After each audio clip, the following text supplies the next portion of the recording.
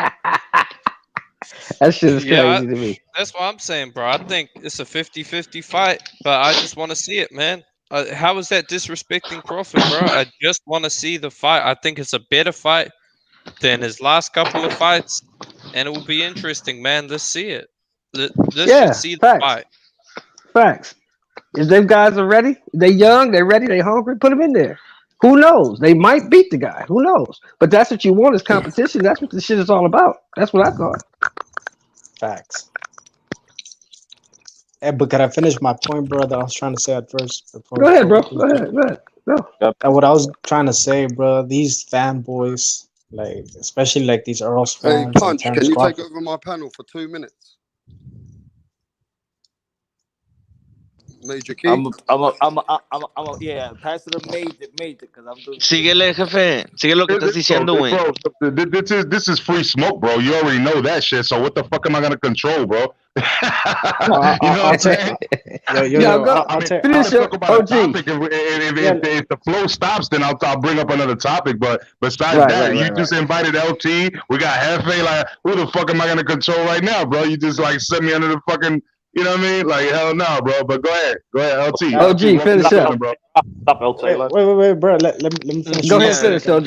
Yeah, OG. Oh yeah, OG was talking, and then after OG, Dale, jefe. LT at least introduce himself and give his point because he just jumped on the panel.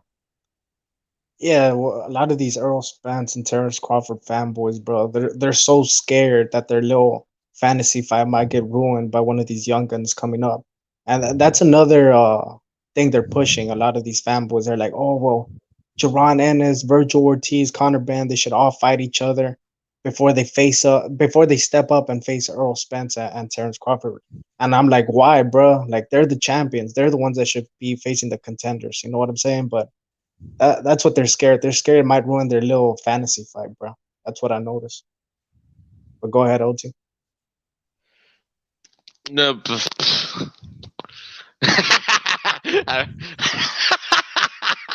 I just came on to talk shit to Jones, bro.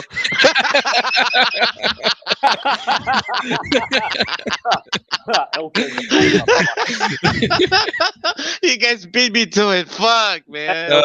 Man. Yeah, I'll stay on mute until he comes back. Hey, but to tell you secretly. the truth, Glenn, to tell you the truth, bro. To tell you the truth, Glenn, I wasn't even trolling the dude, bro. I was trying to keep it boxing, and this fucking faggot kept on cutting me off. Hefe was speaking facts, and that guy couldn't handle it. That's as simple as that. Hefe just told him the truth. I think, man, these fucking top dudes are being bitches, bro. That's all right, bro. Give him the fights, second, man. Bro, I know you came on to talk shit, but I'm dead ass sorry, bro. But there was somebody that came in before you, and I didn't see that because that's Jed Kyle. That was Jed. That's Jed. Yeah, there? that's Jed. That's Jed. Yeah, okay, cool. All right, continue then. My bad. Oh, yo, man. Brandon, why I did say that, bro? Who cares? Go ahead. I just want quiero que se peleen, güey, quiero que peleen, güey, porque these bitches don't want to fight, man. And I'm calling bitches because pretending he's gonna fight Pacquiao and the other one putting like 80-20 or whatever the fuck. So that's why, man, they're just finding a way around it. Which, who's this guy trying to fight? Sean? Is it Sean Porter? No, ¿cómo se llama? Is it Sean Porter? When Fino Boxing came up after Virgil Ortiz's fight, he walked up to Crawford and said, "Hey, now that Virgil Ortiz is your mandatory," and Crawford stopped and said, "No, no, no, Virgil Ortiz is not my mandatory. It's Sean Porter, the dude that has a podcast. What's his name? Sean Porter. Sean Porter, right? Yeah. No, Yeah. no, no, no. It's Sean Porter. Yeah, bro. Like Sean Porter's gonna come out of retirement and fight this dude. Yeah, whatever, bro. So they're all acting like bitches, man. I'm tired of that shit. And drop the link for Coco, bro. I think Coco's in the chat. Hey, shout out to Jefe, L what up? Dog, Major Key, Jet Kyle, Punch, Rapstar, and Shelton. It's good, fam. What's happening, fellas? Yo, Yeah, why man. talk about my ass, bro? What you seen like in my Instagram photos that you like about my ass, bro? Yeah, man. I think Glenn be sticking This his motherfucker's ass out crazy. on Instagram. I think Yeah, that bro. But you see what I'm saying? I don't want. See that. Look, Dury Jones, bro. Like man, you don't even know what you're getting yourself into, bro. I had to learn over the last year how to deal with trolls, bro. Like you're not even understanding, bro. Like you know what I mean? Like I'm not gonna teach you neither, bro. I'm not gonna pay by the hour. If you want to pay me a fee, then we could link up on LinkedIn. You know what I'm saying? We could do that. But man, you don't even know what fucking rabbit hole you walking into, bro. You know what I'm saying? That's all I gotta I say. heard what the topic had got around to, and that's something I don't want.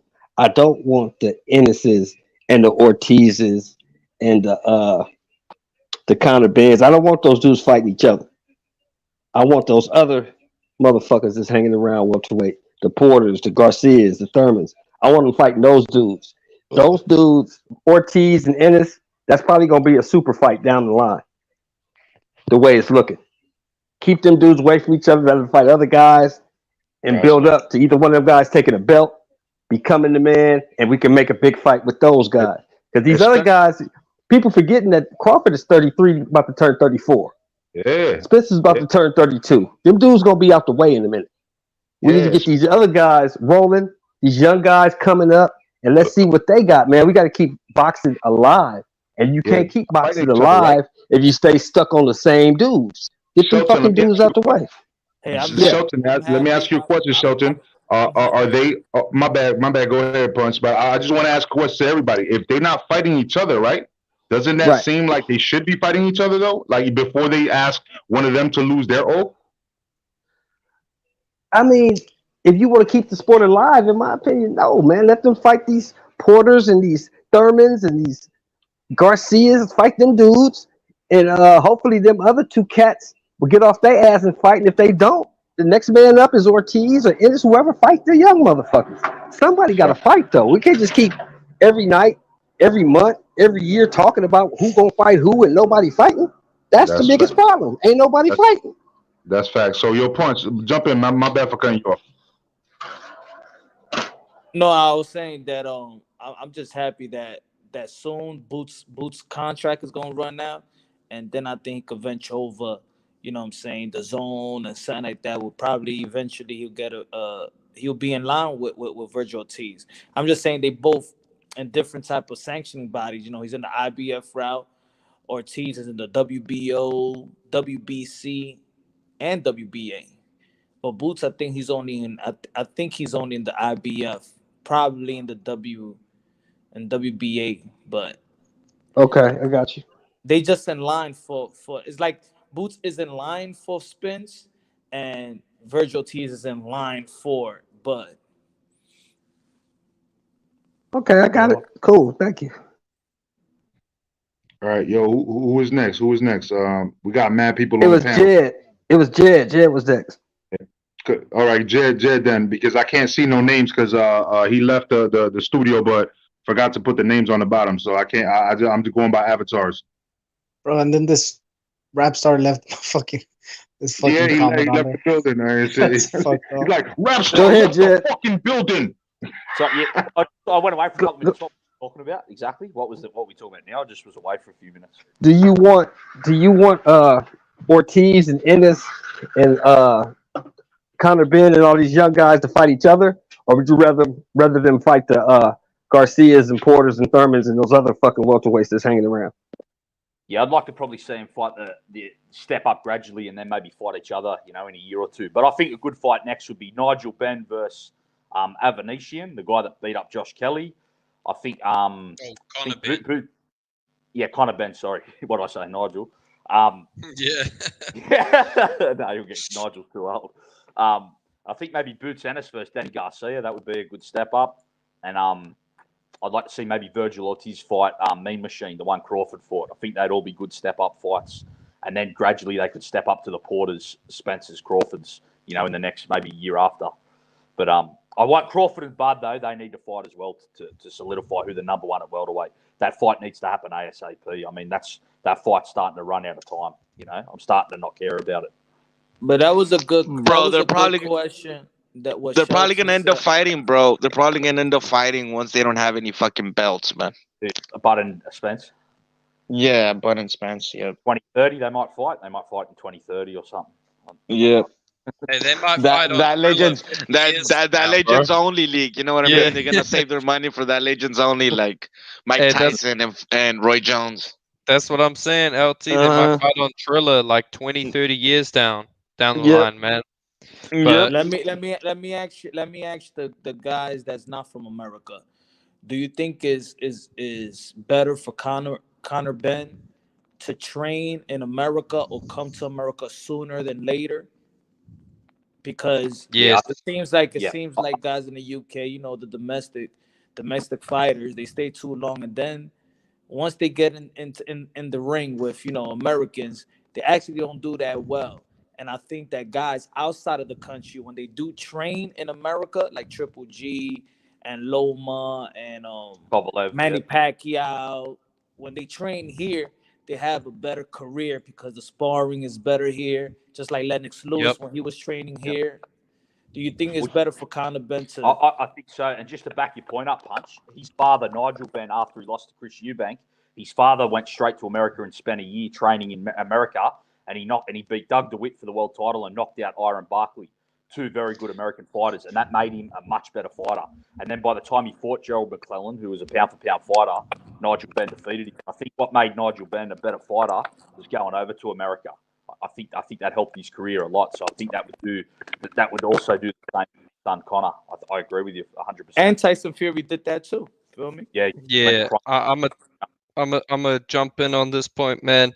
The reason Eastern Europe produces better boxers than the UK is because they go over to America and they train there. And the reason, there's been this kind of streak lately of Mexicans beating up British fighters. The reason British fighters keep losing to Mexicans is because they stay in the UK and they spar other UK fighters to prepare for that Mexican style. They should be going to California, getting actual sparring with good up-and-coming Mexican fighters and getting used to that style. But instead, they're not. They just don't have the sparring partners to prepare them for that style. Or L Dog, what I was saying earlier, when I had that interview with Lolo Harris's dad, like he basically said that they're putting him in his professional fights in Mexico because they want his chin to get checked and they want him to fight the grown men. You see what I'm saying? That's what they did kind of with Devin Haney as well. You know what I'm saying? And so it's a way of raising people, and it's not just them. Just look at Canelo; like he had a bunch of fights over there. Julio Cesar Chavez Sr. You know what I'm saying? He had a bunch of fights over there. So it's literally about the fact of getting used to that style, so that way you're not afraid when you get into a style with a good boxer or something like that. You're not afraid of walking into a punch because even if you get hit with that punch, you're still kind of aware that you might get hit with a punch. You know what I'm saying? Bro, okay.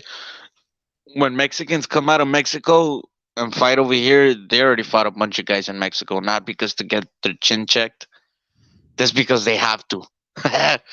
When Americans, let's say Black Americans, go to Mexico and fight, they buy their opponent. So they're not really getting their chin checked.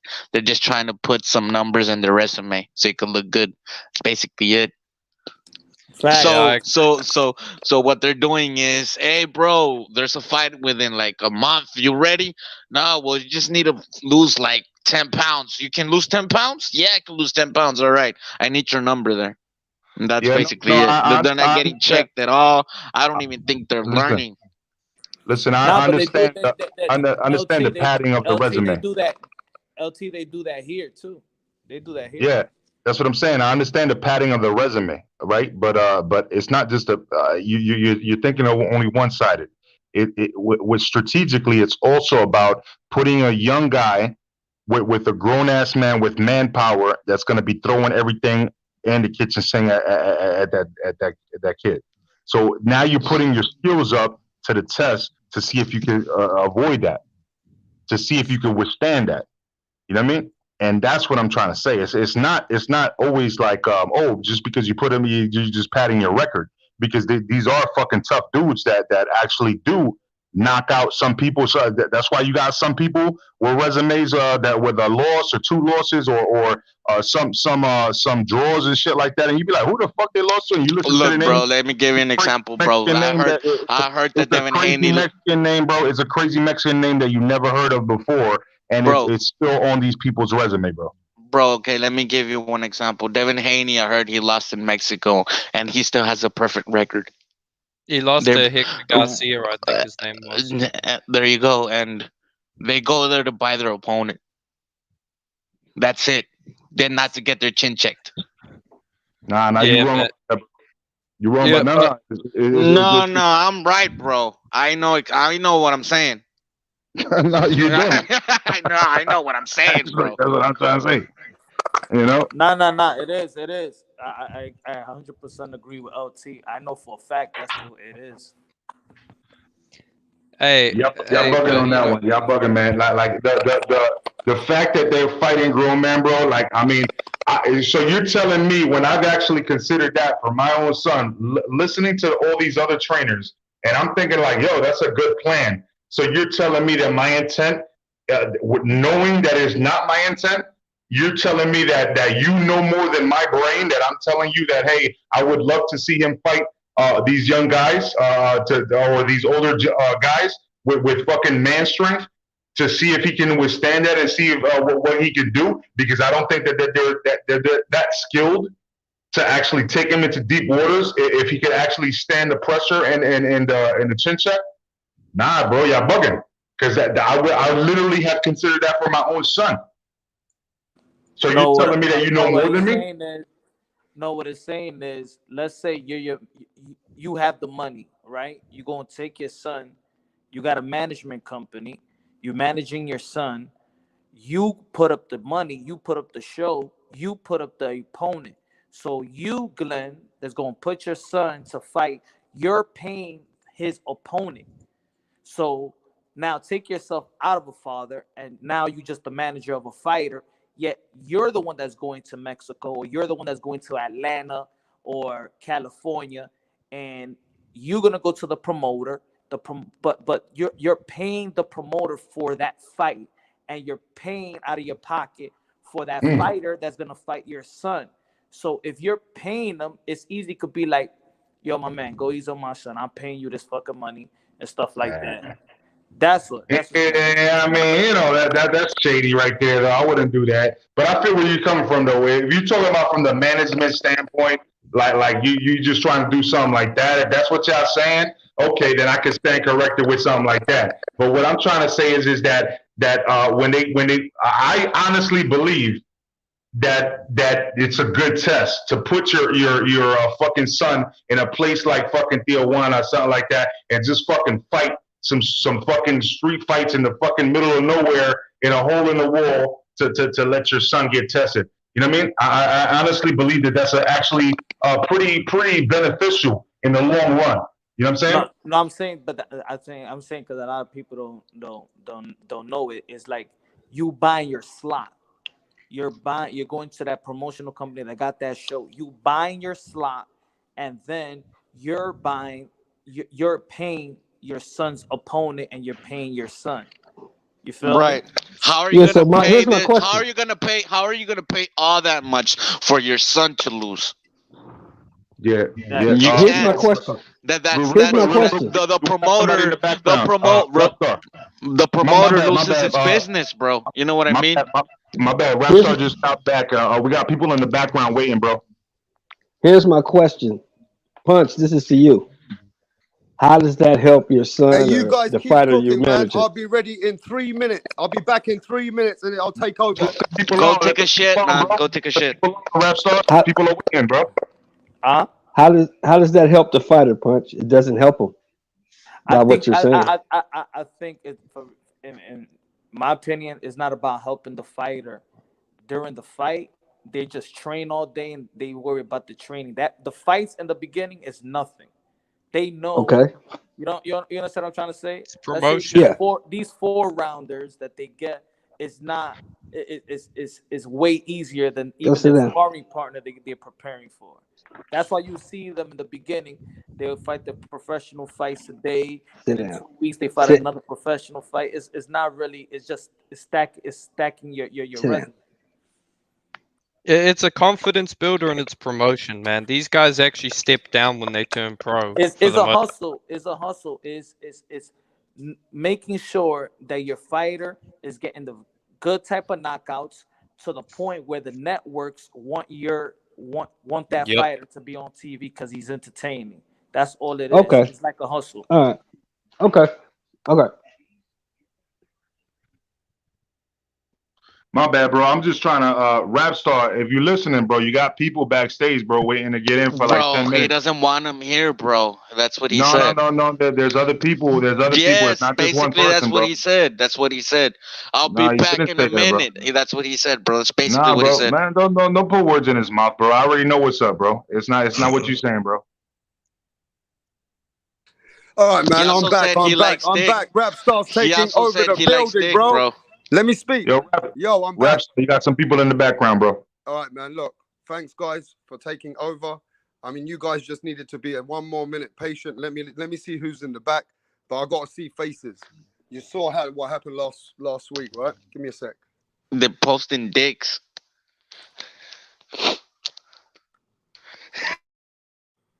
Yeah, all right. We got Mark. You're good now. And A-side boxer. And can you show your face, bruv?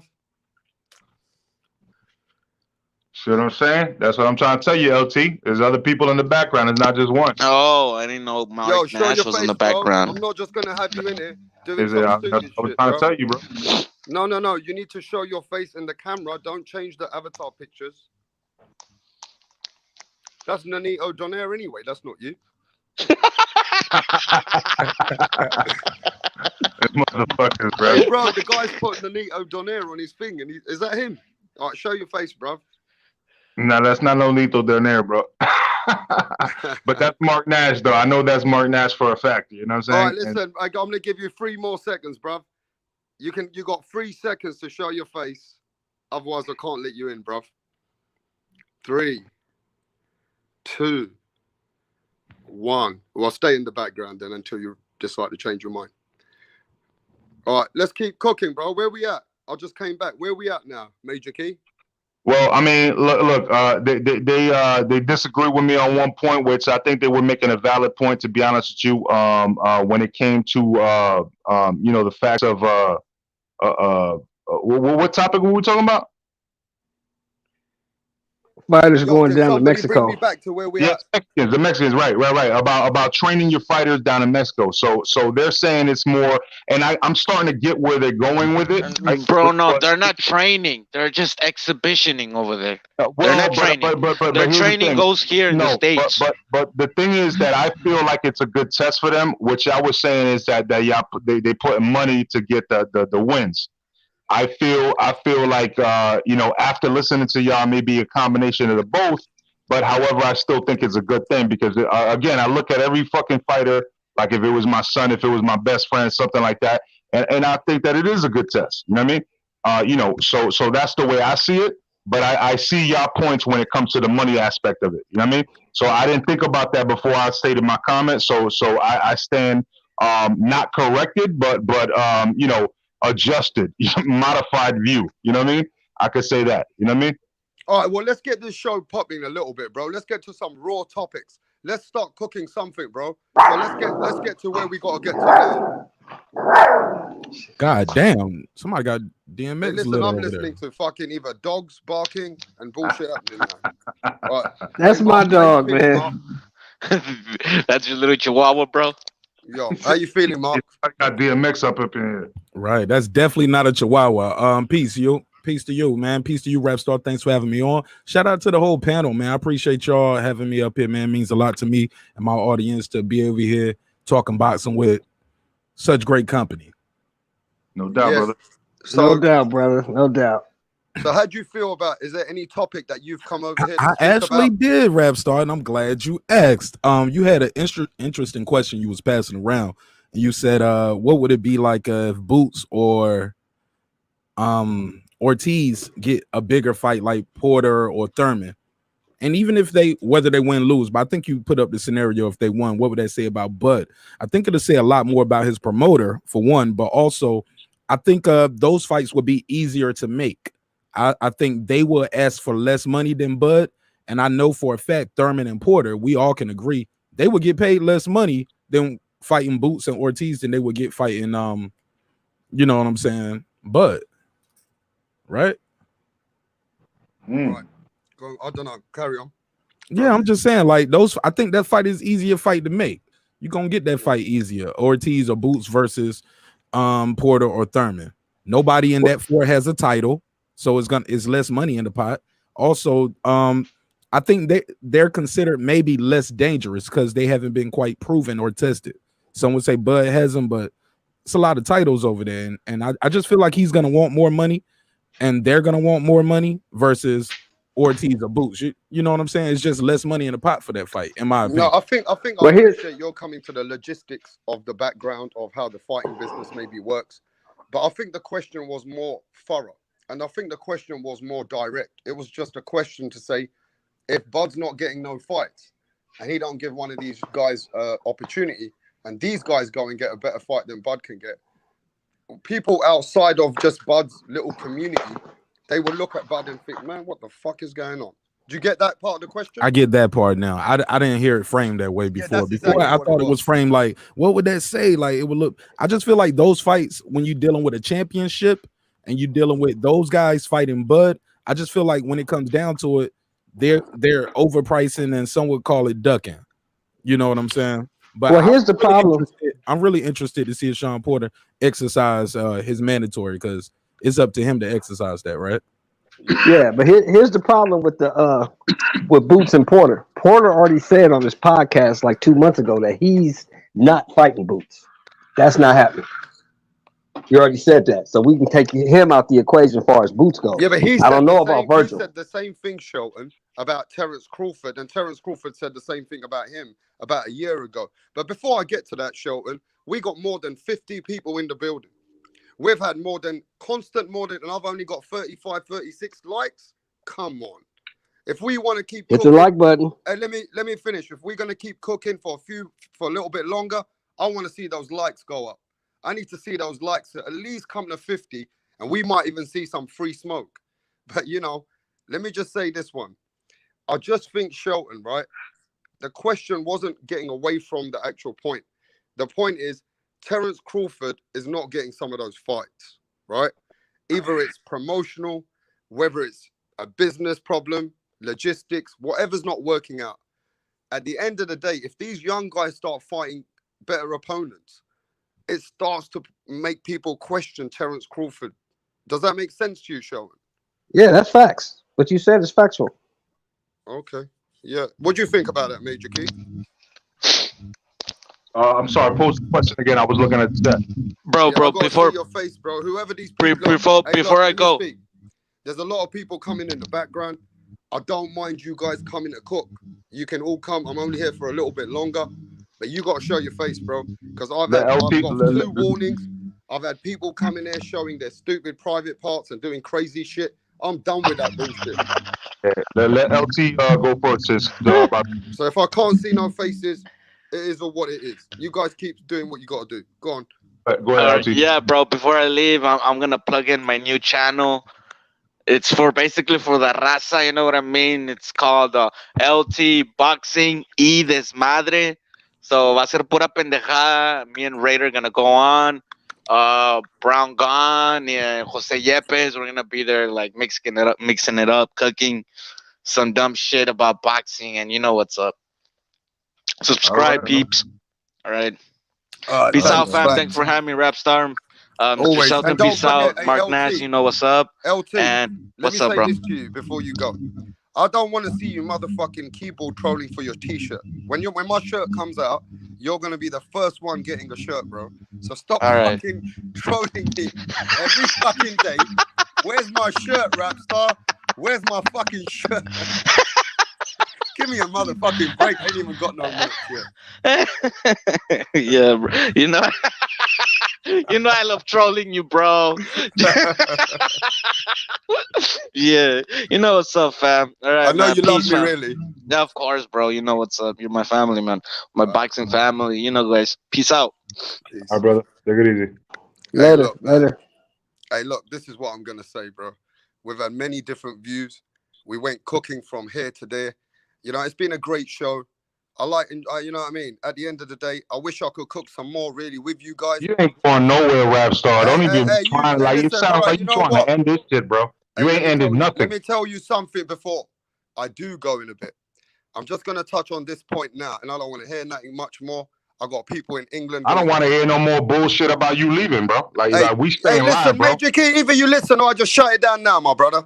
Look, I'll fucking open that shit up and start talking shit about you on my channel. How about that's that? cool. I don't give a fuck. We can go to your channel. We can do what the fuck you want. But I've got some things to do in a bit, and I just want to touch on this, bro. Major Key, you a funny motherfucker. I know I am. Hey, listen, I want to cook on this. Anthony Joshua, bro. He came online a little while ago. The offers come in. The offers come in to Eddie Hearn. The offers here. Anthony Joshua said he's getting his boots on. He's ready for the fight. The offers finally come in, bro. What you got to say about that, Mark Nash? The offer for the undisputed heavyweight championship in the world, bro. I'm here for that. I'm here for it. But I just know Tyson Fury said one day, you know, he's been doing the countdown on his TikTok and on his IG. So I don't know, man. Like I said, man, when I see it on Box Rec, when I see it on ESPN and they talking about it, I take it a little more seriously. I just want to see the fight, man. I just want to see the big fights, the big names, you know, best fight the best, like they say, right? Like all this hezzy, all the pump faking. I remember like last week, Bob Arum said we was gonna get a fight about Bud and Peck by the end of the week, get an announcement. Like, come on, like either we're gonna get the fight or we not. But a lot of these guys are, you know, name dropping, clout chasing and shit like that. Just and it's not the fighters' fault. A lot of this is the promoters because that's their job to promote. And even if you know, name dropping or you know, some would call it clout chasing or getting the fans excited, even if it's not as close as you think, just putting the word out there, you know, keeps eyeballs on your guy. So that's working. I will say this, Eddie Hearn is a super amazing promoter. Say what you want to about him. You can't say he ain't doing a good job. He's definitely taking advantage of technology, the internet, you know, working the brands, branding and cross-branding the fighters, bringing them here, Mexican guys over there, UK guys over here. Like, he's doing a lot. And I salute Eddie Hearn. He's doing a better job than Bob Arum is doing. Okay, I got a question for Rapstar. Rapstar, we just spoke about this on your channel the other day when we first found out about this news. And remember I said, I feel like Eddie Hearn is not on Eddie Hearn. And you were like, nah, fuck that. If Eddie Hearn did deliver, all of Europe would be mad at him. What is Europe telling you right now? Hey, I so appreciate Eddie Hearn, bro. Eddie Hearn is saving the sport for me, bro. Thank you. Remember though the other day you were going against that, right? But I was telling you I don't really doubt Eddie Hearn. If anybody is to doubt, it's Bob Arum, but not Eddie Hearn. Well, let's get it real and let's chop it up real. What I said to you is that he's only got 2-3 days left to get this deal done. The problem I've got, and I think everybody in the chat and everybody understands in boxing, Tyson Fury, he's a very spectacle man. He makes some kind of comment sometimes, and you think, oh fuck, the fight's over. So, cause I knew that Eddie Hearn was under that pressure that he needs to answer before Tyson Fury walks to another direction. I wanted to cook that up just to, you know, make sure that we're on top of him. We know Yeah. that Eddie Hearn has to perform. But yeah, I'm going to say the truth. Eddie Hearn is the most powerful man, one of the most powerful guys in boxing, not just in England, internationally, globally. True, very Eddie true. Hearn globally is the motherfucking man, whether you like it or not. He can, and he's the one who's helping the foundation for women's boxing. You tell me another promoter which is helping women's boxing or giving women's boxing shows more than Eddie Hearn. No, I heard some rumblings though that he's involved with like a mafia. Is it that true, or do you not know about that? I don't know, nothing to do with that, bro. All right, thank God, bro, because you know what I'm saying, like shit, you know what I'm saying, like Eddie Hearn, man, he seems like a real, like, you know, he comes from an old school family. You know what I'm saying? His father was a promoter. He's a promoter. You know how that trickles down. You know what I'm saying? Like, oh, you know, hey, this is the son of the family. You know what I'm saying? Like, hey, do this for us, do this. But I've heard rumblings about that. But I'm glad to be since you in the UK, I had to ask you that if you know anything about that. But I'm glad that he has nothing to do with it. No, look, at the end of the day, right? I don't even know where you came with that question from. That's so irrelevant to what we're talking about. No, it has relevance because we were talking about his power, and we were talking about what a great promoter he is, right? And what I'm trying to say is that there's, you know, the same way that people try to like mix up other promoters with bullshit, right? Like Bob Arum, obviously, everybody knows he's a Jewish guy, but has had ties with the mafia. You know what I'm saying? And so we're looking at it like from American standpoint, because we don't know. We don't live in UK. You know what I'm saying? That's why I'm asking you. You know what I'm saying? And what I'm trying to say is that over here, we already know what Bob Arum was into. You know what I'm saying? But over there, we don't know what anybody's into if we over here in the United States. But there has been rumblings about that shit. You know? So it's good to clear the area and know that he's not involved in that. You know what I mean? Yeah, but I just think at the end of the day, right, we're just getting a whole different goalpost. In this whole industry, in this business, you have to have powerful connections, whether they're sponsors, whether they're a whole bunch of people with a lot of money like the princes or the Saudi Arabian, the kings of the world. You've got to have those connections. Don King, look, I'm going to tell you this right now. I'm having my sandwich. I know you want to keep me here for another 15, 20 minutes. That's all right. We can chop. I'm going to keep you longer than that, bro. Hey, let me just tell you. Let me speak to you, bro. So let me just tell you. The foundation from where Don King, and if I'm not mistaken, you look at the 70s, the Gambinos were involved in boxing themselves.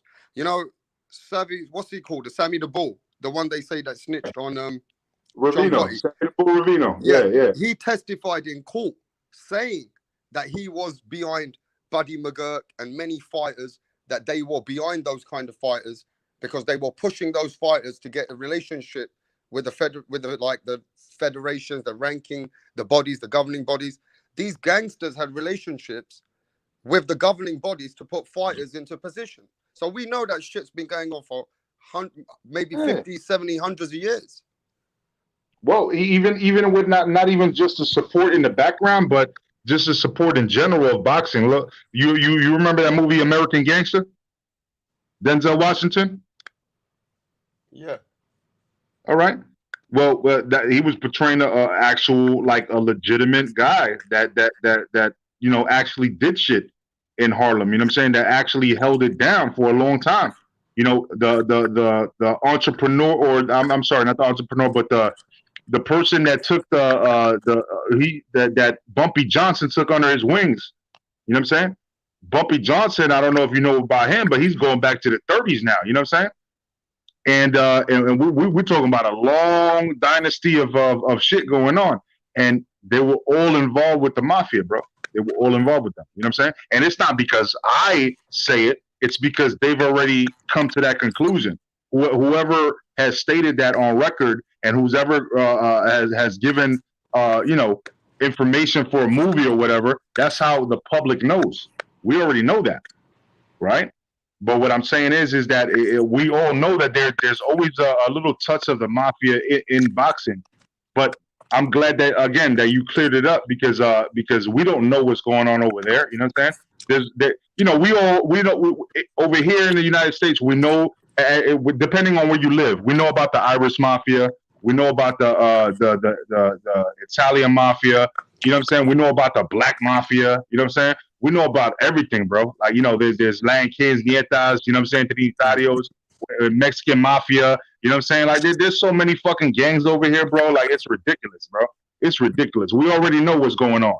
You know But what I mean? what I think we got to remember in today's generation, in today's climax, in 2021, what we do know is that Saudi Arabians have got a lot of power in boxing. So let's start on that. Let's do this. Let me go with Shelton on this one. Shelton, the Saudi Arabians seem to be putting a lot of weight on boxing today. They've been hosting the biggest events. They're taking over boxing. I mean, is it the oil money? Is it the power that the Saudi Arabians bring to the table? Because how come all of a sudden, in the last certain few years, you've seen the Saudi Arabian and the government's interested in hosting huge boxing events? I mean, they're taking part of the game. What do you think about that? Well, it's called prize fighting for a reason. It's all about a prize. So whoever got the most money is gonna get the prize. They spend the money, they bring the fights over there. People can see their new cities. That brings in gambling, that brings in tourism. It's all about money, man. And the Saudis got it to spend, and it's not gonna hurt them to spend it. If they lose a little money, so be it. We'll make it up from the oil. So they're in a perfect position to host these events. You see what I'm saying? It's all about business. It's good business for them. It's good business for Eddie Hearn. It's good business for the fighters. It's making money for everybody all the way around. I mean, they're players in the market all over the world. The people who want to first put the money down for Anthony Joshua and Tyson Fury is the Saudis. So what do you think about that, Mark? The Saudis are big players today. Doesn't matter Well, who's involved. The well, Saudis have got the money. the prince that they have over there in Saudi, right? How you say his name? They call him MSB or MLB. They call him by his initials really over here in America. Like, he's the top guy, right? And you have other princes over there in the country under that. He's expected to be, you know, the leader once his father passes, right? But he's making a lot of day-to-day decisions. Everybody knows about the Jamal Khashoggi murder, reporter here to Washington, right here in Washington, right? So it's a monarchy for a reason. Like like Shelton said, money is money. So it's not like they have a democratic society and the people are deciding what's going to be the best thing for the country, or we're voting people in to have representation.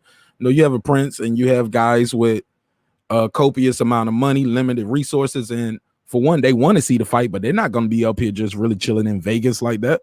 You know what I'm saying? They bring it to their doorstep, and you know, money makes the world go round. So I think we have a very unique situation right here in boxing, especially coming out of the pandemic. Or some places where it's still locked down. You have limited places. Some places are still shut down, like Australia, right? America, like, we opening up little by little, but you have some places like, hey, look, I got the bag. I don't care if it ain't nothing but me and my homeboys in here. Bring them over here, and we're gonna pay for it. So I think we're in a great situation for as fans, but man, these guys got the bread, man, and they're gonna blow that bag. Like, and I think they want to do this too because they want the world to look at them different. They want to be a global leader far as like sports and things like that. And people, quote unquote, or some people are just scared to go over there because, you know, the rules are different. You can't do this, you can't do that. Even with the female boxing fans who might have money to want to go to a fight, they might not go to Saudi Arabia. But when you got big fights like that, and that's how y'all doing it, some people, you know, they're gonna bite the bullet and they're gonna realize, like, hey man, it ain't as bad. Yeah, I went over there. So the word is spread. So yeah, big events, man, to get people out the house, man. That's all I got though. Okay, Major Key, I want your motherfucking energy now. I'm staying on this shit. I've done what I got to do for it. I know you stay on it. I told you stay on this motherfucker, I'm not staying bro. there because of just you. I'm staying there for me. I want to get your energy on this. How come all of a sudden, bro? I'm fucking gonna tell you right now, bro. Then can I finish? How come all of a sudden the British, the Americans, they're not the powerful fucking countries in the game when it comes to boxing now? The Saudi Arabians, bro, they're taking in the market. They're like, fuck you. We pay more than you guys. So what do you think about that? But the question should be why, and a light bulb will be going off in just a second. when I start delivering the answer to that, right? Like they both hit the nail on the head. It's the Saudi Arabian prince. Who is the Saudi Arabian prince, right? He's the one that funded Matchroom and fucking DAZN, bro. He's the one that funds that, right? And so the fact that he invested in something, right? And we all know COVID happened. That was unforeseen, unforeseen circumstances. So would you not double down if you were worth hundreds of billions of dollars? Would you not double down on that shit? Hell yeah. Because you already know, yo, damn, bro, this was unforeseen. Damn. Nobody expected this shit, man. And I can't let my fucking company go down in the rubble with everybody else. I have to reinvest and double down. That's what the fuck he's doing, bro. And I'm saying, like, when he had that other fight, I forget who exactly it was, but he created a fucking stadium in like a week and a half or something for that fight. You know what I mean? This is real shit, bro. We're talking about major money. This is a top player in the game. And so this was why I was debating with you a month ago about where it might happen. And I said it might happen in Saudi Arabia first because they're going to want to recoup that money. You know what I'm saying? It's just like a record deal. You know what I'm saying? Like people want to recoup that money. You know what I'm saying? They gave you some money. Now they want it back. You know what I mean? Now, when it comes down to it, though, to be completely honest with you, with the Saudi Arabia and where these fights might happen or whatever, look, man, Saudi Arabia is not. If you got people investing in you and guaranteeing you money just because they're trying to give you exposure, bro, that's not a bad thing, man. That's not a bad thing at all. That's not a bad thing, bro. Like, let's think about it. That's not a bad thing. You got people in Las Vegas that they're trying to promote their own hotels, and you know they bought, like, for example, MGM Grand bought Mayweather Bugatti. You know what I'm saying? Because they knew he liked Rolls Royces and Bugattis. They bought him a fucking Bugatti, bro, just because of how much money he made them.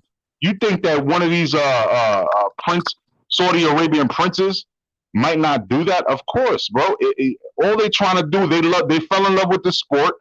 You know what I'm saying? The dude fell in love with the sport, and he's starting to put his money where his mouth is, and that's it. It's great. It's great. There's nothing wrong with that. So I mean that's what I feel about the whole topic, bro. So at the end of the day, it just seems like the Saudis are not just powerful in their own country; they're very powerful around the world now. And hosting an event, you made good points, but also there's some there's some stuff there that you guys are not considering. If they can take a fight away from us, and if there's anyone from England who agrees with Rapstar, and you're from England, just come and chat on that panel or come and just tell me in the chat. If any one of you know what it feels like in your lifetime, right, that you're going to get an undisputed fight, and it's not happening in your own country, in your own backyard, there is that little feeling like, oh, man, I wish I could have it in my own backyard, in my own country, because this is an undisputed fight that's never going to come back or maybe around, maybe in my lifetime, your lifetime. So for me, people just got to be a bit considerate. Now, let me turn it around. Let me turn it around. Let me go to Mark on this. Imagine Errol Spence and Terence Crawford gets announced. And imagine now, Mark, fuck all the Americans. They're going to Saudi. That fight's going to happen in the afternoon, and they're going to have it in Saudi. Are you going to have that thing as well? Oh, shit. I wouldn't give a fuck, nigga. I won't care if they fought on Mars. I'm sorry. Okay, so you're different. I'm quick with that. I'm gonna be quick with that. That goes to show me that Mark is totally different to some of these passionate British fans who want those fights in their own country. You know what I mean? So, Mark, you wouldn't give a fuck. No, because if that's who's gonna pay them the most money, I want the fighters to be compensated. I want them to be the fight. First of all, I want to see the fight. Second of all, I want, if that's who got the money for them and is gonna put on the event, so be it. Shame on you guys in America who couldn't get it done. Shame on the Brits couldn't get it done. Like, come on, like, are we being that petty? Like, well, you fighting over there and I can't go. Some of y'all motherfuckers weren't gonna go to the fight anyway. You gonna try to bootleg the stream anyway. Come on. Shit, I done it too, motherfucking while you bullshitting. But like I said, that's besides the point. My whole point is, like, it don't matter where the fight at. You want to see the fight. So I got people in the chat saying, Rapstar, I'm from Scotland, but that fight really needs to happen in England. They understand that this fight is a once in a lifetime. Imagine having it at Wembley 90,000 fans from But England. look, I know, but Rap Star, they gonna undisputed fight fight more in than England. once, though. You know, They gonna it fight means a more than lot to once, some right? different people in different ways. Well, check this out, Look, Rap. AJ I don't fought know in if Saudi already, though. He got the strap back in Saudi. Fury beat Wilder over here and got the strap. You get Yeah, what but I'm that saying? doesn't So, answer the question for the undisputed fight between these two, which was being long anticipated, waited by but it's British COVID. fans. But due to COVID, though, man, y'all Yeah, can't yeah, pack I out get it, I Wembley. get it, I get it. But check this out. I'm just saying, Shelton, how would you feel? I would rather the fight be in a traditional venue like Vegas or something like that. But just like Mark said, I wouldn't really give a fuck where the fight happens as long as it happens. But to you, Rap Star, I went on the Sun UK right before your stream started, and your boy Hearn got a date.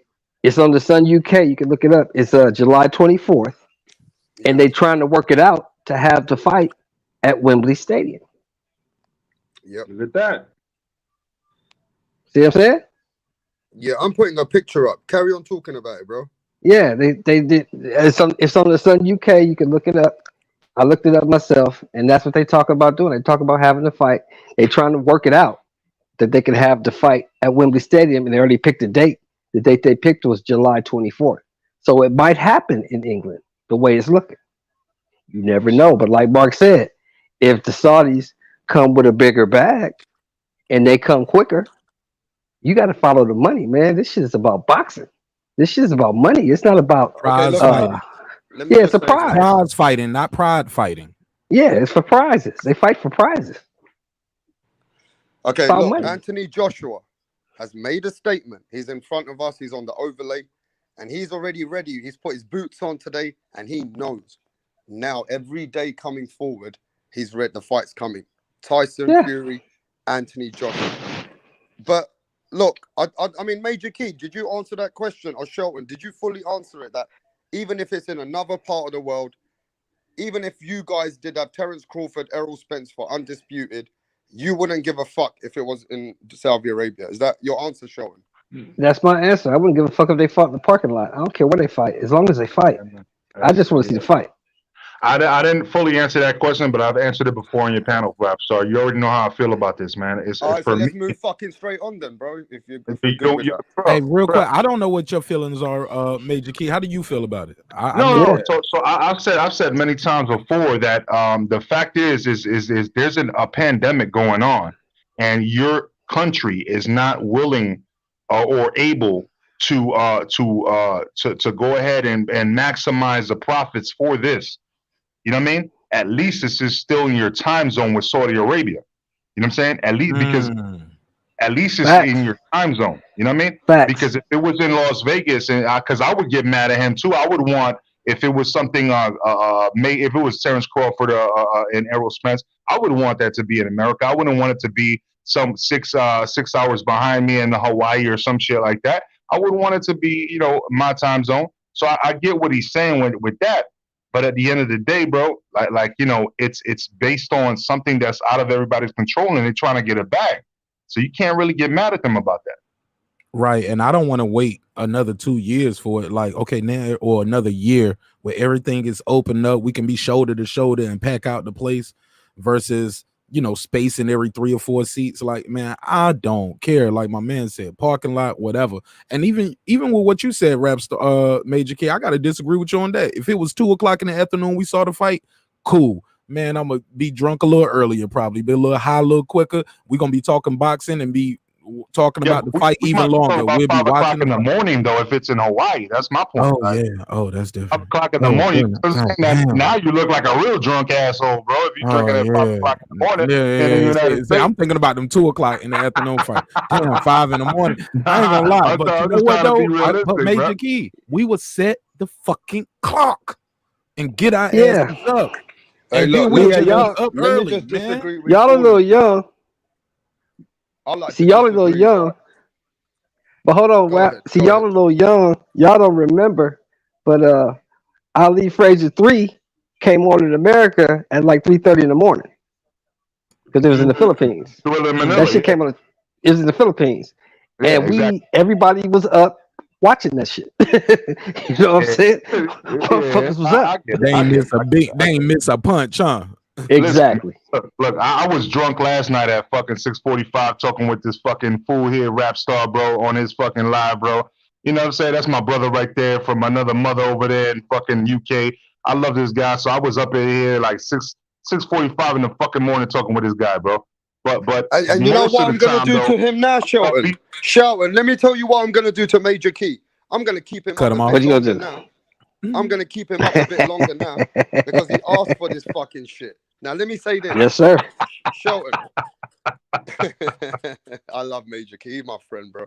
Hey, Didn't Shelton. Lewis fight in Africa? And didn't he fight Hasim Rahman in Africa or somewhere like that, or Brazil? Or Yes, he some shit did. when he Yeah, got but beat I up? Yes, just he wanna let me speak in how South it is for Africa. a British fan, bro. Let me just tell you how it feels for a British fan. So we've been waiting a long, long time for Anthony Joshua, Tyson Fury game back and forth, bro, for years. Finally, we got an offer. The fight's not happening in England. We get where we're at with the pandemic. We understand what the fuck's going on. We get it. We get Right. it. But Right. what we're saying is, right, bro, we want to get one of those fights. Because if it's a 2-fight deal in Saudi Arabia, there is a lot of fans, right, which follow the sport with a big different type of passion, Shelton. You know that, Shelton, Right. right? Let Yeah, me just I try know and that. get you guys to understand the British culture. Boxing is probably our second best sport. Right. Besides football. Right. Now, Shelton understands this. We don't Right. have basketball. We don't really follow baseball. We don't follow American football. Do you get what I'm saying? Right. Got you. Boxing is everything to us after football. Right. You call it soccer. I've never heard of a real guys who call football and hold a fucking football in a hand. That's just my thing. Right. So real football comes from England, by the way. But anyway, let's Yeah. move on. That's another debate, another show, I'm sure. But what I'm gonna say now, bro, as a fight, what it means to us as British fans, Right. knowing it's not coming here, Right. kind of is a bit of a disheartening situation. Only for some fans, not all of them. Some fans are like Mark. Some fans are like other people. They're like, fuck it. If we're gonna get the motherfucking undisputed fight, I'll take it in a jungle now. I'm done. Yeah. Right? Right.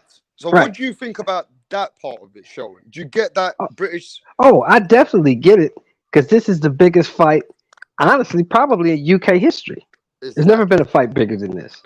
And that's probably why Eddie Hearn put that statement out tonight in your paper that they're trying to work it out to get the shit in Wembley Stadium. Because he's probably going to try his best to do that. I don't know if he'll be successful, but he's going to try to get that fight in Wembley. That's what he's going to try to do. I personally don't think that, are you guys still on lockdown, first of all? No, we're lifting slowly. We're just allowed to have certain bars, certain restaurants. You got to just keep under the, you know what I mean, the distance and shit like that. Everything's not open like that. Eddie Hearn made a statement, Shelton. Let me just explain this one. Eddie Hearn's trying to get the government to approve England hosting the fight. But the government doesn't seem to be giving Eddie Hearn the green light. Saudi Arabia are willing to put the offer up now and get the fight now. Right. So if that's the way it goes, then that's just the way it goes. But I can't see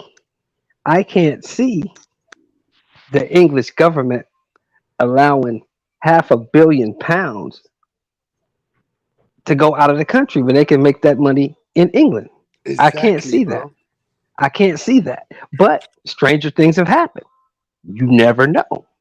Like Mark Nash said, whoever comes with that bag first, eventually that's where they're gonna go.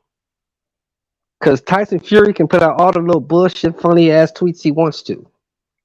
He ain't gonna never have another chance to make $100 million if he don't take this. This is $100 million guarantee. He'll never get that again. This is the biggest payday he'll ever make. These two fights. This is the biggest payday Joshua will ever make. These two fights. This fight is gonna happen. I don't know where it's gonna happen, but it's gonna happen. Hey, I appreciate, Shelton, you had some kind of what's it called, sympathy towards those British fans of ours and my British fans. So I'm glad you understand that we want the motherfucking fight in England. But look, if the fight happens in Saudi Arabia, I'm still happy. I just want one of those two fights to happen in England. Yeah, it's gonna happen. It's gonna happen. Yeah, Don't get yeah. I discouraged. think It's it gonna needs happen. some time though. That's all. I think it needs some time. That's it, bro. I don't think that. Remember when we were talking about this like a month ago, Rap Star? I told you, and you were like, "Man, fuck out of here, Major Key. This shit better not fucking go somewhere else." And you know, this and this and that. I get it. I get it. You passionate about it, and you're right. It should happen in England, but if England can't support the venue and the bag, you know, for that type of fight, then what do you expect these fighters to do? You want them to just take less to give you entertainment and to risk their lives? You know what I mean?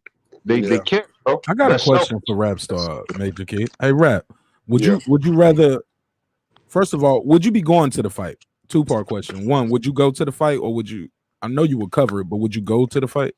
Yeah, for sure. All right. Second question: would you rather them wait and fight a year from now so it can be in London, or would you rather see the fight now, this year? Yeah, due to circumstances, I'd rather still see the fight sooner than later. All right, that's fair. At least you're being honest. At least you're being honest. You ain't standing so much on the square like, no, I gotta have it here at the crib, you know. But I get it, man. I get it. But man, did you ever pick your winner for this fight, or did I miss that?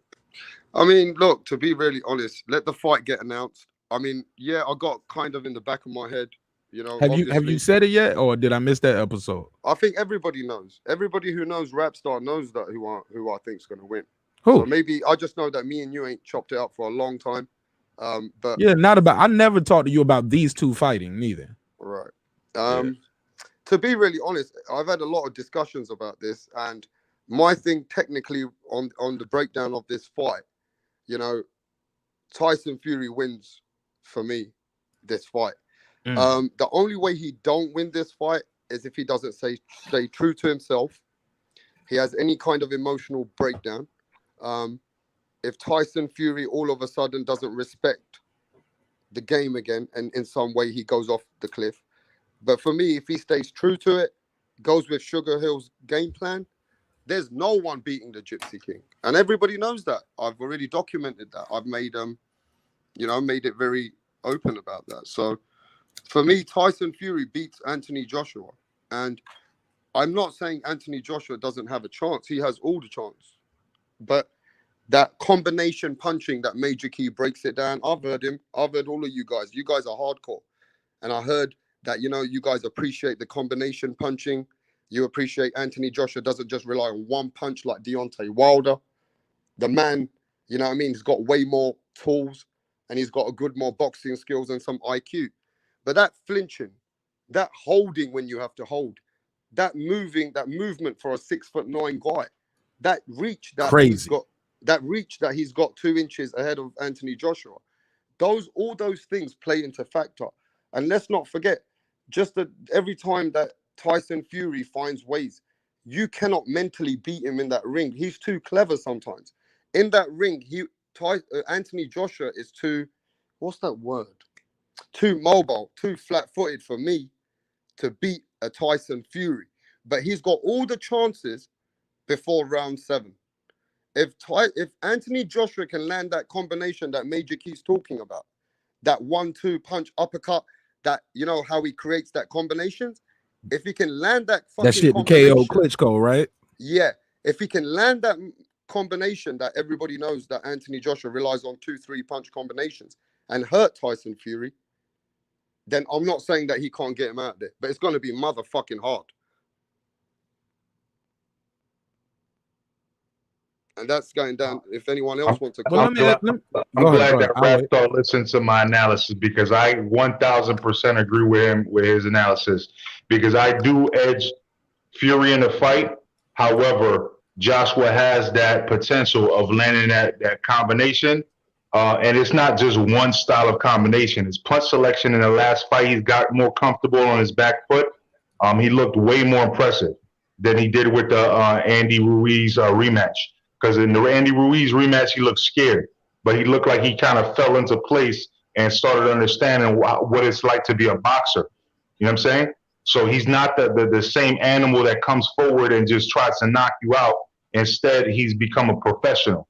And so with that being said, Tyson Fury is fucking nice with his hands, being 6'9" with that reach advantage.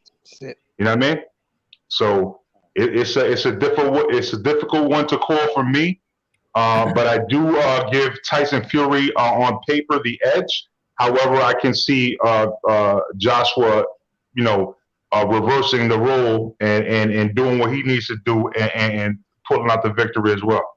But look, let me ask y'all this. Hey, before I get to Mark, can I get some more likes? Can I get whoever's new to the channel? I'm a bit tired, but we cooking boxing all the Take time. AJ off the screen. Maybe they need to see you. No. Your Let logo. me just say this, Mark. Hey, Sorry, look, my bad. subscribe to the channel if you're new. You know what I mean? This is what we do. We're keeping it real. We're keeping it raw. But look, we get to Mark, and then I want to hear Shelton's point of view on that. Go on. Do y'all think AJ is better now than when he fought Klitschko? Because that's the common opponent, right? Because Tyson Fury, same, his style pretty much is the same.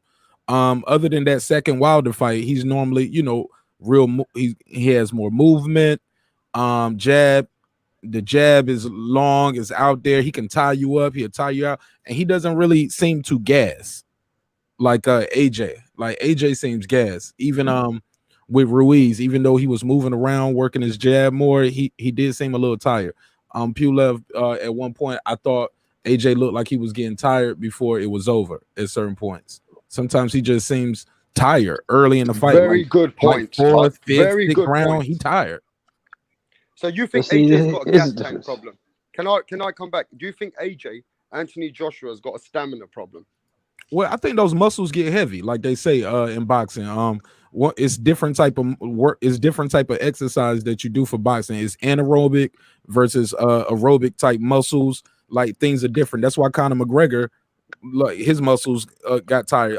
You'll see guys, these real big muscular guys, they don't really last a lot in boxing because those muscles get heavy. Those muscles need oxygen, and that's less oxygen going to your lungs and other parts of your body. So yeah, those muscles really get heavy. But I did see his body transformation in those last two fights versus Andy the second time and Pulev as well. So I definitely see he has he's going more towards a boxer body type. Okay, amazing. Great points. Hey, listen, we got Slugger Sam in the building. Before I get to you, I want to get to Shelton's thoughts and then Slugger Sam. Shelton, who's going to win that fight for you? Is it Anthony Joshua? Is it the way I broke down the Tyson Fury? What do you think takes part in that fight? I think AJ wins, and I'm going to tell you why. First of all, Fury's not going to be able to use the style he used in the second Wilder fight against AJ. He ain't going to be able to bully him around like that. Number two, AJ knows he has to win this fight. Because if he loses, Fury's not going to show up for the second fight. It ain't going to be no second fight. I don't give a fuck what contract he signs. If he beats AJ this first fight, he's going to retire. Guaranteed. Because he never honors a contract. He never honors a contract. He doesn't give a fuck about that.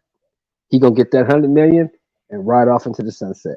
So AJ has to win this fight to get the second fight.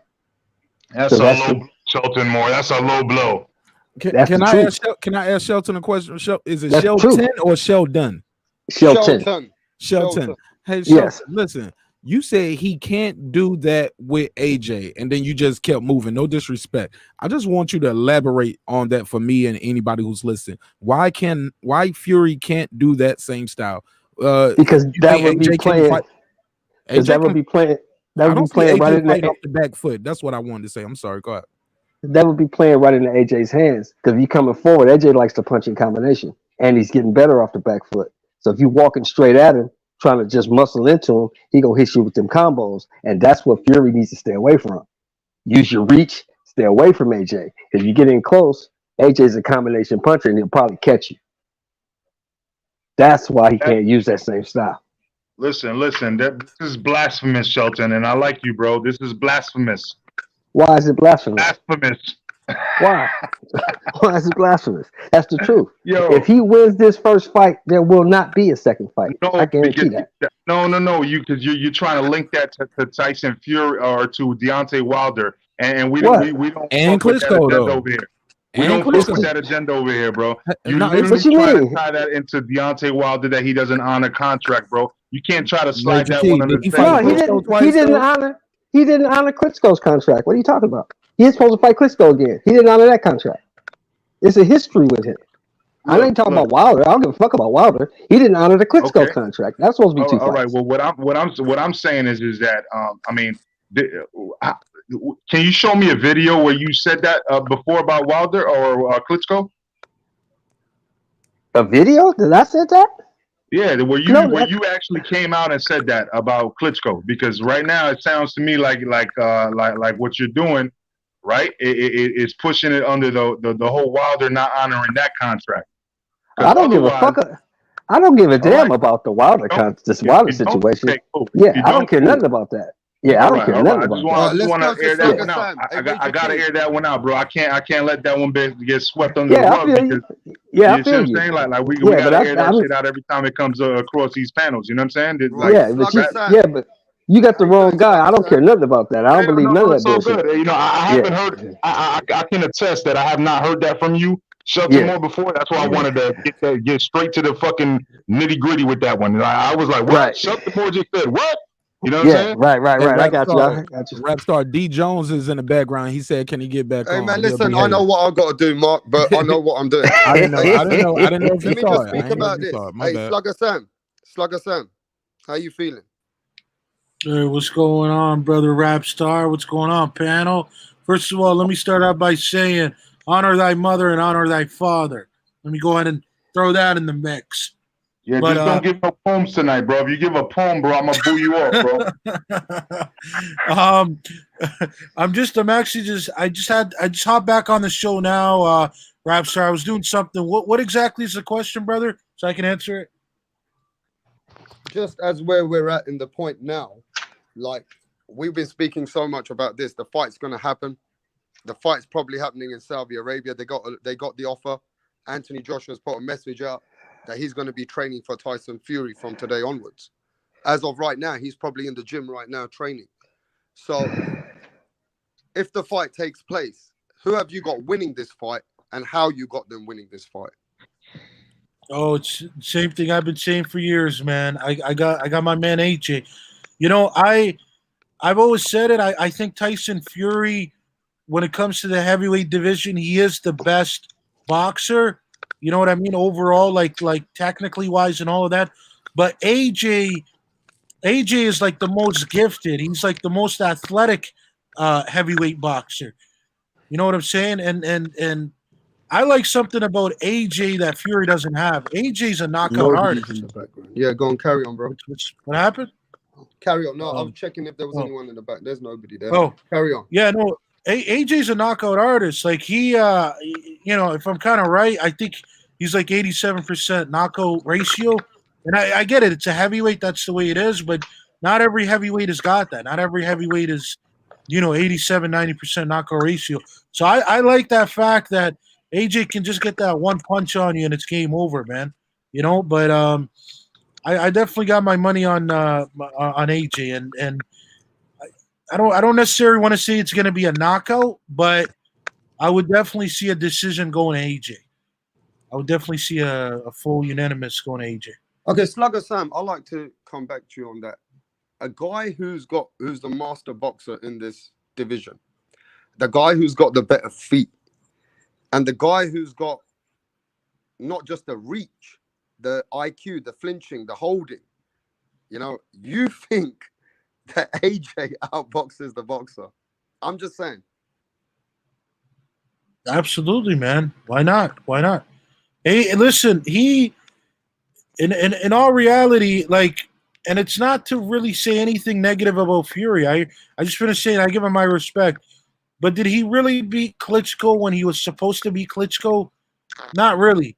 Okay, so that's a big contradiction, because Anthony Joshua fought that Klitschko 18 months after and nearly got knocked, and then nearly got knocked out by that Klitschko, which was already done, that you're saying 18 months afterwards, and then nearly knock out Anthony Joshua. So how much does that tell us about Joshua? Because the last time I checked, Tyson Fury never got touched in that Klitschko fight. Anthony Joshua had to come off the deck. Anthony Joshua did the stinky leg. Anthony Joshua overcame that boundary because Klitschko was so old and he's been out the ring so much. And Slugger Sam, let's not cook shit here, bro. You know, any man at 40 years old doesn't have the same stamina when he was 37 or in that time when he was out the ring. Let's This keep it is what I'm above. trying. This is what I'm trying to tell you. If you let me finish, this is what I'm trying to tell Okay. you. I just want you to So know what you're forgetting to acknowledge. That's all. That's all. no, absolutely. So that's what I'm saying. The Klitschko thing wasn't a jab. They both beat an old Klitschko. So in all reality, I don't really give them any much credit for that. But I do give more credit for Fury. That's correct because Fury also kind of took that reign away from him. But to just go on, right? He like when they talk about Wilder's resume, it's really the same for Fury. Fury's resume is a little bit better, right? He's got other guys on there, Chisora. You know what I'm saying? I like that. I like the Cunningham. Those were kind of better fights. But again, I don't really think Fury had that big competition, man, aside from Klitschko and Wilder. And I think Joshua was going to be something different, man. Okay, you Joshua gave me a great question. You've given me a great question, and I'm going to start with Major Key. Hey, Major Key, on his own statement, and we know Slugger Sam, he's been in boxing, he loves boxing, he's on it every day. On his own fucking statement, which win was better? Klitschko against Tyson Fury's credit, when Klitschko was undefeated, lineal champion, undisputed. Let's not forget, Klitschko was having a run, nobody beat him. Or the Klitschko which came after a bit of depression, which he said himself he was depressed, and he came back after 18 months. Which win do you give more credit for? Tyson Fury and Klitschko or Anthony Joshua and Klitschko? Man, look, I do have to give Tyson Fury credit, but it was I also have to give Anthony Joshua a little more credit, and here's why. Here's why. Here's why I give AJ a little bit more credit. With all due respect to Klitschko, he was somebody that liked to pull with the jab and keep you at a distance, and then when he would keep watching you, and as soon as you try to come in close, he try to like give you the right. You know what I'm saying? It was kind of an amateur style, but he was such at a high level that with that 1-2 that he just kept everybody at bay. You know what I'm saying? But I feel like Vitaly was more skilled than Vladimir, but nevertheless, Vladimir held the crowns. You know what I'm saying? And when it came down to Tyson Fury like backed him up and kept him on his back foot. Like it wasn't like Vladimir had any control Who over was that. moaning? Yeah. Oh, I'm saying that's not me. Somebody's moaning. Anyway, Okay, let's go that round. I want to go I hear around that. with I hear that that. question, bro, because I disagree with Major Key. I see all right, but let me finish my point then. Let me finish my point. That's fine. For fuck's sake, come on, bro. What you mean for fuck's sake, bro? You don't want me to talk? No, you got defensive. No, I just hope you didn't get defensive that I disagree with you. That's all. No, hell no, bro. What the fuck are you talking about, bro? You could disagree. You could disagree with me till daylight comes up, bro. It doesn't matter, bro. It doesn't matter at all. Yeah, you know what I mean? Right. All love. Go on, then, bro. Carry on. Yeah, no. All I'm trying to say, I'm gonna close my point. I'm gonna land the plane right now. What I'm trying to say is that with AJ though, he did overcome adversity in that fight, and so that showed more greatness because I've seen the round table with Eubanks, with Nigel Benn, with fucking, you know what I'm saying, Tyson Fury, with everybody that came out of Lennox Lewis, everybody that came out of the UK that was top, and you know. It looked like Tyson Fury thought he had everything in the bag, and then AJ brought something different. Yeah, and they were trying to school him like he was a little kid, and he took all that shit in, and he overcame adversity in that fight, man. And that overcoming adversity is a real sign of a champion. You know what I'm saying? Tyson didn't have to do that until he fought Wilder. Good point. Hey, that's good point. Shelton, are you there? Yeah, I'm here. Shelton, so as being a boxing, like you said yourself, you're a boxing hardcore man. You can say you're, as a boxing historian, you're learning every day. What win do you give credit for? Tyson Fury in that Klitschko, when Klitschko was coming on that undisputed, where he was winning most of his fights, never lost for a long time, or the Klitschko which came back after 18 months with Anthony Joshua. What win do you give credit for? Which one of those fighters gets credit for that win? The AJ win over Klitschko Okay. was better because Klitschko that fought when Fury fought Klitschko was fat. Klitschko, I don't mean fat out of shape. I mean he was fat. He just believed he couldn't be beat. He didn't take the challenge from Fury seriously because Fury, remember, he got knocked down by Steve Cunningham. So he didn't think much of Fury. And he was overconfident and he got fucking schooled. He got beat. When he came to fight AJ, he was ready. He was 40 years old, but he was fucking ready. And he came to fight that night. And he dropped Anthony. And Anthony dropped him, tried to finish him, gassed out, and he came back the next round and dropped him. And Anthony got up, he persevered, and he got Klitschko up out of there. I give that win way more credit because, like Major Key was saying, he had to fight through adversity. He had to dig deep to get that win, and he did that. Tyson, in my opinion, he dug a little bit deep in the first Wilder fight, but he's never really had to dig. You know what I'm saying? He's never really had to go there. And I think that's going to be the difference in this fight. Okay, great points. Divided views. Mark, you know the question, you know the drill, bro. What is it? What do you think? I'm gonna keep it a buck with you, man.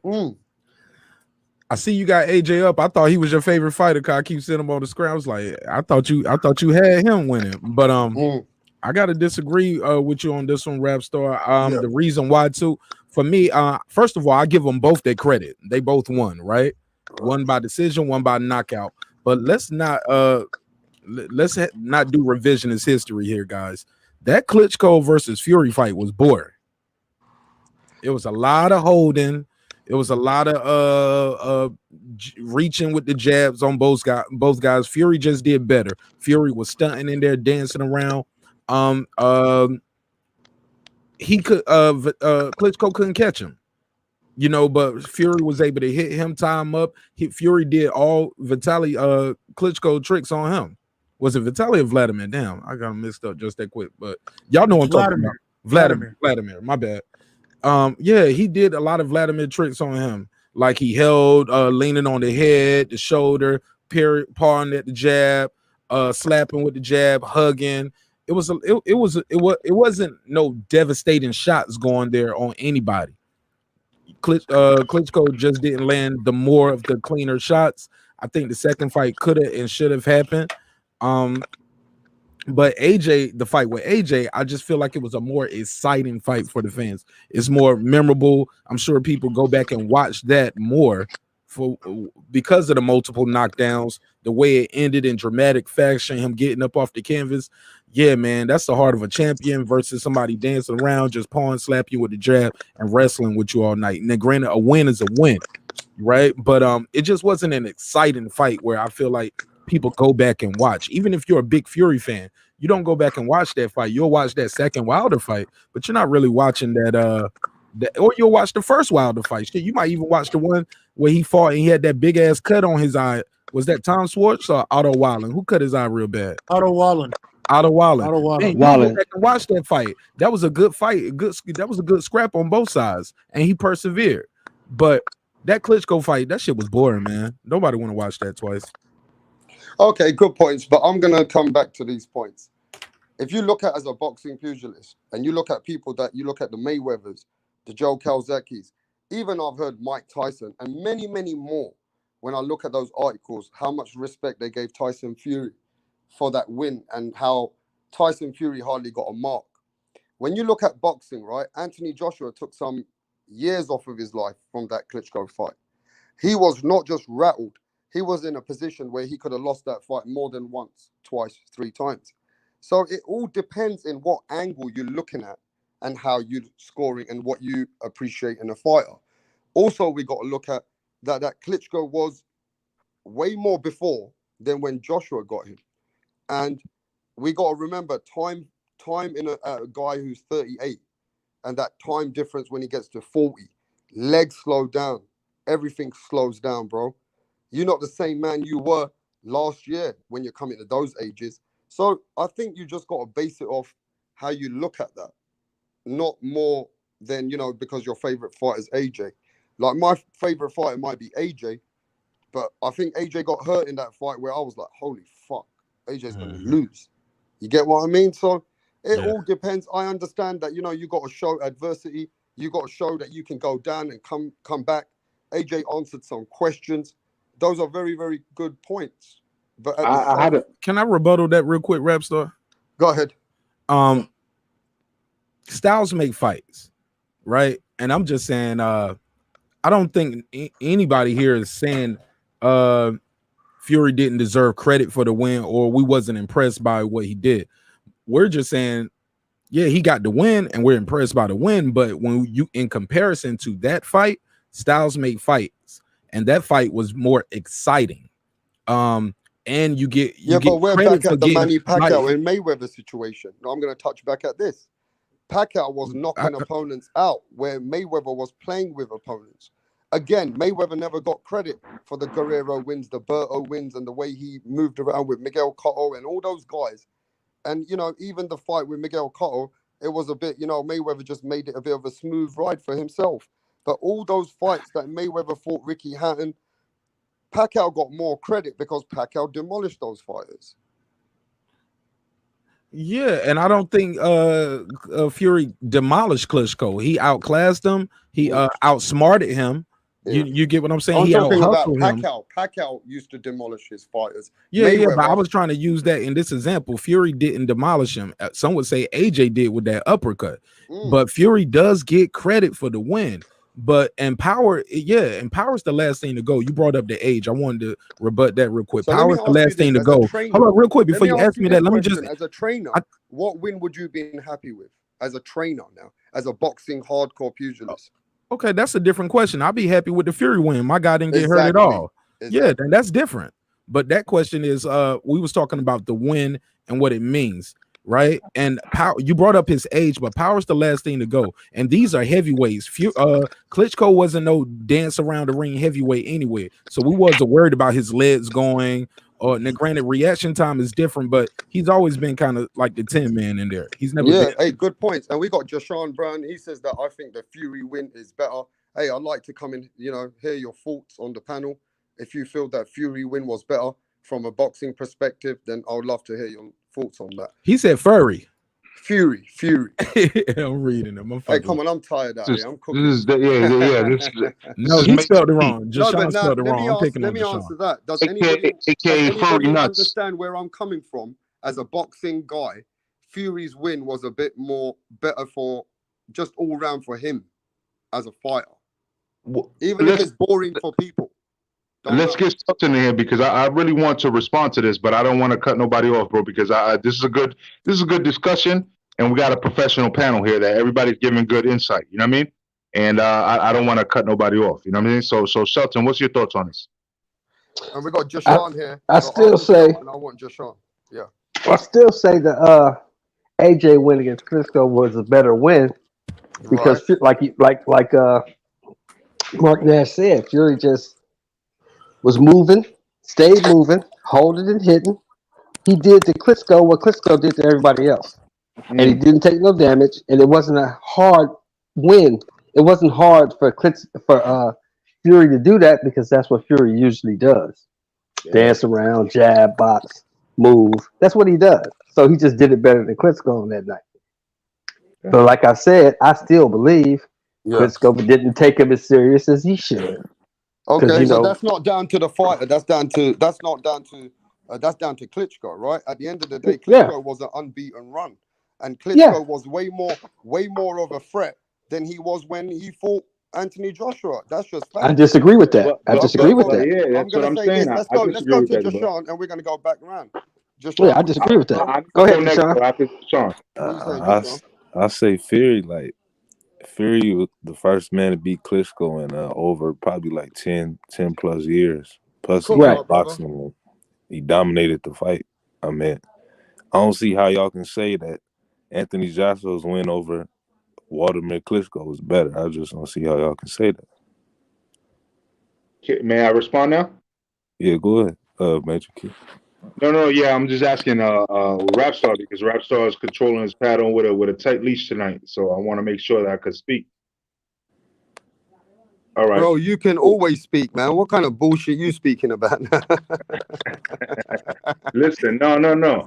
I'm being honest though. Like honestly speaking, bro. Look, Joshua.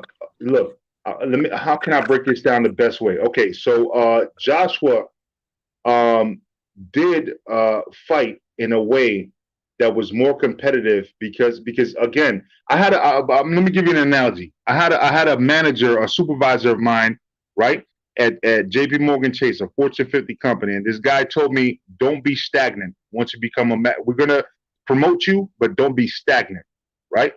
And it seems like Vladimir got stagnant, if you understand what I mean about that, right? And basically, when you become stagnant, is that you think everything's the same thing, right? You think everything you faced every single style, you faced every single boxer. It doesn't matter who you put in front of me, I'm gonna beat him. Blah blah blah. He became stagnant.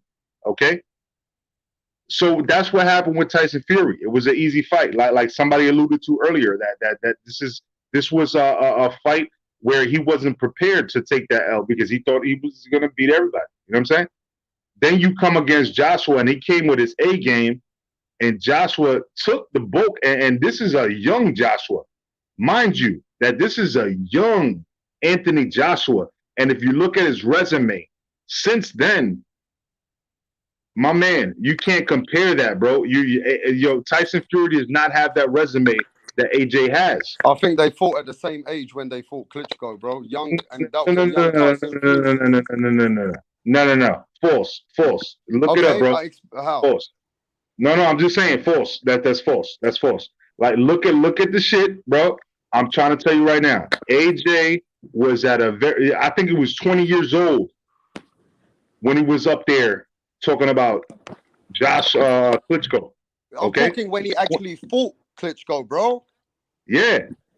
That's what when I'm talking about. When did he actually fight Klitschko, bro? Well, yo, bro, I'm talking from my phone, bro. I'm talking off the top of my head. You got a computer, bro. Look it up. No, I ain't got no motherfucking computer. I'm on my phone, bro. I'm on the computer. I'm looking it up. I could look it up. I just want to touch on this. I'm looking you it said up. that he was young. How old was Tyson Fury when he was 27? Tyson Fury was 27, and how old was AJ was 28. AJ was 28. So no, AJ was 28 when he fought. Way more Are you fucking nuts? AJ was not 28. You looking at their age right now or something? Because no. AJ was Hear not me out. 28. Major Key, just hear me out, brother. Hear me out. Tyson Fury fought him in 2017. He's born 88, so he would have been 26, 27. And then AJ fought him in 2017. He's born 89. So sorry, he would have been 26, 27. Bro, I'm looking at I'm looking at the tail of the tape, and it says AJ 27, Klitschko 41. Right. My bad. Yeah. AJ was 27. Yeah, Klitschko was 41. Okay, my bad. Yeah, I stand corrected. You see that? This is why I tell you guys I'll be flipping off the top. You know what I'm saying? But how many fights did he have, Major Key? How many fights did he have when he fought Klitschko? 18. Yeah, I was gonna say it was because that's what I'm saying. Man, maybe he was young. The fights were like I don't know, bro. But what I'm trying to say is that he was pretty young in his career to be fighting a fucking Klitschko, and he did great, and then he fought a bunch of champions after that. Is my point. That's pretty much what I was going at, you know. And then nobody can debate that. You know what I'm saying? Like he literally fought Klitschko and fought just to confirm everything, a bunch of champions after that. Okay, but as long as we get the facts right, that Tyson and Anthony Joshua fought Klitschko around the same age and when they were 27 years old. Yeah, and let me say something right quick. Only 2 years apart, too. It wasn't like he fought him and then Fury fought him and AJ fought him 5 or 10 years later. Right. You know. So look, I think there's divided opinions, right? I think you just got to look at how you think which win was more credible, which Klitschko was more dangerous. I can also disagree with Shelton that I don't think that Klitschko, which came back, was more dangerous, even though the fire was there. Even if your fire could be there, your age is aged. You've learned how to take a loss now. You went in there, and I'm not saying Klitschko never gave a good account of himself. He nearly beat Anthony Joshua. At one point, Eddie Hearn said himself. Eddie Hearn goes that he was shitting himself. He goes, that's the only fight that Eddie Hearn was scared when he was watching it. Oh, of course, after the Andy Ruiz, which was a surprise. But that fight with Klitschko was so scary for Eddie Hearn. He goes like, at some point, he couldn't see it because he thought AJ was going to lose. But we got to give AJ a lot of credit with, like Major Key said as well, Mark said, Shelton said, Slugger Sam said, that AJ did answer a lot of questions. He came back from that diversity and showed people he's not going to fold. He'll come back from that. But it didn't help him in Anthony Joshua, did it? I mean, it didn't help him with Andy Ruiz. When Andy Ruiz beat Anthony Joshua, Anthony Joshua fucking kind of quit. You're taking it the wrong way. Look, he was non-responsive. All right, that's tales of concussion. Maybe he got concussed because he was smiling in the corner, but he didn't respond to the referee, so the referee had to call it off. So so he lost TKO, no doubt about it. You know what I mean? He got knocked out, basically TKO. But to say that Jashawn, bro, I think that. Go ahead. I'm just saying, to say that he quit, that's a whole different thing, because you're questioning his heart and his will now, right? And look what he did in the next fight, bro. Look what he did. He looked scared, but he kept on the outside. He tried boxing, and then he improved like 10 times more against Pulev. Major Key.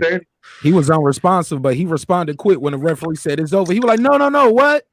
Yeah, but his hands were on. His hands were. He understood. I felt like he was milking the clock. I thought he was trying to milk the clock a little bit to get himself together. He didn't think they were going to wave it off. He didn't quit. But again, I think that what it was basically he felt like he'd get away with something. He wasn't in the UK. Yeah, you know what I'm saying? To milk the clock, bro, and the ref waved that shit off. You might be right though. That's what I'm trying to say. Like, I'm trying to admit that. What I'm trying to say is that he's not used to the United States. He's used to in the UK. He could probably get away with that. You know what I'm saying? And he just like, they were like, nah, fuck that shit, bro. You're not responding to me, bro. This shit is off. And he looked at the judge like the ref, like, what the fuck, bro? You know what I'm saying? Like, he wasn't prepared for that. Okay, let me say this, man. That leads to my next question, then, Major Key. Right. And all due respect to everybody's point of views, you know what I mean? But look, that leads to my next question, and I'm going to go to Jashawn. Who's got the weaknesses? Who do you see?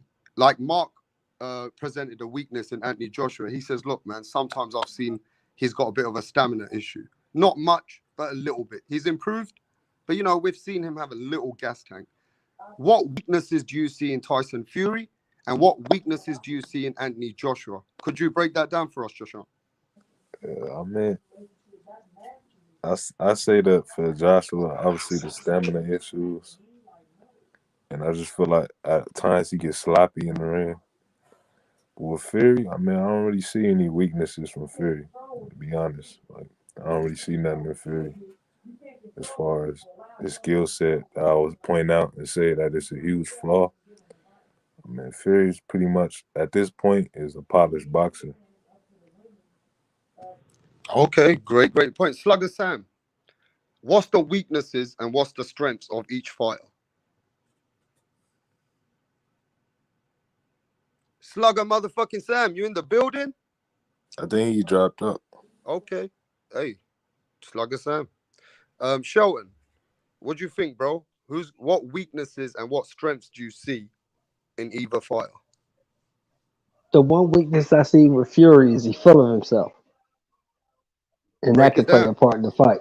Fury, right now, believes truly believes that he's the best in the world at the heavyweight division. He doesn't believe that AJ has the skills to beat him.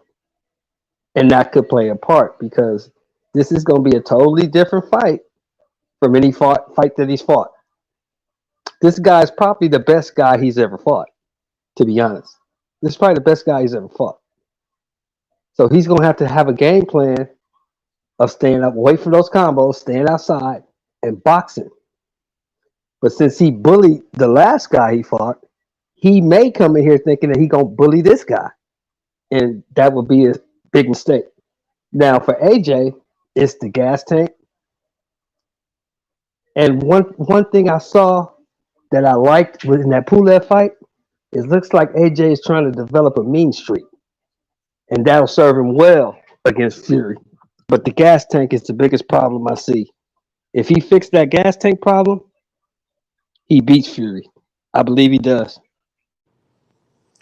Okay, great points. Major Key, what witnesses do you see? I mean, what weaknesses do you see? I said witnesses. What weaknesses do you see and strengths in each fighter? And could you break it down?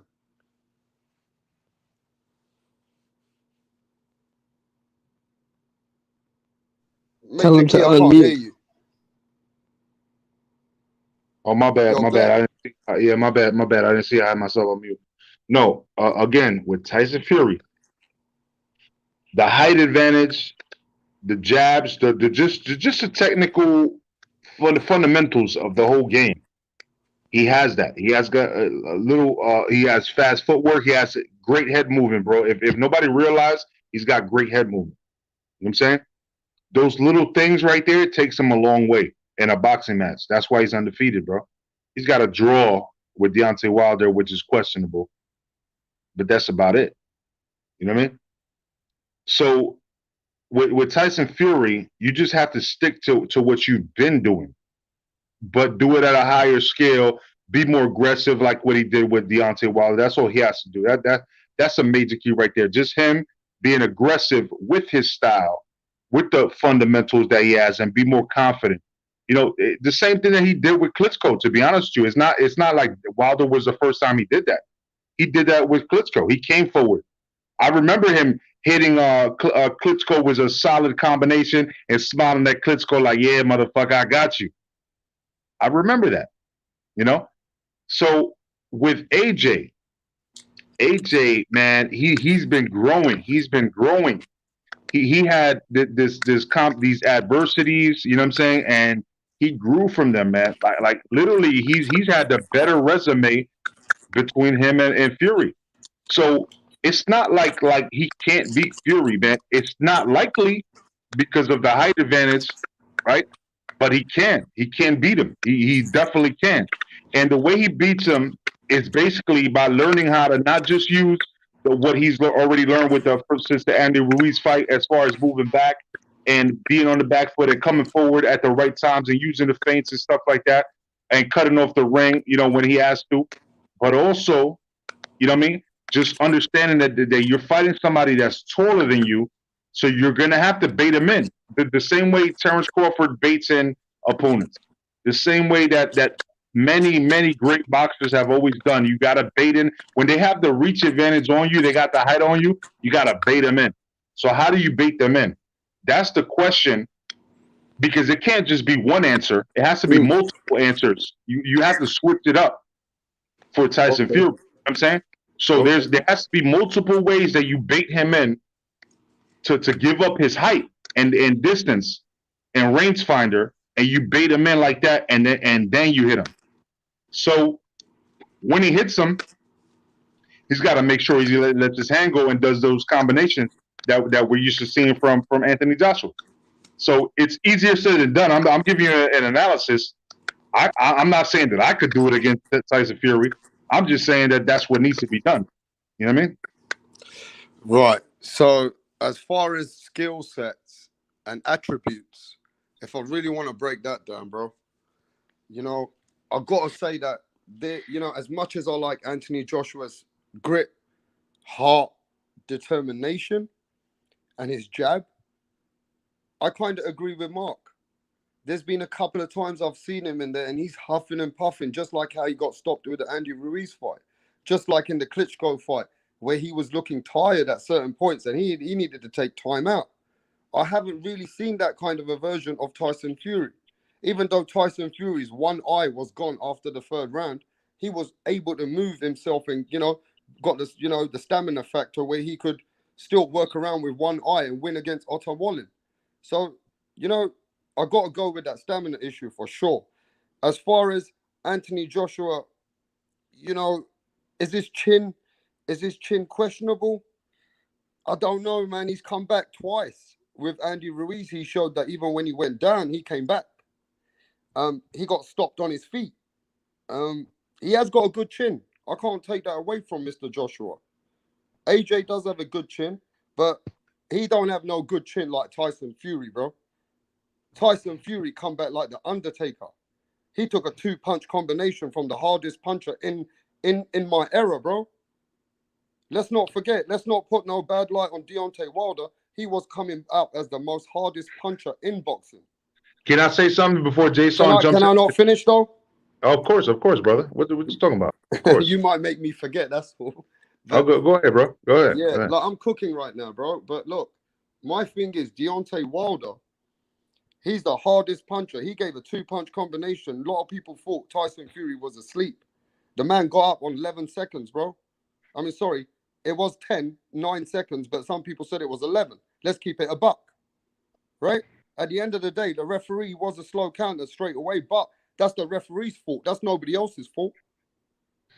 Tyson Fury got up and he pushed back Deontay Wilder and he nearly knocked Deontay Wilder out in the 12th round. Everybody go watch that fight. Deontay Wilder got a 2-punch combination after Tyson Fury getting knocked down like that. So for me, if I'm going to look at who's got the weaknesses, Anthony Joshua got a bit more weaknesses than Tyson Fury. Now the platform's yours, Major Key. Yeah, no, I know Jason, peace to you, brother, and you could have it right after me. I just wanted to make one little quick point because I actually agree with Mark Nash and what you're trying to say about it, as far as like I understand the physiology of people, and he was right when he said what he said earlier, as far as like, you know, when you have lactate in your muscles, when you have different air bubbles popping up in your body, and then you need more oxygen for the rest. I get that 1,000%. He's absolutely right about that. That's just physiology. That's facts, bro. It is what it's science. You know what I mean?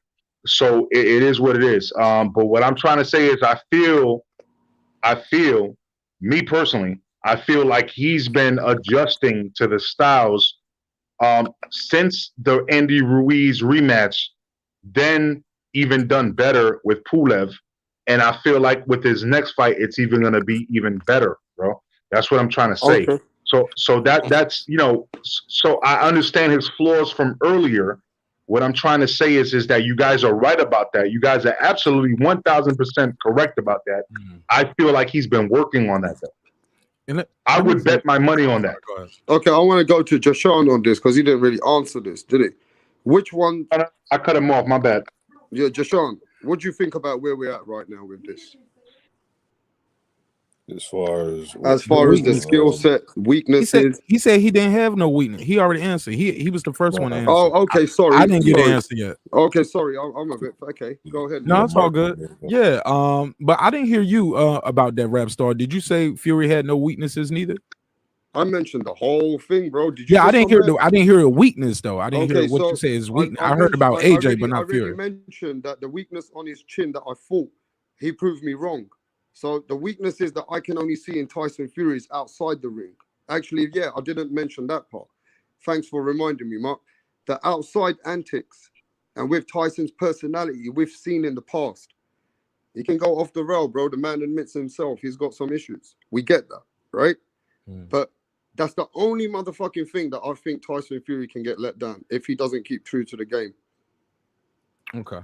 Well, I had a couple of course, you know, I'm gonna echo what's already been said for as AJ and the gas tank. That's something that we all know, right?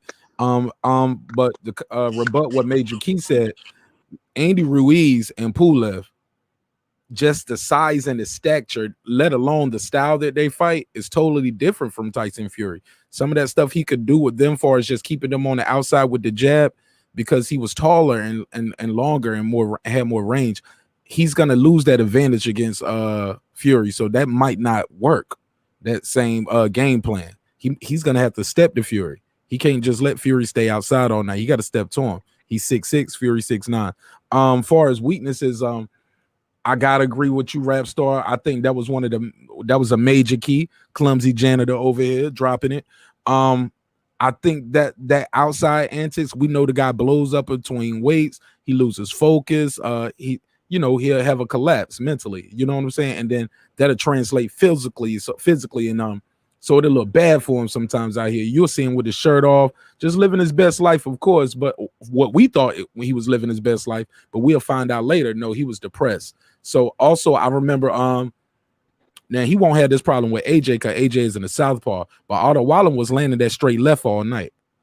Cut his eye real bad, like you said. So that is definitely a weakness. Also, Fury still has that standard. But can I buck on that? That the reason why he was having the left on him is because his eye was fucked too. I got fucked up with a left hook or a straight left though. But he, regardless, he was getting hit with that straight left all night. He still won the fight. Was fucked. From a punch though, not a headbutt. Facts. Yeah. So, but let me just land the plane real quick. I promise I'll pass it back. Go ahead. No, you go. Go ahead. So also Fury still has that standard European style, for better for worse, where he's straight up and down with that 1-2.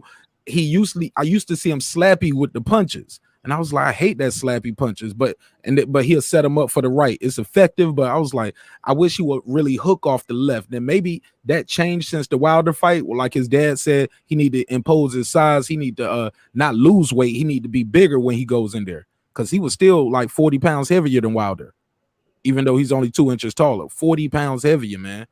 That's a lot. 40 to 50, they say, right? So I think all that shit matters, man. He was 273. Come on, bro. That's crazy. So he got to use that shit. He got to step to these dudes. Not that dancing around style. If he's like not slapping and like just stepping to the guys like he did with Wilder, he can stop AJ before 7. Oh, so Mark, now you think Tyson Fury can actually stop AJ? Hell yeah, he can stop anybody, man. Like he's 6'9", 273 pounds. Well, and can I just give my quick rebuttal to what Mark just said? Go ahead, bro. At the beginning, if you listen, I absolutely said that I literally cite. If you rewind this to the beginning of the whole conversation, I said Tyson Fury should win. However, I can see how Anthony Joshua could win. So everything you just said right now, bro, I literally already said that I have Tyson Fury winning, right? Yeah. But here's the way that Anthony Joshua can win, and that's basically what I started doing. All been doing. Yeah, we've all been trying to find ways. Fact. Yeah, exactly. Yeah, no, but I'm just because he wasn't here at the beginning, and he just kind of like landed the plane for me as well. You know what I'm saying? Yeah, gotcha. So look, let's keep it cooking. I mean, at the end of the day, at this point, is it a 50-50 fight? I got it 60-40 or 55 Tyson Fury, 45 Anthony Joshua. And that's me at my best. And even though Joshua's from my town, I got Tyson Fury as the favorite. I got Tyson Fury as the guy that would be the bookie's favorite. Does everybody agree with that, or does somebody want to come back at me on that? No, I got it 55-45. Okay. Fury. Okay. He got all the physical advantages. He should win. But as we know, if we look at the history of boxing, just because you should win doesn't mean you do. That's a good point. That's facts. Man, I kind of want to say it's a 50-50 rap, because we dealing with heavyweights right here, and one shot can change it all. If Fury's going to employ that style that he used against Wilder, where he's just going to step to the guys now, like I'm bigger than you, I'm better, I'm just going to step to you. Yeah, he's going to give AJ opportunities, because AJ is a more all around skill fighter than Deontay Wilder. He's going to hook off Tyson's jab, or he's going to try to throw an overhand right over Tyson. You know what I'm saying? Like he's not going to be all those rights that he throw. He's not going to loop them. Some of those, he's going to straighten his shots out when Fury's closer. He's going to throw the uppercut. Deontay Wilder isn't really known for throwing them big right uppercuts. AJ is. AJ, you get what I'm saying? So also another weakness for Fury is the body shots, man. Like I think AJ is really gonna get to his body if he's trying to go in there and trying to get AJ out here. But like I said, man, I think it's a 50-50 fight because they are heavyweights. and AJ is such a superior and skilled fighter for that weight division. Right. Facts. That's crazy, man. The dude is Okay, so dope. somebody told me in the chat, and I know it was Stephen 4722. Stefan 4722 said that AJ's been at his best at 240. Everyone agree? At What fight was that? 240, Facts. AJ's That's into facts. the ring. What fight That was a Klitschko fight. That was a Klitschko fight. So at 240, AJ's at his best. Facts. Okay. What was he for Ruiz too? Or Pulev? What was he around those fights? Pulev, he was like 240, 245. Yeah, I like Ruiz, him he's around like that way. 253. Nah, that's Ruiz too is like much. 253. And you But see, train in Ruiz- Miami, yo. You at can't his be best- training for no fight in Miami, bro. Yeah, But just look at Tyson this. Fury has shown us that he's at his best at a heavier weight, though, Shelton. I'm a bit Yes. confused about that. Right. Because he can use his when weight. he was heavy, he performed well. Right. Because he can use his size and lean on you and push you. But that depends on the type of fighter he's fighting. See, let's not forget that Fury is sharp inside that ring. Fury can make adjustments. The same shit we sitting here saying. Fury knows I can't just walk straight up to this dude. I can't just walk in on this cat like that because I'm not walking in on a guy who's just looking for one shot. I'm walking in on a combination puncher who hits hard. So I got to be careful. You got to change his whole game plan up. You understand what I'm saying? You can't use the same game plan to use against Wilder against AJ. It's not going to work because you got two different fighters. So what should Fury It's be not- weighing in for Anthony Joshua? He should come in at about 260, 265 so he can move. Okay, great points. Joshan, is Tyson Fury better off coming up heavy like he did with Wilder, or should he be losing some weight? And where should, what do you think about that? You definitely got to come in heavy because you got to remember Anthony Joshua. You know what I'm saying? Anthony Joshua is well built and he can punch. So you definitely got to come in heavy. You can't lose weight. You should come in heavier for this fight. You know, Wilder, Deontay Wilder is slim, a lanky type of build. He had to punch. But, you know, Anthony Joshua a different type of beast. You know what I'm saying? Like Anthony Joshua is a different type of beast. He's a lot stronger than Deontay Wilder. So he definitely got to come in more heavier. Hey, great points. Major Key, what do you think about that? Tyson Fury needs to come in heavier, bro. He don't need to try and lose some weight. He needs to come in heavy. No. I think the weight is not a problem. It's literally just a matter of him. He's 6'9". He's not your average weight that everybody wants to expect you to get, right? He's 6'9". That's kind of like that's unorthodox for the sport to be 6'9" with his light feet. So it's whatever makes him feel comfortable. I'm not gonna give him a certain weight because it's not really something that we have a long tradition of having, right? I'm gonna say that it's up to the man himself or what he feels is comfortable. And I know that that's against the grain with what everybody's saying, but at the end of the day, you know what I'm saying? Unless you've trained and it's specified in 6'9" fighters, then really nobody's an expert on that. You know what I mean? You just gotta feel comfortable. You just gotta feel comfortable in your own skin. You know what I mean? And that's all that matters. You know? Okay, well, yeah, everybody's got, I mean, everybody's got to come Hey, in. can I ask a question? But I think Sugar Hill, personally, I think Sugar Hill's aim will be to make him come in strong, fast at 268, 270. I think he's going to come in at, bro. Can I ask a question? Huh? Can I ask a question? Of course, man. Of course you can. All right. So can we all admit? Well, I'm just gonna say for myself and see if you guys agree. Can we all admit that the first Ruiz fight was a cherry pick going wrong? I could say that. Yeah, I agree with that. That was a cherry pick going wrong. I To be also, fair, I think can't. we got to realize this as well. That short space of time that Jerry Big Baby Miller, the way Thank you, Rap. That short space of time that they gave him, they had so many millions behind that fight. Hey, listen, Shelton, cherry pick or not, he had to make a fight. And Andy Ruiz, and money in it. There was money in it. There was money in it, bro. Yeah, but he could have picked anybody. He picked Yeah, Andy but Ruiz. nobody else was stepping up to the table. Last Yeah, minute, yeah, that's true. Then nobody was stepping up to the table. Rap Star's right. right. Major Nobody key. was stepping up to the table, bro. Yeah, I gotta agree with Rapstar on this, Shelton. Like, Yeah. yeah. Look, I don't want to say it's a cherry pick going wrong because, like Rapstar said, that wasn't the fight he came for. You get Right. what I'm saying? That it ain't his Exactly. fault. The guy popped. He's already here. We training, money on the line. We got to get somebody Right. here. Andy Ruiz had just fought. That might have Yeah. been what hurt him too. Andy Ruiz was fresher. Was fresher off the field. You get what I'm saying? So the muscle memory's working. He's coming straight off a training camp, a fight. Oh, I got a championship fight. Oh man, we going right back in the gym. We ready already. Versus the AJ down here in Miami with all them bad bitches, nigga.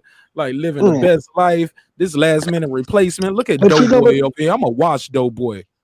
But you know what tripped me out about that? This is what tripped me out because I had just saw Andy Ruiz fight like a month prior. Am I right? About a month prior, he fought. Yeah. Good. Yeah, and I'm watching the dude. I'm like, damn, this little fat motherfucker can fight.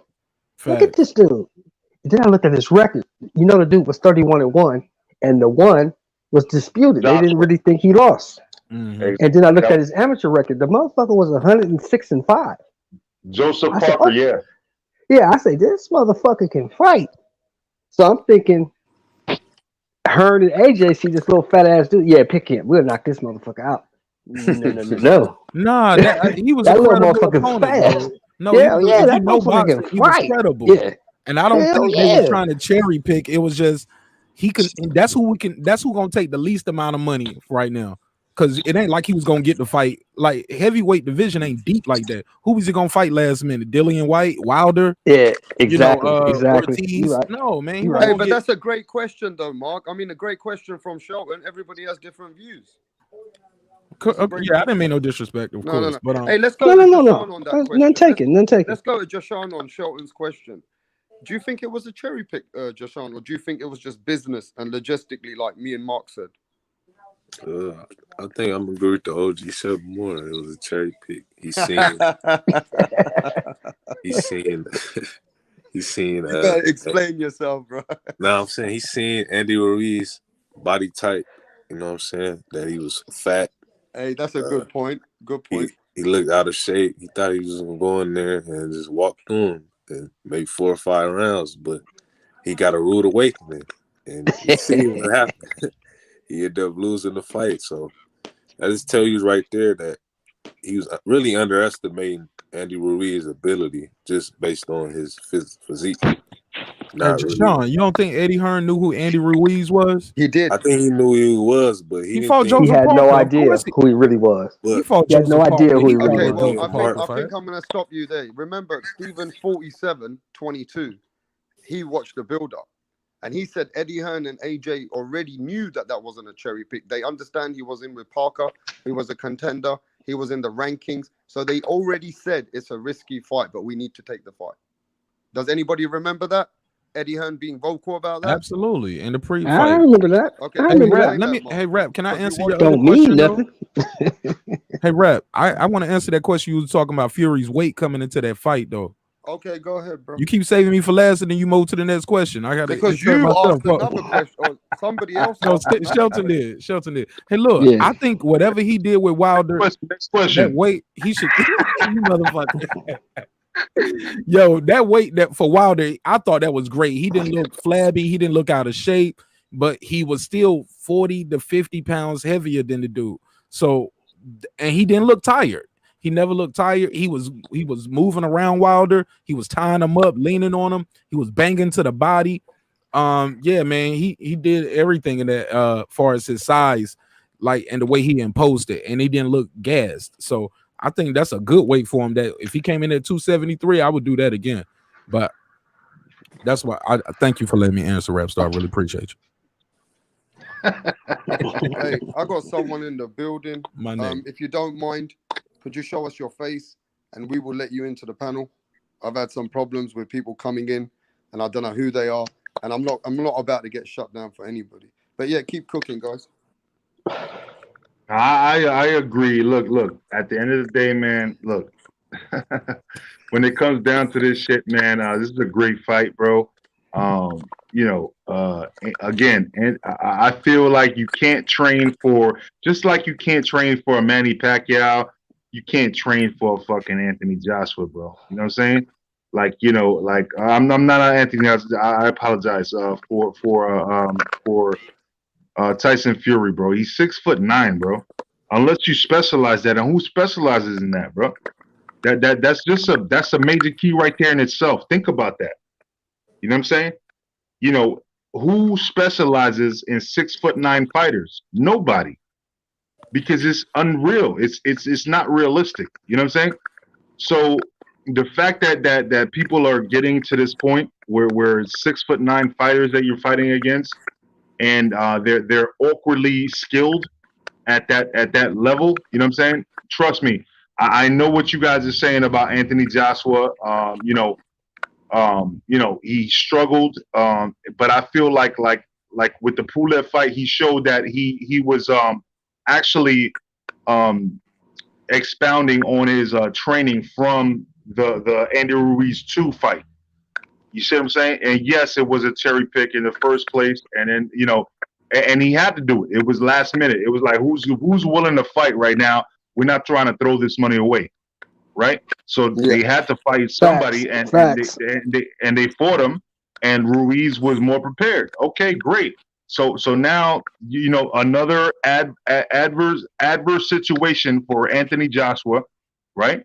And he came back and he showed, even though he looked a little scared, but then he expounded on that with the second fight again after that, which was Pulev, where he actually showed that he can actually box. So he become more of a boxer, which is great for his career, bro. You know what I'm saying? It's great for his career. I'm not mad at that at all, bro. I'm not mad at that at all. You know what I'm saying? Yeah. I like to go to some people in the chat, man. They've been, on the panel. I mean, on the chat for a while. So we got Keep Caution. Keep Caution says Fury has special attributes. The size of him, the footwork, the cardio. He also knows when to lean on you, make you carry his weight, tires you out, dances circles around you. For 12 rounds, Fury's the best all-round fighter. And I'm totally with you. And, I said the same thing earlier. So, great point. So MMA Boxing Dynasty says Fury ducks a lot that will be perfect for AJ for an uppercut. Anyone got anything to say about that? Yeah, Fury does dip his head a little bit, but he dips to his right more though than the left. He's not dipping to his left for that uppercut. Okay, I'm adding you to the screen, my bro. So I've got another brother in the building. I don't know who he is. I think it's his first time here. How you feeling, Blood, bro? what up, Blood? What's going on, bro? How y'all doing, man? Hey, is that Blood boxing over there? I'm sleeping half in my bed, but I'm still cooking boxing for you, Blood. What's up with y'all, man? Still here for you, bro. What's up, Blood boxing? How you doing, bro? How many people you done cussed out tonight, Rap Star? I'm cooking right here, bro. I'm cooking. What's going on, Major Key? How you doing, Glenn? I'm doing great, brother. How you doing, bro? That's why I see my face, because I'm like, oh yeah, I recognize this dude. Okay, so there's no troll. I appreciate that, bro. That's stupid for people to come in and troll. I'm not gonna do that, but I know there's a lot of fakes. That as soon as you showed your face, I was like, I gotta show my face. What's up? Salute, my nigga. Yes, sir. Hey, respect. Mr. More good Mark Nash too, man. Blood Boxing said he take his donations for weed money on. I know four of y'all. What's up, y'all, man? It's good to come in and talk some boxing with y'all. Yeah, Blood Boxing, what's happening, brother? What you saying? How you doing, Mr. Shelton Moore, man? Good to see you, man. All right, man. Good to see you, sir. Yes, sir. Yeah. Let me just say this. Welcome to my home. This is like a temple of boxing for me, bro. Can you hear me, bro? I had to turn it off on the other end. I'm sorry, man. I had to turn my other screen off. I'm sorry about the feedback, but I took care of it. I said, welcome to my home, man. This is like my temple of boxing. Yes, sir. Yes, sir. Yeah, so I've been listening to you for a while, though, man. I heard you going off the other night, cussing out people and all kind of stuff. It's all good, though. Yes, sir. Hey, Fox News update. Fox News update. I'm just joking, bro. Yeah. So what are you saying about this Anthony Joshua and Tyson Fury? The fight's gonna happen. How do you break it down, bro? Who you got in this It's fight? a really good fight, man. It's a really good fight. I got Tyson Fury winning this fight. I think Tyson Fury, he's going to have it harder with Anthony Joshua than he did with Deontay Wilder. Anthony Joshua being a bigger man. I don't believe he's going to be able to muscle Anthony Joshua around like he did Deontay Wilder, but I like some of the things Tyson Fury did. One thing that I always remember is what he did in the Chisora fights, where he was able to switch it up to the southpaw stance, man. I think he needs to keep the fight at mid-range, man. Anthony Joshua probably needs to try to take it in the close quarters, try to pull him down, pull him behind his head, land that uppercut, rough him up on the inside. He's going to have to make this a fight. I think that Anthony Joshua is a really good boxer, but I don't think he's as good of a boxer as Tyson Fury, in my opinion. And Tyson Fury could match him in footwork and everything. I think he should try to maybe switch it up some, go to the southpaw stance a little bit, come back to the orthodox. It's going to be a lot harder because I know he's using Sugar Hill now, which Sugar Hill and Kronk, they teach you to come forward and smother a fighter's power and stuff like that. But it's not going to be as easy with Anthony Joshua. I think because Anthony Joshua has more than that big right hand. He has an uppercut. He can fight on the inside some. So it might be a little bit more dangerous. I think Tyson Fury is going to try to box him some and mix it up a little bit. I would favor Tyson Fury. I have it like 55-45 though in this fight. Okay, that's exactly what I've been saying here, man. It seems like you've been watching the channel today, bro. I've been saying. No, I wasn't watching today, but I've watched you several other times though. And I watch, of course, I watch Mark Nash, and I also watch Major Key Boxing. Big Glenn over there, who's over there in Florida with me. So do you have a channel as well, bro? Do you have a channel? Yeah, it's called Blood Boxing.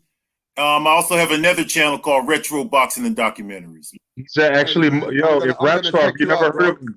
Can I speak? Hey, listen, I'm gonna check you out, my bro, from London. Okay, if you heard of him, bro, he's actually pretty funny, bro. He's he's not a comedian per se, but he's fucking funny as fuck though.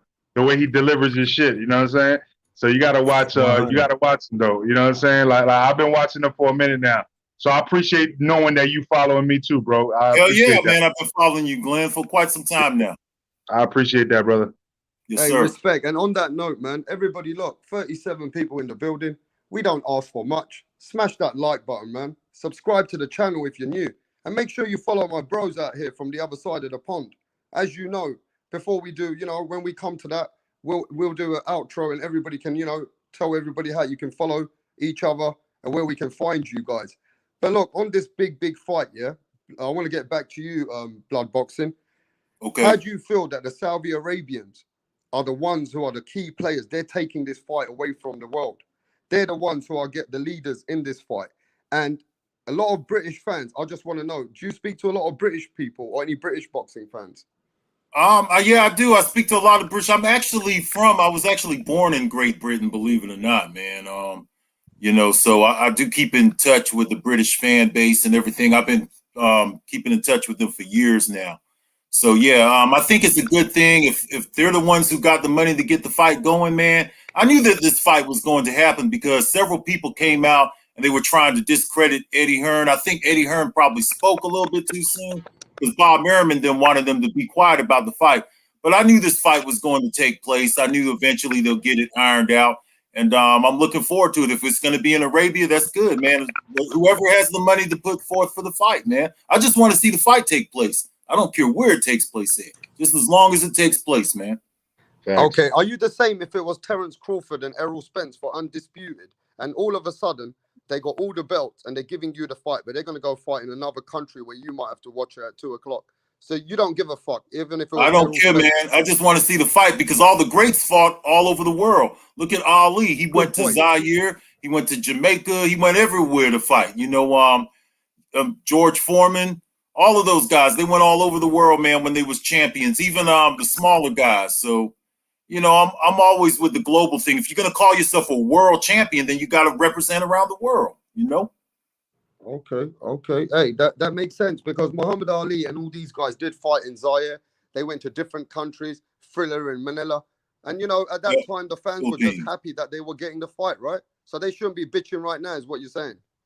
Exactly. Just be happy that we're getting the fight. It doesn't matter where the home base are because these guys are world champions. So they should be willing to go anywhere and fight. I didn't like the fact that Floyd Mayweather used to fight all his fights in Vegas.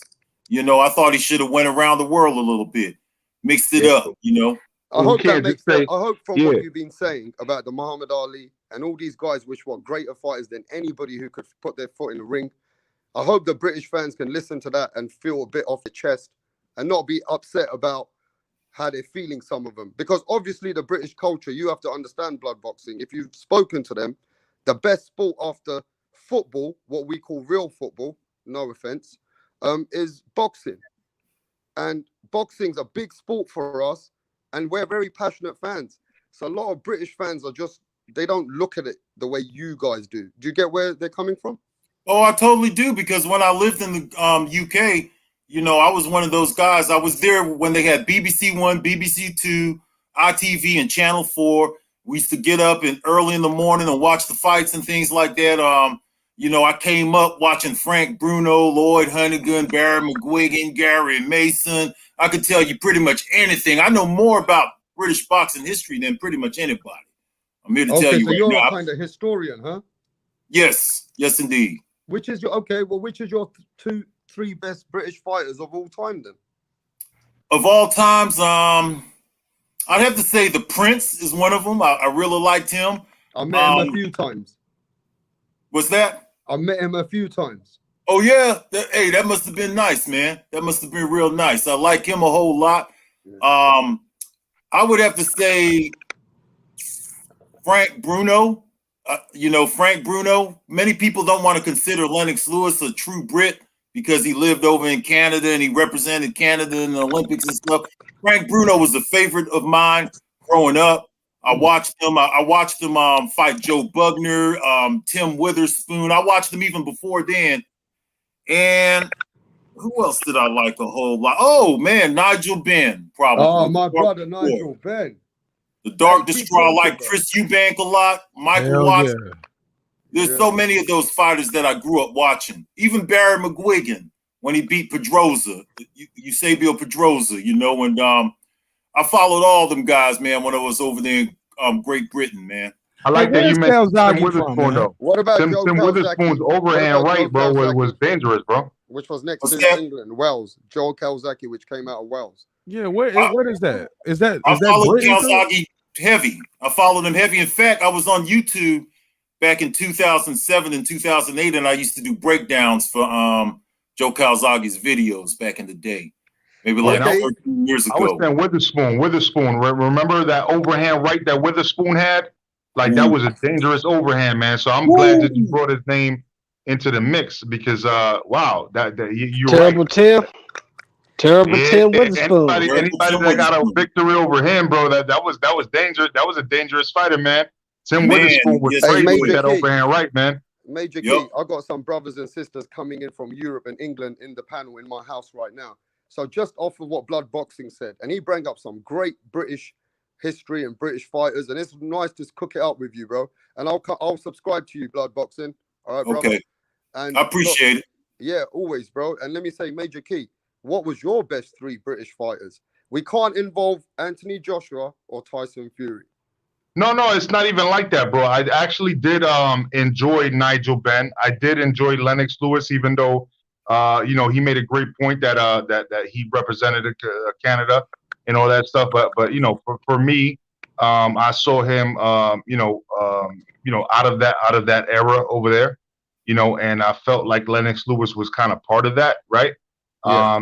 So I get where he's coming from though, because he's got a more deep rooted background than I do with UK. So I'm just looking from the outside, right? Yeah.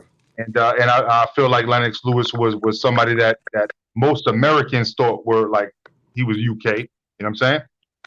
So I gotta say those two, and then I gotta say you know, shit, man. Like you said, Nigel Benn, Lennox Lewis, and then fuck, man, because I really can't put. I like Prince Nassim, but I was never sold on him like that, like everybody else was, man. I just wasn't, man. I gotta put somebody else there, man. You know what I'm There's I gotta Chris put Eubank. What about Chris Eubank? You like Chris Eubank? Okay, that's a great name right there. Hell I would yeah. accept that one. I would accept Chris Eubank. I would accept him. You know, Okay, let's keep maybe it cooking, without bro. the whistle. Without the whistle. Forget the whistle though. Forget the whistle. I don't want to hear the whistle when you talk, bro. You know what I'm saying? But let I me don't want just to hear tell you whistle while you something. work shit. You know what I'm saying? Can I just Yo, touch on this? I think Blood Boxing would realize Chris Eubank was sending a message at that time. He was showing people that you could be a gentleman. I don't need to be a motherfucking thug. Remember that? He goes, I Yes, want I to dress. do. Huh? Yep. And I he was remember the that. first guy to say to people, I'm not coming in with no hoodie or nothing. He goes, I'm going to wear the best shoes. I'm going to dress better than anyone. And you better respect me for my intellectual level. Am I right or wrong? Chris But Eubank, when he got into the ring, he was a killer though. Hey, look, Okay? and he he was a played killer. Tina Turner, Simply the Best. Yeah, he was a killer, He didn't bro. come into no gangster shit. He came in there to a pop record, man. Who does He that? did. Yes, he I know, did. but still, bro, he ate his tea, he drank his tea and ate his biscuits and then came and whooped somebody's ass, bro. He English. said, Exactly. Exactly. That's it. I'm That's going it right there. to eat proper breakfast and I'm not ignorant. Who do you think I am? I'm Chris Eubanks.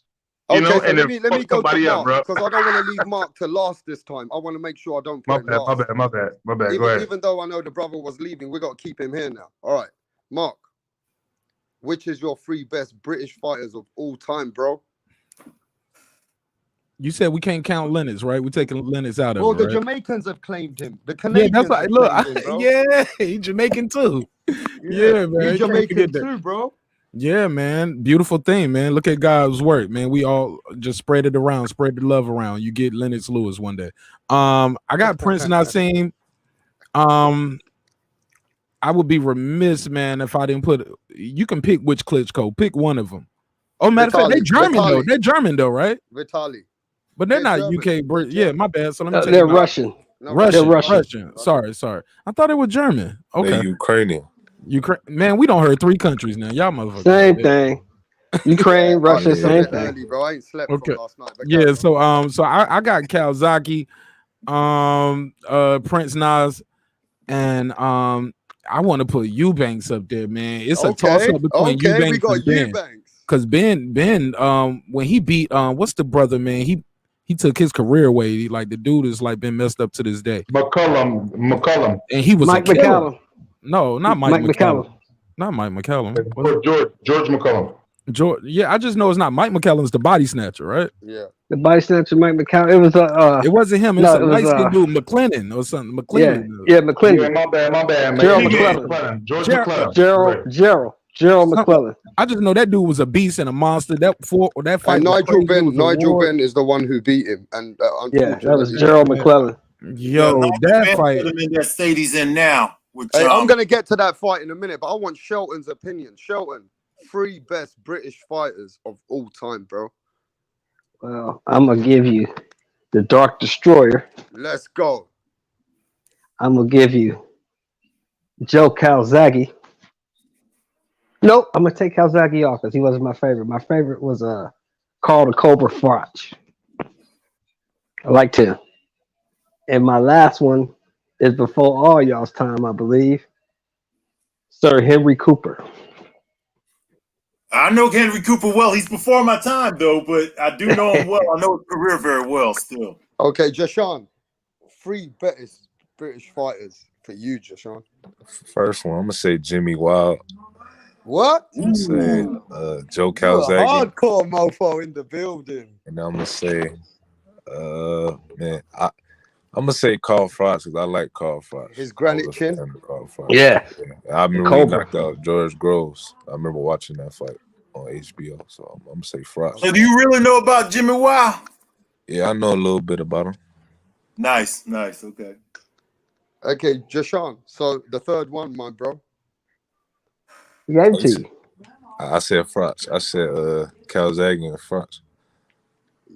Okay. I mean, hey, look, I think what we got to recognize, and I'm with Blood Boxing on this, there's been no featherweight who bring the division together like Nassim Hamid. You can't say that this man didn't bring the light to the small guys.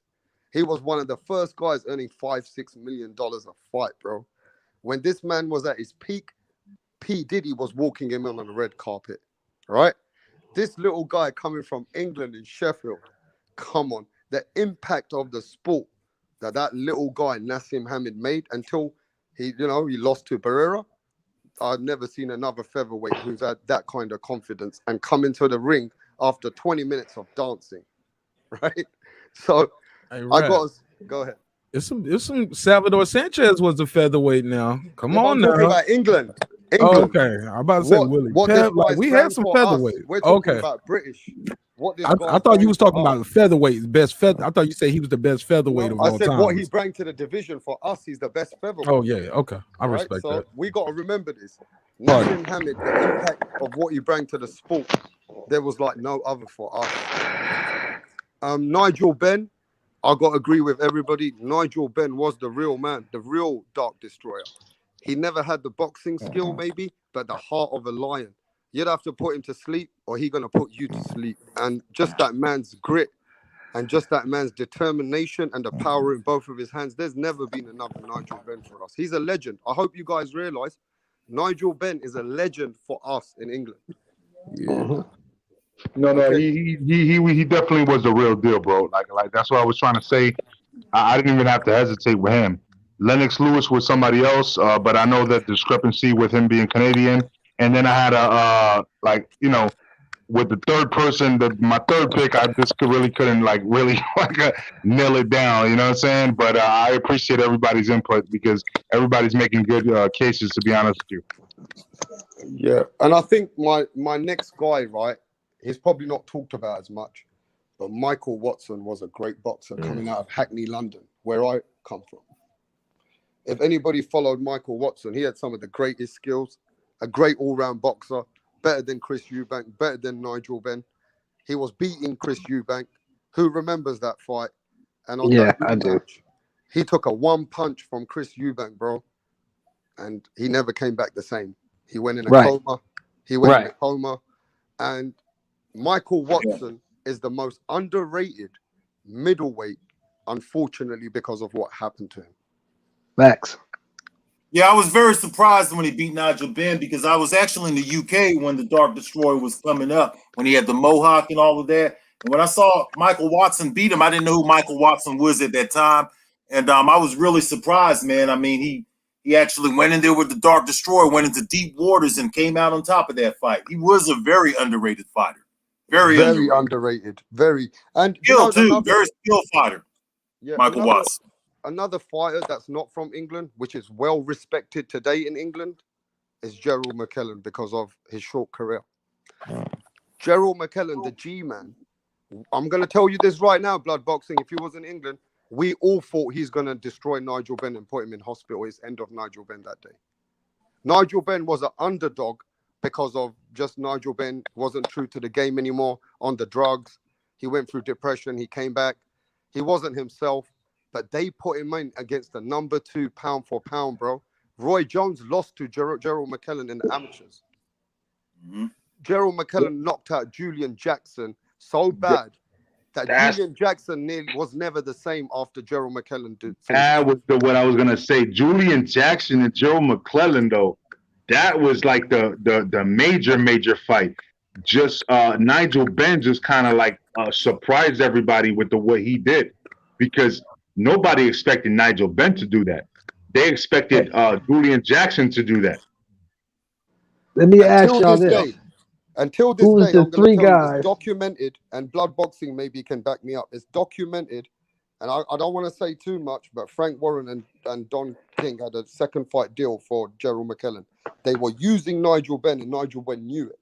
And Nigel Benn knew that they're using his name for the resume, and he already told everybody that I'm going to motherfucking, if I win this fight, I'm coming at you guys. And he did.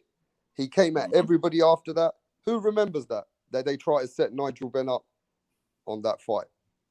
Well, he was the underdog going into that because the G-Man was a big name coming up, and people were expecting big things from him because he defeated Julian Jackson, who Julian Jackson also KO'd another Brit that I love, Harold Graham. Harold Graham was a very talented, skilled fighter, had quick reflexes, he could box, and he was outboxing Julian Jackson, and all of a sudden out of nowhere, Julian Jackson came with that big punch and stopped Harold Graham. And then from that point on, everybody was so scared of Julian Jackson's power and everything like that. And the G-Man went in and did his thing with Julian. And after that, the G-Man, he was built up to be this big star over here in America. By that time, I had moved back over here. I was watching like Tuesday night fights and all the shows over here, and they were building him up to be something big over here. Who was the three guys? Do you remember Harold Graham? You remember Harold Graham? Yeah. Okay. Who was the three Harold Graham guys used that to ducked? fight. Harold Graham was Nassim Hamid used to look up to Harold Graham. It was from the same gym in Sheffield. Yeah. Who was the three guys that ducked Gerald McClellan? You don't remember? What about James Toney? Why didn't James Toney and Gerald McClellan happen? That's what I'm asking you. Who was the three guys that ducked him? There's three prominent guys who ducked him. Roy Jones, James Toney, and who else? Y'all don't remember? Lud, you should remember. Michael Nunn. Exactly. You know, I know. Did he duck him? Did Michael Nunn duck him, or did he move out Ducked of the shit out of him. Ducked the shit out of him. I know. Well, see, Roy Jones, he tried to I make love this shit, bro. I love the fact that motherfuckers know what they talking about up in this panel, bro. I love this. Ducked the shit out of him. Didn't want no parts of it. Bro. This is pugilism, bro. Didn't want no parts of it. Wow, history. Is it a duck or is it risk reward though? It's I don't want to get my ass kicked. I know what I'm looking at. I ain't fucking with him. James Toney, he moved out of the division. He went up to super middleweight. There was a reason why he moved. There was a reason why he moved. No, you're right. You're actually right because he didn't stick around and he took the Mike McCallum fights. Exactly. Okay. Yeah. Okay. History. I have to think back on it. You know what I'm saying? Yeah. He did stick around and take the Mike McCallum fights, and that fight was mentioned before he moved up to super middleweight. He could have moved up to super middleweight to avoid but I can't see James Toney ducking anybody. Oh yeah, they all duck. I give you another duck. Blood boxing. You can probably back me up on this one. You know, Sugar Ray Leonard ducked somebody too, right? Sugar Ray Leonard ducked a lot of fighters. Shit. He ducked a Hawk. Yeah, right. Not only did he duck the Hawk, he ducked Marlon Starlin and Donald Curry too, because they was. He damn sure ducked Donald Curry. He ducked the shit out of Donald Curry. Facts there. He made his first retirement in the early '80s. Yeah. When Ray Leonard made his first retirement in the early '80s, he ducked Marlon Starlin and Donald Curry, who both had the USBA belt, and the other one had the NABF. They were ranked in the top 5. He took a fight against what's his name, Finch, instead of fighting those guys. Yeah. So he ducked out of those fights too. Yeah. Yo, did Ward really drop Sugar Ray Leonard? Did who? Ward. Did he drop Sugar Ray Leonard? The older one, not what the fuck? Arturo Gatti versus Mickey Ward. Mickey Ward. Probably. Yeah, the older one. Not Mickey. That's what I'm trying to say. His brother. You talking about his brother? You talking about his brother? The movie about did he really drop Sugar Ray Leonard? Nah, you can see the clip. It's a trip. You can watch that. That shit is online. No. Okay. I just want to know that because I never actually watched that footage. I just heard about it and I never commented on it. You know what I'm saying? Because I never watched it. Yeah, he slipped on that. He slipped on that. Okay. Talk about Dickie. Was it like a slip like Kovalevskis and Terence Crawford, or was it like a Rourke? You're talking about Rourke. Is who you're talking about, right? Yeah, exactly. Brother so was it like a slip? Was it like a slip like with Kovalevskis and Crawford, or was it like a real slip? No, it was like the slip with Ali and Wepner. Okay. Yeah, right. That's it right there. You nailed it right there. It was like he the slip was with Ali and Wepner. Mickey Ward. You're right, and they covered that in the movie. He was the Dickie brother Ward. of Mickey Ward, and it's basically the same thing as Ali and Wepner or Hagler and Dickie. That's right, Dickie Ward. Yeah, that's Dickie what I was Ward, talking about. Yeah, Dickie Ward. Yeah. So would it be fair to say, right? I want to go around the panel on this question. Would it be fair to say the early 90s middleweights and super middleweights were different kind of beast and killers? Just like we had Roy Jones, we had James Toney, the G-Man, Nigel Benn, Chris Eubank, Julian Jackson, Michael Nunn. We had some different kind of killers in the 90s. Hell yeah, they was on that shit too. Some of them. I mean, Look yeah, at let's go around that on that question, right? That these guys, the skill set that they had, and just a different kind of what we saw in those fighters. Would they have been an all-time great even in today's and history in any time? Blood boxing. Yeah. Let's go to you. Well, yeah, there would have been a lot of guys who would have belts today. Even guys like Reggie Johnson and Lamar Kidfire Parks. Yeah, give me some more names in that time. Who remembers some more killers? I just gave you 6 or 7. Reggie Johnson was a killer. Lamar Kidfire Parks was a killer. The only thing that stopped him was the fact that he had HIV. All right, so I used to watch him coming up on the Tuesday night cards. You had Iron the Blade Barkley was still around. Mike McCallum was around. Yeah. The body snatcher. Mike McCallum would have been better if James Toney wasn't in the environment, because James Toney was able to beat him a couple of times. But there was a lot of guys. What about Steve Collins? Do you remember Steve Collins? Collins is a great fighter. He would have had multiple belts now. Steve Collins. Yeah, there was Steve a lot Collins of was guys, one of the man. most underrated, one of the best fighters coming out of Ireland was Steve Collins. Mm-hmm. Facts. Anyone got any other names showing in that time that we might have? Yeah, I got a couple. You might remember. Give us some names. Tony Simpson. Okay. Alan Minter. Yeah, but those are 80s middleweights right there. Those are not 90s middleweights. Yeah, those that's are true. More 80s. Those are more 80s middleweights.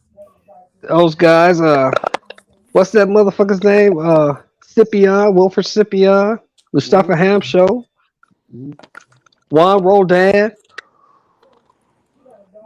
There's a bunch of people. Are you talking 90s or you talking 80s? Because you late talking 80s right now. 90s. I want 90s. 90s? Those are 80s middleweights right there. Shit, 90s? Yeah, the guys which were killers in the 90s, bro.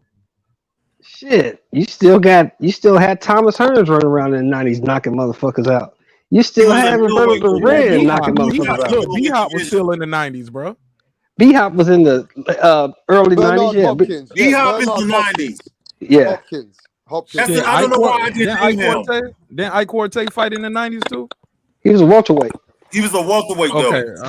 Okay, I'm thinking. B-Hop. And let's not forget that B-Hop was in jail, though. He was. Yeah, he didn't get out to like 93, 94. Bringing that to the table. Yeah. No, he got out like 93, 94. Yeah, you're right. Yep. Who else was hanging out with Roy Jones, which could hang with these guys? Who was? Well, that was the problem for Roy. It wasn't nobody to fight. Because you know, they had guys like Quincy Taylor and John David Jackson and guys like that. Too. Lonnie Bradley. You know what I'm saying? Those kind of names. You know, those were the kinds of names that were around like in the mid 90s. In the early 90s, guys like James Toney and them, they moved out of the division in the earlier 90s. Richard Johnson and all them guys kind of took over. And Roy had already beat James Toney. Hey, Lisa, Roy had already beat James Toney. He had already beat Bernard Toney at Hopkins. middleweight, though. Hey, my sister Lisa Bells from the other side of the pond. Lisa says James Hard Rock Green. Yeah, he was a monster. Hard Rock was a monster. Yeah. I remember James Hard Rock Green. Okay. Yes, he tell us was. about James Hard Rock Green, because he was before my time. I love learning. I love building knowledge. Hard Rock Green is an 80s fighter. He's more of an 80s guy. Yeah, like in late 80s, like 87, 88. Around the Ham shows and the Scipions and them dudes. Okay. We got Jed Cole in the building from Australia. How you feeling, Jed? What's going on, my brothers? You still going?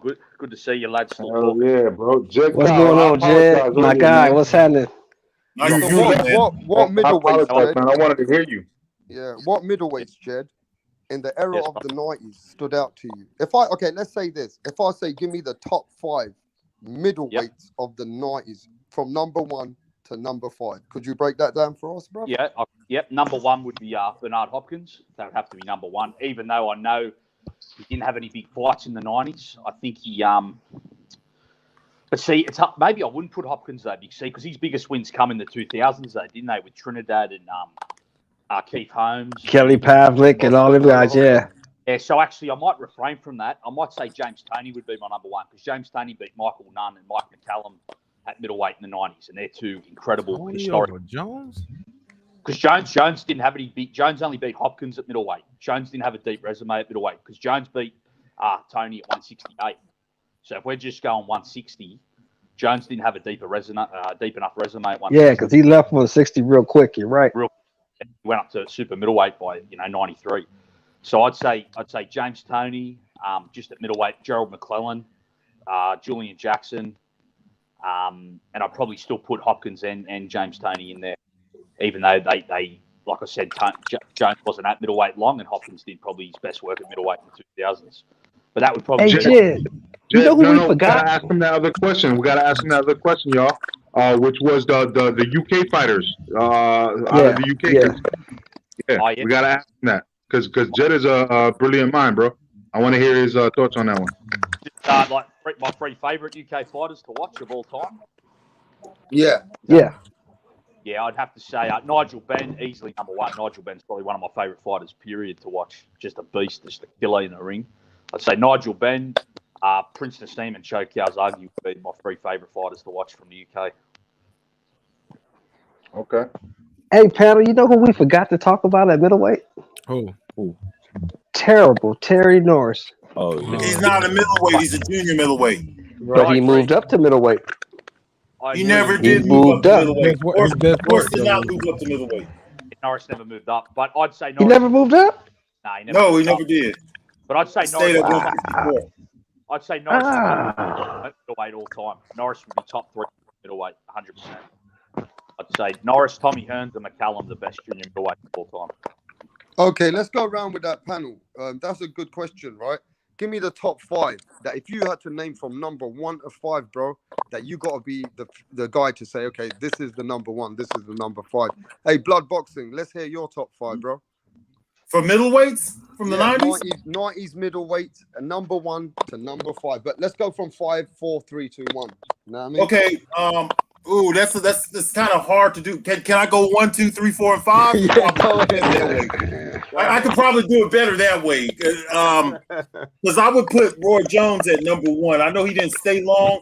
You took my Roy Jones. I was gonna do that. Go ahead. I got Roy Jones at number 1. I'll probably put James Toney at number 2. I'll probably put Michael Nunn at number 3 because Michael Nunn didn't lose until 91 to James Toney. And I thought he was unbelievable as a middleweight. I'll probably put Mike McCallum at number 4.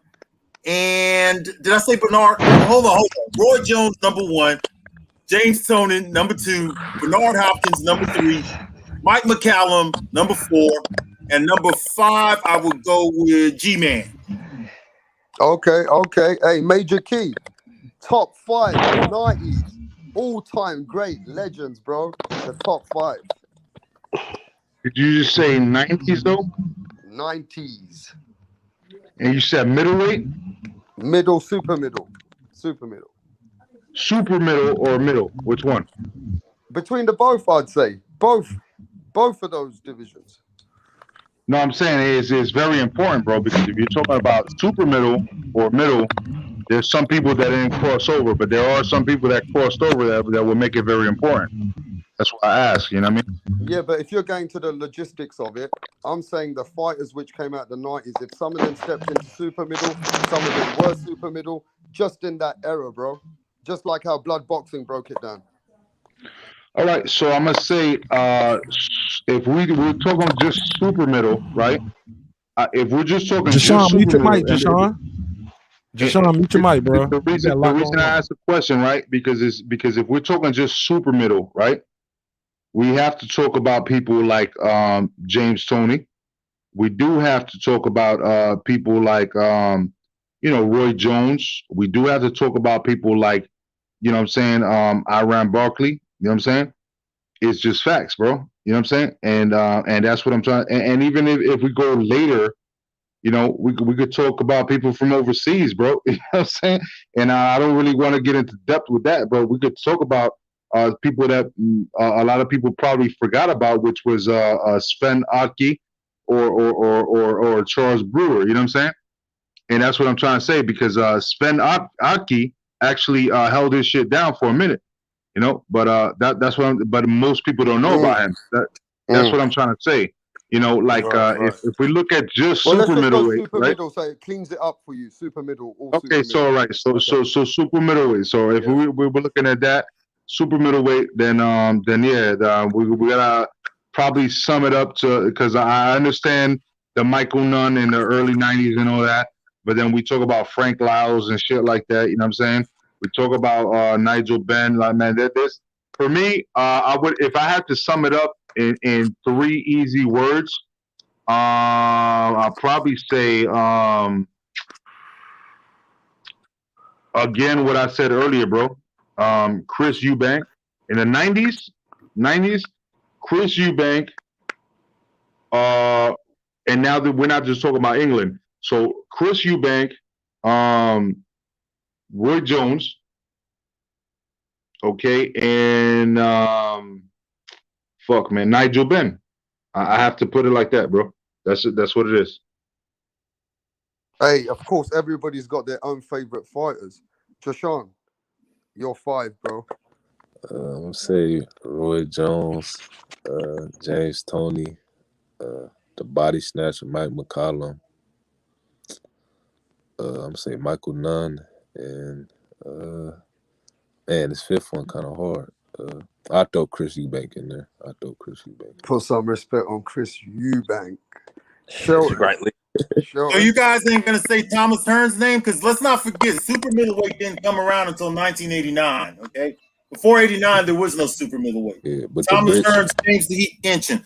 Thomas Hearns kept that super middleweight belt until 91, 92, before he moved up and fought Virgil Hill. So he was a great. What a blood boxing? What say the weight Brit did for Iron Barkley beat Thomas Hitman Hearns at? What weight did Iron 168. He beat him at 168. He beat him at 168. Yep, 168 and 160. He fought twice. Beat him at 160. He fought twice. Yep. Okay, Blood, I thought we was doing the '90s though. I thought you took it back. That's to what I'm 89, saying. though. Like you know, it gets difficult, but you know, I'm not trying to say that Sugar Boy Malinga beat Nigel Benn, bro, on points, bro. Like I'm not trying to get all into details and shit, you know. But didn't Barkley beat Hearns at 175? Because didn't Barkley take the title he beat off Virgil Hill? Who took that title off Hearns after he beat Virgil Hill? I thought that might have. Barkley. Yeah, I think Iron Barkley. Yeah, Iron Barkley got knocked out by Nigel Benn for that title. Because I think Barkley beat that Doug Horn or the Van Horn at 168, and then beat Hearns at 175. Because I know Barkley's a 3-weight world champ. Yeah, and you know Barkley My lost favorite that. at super middleweight is Joe Calzaghe. Calzaghe is, in my opinion, one of the best super middleweights ever. And you got to think he reigned throughout the '90s. So I would put him at the very top, Joe Calzaghe. I mean, he was going for a while as super middleweight. That's a He very number one on my list. Joe Calzaghe. No. If I can correct y'all, actually, Joe Calzaghe started off from 1998 and then moving forward to 2007. So it was later. We're talking about the whole '90s. If we're going to talk about the '90s in itself, right? We have to be real about the '90s, right? Joe Calzaghe was from 1998 till about 2007. That's he did. Jashawn, is that your shit rattling and moaning and shit, bro? What is going on? Rattling and moaning. Yeah, it's like some kind of rattling going on when yeah, that shit is weird, bro. And it's am I the only one to hear that? Sound like somebody going. Okay, that's cool, Joshan. All we do, yeah. Yeah, I heard it before. Let me just say this: just mute, yeah, Joshan. And when I call you, then you can just unmute, and then it's no big deal. Yeah. So let's keep cooking, bro. So I think Chris Eubank was the super middle too. Let's not forget that. So the one who separates himself from the rest, would it be fair to say Roy Jones, when he was at his peak, he separated himself from the rest of all those guys? Would it be fair? Yeah, Roy Jones was unbeatable. Nah, but Bernard Hopkins was the most dominant for the longest at middleweight, right? Just at middleweight, yeah. I think because that was the record Triple G was trying to break, right? So I got to say Bernard was the most dominant. Yeah. Although I think Hagler and Monzon really have it because they were undisputed. Yeah. Monzon had what 20? Was it 14 defenses? 13, 14 defenses. 7 years worth. Hell yeah. He was the lineal champ And like Hopkins did it half the defenses. He wasn't like the established man in the division. But you look know? at Steve Collins too. Steve Collins fucking beat Nigel Benn twice Yeah, great fighter. And Eubank beat Eubank twice. in the 90s. Yeah, beat Eubank twice and Nigel Benn twice. So he's definitely one of Ireland's one of the greatest Irish fighters for sure. Yeah, man. That's what I'm trying to say. Like that's why I was asking the clarifying question at the beginning, because this could get real trippy for everybody that doesn't really know about boxing. We're going to start talking about a lot of names that people may not even know. You know what I mean? But at least what we have done, let me just say this, Major Key. In this topic, what we have done is put a lot of respect on a lot of these middleweights, super middleweights that nobody really speaks about much anymore. So I think in that aspect, it's been great that we've been calling a lot of these names, because a lot of the young bucks, they don't really know what kind of legendary fighters these guys were. Some of them. Yeah, that's true.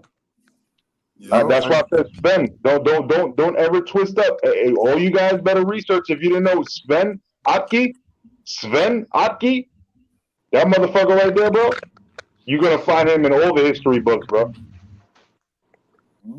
Yeah. So does everyone agree on that? Not Mark, but most people agree that Roy Jones's skills and the way that he was dominant in the 90s, just that little error, he was a bit more separated to the rest. Or does anybody think he was head and shoulders above everybody. He was head and shoulders above everybody. He wasn't undisputed though, was he?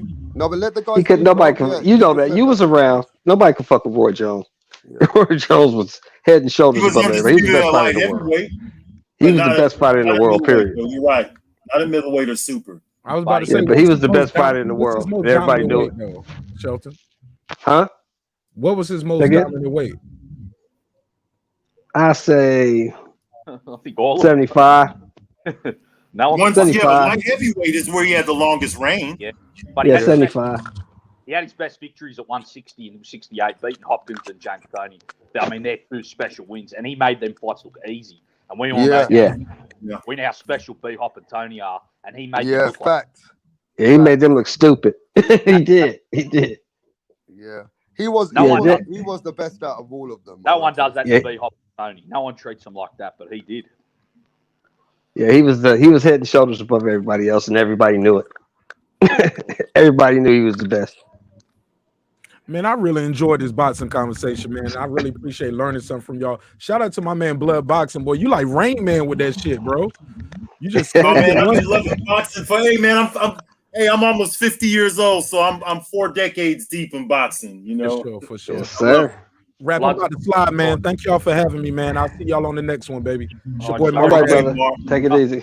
I'm still listening in the chat, but I gotta get me something to eat, man. I'm in hungry as high as hell. The munchies don't kick in, nigga. Fuck with y'all. It's all love on this side. I see y'all on the next one. All right, brother. Hey, Jed. You know who we forgot to talk about at 68? Who's this, brother?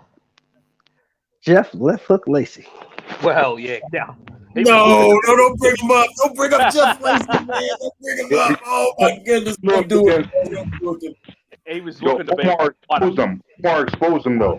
Yeah, Calzaghe ruined that. Calzaghe exposed a lot of people. Omar Soka, right? Yep. Omar Soka. He beat Omar, but Omar Shika, I'm sorry, like literally exposed him, bro. Like he literally brought him down to 12 rounds, and like some people thought that Omar won that fight, bro. That was a tough fight. Jeff Lacey is actually related to my dad's wife, so we know him and stuff. And I used to go to watch his fights in St. Pete. And Glenn, did you ever go over to St. Pete and watch any of the fights, Glenn, over in Florida, or was you in New York at the time? At what time? What year? Like in around like the early 2000s when Roy Jones and Tarver and Lacey and all them guys was fighting. I was in Florida, and I was going through my own shit, having mad kids, bro. You know what I'm saying? Like I got 9 right now. You know, that was a whole fucking different situation. You know what I mean? Yeah. Yes, sir. Are you from Florida blood? Because I know Lacey was from there. Yeah, I'm from Florida. Yeah. I'm originally from Great Britain, but I'm in Gainesville. Oh shit! Well, listen, bro. I'm going, brother. I'm going to that Berlanga fight with that Navarrete fight in April 24th. I'm going over there and I'm meeting up with another content creator. I can't say his name because he hasn't said it himself. but I'm going with another content creator that has about 30-something thousand subscribers. So I'm gonna be over there, and he got a press pass and everything. We're gonna be moving through. You know what I'm saying? I'll tell you what, man.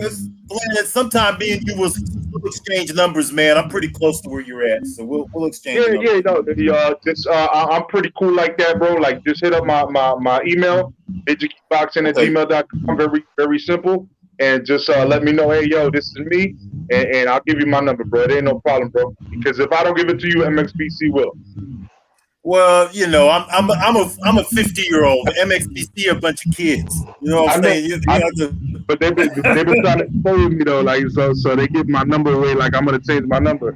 So they've actually made me a lot cooler with some people, because they gave the number to people. They call me and I'm like, oh, what's up? What's going on? Oh shit, they told me that you were this guy. Nah, I'm not that guy. I'm just Major Key. Oh shit, Major Key, I respect you. I love your boxing channel. And then we start building and shit like that. You know, it is what it is. You know. Hey, I got a question for kids, y'all, no, man. they're all right. They're just kids, man. They're just youngsters. You know what I'm saying? Hey, They need to stop putting people's personal stuff out there, though. They need to cut that out. I got a question for y'all, man. Go ahead. Something out the chat. Yeah, that's what I was gonna say. Steve, MMA 22, right? What is it? Jeff Lacey. What did he say? Let me see. Like Jeff Lacey. What did he say, Rap? Go ahead, read it. Go ahead, Rap. Read Which it. one? You said, oh no, he said poor Jeff Lacey. No, I said MMA Dynasty says Jeff Lacey, bro. Was he the most hyped fighter? Because after that one loss, bro, he was never the same. No, he wasn't hyped. Yeah, I think there's been bigger hype jobs than Lacey. Like Lacey destroyed Robin Reed, so Lacey was definitely a good fighter. I went to that fight live. I saw him fight Robin Reed. He fought him in Tampa. The problem with Jeff Lacey is he took too many punches, man. He didn't have a very tight defense. Have the best defense. Nah, you're right about that, blood. But Robin Reed was a very good super middleweight. Like he got robbed against Oki. He was still a top super middleweight, even though he's a little bit older. And Lacey absolutely destroyed him. So Lacey was definitely world level, one of the best in the But world. Jed Cole, would it be fair to say if Jeff Lacey was in today's era, he'd probably be world champion or not? I think he'd be very dangerous. I mean, Jeff Lacey, Caleb Plant. Telling me Jeff Lacey couldn't knock out Caleb Plant? I think he'd have a very Easy. good chance. Yeah. Easy. I think he'd be very dangerous. He didn't last long because of his style, man. He was too reckless in there. He didn't utilize defense. He took too many punches in these fights, man. Yeah, that's the problem with Lacey. I used to go watch him live. I was sitting fourth row when he fought Reed, so I saw that fight live. That was a good fight, though. He did great against him. It reminded me of something set him up for Calzaghe because Reed had fought Calzaghe, you know. Yeah, but blood boxing. You know what worries me about that? When I remember Jeff Lacey, right? I mean, I was a little kid then, but I studied a bit about him after. If I wasn't mistaken. Let's be honest. When Jeff Lacey was coming up with 17 knockouts with 17 wins or something like that, wasn't it? Yeah. Yep. Right? So he was like the Edgar Berlanga, right? So I worry about Edgar Berlanga. Can you see Edgar Berlanga getting outboxed by Joe Calzaghe? Would have outboxed Edgar Berlanga.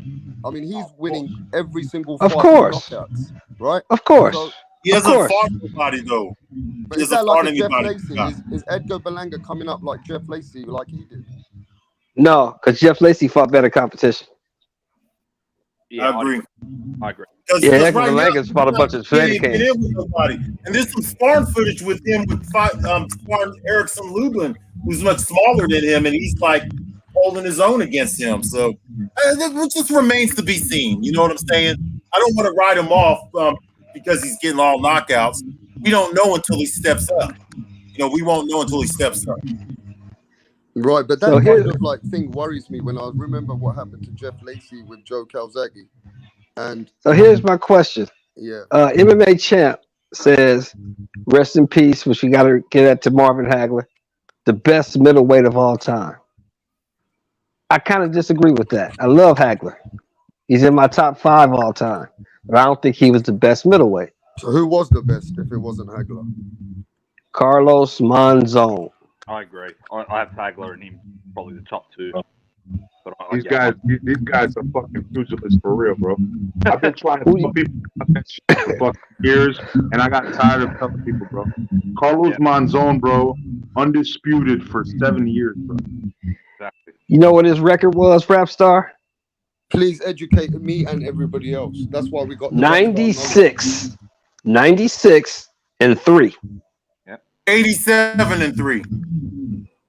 Is it 87 and 96? I think it's 96 fights. 87 and 3. Yeah, he had 90 bronze. I'll tell exactly what it is if y'all give me a second. I actually have. What's happened is 9 of those fights were draws, man. Yeah, and I think in some of that rule, it was like if you didn't knock the guy, if it wasn't a knockout, they'd rule it a draw. I think it was some weird rule in Argentina. Yeah, in Argentina. Yeah, but Jed Cole, I've got a question to you guys then, because I respect you guys. I mean, Jed Cole's been rocking with me since I've ever started. This is funny, right?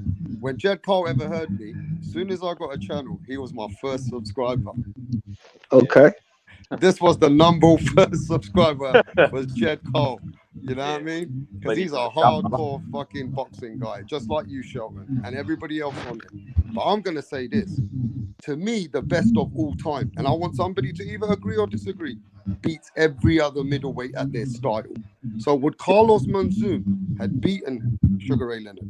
Would he have beaten Marvin Hagler? Would he have beaten Thomas Hernandez?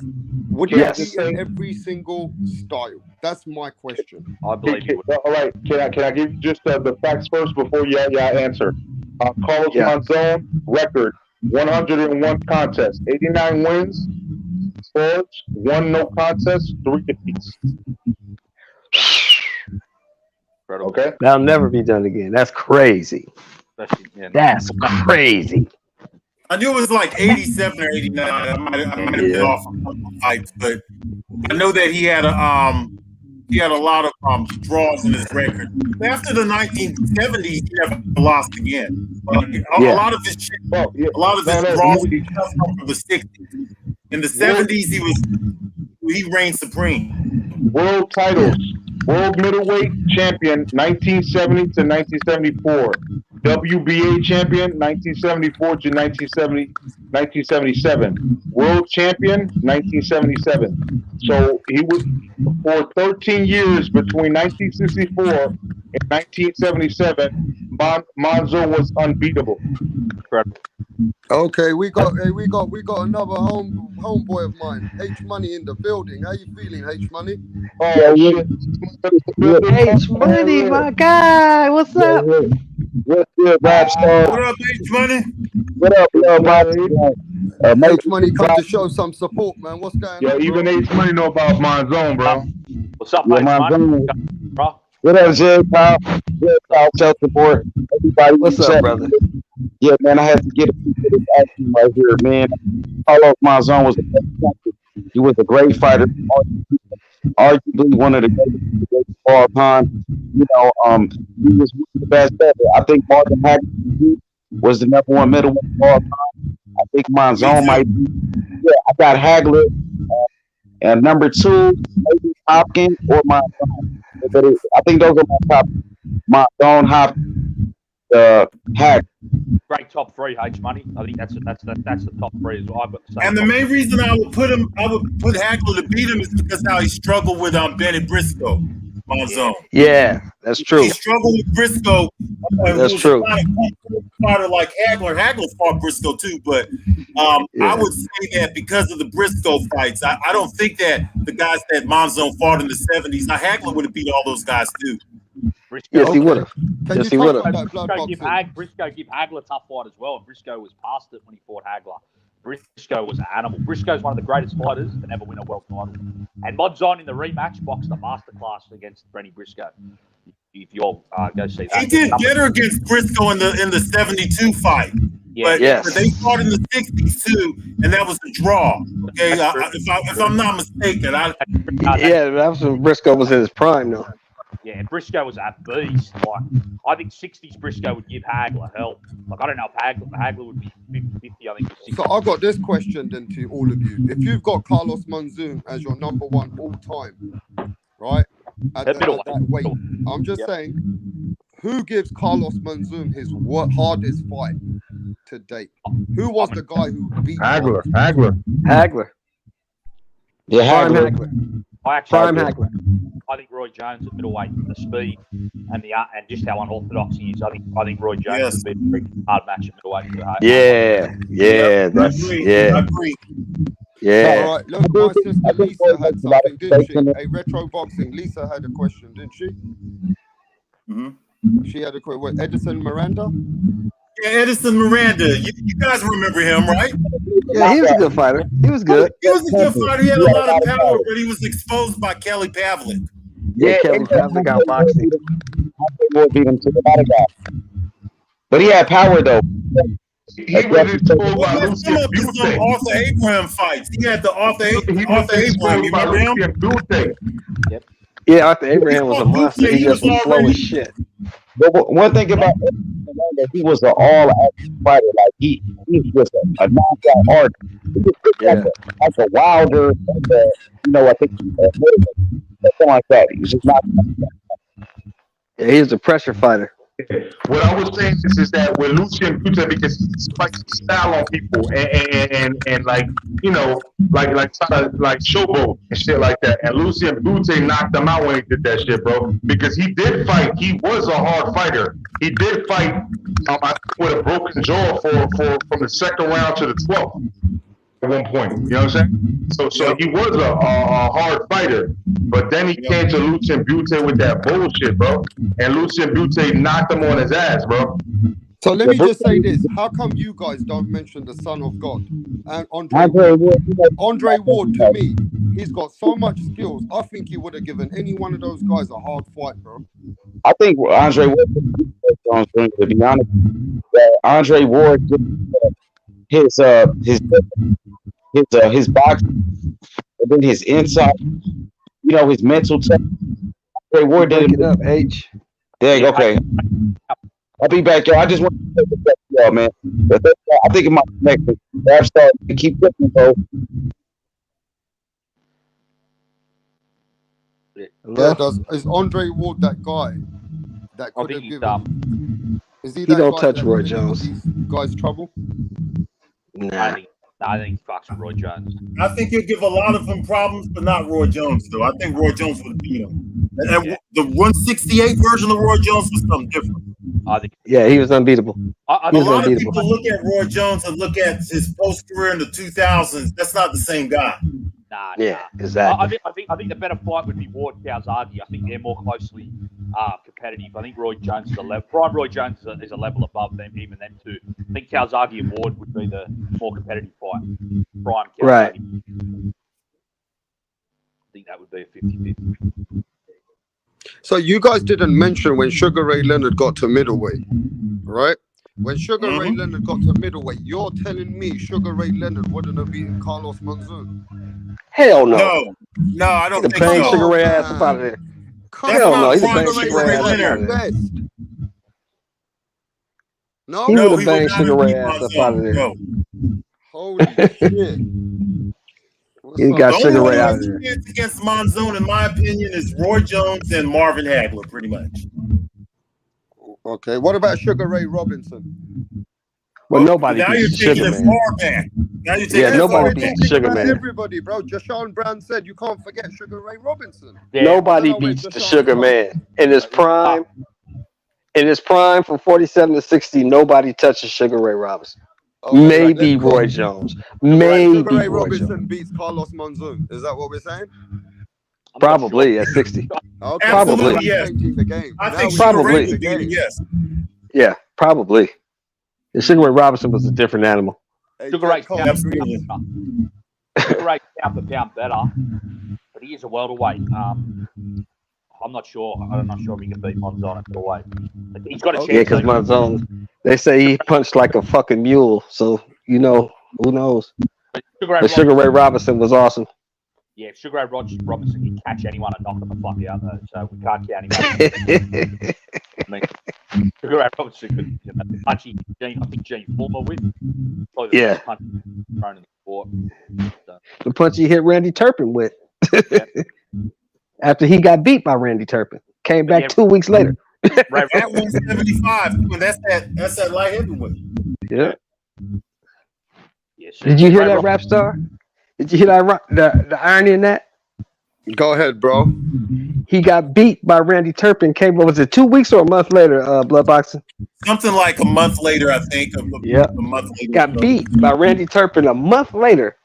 You got to fight again. I want Wait there. rematch I now. thought Sugar Ray Robinson, when he was something like 112-1, at that time he only got beat by Jake LaMotta, and he beat Jake LaMotta 3 times afterwards on that. No, this is how the story went. Sugar Ray Robinson won his first 40 pro fights after going undefeated as an amateur. Remind you, undefeated. He won his first 40 pro fights. He lost to Jake LaMotta. After that loss, Sugar Ray Robinson went 80-0. Yep. He did lose, like, I think it was the 40-something fight. You're right, sir. It was the 40-something fight, and he lost to LaMotta, and then he went on the long streak. 80-0.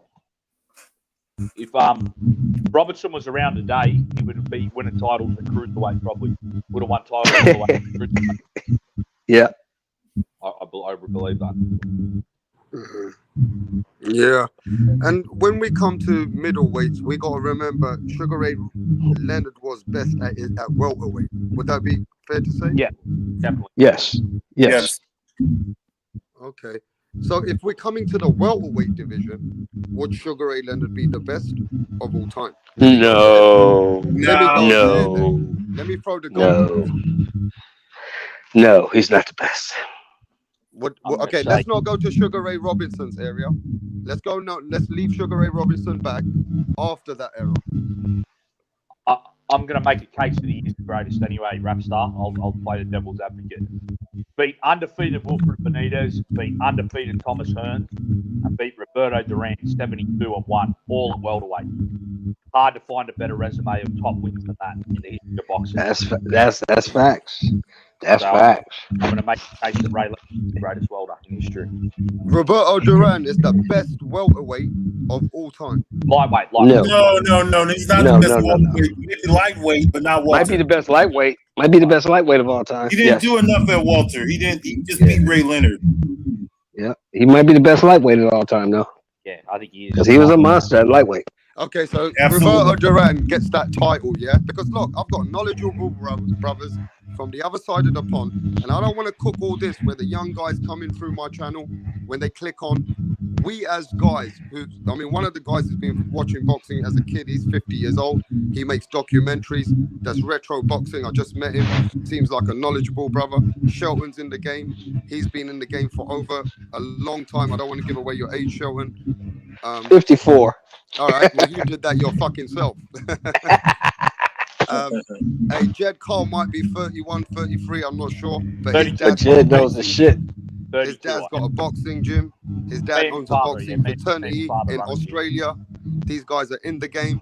I've got Major Key Boxing who lives, breathes, and fucking dies for 7 days a week boxing out here. You know what I mean? So, you know, there's me who's been following boxing for years. As we've been chopping up in the 90s, you guys know I came out with some shit that you know I've come from that era, right? Roger that. As a lightweight, if we make a statement today on my channel, Roberto Duran, I might even go with as the best lightweight. Is you guys agree? I'm gonna agree. I would agree with that. Yeah. When he fought Leonard, he was 72-1. Major Key. The fuck you gonna sleep on me or what? My bad. I had myself on fucking mute and I was already agreeing with you from before. I said I agree with that. I can't hear you. Nobody heard you. No. I'm saying when you say lightweight, yes, I agree with that, bro. Roberto Duran is the best lightweight of probably all time. Lightweight. I agree with everybody's points earlier. And I apologize because I was on mute. I thought I was talking. I was over here happy-go-lucky, like, yeah, motherfuckers agree with me. You know what I'm saying? I was feeling myself for a second. You know what I'm saying? But nobody even heard me. You know what I'm saying? Yeah. Fucked up, you know? Yeah. But ask me any other question, Rapstar, because I'm about to get off the panel. Okay, before you leave, the next one I'm going to is welterweight. What, all time? Yeah. Man, bro, like damn, bro, like why you gotta put that pressure on, bro? Like, you know, Because you ain't motherfucking going nowhere. yeah. You wanted to stay here and cook. You wanted to cook. So now we're gonna cook for a bit longer. I ain't letting you go. Monday tomorrow though, bro. I got made to keep money tomorrow, man. Hey, You look, just I'm made me not coming prepare, live. bro. Look, I won't be coming live for a few days now. I'll be So, busy. So look, let's just cook, bro. Cook. yeah, but I'm saying that, yo, you said welterweight, the best welterweight of all time, bro? Yes. That's what you're asking me? Yes. God damn, bro. Like, you asked me this shit at fucking almost 5 o'clock in the fucking morning over here. You wanted to cook, right? You wanted to cook. It's late over here in Florida, bro. We in Atlanta real late right now. Yeah, He wanted to real, cook, bro. Okay, look. So let me digest this. So Just say Sugar Ray Robinson, man. You'll be safe to say that. I'm telling you. Yeah, you say. I don't want to be fake though. I want because you know what? Because if I do that, then somebody else is gonna come up with some better shit, and it's gonna make me feel like, oh, like I didn't know what the fuck I was talking about. You know what I'm saying? Which I like to know what I'm talking about. So we're just gonna talk about if we're just gonna talk about welterweight, right? And you're talking about from what era? All time or After just Sugar Ray Robinson. After him. Oh, after. Okay. Okay, you know what I'm saying? That's why I ask the question, because I see it always gets tricky. You know what I'm saying? So after Sugar Ray Robinson, the best welterweight. Okay. So I can't. Okay, so Ernie Griffith was after Sugar Ray, right? Yeah. Eno Griffith? Yeah. Yes. Yep. All right. So and then the Pepino, I think it was after that, right? Right. Yeah. Damn, bro, like you're making you fucking throw me off, bro, with this fucking welterweight shit because I love certain people. Like I have a certain liking to a Trinidad and to a Pernell Whitaker and to like you know what I'm saying, like Ortiz. You know what I'm saying? I got a certain liking to these guys, but then I also know the history. You know what I'm saying? So it's like, damn, bro, you throwing me off right now, bro. I'm just gonna throw out those names. You just mentioned there, Pernell Whitaker. That's a great name there, man. Yeah, Pernell Whitaker. I'm gonna throw out. You said 3 names. Go ahead.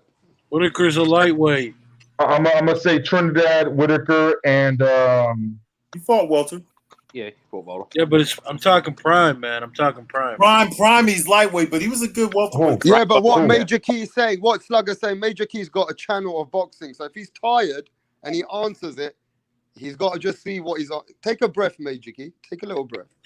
Listen, while Major Key takes a breath. Don't make me take a deep breath because if I take a deep breath, I'm gonna body this motherfucker, Slugger Sam, right now, bro. All right, you don't want me to take a deep breath, bro. Oh shit! Why you coming at me, bro? Why you coming at me? Hey man, look. I'm gonna give you. You said 3 names. Yes, sir. All right, so I'm gonna give you those 2 names because I can't say, even though I like Jose Pepino, I don't think that he was better than Tommy Hearns, but I do like I can say with 100% conviction Pernell Whitaker and Trinidad. So I'm gonna just put it like that. Okay, great. Hey, Good Major one. Key, you better stay on the motherfucking panel before I shut down the Man, building, bro. Yo, I'm gonna nowhere. stay on the panel just because it's you, bro. But if somebody else come at me like Slugger Sam right now, I'm gonna go at Slugger Sam's throat. It's all love, man. It's all love. I know, brother. You know it's all good, bro. Yeah. Yo, but I want to. If you didn't mind, Brad Stark, I'll say it real quick. Roberto Duran, all-time greatest lightweight. Prince Nassim was whack. All the hype was fake. Nah, Prince was a good fighter. Just wasn't on Barrera's level, but he was still a great fighter. I had to say because they wouldn't let me rhyme the other day. I was trying to kick my poetry. They didn't appreciate it. But I would say, I would. Right, them rhymes were not bad, bro. They underestimated your rhymes. They were pretty good. Yeah, It was a boxing freestyle. Yeah, they were calling it poems. They're like, you're doing poems. They were going at me, all of them. No, I appreciate that, Jed. But yeah, I would definitely say Roberto Duran lightweight, and I'd give Sugar Ray Leonard welterweight. But you guys might get mad at me for this. You might get mad at me, but I might just say Mayweather number 2 for welterweight. Yeah, of course. Of course. You got every right of your opinion. Go, keep going, bro. No, I thought you just wanted lightweight, welterweight. Okay. So look, let's go to blood boxing. What Okay. you feeling about that one, bro? Which, your welterweight or lightweight? We were talking. We're getting both. Oh, could I? Sorry, Rapstar. One more thing I wanted to say, if you don't mind. You know how you guys were talking about Jake LaMotta and what's his name, Sugar Ray Robinson. I don't know if you guys knew this. When he lost that fight to what's his name, Jake LaMotta, he literally fought a week and a half after, and then he fought LaMotta, and then he fought LaMotta again 2 weeks after that. Yeah, that's how they did it back in the day. Crazy, man. That it was like, yeah, it's crazy. That's how they did it back in the day. Yeah, that was unbelievable, man. Yeah. Nowadays, it's like, oh, you got to give me a 1 year break. You know, how dare you? How dare you want me to fight 8 months later? You got to give me a whole year. So what's your best welterweight of all time, first, bro? Who, me? Blood boxing. Blood boxing, yeah. Welterweight of all times would be Sugar Ray Robinson. Second would be Barbados Joe Walcott from the turn of the century, who was amazing because he used to knock out heavyweights and shit like that. So that guy was damn well amazing. I really liked Trinidad. I like Tito Trinidad a whole lot. Sugar Ray Robinson, yeah, I already mentioned him. Sugar Ray Leonard. I would say Sugar Ray Leonard. Anything after Sugar Ray Robinson, I like Sugar Ray Leonard better than Napoles. Napoles was very good too. A lot of people don't know about him, but he was very good. Kid Gavilan was another one who was really good. When Sugar Ray Robinson moved out of welterweight, he kind of took over. There's so many of them that I liked. I even like guys like Johnny Bratton and guys like that too. You know what I'm saying? Griffith, of course, is another one. Barney Ross was a magnificent welterweight. And I'll even say I'll throw Floyd Mayweather in there too. But Sugar Ray Leonard would be my favorite after Ray Robinson, and before Ray Robinson, it would be Barbados Joe Walcott. Even Pacquiao's got a very good welterweight resume as well. He's developed. He does. Yeah, he does, and I can understand I want to people spice putting it him. up, Jed Cole. I want to spice it up before I get to Jed Cole, H Money, Jashawn. I want to. You didn't let me get my lightweights though, bro. I'm going to get back to that as well, but I want to spice this one up for you. Okay, go ahead. Forget Sugar Ray Robinson, bro. Those guys were fighting, and all due respect to you, blood. I respect you, blood, with the way that you've been coming with this history, coming out with names that people don't even follow anymore. I respect what you're bringing to the table. I know when I got a boxing guy, and you are a boxing guy, bro. But look, I got to keep it real in here. After Sugar Ray Leonard, Floyd Mayweather, for me, you can say anybody wants to say what they want, but Floyd Mayweather also is an all-time great. And for me, Floyd Mayweather could have probably beat Sugar Ray Leonard. I'm not saying that you guys. I know you guys come from the Sugar Ray Leonard era, but for me, Floyd Mayweather possessed skills, and he even said it himself. He said, "I made a better fighter out of Sugar Ray, my uncles, and my dad for what I saw." And you can't say I'm not the best of all time. Now, what does somebody think? Let me get to H Money. When Floyd Mayweather says, and people around him say, and boxing hardcore say, he is the best after Sugar Ray Robinson. What you got to say about that, H? Yeah, Floyd is one of the best. He is, so I mean, undefeated, 50-0. I believe a 5-division world champion he fought the best from Pacquiao, Canelo Alvarez, Miguel Cotto, Shane Mosley, Zab Judah, Diego Corrales, you know what I mean? Ricky Haddon. He beat everybody, man. And one thing about Floyd, he was a dedicated fighter. He always was in shape. He was always ready, and he could fight any type of style, rap star. He was one of the best defensive fighters of all time. Mayweather, hands down, I would say one of the greatest fighters of all time. Easily top 5 for me, easily. Okay, the hard question is, H Money, before I go to Jashawn, if Floyd Mayweather on his best day, would he beat Sugar Ray Leonard on his best day? Yeah, for me, yes. I would never go. Yeah. I'm with you a bit on that, bro. Look, no disrespect. I love Sugar Ray Leonard. I've been doing history checks on him. I'm not saying he ain't gonna beat Floyd, but we got to give Floyd that edge as well, right? Sugar Ray was a dog, though. I'm not gonna take nothing away from Sugar Ray. Some people believe Sugar Ray would beat Floyd, but for me, I just think Floyd was too smart. And we seen Roberto Duran, who was a lightweight, moved up 2 weight classes and beat Sugar Ray Leonard at welterweight with no tune-up fight, with not even one tune-up fight. And Sugar Ray fought the wrong fight. He even said that Duran got in his head, and he fought Duran's fight, and he lost. So Floyd never fought anybody's fight. Floyd always fought his fight. Good answers. Jashawn, if Floyd Mayweather says, I would have beat Sugar Ray Leonard, are you think he's capping, or you think he was that guy who could have beat Sugar Ray Leonard? He was that guy.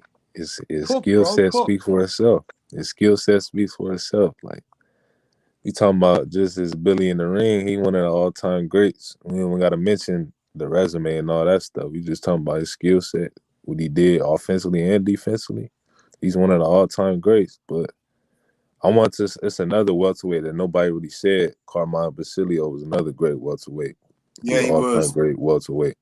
I just wanted to throw that out there. But Floyd Mayweather, man, post Ray Leonard, I think you can put him up there. I got Tito Trinidad ahead of him at welterweight as far as post Sugar Ray Leonard. But Floyd Mayweather, hands down, is one of the all-time greats in the sport. You can't deny that. And I think Yeah, but Jashawn, before I go around, right, I got an uncle, and my uncle always debates me like a motherfucker on this, bro. I stopped talking to him about this subject. Whenever this subject comes along, you know what he says to me? Man, Floyd would never have beaten Duran. Listen to what he says to me. Floyd would not, he goes, he would have maybe, he goes, it could have been a tough fight, but he goes, not Duran at his best. He goes, Floyd wouldn't have beat Hitman Hearns.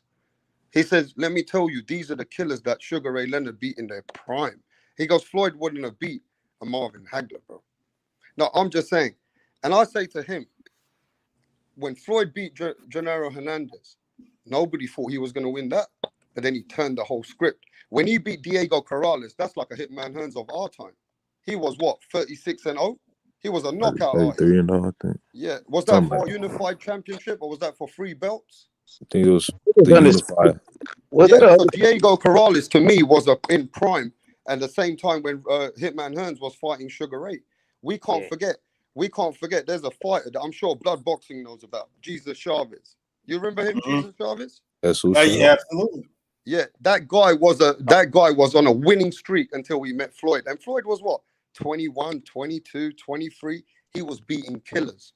Yeah. Yep, and So, he beat so far as I'm concerned, Floyd passed every motherfucking test that they gave him until he beat Oscar De La Hoya. Then he was nobody's bitch after that. Your rap star, can I make a quick point real quick? Because Roberto Duran, he was beat at lightweight, okay, by Juan de Esteban de Jesus, who passed away. He actually was from Puerto Rico. He passed away. I believe he had AIDS or HIV and passed away. But Roberto Duran was already beat before he actually moved up and beat Sugar Ray Leonard. He got beat in the smaller weight classes. And I think Roberto Duran could be outboxed. And Wilfred Benitez actually outboxed Roberto Duran. He was a great fighter, but he did have some flaws, and he could be outboxed. But you know that night when Roberto Duran beat Sugar Ray Leonard, man, he was at his best, I would say. You know what I mean? And don't forget about Felix Trinidad at welterweight as well. He was undefeated at welterweight. Yeah, but we're just talking these two of one best of our era, one probably best of Blood Boxing, Shelton, and them guys. Sorry. But, you know, I got to say, if we put both together, because, look, we're not as educated as Shelton and probably Blood Boxing on Sugar Ray, but I've done enough of my history, bro. I've been watching Sugar Ray for a long time. My uncle's been on my ass about Sugar Ray when I was about 10 years old. I had to be watching Sugar Ray. So I know Sugar Ray used to come out of those flurries, 15-punch combinations, shit that people never seen before. But at the end of the day, we got to remember Floyd Mayweather also had a style that people have never seen before. So I got to go to now. See, Rap Star, here's where Blood Boxing. How do you feel about that? That some people. Here's how I feel. I feel like Sugar Ray Leonard and Thomas Hearns would have beat, because see, Floyd Mayweather as a welterweight was in his 30s. He was like 30, 32 and all that. Sugar Ray Leonard and Thomas Hearns were young guys, man. man. And I do believe they would have been too explosive for Mayweather. I believe they would have beat Mayweather, but I could understand if somebody believes, because Mayweather was a good fighter, but a great fighter, but he doesn't have a Sugar Ray Leonard type name on his resume, nor a Thomas Hearns type fighter. You could say Diego Corrales, but Diego Corrales was smaller than Thomas Hearns, and that's at a smaller weight. We're talking welterweight here, okay? So I don't think that he could have beat a Thomas Hearns or a Sugar Ray Leonard, a younger Thomas Hearns or Sugar Ray Leonard when he was an older welterweight. And that's just my opinion on it. Well, of course. And Jed Cole, what do you feel about that? There's a divided opinion. Some people feel Sugar Ray would have beaten Floyd, but some people think Floyd was just too slick, bro.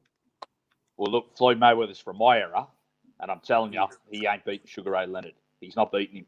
Sugar Ray Leonard has beaten, and I think Floyd Mayweather's one of the greatest fighters ever. I've got him top 10 to 15. I think at 130, Floyd's untouchable, pretty much. I think Floyd's probably the greatest 130-pounder in history, and his performance over Corrales was a boxing masterpiece. But Corrales, pound for pound, isn't as good as Thomas Hearns or a Ray. Ray Leonard's been in there and played mental chess with Benitez, Duran, Hearns, prime fighters. Mayweather hasn't faced that level of fighter in their prime. He just hasn't. He hasn't had to play chess over 15 rounds with a Benitez or a Thomas Hearns with that long reach and that monster punch and power. Okay, I want to say something about Sugar Ray.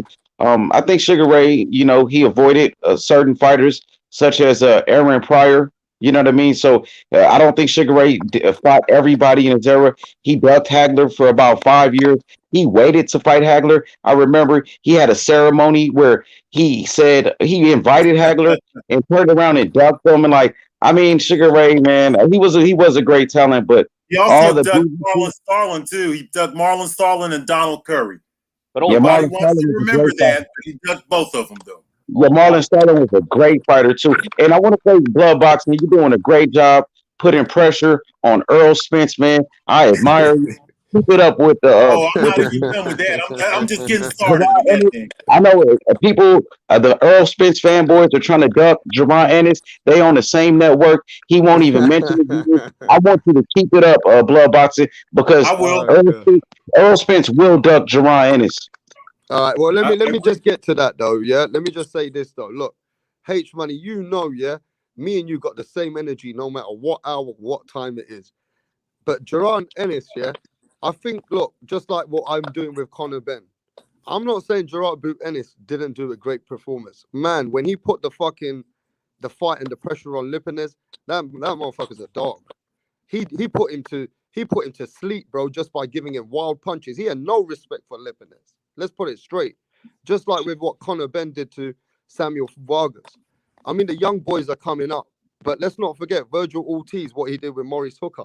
But is Maurice Hooker and Lipinez really those good tests that, we can really compare to Terence Crawford and Errol Spence right now? Well, it is a good test for a young fighter like Jerron Ennis. But we can't just put him in with Errol Spence and expect these guys to be pushing Errol Spence over, bro. I mean, he is a good test for a fighter like Jerron Ennis. I'm saying Lipinez, because Jerron Ennis is only 23 years old, and Lipinez never been stopped before. And Jerron Ennis the first man to stop him, and he's been in there with Mikey Garcia, who's pound for pound one of the best fighters but in the he's world. Never done nothing at welterweight, though, has he, H? Yeah, but he was a champion, and at for a young fighter, like I said, for somebody at 23, Earl Spence wasn't fighting anybody on a level of a Sergey Lipinets. That's what I'm saying. No, but what I'm saying is, I think I'm getting to the point where Jarrett Boot Ennis, he's got great talent. I'm not going to push the post, but we haven't spoke about these guys, and they're the ones who fought on the weekend. And just not to mention with Virgil Ortiz, with how he put on a dominant performance and stopped Maurice Hooker. But Maurice Hooker and Lipinez haven't both done nothing at welterweight. But I got you. But guess what, though, Rafi? I mean, I said Rafi, but guess what, my boy Rapstar? I'm gonna tell you, Danny Garcia as well. He didn't do anything or beat anybody at welterweight, right? I think Jerron beats all those guys. Danny Garcia's, Sean Porter. Nobody want to step in the ring with him. So how will he prove himself? So now, I think before I go to the next thing, I think what makes a statement next is out of these guys, the young ones, whoever goes and fights somebody like a Sean Porter, a Danny Garcia, a Keith Thurman, And if they make a statement against those elite gatekeepers, then I would say, you know what, this is the boogeyman for Spence and Crawford. But Okay, until then, I've got to give Spence and Crawford their accolades, just knowing that they're a little bit ahead of these young boys at this minute. That's just my thing, bro. Rockstar, you know, Jaron Ennis has 27 wins already at 23 years old, and Earl Spence got 27 wins, and he's 31. He got the same amount of wins as this guy already. And one more thing is this. Now, Earl Spence, he's not going to fight Terrence Crawford anytime soon. So after Ugas, who is he going to fight? Manny Pacquiao's not going to fight him. He's running out of opponents. Now, instead of fighting Danny Garcia, who wasn't competitive, and featherweights like Mikey Garcia, why not fight Jaron Ennis? You on the same network with him. All right, so let's cook. Let's go around the panel and let's cook that for a minute. Let me go to blood boxing. Do you think these young guys should go straight in with Errol Spence?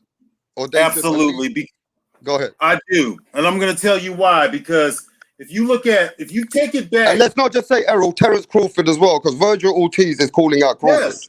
I believe that these guys should get a shot, because if you look back on history, we've seen it several times where fighters have been told that they didn't do enough and they're green. Just like with Lloyd Huntington. I used an example earlier. Lloyd Huntington was 27-0 when he fought Donald Curry, okay? Everybody thought that Donald Curry was going to wipe the floor with Lloyd Huntington, because Lloyd Huntington didn't fight nobody before he fought Donald Curry, and he went in there and beat the shit out of Donald Curry. And then you had Salvador Sanchez, okay? You had Danny Red Lopez, who had like 9 defenses of his title, and he was supposed to be setting up a fight with Wilfredo Gomez, and just Sanchez was supposed to be some kind of tune-up fight, okay? He went in there and beat the hell out of Little Red Lopez, and he was only like 21 years old. So cherry pick gone wrong. Until you get in the ring, you don't know. There's young explosive fighters throughout boxing history who got in the ring and beat the top dogs. Okay, so let me just put it around here then. So it's no disrespect that Jarrett Boot Ennis, even the Conor Benns, even the Virgil Ortiz are saying, man, we want to fight these guys. We're not holding. No, it's not no disrespect. It's either you're meant to do it or you're not. And the fighters who are hungry like that, are they ready for the smoke in your eyes? They're ready. They're ready for it. Okay, Major Key, are the young boys ready for Errol and Terrence Crawford right now? Yeah, they're ready. Okay. So I gotta say, because we're not in the. All I've been hearing is confidence, and confidence is key, bro. That's all I gotta say, man. I've been saying it for the whole night. Confidence is key, bro. Like I don't give a fuck. Like, you know, you could put this dude against the bully that's 3 years older than him. Doesn't matter. As long as that motherfucker's confident and he knows that he's gonna fuck him up and bring it to his chin, that's what you gotta worry about. You know what I mean? And that's what I'm saying. That's all I'm seeing right now. Okay, Jashawn, Virgil Ortiz, Jarrett Boot Ennis, throw them in right now with Bud Crawford and fucking Errol Spence. They're ready. You believe in that? Yeah, they ready. Ain't no more babies. Yeah, but who have they fought at welterweight? I need to ask that. I mean, these guys haven't fought somebody very serious at welterweight yet, though, have they? Yeah, but they won't. Sean Porter already said he don't want to fight Jaron Boots Ennis already. He don't want to fight Virgil Ortiz. So I mean, what else? Who else they gonna fight? Like, it's only a matter of time for to get a shot at the belt. Hey, you guys are from that side of the pond, so hey, I like the energy. I like it that you guys are saying these guys need to fight these guys. Hey, you guys are hardcore. This show goes all over the world. I sometimes have different people watching it. So hey, you guys over there, Shelton, Virgil Ortiz that you said is not ready, and Jarrett Boot Ennis and these guys, throw them in with Terrence Crawford, Errol Spence right now. Well, here's the thing. There you go. They're professional fighters. If they in line for a shot, give it to them. I mean, we've been babysitting these dudes too long. The top dudes don't want to fight. Somebody got to fight. If he's caught, if Virgil says he wants to fight, give him the fight. If Boots say he wants to fight, give him the fight. If he lose, he lose. Maybe he learn from it. Maybe he don't. Do they become better fighters at this point, even if they lose? Yes, of course. They can still grow. They're young kids, man. They're 23, 24 years old. They got tons to learn. And let me clear up this before I give my time up. Let me clear this shit up. Floyd Mayweather doesn't beat Duran. Yeah. He doesn't beat Hearns. He doesn't beat Hagler, and he doesn't beat Leonard. I don't care what time you put him in, where they fight. He loses those fights because number one, Floyd's never been 15 rounds. That's the reason he loses. He's never been 15 rounds. Yep. Okay, so we got a question from the channel. I'm going to still go back to Jed Cole, and I think I've missed out on. Yeah. So just you're Jed asking Cole. if the welterweights are ready, the young fighters? Yeah, everybody. I mean, these guys. Everybody on mostly from on the panel has said no. These guys are ready for Terrence. I'll make another and great examples by Blood Boxing about fighters who are unheralded that end up winning. I've got another one as well. James Toney was 21, had never fought anyone, and he went in and fought Michael Nunn, a pound for pound fighter. Knocked him out in his. So the confidence and the mentality, that's what you can achieve. So, I agree. Earlier, I said they weren't ready, but you know what? If Crawford and Spence ain't going to fight, then fuck it. Let's put these young lads in. Let's just throw them in because we need something going on at this welterweight division. So if Crawford and Bud aren't going to fight, Bud and Spence are not going to fight, let's put one of these young prospects in. Why not? Okay, we got Johnny Blaze in the building. He says, salute to you guys. We got Just Blaze saying, salute, I love waking up to boxing talk just like this. This is my, 100%. I love this. And look, we got a question from one of them saying that, look, Virgil Ortiz, Tyco TV says, Virgil Ortiz and Jarrett Boot Ennis are better than most opponents that Terence Crawford faced up to date. They're saying that these two young guys are way more talented I've spoke to different panels on just in their upbringing in boxing and who they are and what they're doing in boxing, that these two young guys are better than anybody who Terence Crawford's faced at welterweight. So give them a chance against Crawford. Do you guys agree with that? Absolutely. I agree. Yeah. Break it down. How come Crawford, bro, after all that many years in the pound for pound, that we're saying Gerald Boot Ennis and Virgil Ortiz is the best opponent that he can have in his resume? And you're a hardcore boxing guy from what I'm understanding. So, yes, can I you break am. that down for me? Well, there's several reasons. I could go probably for a whole hour on this, but no, but we got to break it quick. Yeah, I'm just saying. Number one, Terence Crawford is moving up. These guys are naturally bigger than Terence Crawford. For one, when Terence Crawford was their age, he was a smaller guy. The aging process put him up into the welterweight division. So he's a bigger guy now. He's fighting young, explosive guys that are naturally bigger than him at a young age. These guys are at the top of their prime. They're not even in their prime, but they're on their way up to their peak. Okay. And I just think that they're more dangerous than them little guys. They're more dangerous than Delorme and all them other guys that Terence Crawford has fought on his resume. Plus, we've seen it happen several times with young, explosive fighters. What about Terry Norris and Sugar Ray Leonard? I mean, Terry Norris had just got knocked out. He got stretched by Julian Jackson. That's why Leonard decided to take that fight. And guess what? He went in there and he stretched Leonard out.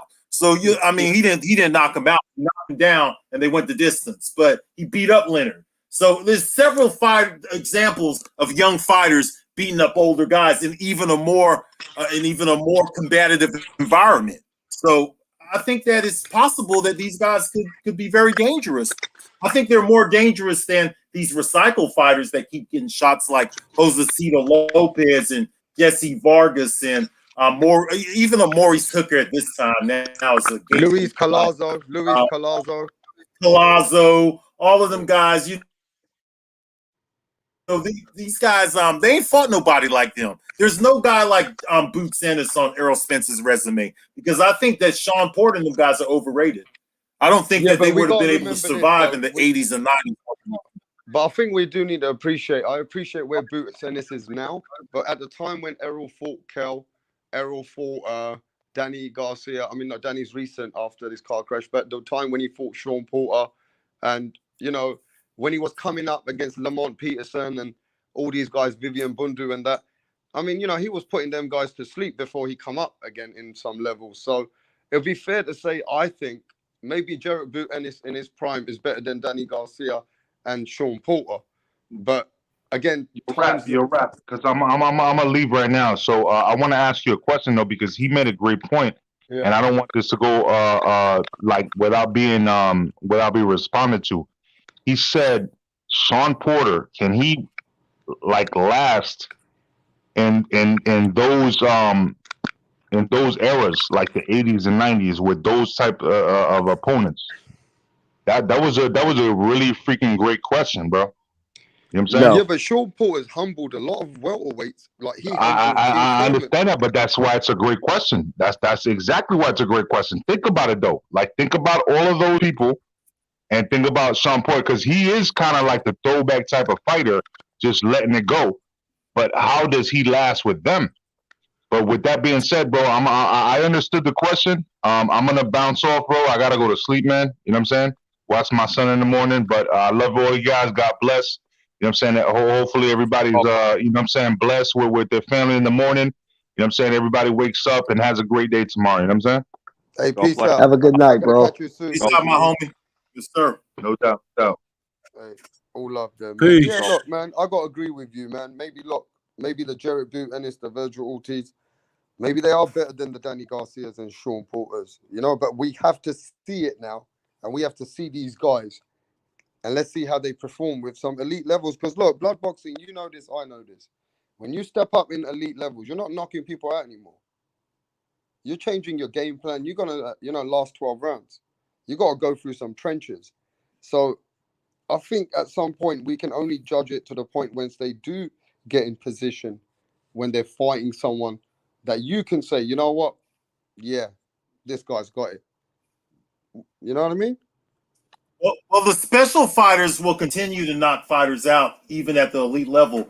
Marvin Hagler did. I mean, the elite level, the question is, what's the elite level at welterweight? Is it the guys that Terrence Crawford fought, or is it the guys that Errol Spence fought? Because none of those guys I fought think each other. that right now, if we look on paper and we just look at everything just going on, sanctioning bodies and ratings, it's what Errol Spence has been fighting. Only after the Mayweather-Pacquiao era. I'm not including Pacquiao here, you know?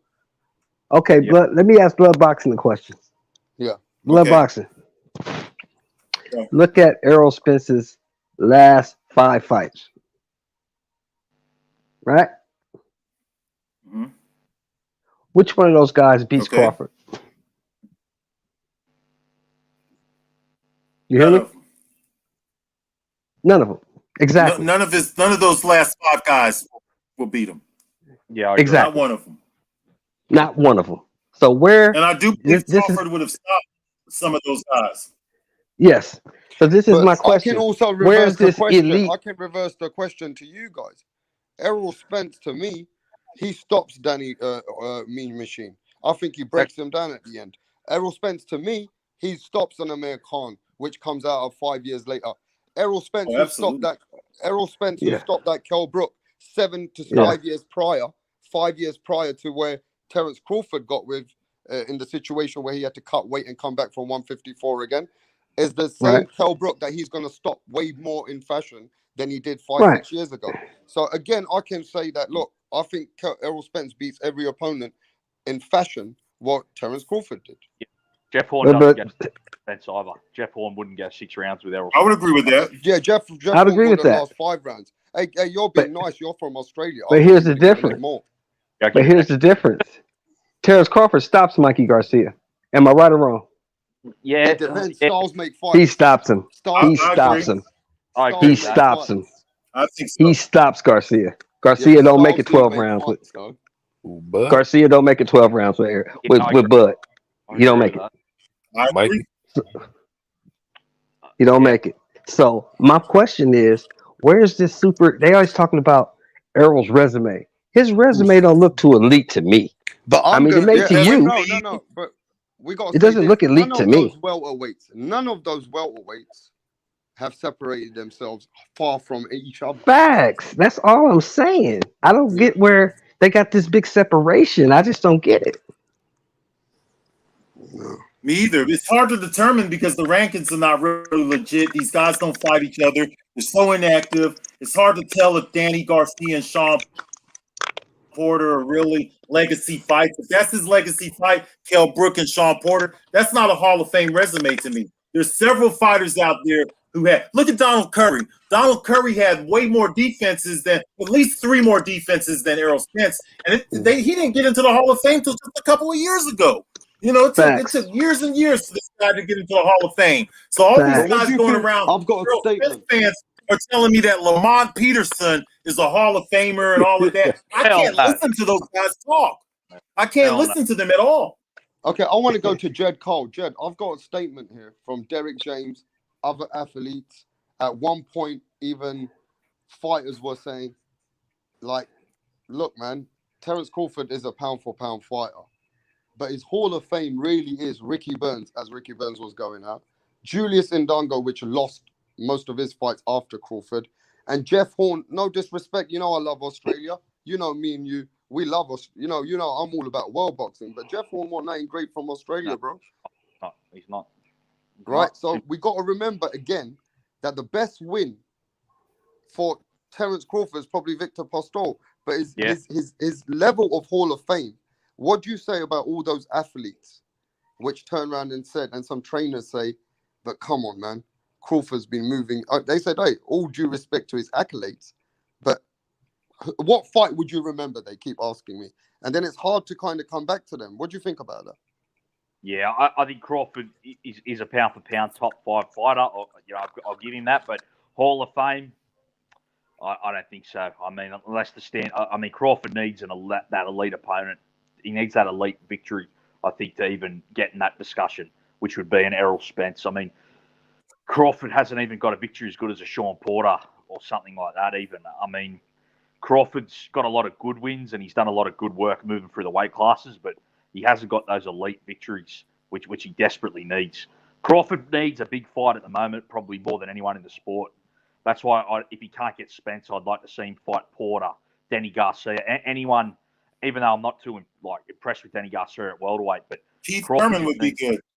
Keith Thurman, that would even be good. Yeah, something like that. He needs that big name, solid top 5 welterweight, and to do and to try and knock him out, make a statement against him, to let everyone know how good he is, you know.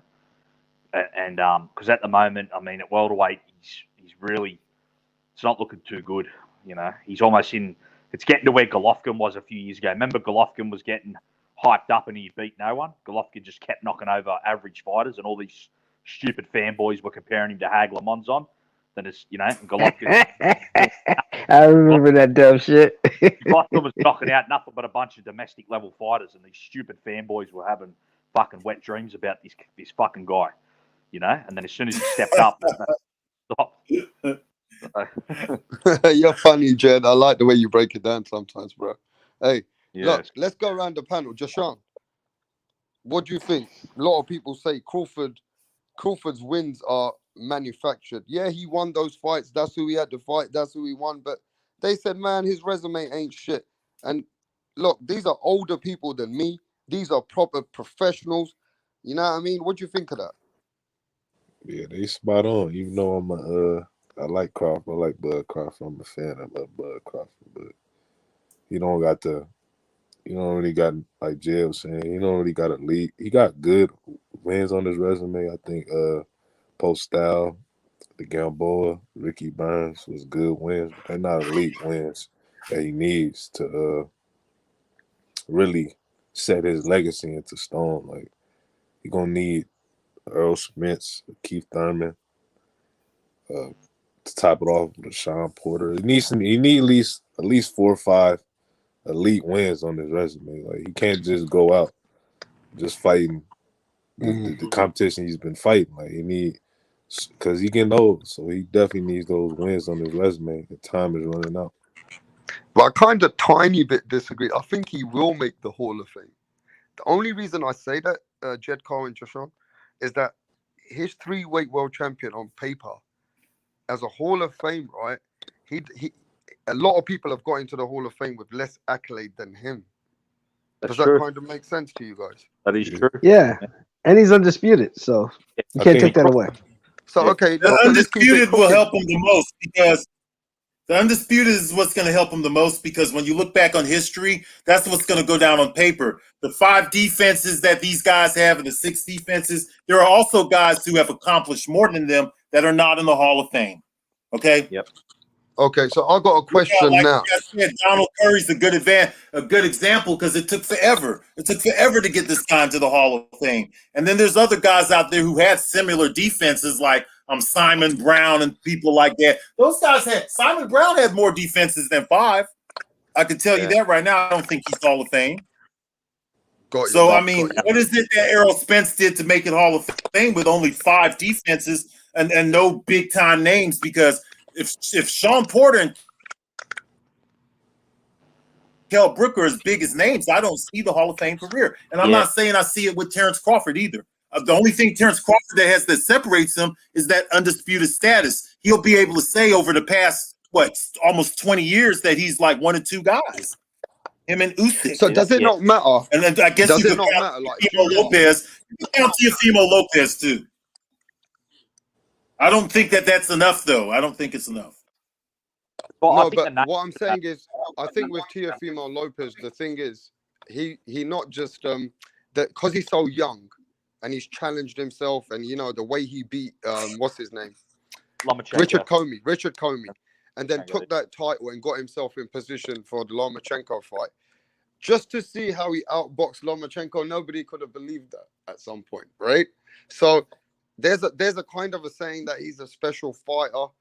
I mean, he's got himself in the pound for pound because what fighter in the history after 400 amateur fight wins have we ever seen in our life who's come to the division and fought names, even though he lost against Salido, which was we know that, he never got stopped or nothing. He lost.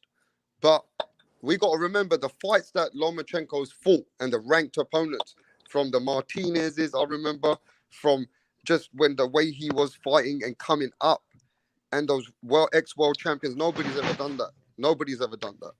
Let me ask you a question, Rapstar. Let me ask you a question.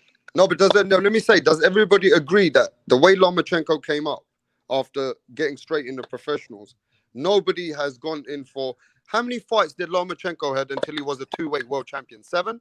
Yeah, 6. 5, 6, something like that. 5, 6, 7. I think 7 fights. That's because he was gifted with an opportunity that the fighters didn't get yesterday. That's all it is. I mean, you can't... Yeah, but how many fighters... It's really hard beat Gary Russell. Yo, but blood boxing... How many fighters know that you can beat Gary Russell in his prime on his 3rd fight? Well, he did lose to that. He lost to Salido, though. When he was we're talking about, though, after he came that, right?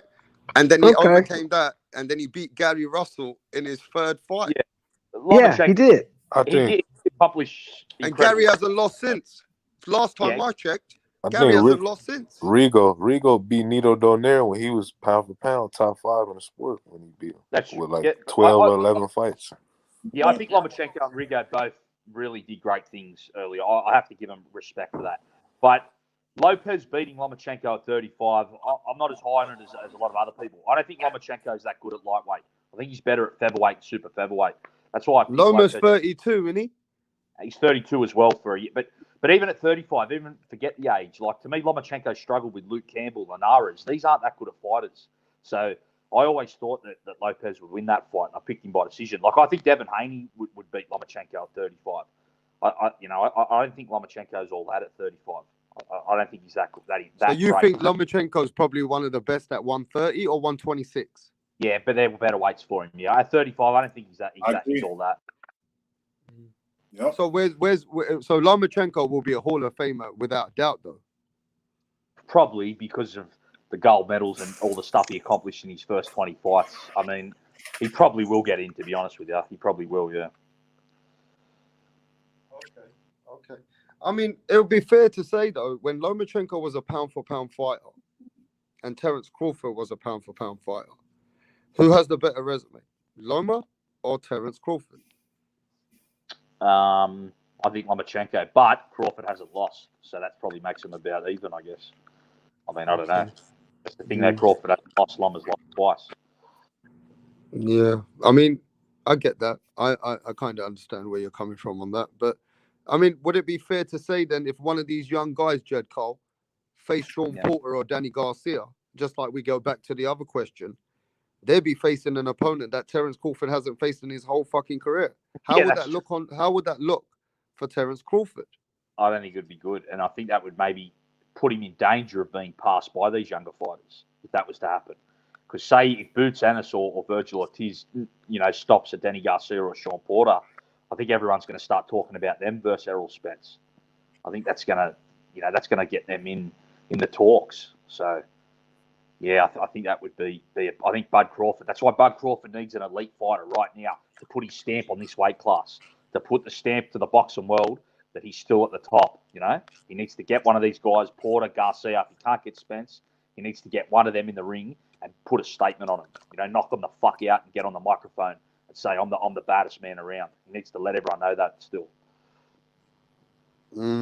Hey, Rapstar, I gotta go. I'm like playing. It's 5:30 in the morning, and I gotta get some sleep because I gotta wake up in like 3 hours. So it was nice talking to all of you guys, man. Pleasure to talk to you, Blood. I just want to say this to you, mate. I've met a lot of people since I've been in this media game. I've been in boxing for a long time. You're always welcome to my home, bro. And we chopped it up. I'm gonna be back. This is the first of many, man. First of many. Yeah, and look, subscribe, and I'll look at your channel soon, and I hope to come and see it and chop it out with you soon, bro. Oh, I'm already subbed up to you, man. I've been watching you for a minute. All right, bro. I'm gonna come and check you out soon. I appreciate you too. Thank you.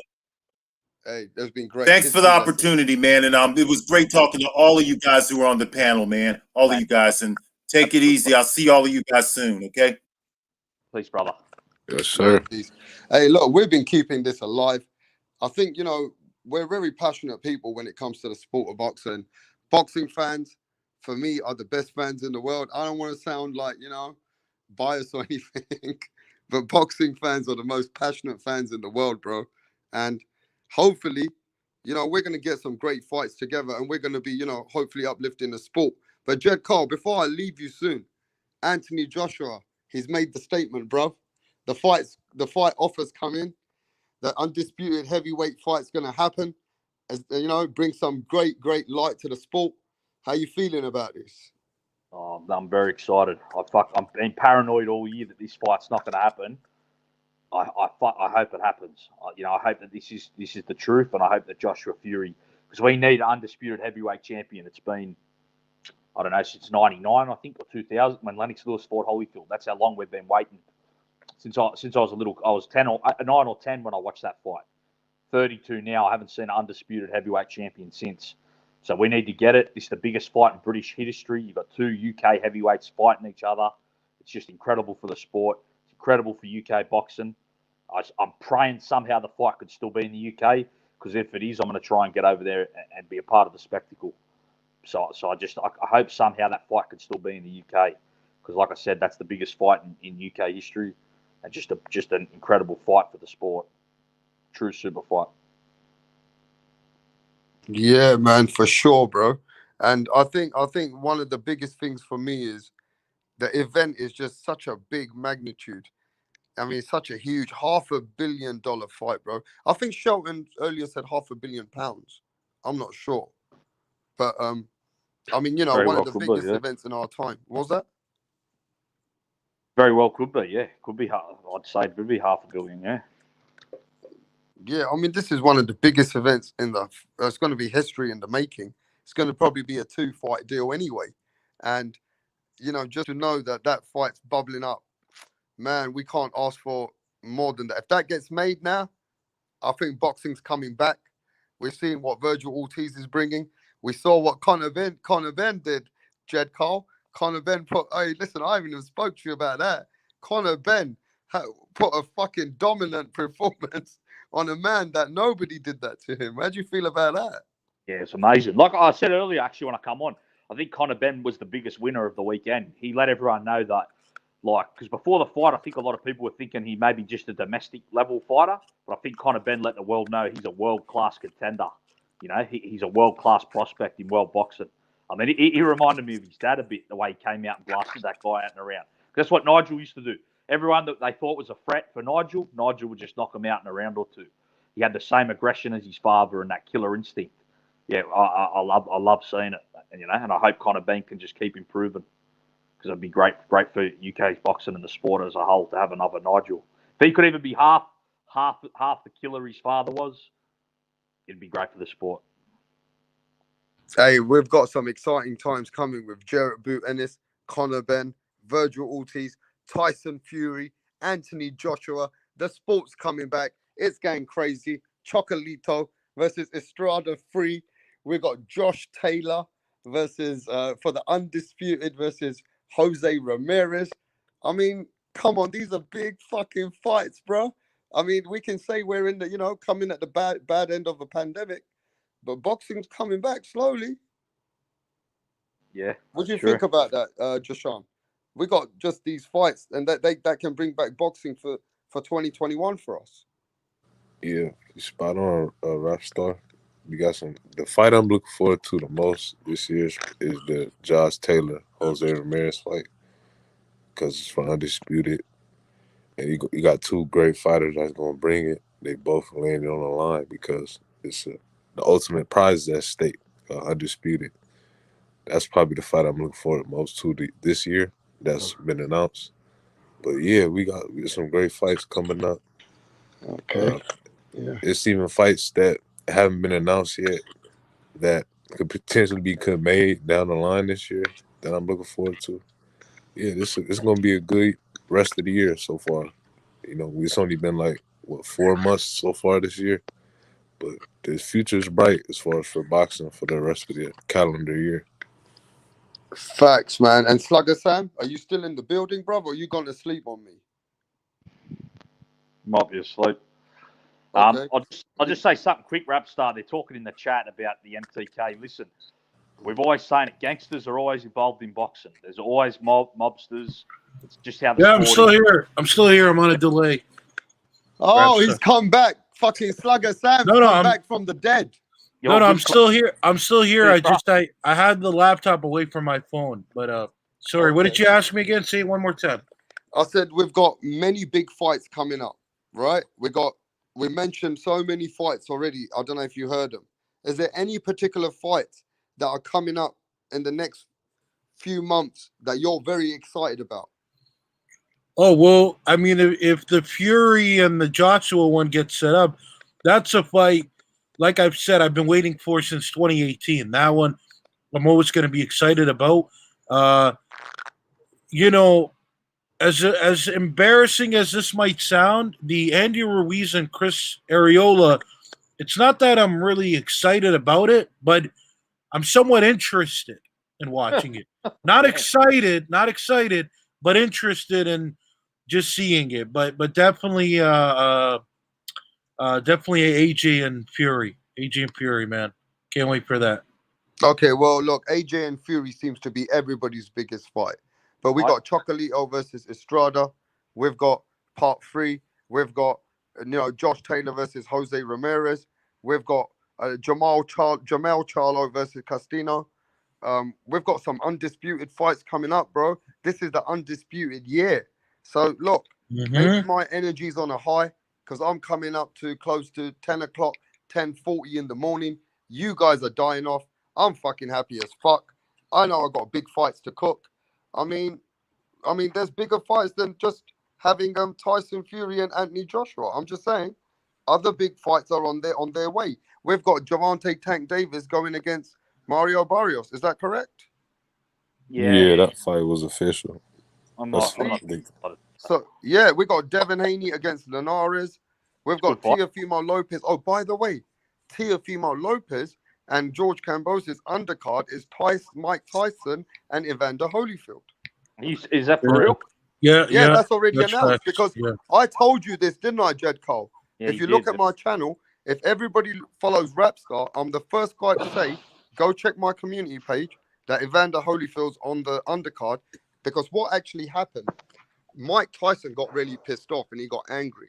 If you remember a few weeks ago, he goes, fuck Triller. He didn't want to be on the undercard of Teofimo.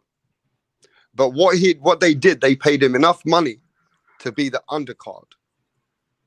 So now it's Tyson and Evander Holyfield on the Teofimo Lopez George Kambosos fight. How do you feel about You know what, Rap Sir? Let me tell you something, man. Like I've always said a million times, like Mike Tyson's my favorite, but like, come on, man, he's just being a little fucking arrogant with that whole thing about I'm not gonna be this little kid's undercard, bro. Your time is done. Like you got your ass kicked by Kevin McBride back in 2005. You're done. Like no disrespect to the legend, I love him, but quit coming up in here and thinking you're gonna take this, world champion's fame away from him, man. Okay, that's You're a done. great question then. And You know? let me go around with that. Let me go to Jed Cole. Do you think Tyson has every right when he told Triller, you shouldn't put me under, I should be the main event? What do you think about that?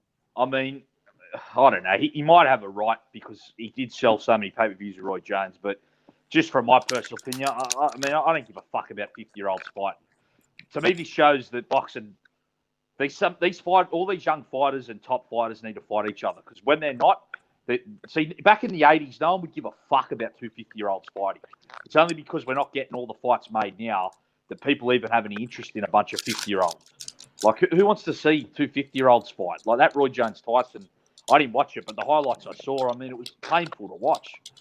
I mean, it was like watching two guys at the retirement home fight.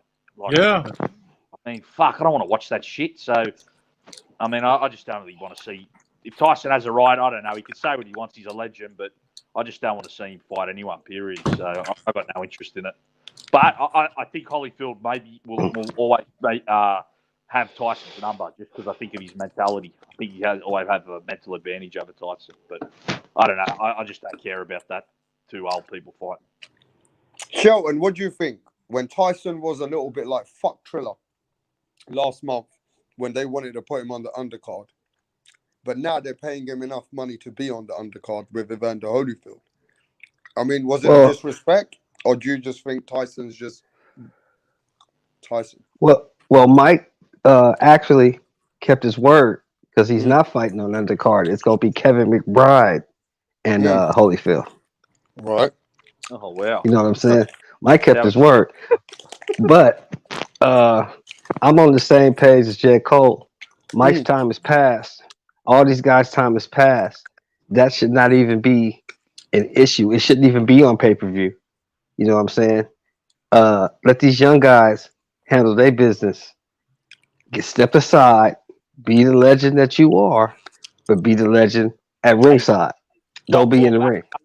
Back me up here, Shelton, because I know you're a little bit older. I know you're not too old, but you're a bit older. Back in the 80s, if Floyd Patterson and Archie Moore were having an exhibition, no one would care, would they? They wouldn't. It wouldn't. No, they wouldn't even watch it. It wouldn't even be on TV. Nobody would watch it. But you had Salvador Sanchez, Gomez, Leonard Earns. You had real fights going on. Yeah, real boxing was happening. Yeah, none of that shit would even be an issue. All right, well, look, you guys are agreeing with Slugger Sam somehow. Okay, Jashawn. Mike Tyson, the legend. That's because everybody agrees with me. Mike Tyson, the legend himself, he shouldn't feel disrespected if he's the undercard on TFUMO. You agree? I honestly, I don't really care about Star, but I'm with Jed Kyle. Like, nobody, I don't care. I don't want to see Mike Tyson fight. I don't want to see Holyfield fight. I don't want to see Juan Manuel Marquez fight Miguel Cotto. I just don't want to see these guys fight. Like, it's not interesting seeing guys that's past their prime coming back and fighting exhibitions. It's just not. It don't excite me. I want to see real fights. I want to see. I'm not saying that they're not real. I just want to see guys that's currently active fight each other. Like the top guys in today's boxing world fight each other. I don't care about fighters that fought in the early 2000s and 90s, in the 80s. Yeah, but at the same time, you got to remember this, Jashawn. Mike Tyson broke records and did 1.6 million. So just like Sam UK, casual and old school people wanted to see them fight. Like, I know a lot of people that don't even watch boxing. I know was interested in watching that Mike Tyson and Roy Jones fight. Yeah, but Mike, which did 1.6 million pay-per-views, what his thing is, not just I'm an old-time legend. Just like what Sam UK said, Mike is actually more relevant in today's boxing than most of those young cats, as proven on record on this That's a just this fact. pay-per-view That's a sales. fact. No, but you know what? Listen, And Rap Floyd Star, Mayweather is Can I you're, just you're finish and then you can talk? So all I'm saying is, let's keep it real. Mike Tyson's saying I'm making Tio more relevant on the card, so I should be the main event. Does he have a point? Does he have a point? no, yeah. not at all. Look, I'm Like, gonna tell you something.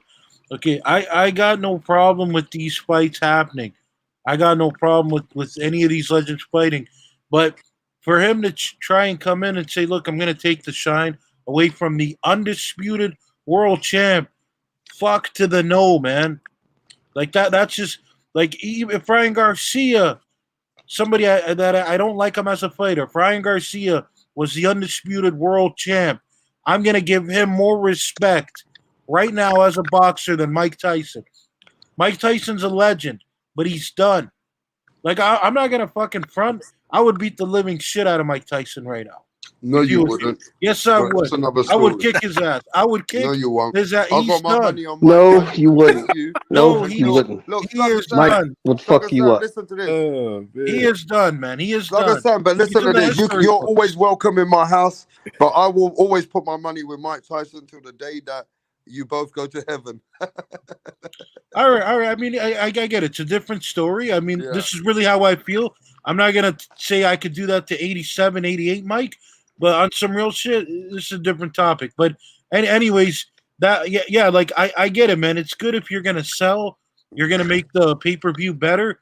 But I just it's just a spit in Tio's face to say you're gonna be below me. I don't agree with that, man. I don't fuck with that. You guys remember when you should know this rap star. Remember when Derek Chisora got pissed off when Josh Taylor and Rigos they had their fight? Yeah. And he was telling Eddie Hearn, he's like, why am I not the main event? And he's like, I remember that. I remember. yeah, and he told him, he's like, because you're not the world title. You're not fighting for the world title. That's why you're not the main event. Plain and simple. Okay, You know? so there's no disrespect to Evander Holyfield, Mike Tyson. If Tiafimo is the man who's, he's the one who's lining up the card, ain't no disrespect. These legends shouldn't feel any way like that. They're getting paid multi.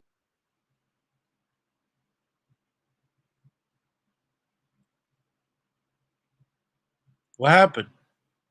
Rap star, you there, bro? Like Teofimo Lopez is the current relevant boxer today. Make way for him. It's not disrespect. But, at the end of the day, let's be honest. Who wants to watch Mike Tyson and Evander Holyfield as the last event anyway?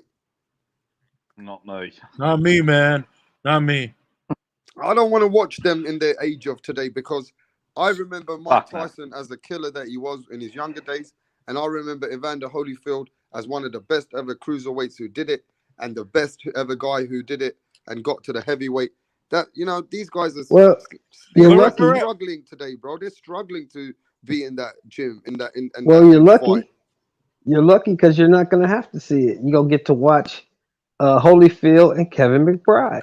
Oh, because now it's not Mike Tyson now. No, it's Kevin McBride. Yeah, but just today, there's been an announcement that Tyson's coming back to the Triller event. Wait. What do you got? Wait. Hold on, Shelton. What are you talking about? You're saying they're going to refight from 05? They're going to do a rematch? No, I'm saying Mike Tyson said he wasn't going to do it. So the announced event was going to be Holyfield and Kevin McBride. I saw some reports today. Oh, that's crazy, man. I didn't even know any of that. Yeah, but you saw some reports today, right, that Tyson is coming back to that event as the undercard. But I mean, this is just sad. Like, even seeing these legends on Triller. I mean, this is like Rakim or Big Daddy Kane getting on a drill beat or some trap music or something. Right. No, on some else. But look. Let me just say it like this. When Mike got his ass kicked by Lennox Lewis in 02, that's when we kind of looked at it and we're like, all right, you know what? It ain't that Mike doesn't have it anymore, but clearly when it came to him and Lewis was the batter man. But Mike could still probably beat the other guys up, probably not Holyfield. But then, he got another shot, beat the other man, got another shot. And then by the time he fought McBride, that's when it was like, okay, hang up the gloves. It's done. I don't know why 16, 17 years later, he's being encouraged to pick up the gloves again. Like I really don't know. And I get it, man. It ain't serious. It's an exhibition. But I don't know, man. As a boxing fan, I just don't want to see it, man. Well, we all know why he picked up the gloves again because they gave him 10 million reasons to do it. Yeah. No, I understand. I get no. Money talks, and bullshit walks. I get it. Yeah. I get it. You know I'm what just saying? That's saying, what it's man. all I'm about. just look like I don't know if you know this, Shelton, but I did not watch that fight with Roy Jones. I did not watch it, and I'm just gonna go ahead and assume that it completely sucked, and I'm not gonna fuck with it. Yeah, Yeah, it was funny. I watched it. It was hilarious. But you're It right. was hilarious. Like Nino Brown said, money talks, bullshit runs a marathon. So yeah, Real talk. Exactly. Real Man, talk. exactly. I get But, it. Make that money, man. I'm not mad at that. If people can make money, make money. I'm not mad at But it. he shouldn't even expect to be the headliner over the Exactly. undisputed lightweight champion of the world. He shouldn't even expect that. That makes no sense. Exactly. That's what kind of irritated me is when he had the audacity to be like, oh, like fuck this Tio guy. He's below me. You know, show some respect, man. Come on.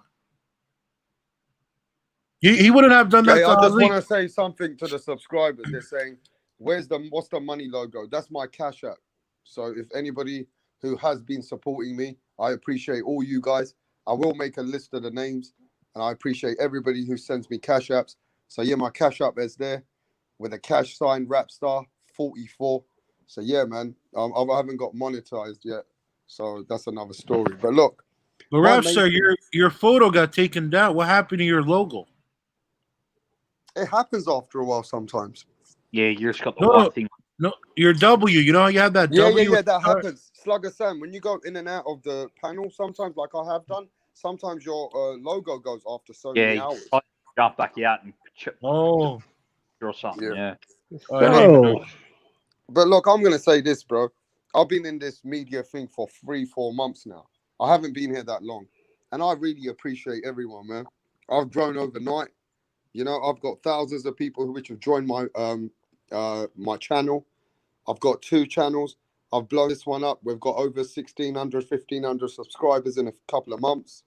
So I really appreciate everybody who's been supporting this because, you know, at the end of the day, we're all people from around the world which just love the sport and we're very passionate, but we're meeting great people as we go along. Yeah. We're meeting amazing, knowledgeable people which have met fighters, which have lived with fighters. So, you know, you can't get better than that, Slugger Sam, to chop it up with people which are in the same, you know, we're all in the same book. It's like a religion for us, isn't it? We've got 4 different countries. USA, with Shelton, Rapstar, UK, me, Australia, Slugger, Sam, Canada. We've got 4 different, nations on it at the moment. Yeah. That's crazy, ain't it? Ain't that crazy? Yeah. Wow. We got Canada, we got London, England, we've got Australia, and we've got America in one panel right now. Ain't that crazy? You know what, Rapstar. You know how you guys were talking about Lennox Lewis earlier, how he represents Canada as well. So he actually, like, because he was raised a little bit in Canada here, and that's only about two hours away from where I live. But like that's where he was raised in Kitchener, and then he moved back to London. From what Sam, when when you come on here, a lot of people thought you were from the East Coast or something. Remember when you were coming on the streams? They thought you had like a New York accent and that. Oh yeah, because I used to because I used to do the prank calls. I don't know if you knew. I used to do like prank calls, and I would do a New York accent. So that's straight away when I heard you, bro. Because I'm good with the accent, so I knew you were you're from Ontario, eh? Yeah. From Ontario. That's kind of cool. You know the accent, man. I'll tell you what, because a lot of guys here are in the MC, so they've got brothers in the MC in Ontario. You know what I'm talking about? In the MC. Yeah, I know what you're talking about. Wait, you said MC? What do you mean? What's that? The motorcycle club, man. Oh, that slang in that area. The motorcycle club, man. So let me ask this: apart from Lucen Butte, which other best fighters came out of Canada? Ooh. I'll tell you the greatest ever, arguably the greatest fighter ever. Sam Langford was from Canada. Yep. Yeah. Remember Tommy Burns, the guy that Jack Johnson beat? Remember him? Yeah, Canada as well. Yeah. I tell you one that you're not thinking about, who's a hell of a heavyweight. George Chuvalo. Oh yeah, George Chuvalo, man.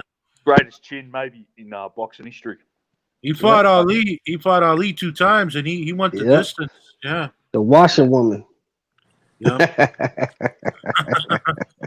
He was a tough gun, man. He was tough. Yeah, George Chuvalo was a cold cat. We had a bunch. Now they're all pretty much Montreal cats. You know, like. What about David Lemieux? Is he from Canada? Montreal. He's from Montreal. That's what I was just saying. He's a cool little. He's a cool journeyman. This is my opportunity. I love to say this. Billy Joe Saunders, kick the fuck out of David Lemieux. Oh, I don't. You know what? Listen. Here's the thing you don't understand, Rapstar. There's like a little thing. There's like a little thing between Quebec and the rest of the provinces where Quebec kind of doesn't really want to be a part of Canada. So I don't really give a fuck about anybody who represents Quebec, to be honest. So you can say it all you want. I'll tell you what, though, Sam, we're talking about the MC before. The French Canadians are next level when it comes to that world. The French Canadians, there's some serious fellas.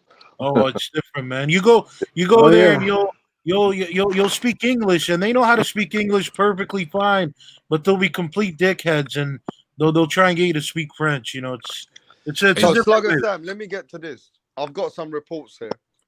Who saw Billy Joe Saunders' body last week? I didn't pay attention. Well, let me just tell you right now. He's at the best shape he's ever been in coming up for a fight. I'm just giving you guys an update. The other thing I'm going to let you know, that Billy Joe Saunders, which came hungry, and how he beat the Eubanks and how he beat the David Lemieux in such great fashion that nobody else beat like that. Some people say that was Billy's best performance. If that Billy Joe Saunders comes with everything the best, could he be the hardest opponent that Canelo faced? Is people sleeping on Billy Joe? Or do not people understand his amateur background? Understand that whenever he's had a harder fight, he's rise to the motherfucking occasion.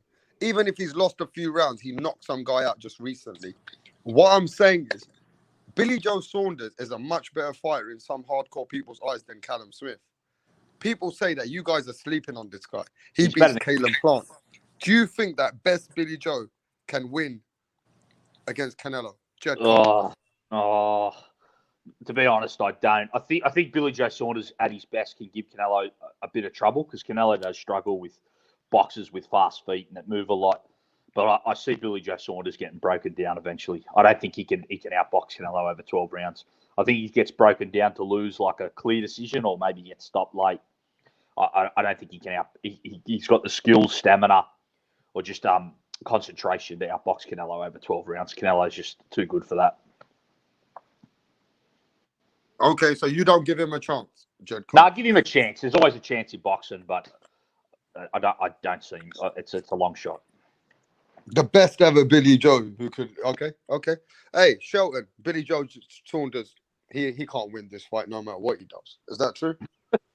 Well, the problem for Billy Joe is this: Billy Joe can box, he can move, he's got all the skill, but the one thing he lacks is the one thing you need to beat Canelo.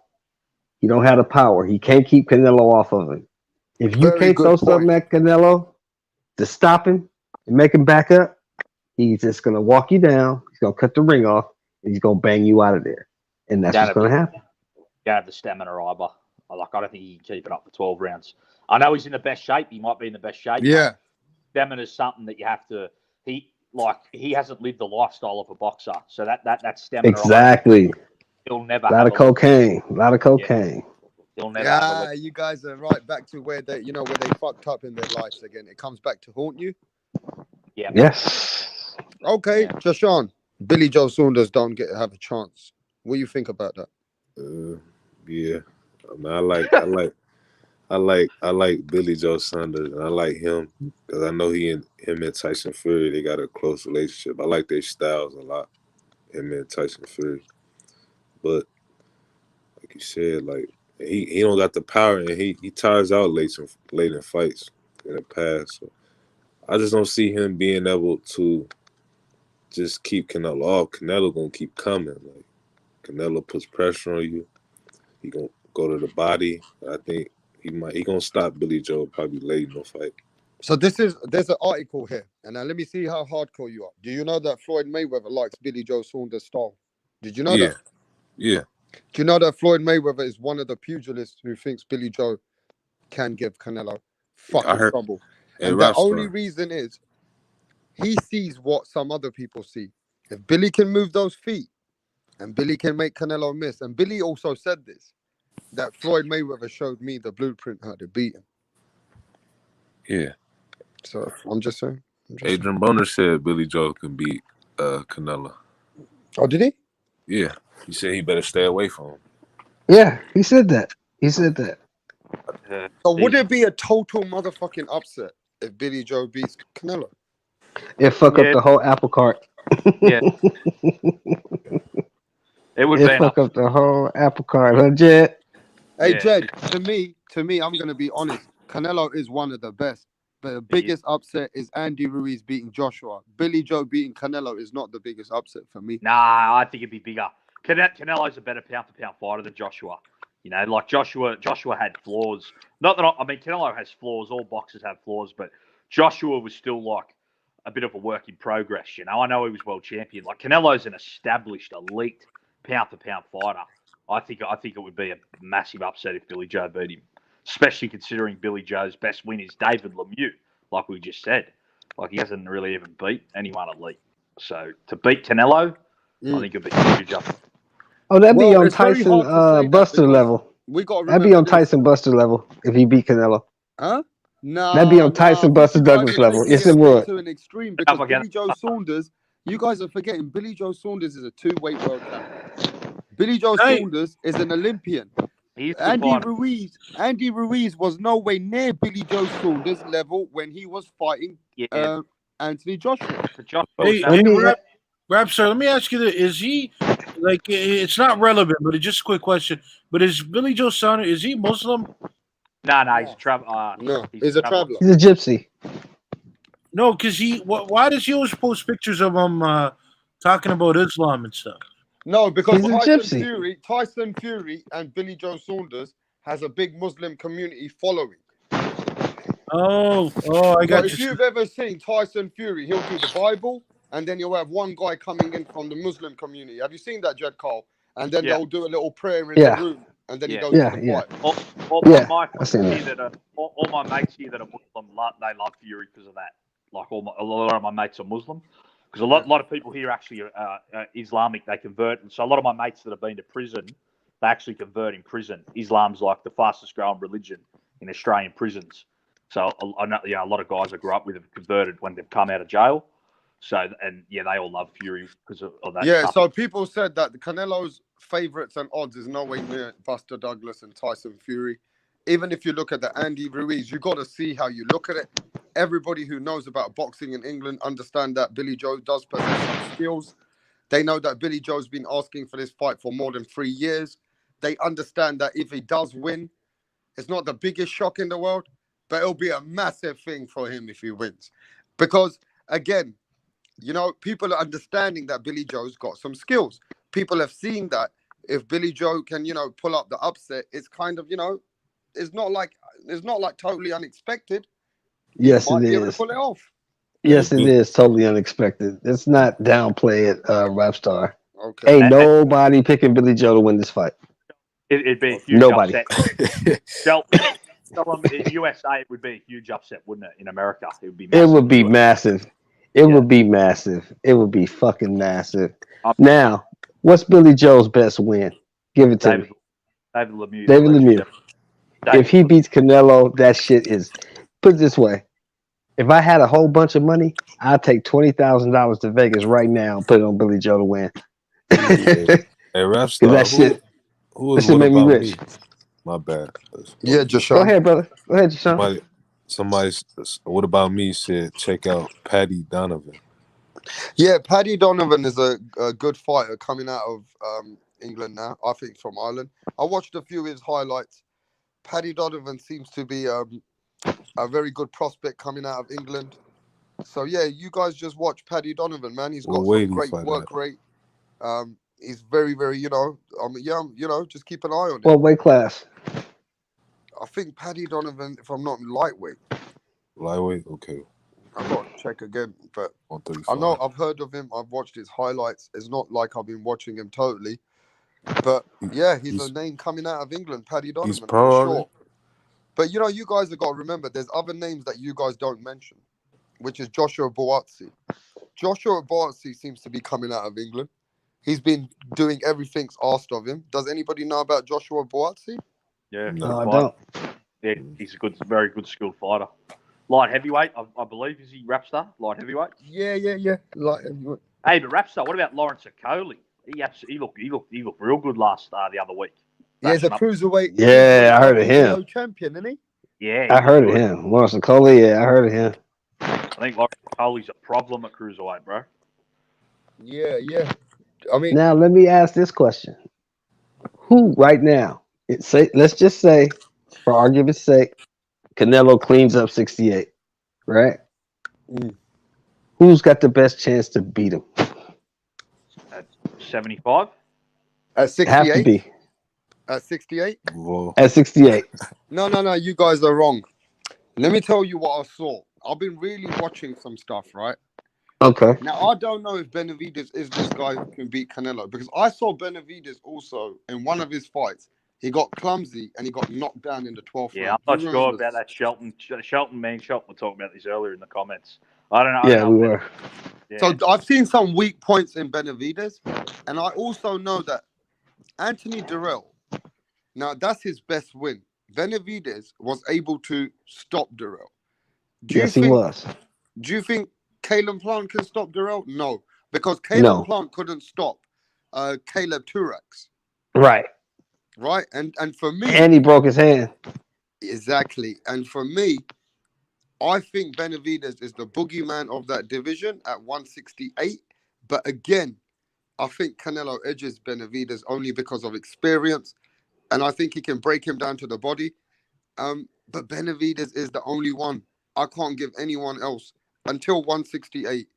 I can't give anyone else the flag at the moment. That's what me and Jed was saying. That I was telling Jed that I think because of Benavidez's style, he's big, and he throws a bunch of punches, and he got popped. That's what would give Canelo problems, because he wouldn't run from Canelo. He would come to him. The work rate, Yeah, That's he why would come to him. That's why I thought Shelton must be from Arizona, because I thought he must be a local fighter. But I think Benavidez could give him a lot of trouble. I just don't know if he's experienced enough to beat Canelo at this stage. Right, So right. I agree. I'd love to see Benavidez fight Caleb Plant. I still think they've got unfinished business. Like I think they need to settle. That fight needs to take place still. And I think he washes Plant. I think he does. I think Benavidez washes him. I'd like to see it though. I still think it'd be, Yeah. I think it'd be Benavidez's best victory though. Still. Yeah, but Benavidez, we got to remember this. He's his own worst enemy. He fucked up the belt on the title. He took cocaine. He's his own fucking worst enemy, bro. The guy lost the belt. And just like what Canelo said, and just like what Eddie Reynoso said, they said if he really motherfucking wanted the fight, he should have held on to his belt. Yeah, and I'll tell you what, though, shout out to my brother Mad Chad. He's on the Mad Chad now on the screen. Mad Chad told me that he's heard reports that Benavidez is looking like a beast in sparring. You know, he's really, really coming on next level. So, you know, Benavidez may finally be, reaching his potential.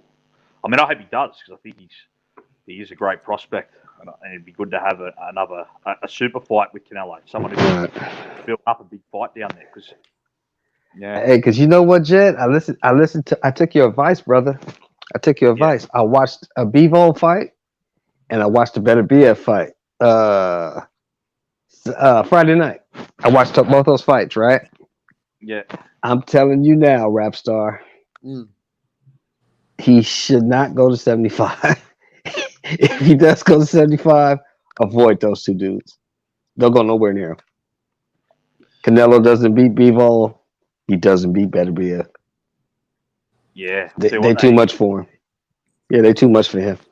I mean, go ahead. Gotcha. No, I'm just saying if he did, wouldn't that be amazing for his resume though? If he could, eh? Oh, if he did that, I'd have to shut Let the me fuck ask up. this question. Kovalev against Dimitri Bivol at the time when Kovalev beat Anthony Yard. How would that fight have gone? Bivol knocks him out. Bivol is just a different animal. Like Bivol knocks him out. I've been watching him for a couple years now, about maybe 3-4 years now. Bivol legit. He's legit. His skill set, he got very quick feet. Yeah, he gets out of range. His defense is very underrated. I mean, he's a complete fighter. He's probably one of the most complete fighters in boxing right Hey, now. Jed Cole, I've got 2-3 friends, right? They're Yo, coming. Rap Sir, real quick, man. Thanks for having me on. I'm gonna head out, all right? Always, like I said, hey, All right, listen, brother. you're always welcome. Hey, Jed Cole, can you take Take care, over the brother. panel just for 2 minutes? I've got a few friends who are coming onto the show. They want to watch. So, I'll be back in 1 minute. Just give me, I've got to send some emails. Cool? All good, brother. All good. All right, bro. All good. Yeah, Jed. I watched that shit, man, and I was gonna tell Rapstar before he left. He's talking about he fought Anthony Yard. Yeah, there's a reason he fought Anthony Yard because he didn't want to fight the other guy. Yeah, he nearly got stopped by Anthony Yard. So imagine Exactly. he nearly got. I think Kovalev was already. I think Ward took Kovalev's soul. I don't think Kovalev was Yeah. at the same Ward. He wasn't. Yeah, you're right. I'll tell you what though, Prime Ward would beat Canelo. If Prime Ward would. Oh yeah, man, he beats him, and he beats him easy. I think He beats him like he beat Kovalev. He beats him like he beat Kovalev. Same way. The only problem is he might get robbed. They might rob Ward if he fought. Oh Canelo. yeah. Oh yeah. Oh yeah. You have to worry about, Ward. Yeah, you're right about that. Ward would have to really beat him like convincingly, so where they couldn't rob him. Yeah, or stop him. Yeah. Or stop him. Canelo's got a good chin though, hasn't he? So. Yeah, he does have an excellent chin. JB. Andre Ward versus Canelo. Yeah, like prime. If it was like Prime Ward, yeah. I think Andre Ward, like, no disrespect towards Canelo, but I don't think Canelo can beat like some of those top guys in the past. I don't think so. Joe Calzaghe. I think Calzaghe beats him. I think any guy with size and can punch or a skilled boxer, I think he'll have trouble with. I think this era is just a weak era where James Toney would fuck him up. Yeah, Tony would have beat him. Mike McCallum would have beat him. Oh yeah, McCallum would have fucked him up. Canelo's like a B-grade James Toney. He's like James Toney, not as good at it, but lesser at everything. Yeah. We haven't seen Canelo fight anybody on that caliber. We've seen him get Floyd, but he lost, so we haven't really seen him against the type of guy. And what people forget, Jed, and what people forget, JB, is that he didn't just lose; he was dominated. Exactly. He wasn't even in the fight. They try to erase history.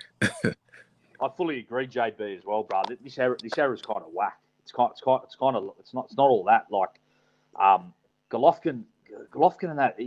I'm not that impressed with Golovkin and Kovalev and that. I don't think they're like. I think Golovkin would have got James Toney and Hopkins would have schooled Golovkin back in the 90s. Fighters like that, Mike McCallum. You got. Was you guys saying the same thing I was saying during the whole Golovkin run? Yeah. Yeah. Who is he fighting? Who is he fighting? Curtis Stevenson's. Yeah, come on, dude. Who is he fighting? How is this dude a monster?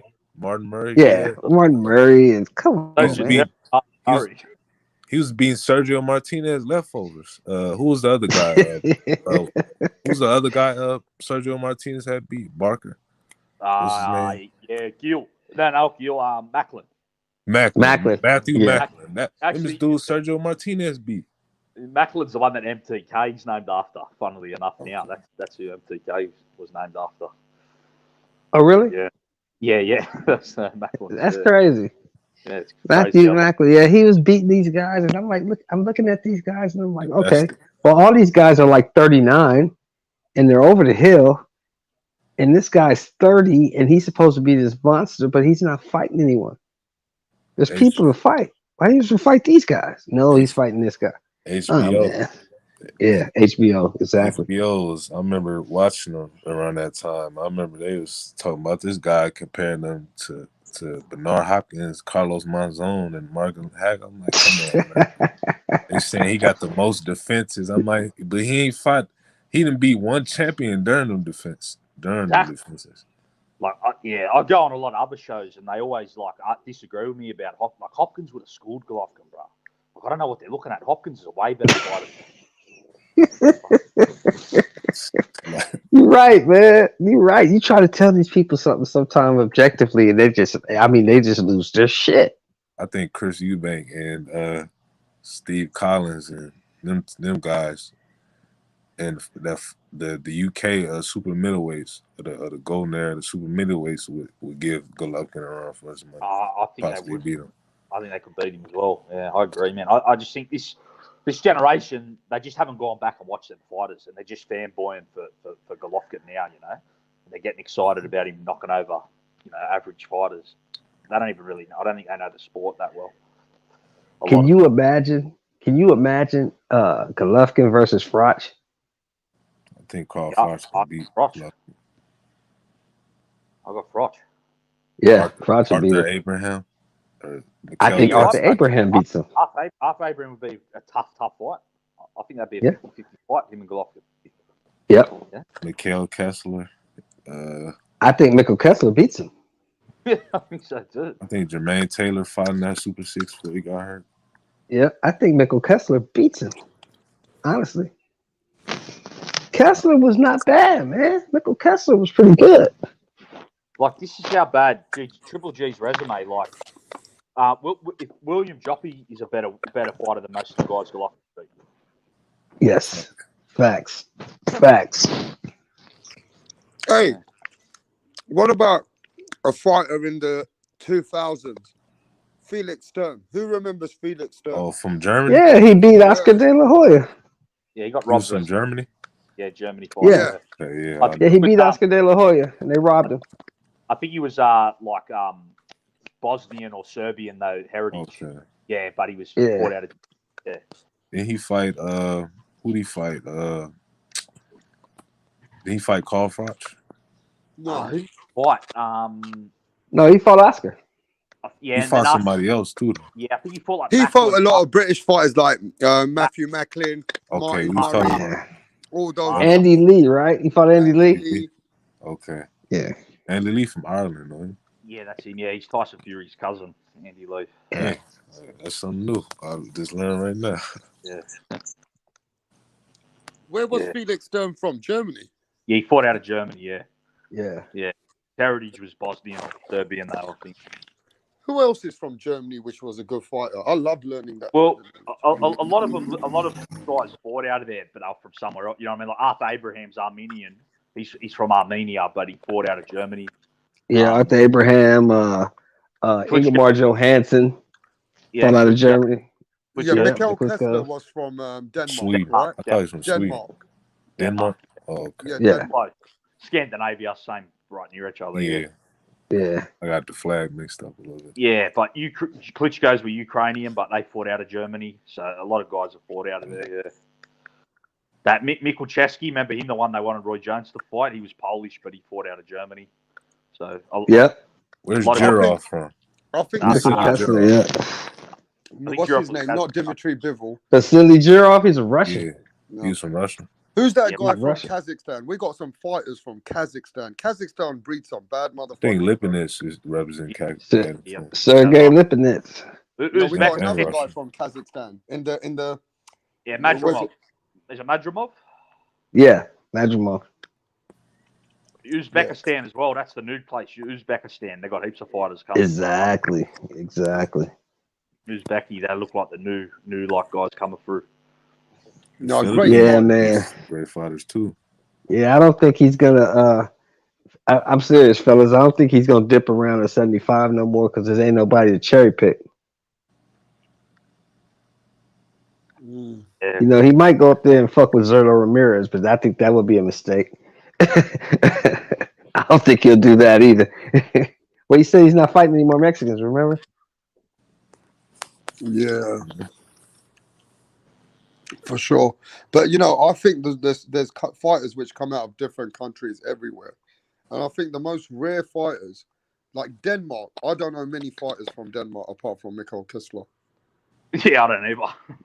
So Nah, I you think Mikkel Kessler must be like a superstar in Denmark. He is. Oh yeah, he's like God. Yeah, he's like Jordan. Yeah, he got to be a superstar in this country.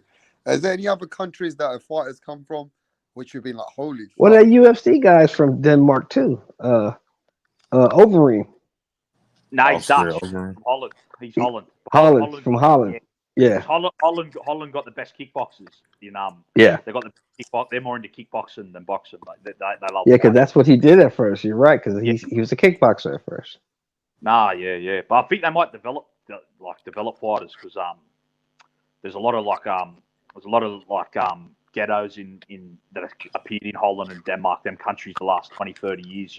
With immigrant refugees. So as you know, that stuff breeds fighters. The Yes, it ghettos. does. So You know who else is from? There's a country. You know who else is from Holland?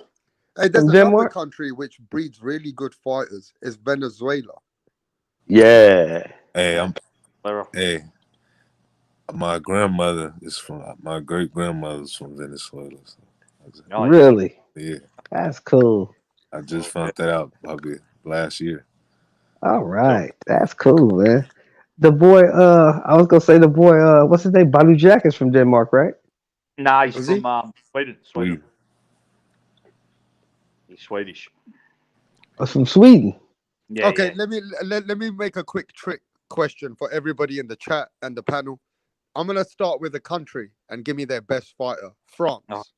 France. Ooh, Marcel Sardin. Marcel Sardin. Oh, Yeah, he's the French. He's French's best fighter. Yeah. I'm gonna say Legend. just because they Okay, said. so let's go to Jamaica. Jamaica. Wait a minute. Wait a minute. Wait a Sorry, minute. go ahead. Go ahead. Jed, Go ahead, go Cap. ahead. Oh, for France, a guy named Laurent Bodini. He was a junior middleweight. I'll just say that to be different. He was French, I think. He fought David Reed. You remember him, the American gold medalist? He won his belt off him. So I'll just say him for France. David Boy Green. David Reed, yeah. Oh, David Reed. Yeah. David Reed. Yeah, I remember. Okay, what about Okay. Jamaica? Who's Jamaica's best fighter? Mike McCallum all day. That's easy. What about Julian Jackson? Julian Jackson. Julian Jackson's from St. Croix. Yeah, that's right. He's from Virgin That's Islands. right. He's not from Jamaica. Yeah, my That's people right. from Islands. So. Yeah, that was a battle of the Caribbean. McCallum. Yeah. That was like, Mike McCallum. Okay. And most underrated fighter coming out of Jamaica was Nicholas Waters. I mean, no, most underachieved after the Loma loss. yeah, I'd say that. Yeah. Yeah, Nicholas Walters. Any What other about Jamaican? Hey, there's another great Jamaican fighter who beat Razor Roy Ruddock? Jones. He beat Roy Jones. What's his name? Oh, bro? Glenn Johnson. Yeah. Glenn Johnson. bro. I How didn't know the Glenn fuck? Johnson was from Jamaica. Yeah, Glenn Johnson's from Jamaica. He ain't no McCallum though. He ain't no McCallum. He's a beast, but he's not as good as McCallum. Oh, but Glenn Johnson achieved greatness, bro. Yeah, he Oh, did, yeah. but not as good. Through as longevity. Yeah, He fought until he was like 45 or some shit like that, right? Jet. Yeah, he did. But he's not better than We forgot about Razor Ruddock too there, Rapstar. Yeah, from Jamaica? Donovan Razor Ruddock. Lennox Yeah, Lewis yeah. as well, if we want to count him. Hey, Jamaica breeds amazing athletes. We got They the fastest men in the world. What about me? Just said. I mean, sorry, Mad Chad Boxing said the fastest man in the world, Usain Bolt. Usain Bolt. And if you haven't seen this girl, my girl, Shelly Ann Fraser Price. Hey, somebody. Yeah. Kirk, That's who my remembers girl. Kirkland Lang? She's fine as fuck. Yeah. Yeah. Beat up. I remember this fool. Beat Durant. British fighter. Kirkland Lang came from Jamaica. Yeah. Throw some other countries, Rapstar. Let's see. We'll keep this going. All right. So we done France. We done Jamaica. Let's do. Okay, I'm gonna make it tougher. Give me a second. Holland's best fighter. Holland's best boxer. They haven't had many boxers. I don't even know. Yeah. Come on, Jed Cole. You're laying down the team, bro. Holland's best motherfucking boxer. Lucia Riker, the female boxer. Anyone remember? Yeah, Lucia Riker. Yeah, I'm gonna go her. So what? Holland don't breed much boxers. Nah, kickboxer. They're mad. They're the best kickboxer. Kickboxing, yeah. Kickboxing. Wow. So Holland, I know that they got They got one. What's his name? Alvester Overeem or something. Yeah. Alistair Overeem, Tyrone Spong. Yeah. Yeah. Boxer, Badahari, Andy City. Yep. They made but yeah, they're more into kickboxing. Man, we ain't got no good boxers coming out of Holland. Come on, bro. Lucia Riker, that's the best. Lucia Riker, the best woman ever. Nobody else has achieved any world champions coming out of Holland. Lucia Riker. That's the male. Okay, Nicky Holtzkin fought Callum Smith. That's Nicky Holtzkin. He fought Callum Smith. Yeah, he fought Callum Smith. Okay, yeah. let's go then. Belgium. Belgium, fuck. Belgium. Fuck. Jean-Claude Van Belgium. Damme. Jean-Claude Van Damme. That's all I can think of. Hey, come on, the chat needs to fucking help, bro. You guys in the chat need to help us. Belgium, no. Who boxed out of Belgium? What boxers do we know who achieved something from Belgium? There was an African fighter that fought out of Belgium. I can't remember his name though. I can't remember anybody from Belgium. Some good fighters, bro. Okay, I got one for you. Ghana. Azuma Nelson. There you go. For Claudia too. Yeah. Joshua Claudia. Comey. Ike Corte. Now you motherfucking talking hardcores. Joshua Clotty. Hey, now you're talking. Ike Corte and Azuma Nelson. Zoom, zoom. Yeah, That's probably the best African country. Yeah, it is. Sure. Yeah. For boxing. Okay. Galata. Isaiah Felicino says Galata. Andrew Galata. Poland. He's Polish. Oh. Andrew so Galata. let's go straight to Poland then. Poland's best boxer. Andrew Galata. What? Tomasz Adamek? I got Mikhail Chesky, the one that they wanted Roy Jones to fight. I'm going to go him. You guys remember Tomasz Adamek? Yeah, Tomasz Adamek. Yeah. He from Poland? Yeah, he was good. Yeah. Fighter. What about Kowalski? No. No. He's a good fighter though, but yeah, He just got knocked out by some. Who knocked him out? I got Mikhail Chesky though. He beat Virgil Hill when Virgil Hill. Yeah. Was Hey, I'm just gonna say this, right? You cannot get better knowledge than Shelton. Look at the stuff that we speak on my channel. Exactly. There is no better knowledge than the way that you guys are teaching me. I'm learning, and then you guys are learning, and just how the people we're speaking about shit, right? Which is making us into a boxing historian. We did this last week, me, you, Shelton, and JB. But remember, you had to take the stream down because of some idiot. So. Oh yeah, but we never got to really start or finish it. All right, let's go. Let's keep cooking because this is history. This is history in the history lesson for us, right? So let's go to. We've done Poland, right? We've done Poland. Sweden. Denmark. I think Denmark is Sweden. So Mikkel Kessler. Kessler. Yeah. Badu Jack, he was good. Badu Jack. Hey, Ashley. Ingemar Johansson. Ingemar Johansson was the heavyweight champion of the world. Yeah, knocked out Floyd Patterson. Yep. So who's Sweden, Denmark's best fighter? Ingemar Johansson. Yeah, heavyweight champion of the world. Not Kessler. You take a light heavyweight over a heavyweight? I don't know. Kessler achieved greatness, bro. Had some good wins. He beat Froch when Froch was undefeated. That is a big Yes, he did. Yes, he did. He did. And he gave Joe Kawasaki his hardest fucking fight to date. Yeah. Yes, he did. He did. I give him that. Okay, it's between Shelton, what he says, and I would say Mikkel Kessler would be a great one. Belgium has a Gabon chili recipes, and also let me just say this: Belgium has Ryan Murray, the WBA cruiserweight champion. Anyone know Ryan Murray? Wouldn't know him. No. Fella. No. And let me tell you, Gabon chili recipe. He has a gym in South Africa. He does. I've spoken to him before. He's a very knowledgeable guy. Yeah, he's one of my subscribers. Very knowledgeable guy. He's been following me for years, and he always tells me, "Rapstar, you're one of my favorite channels." So Gabon, I always appreciate you, my friend. So yeah, let's keep going. Moving to the post. We've done Holland, France, Poland, Yugoslavia.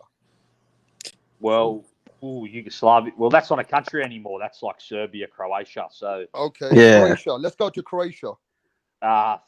There's been some good boxers from Croatia, bro. That's like a basketball nation. Though. Yeah. Yeah. They play basketball over there. Come on, Shelton. Look on the computer and help me out. No, I can't. They play basketball over there. I don't even know who to but look up. Croatia's best boxers. Philip. I'll just go in. Where's Hergovic from? Croatia. Croatia. There you go. That's L Dog's Hergovic. favorite fight. Hey, L Dog's coming back on the panel now. Watch. Yeah. But to be fair, Croatia got real good UFC fighters. They had Mirko Krokop and Josip. Yeah, Crow Cop and yeah, the dude that's the There's light. be another fighter, right, from Croatia. I mean, it can't just be what Dimitar's saying, Hergovic. I think it is. Yeah, probably it. Serbia had Parlov. I think Parlov. He was like a light heavyweight. He was. Yeah. I remember him. You remember him? Yeah, that's probably. Yeah, I remember him. Okay, let's go to Spain. Spain's best boxer. Fighters either, have they? Oh, the guy he was just talking about, Spanish, Sergio Martinez. He's from Argentina, though. I'm gonna go to Argentina, but I want to know about Spanish. Was it Martinez from Spain? No, he was born in Argentina. Yeah, he grew up in Argentina. Yeah, he grew up in Argentina. He just fought in Spain for a little bit of his career, but no, he was Argentinian. Okay. Anybody in the chat, if you can help us, or you're looking at Google. That's a basketball nation, though. Yeah, it is too.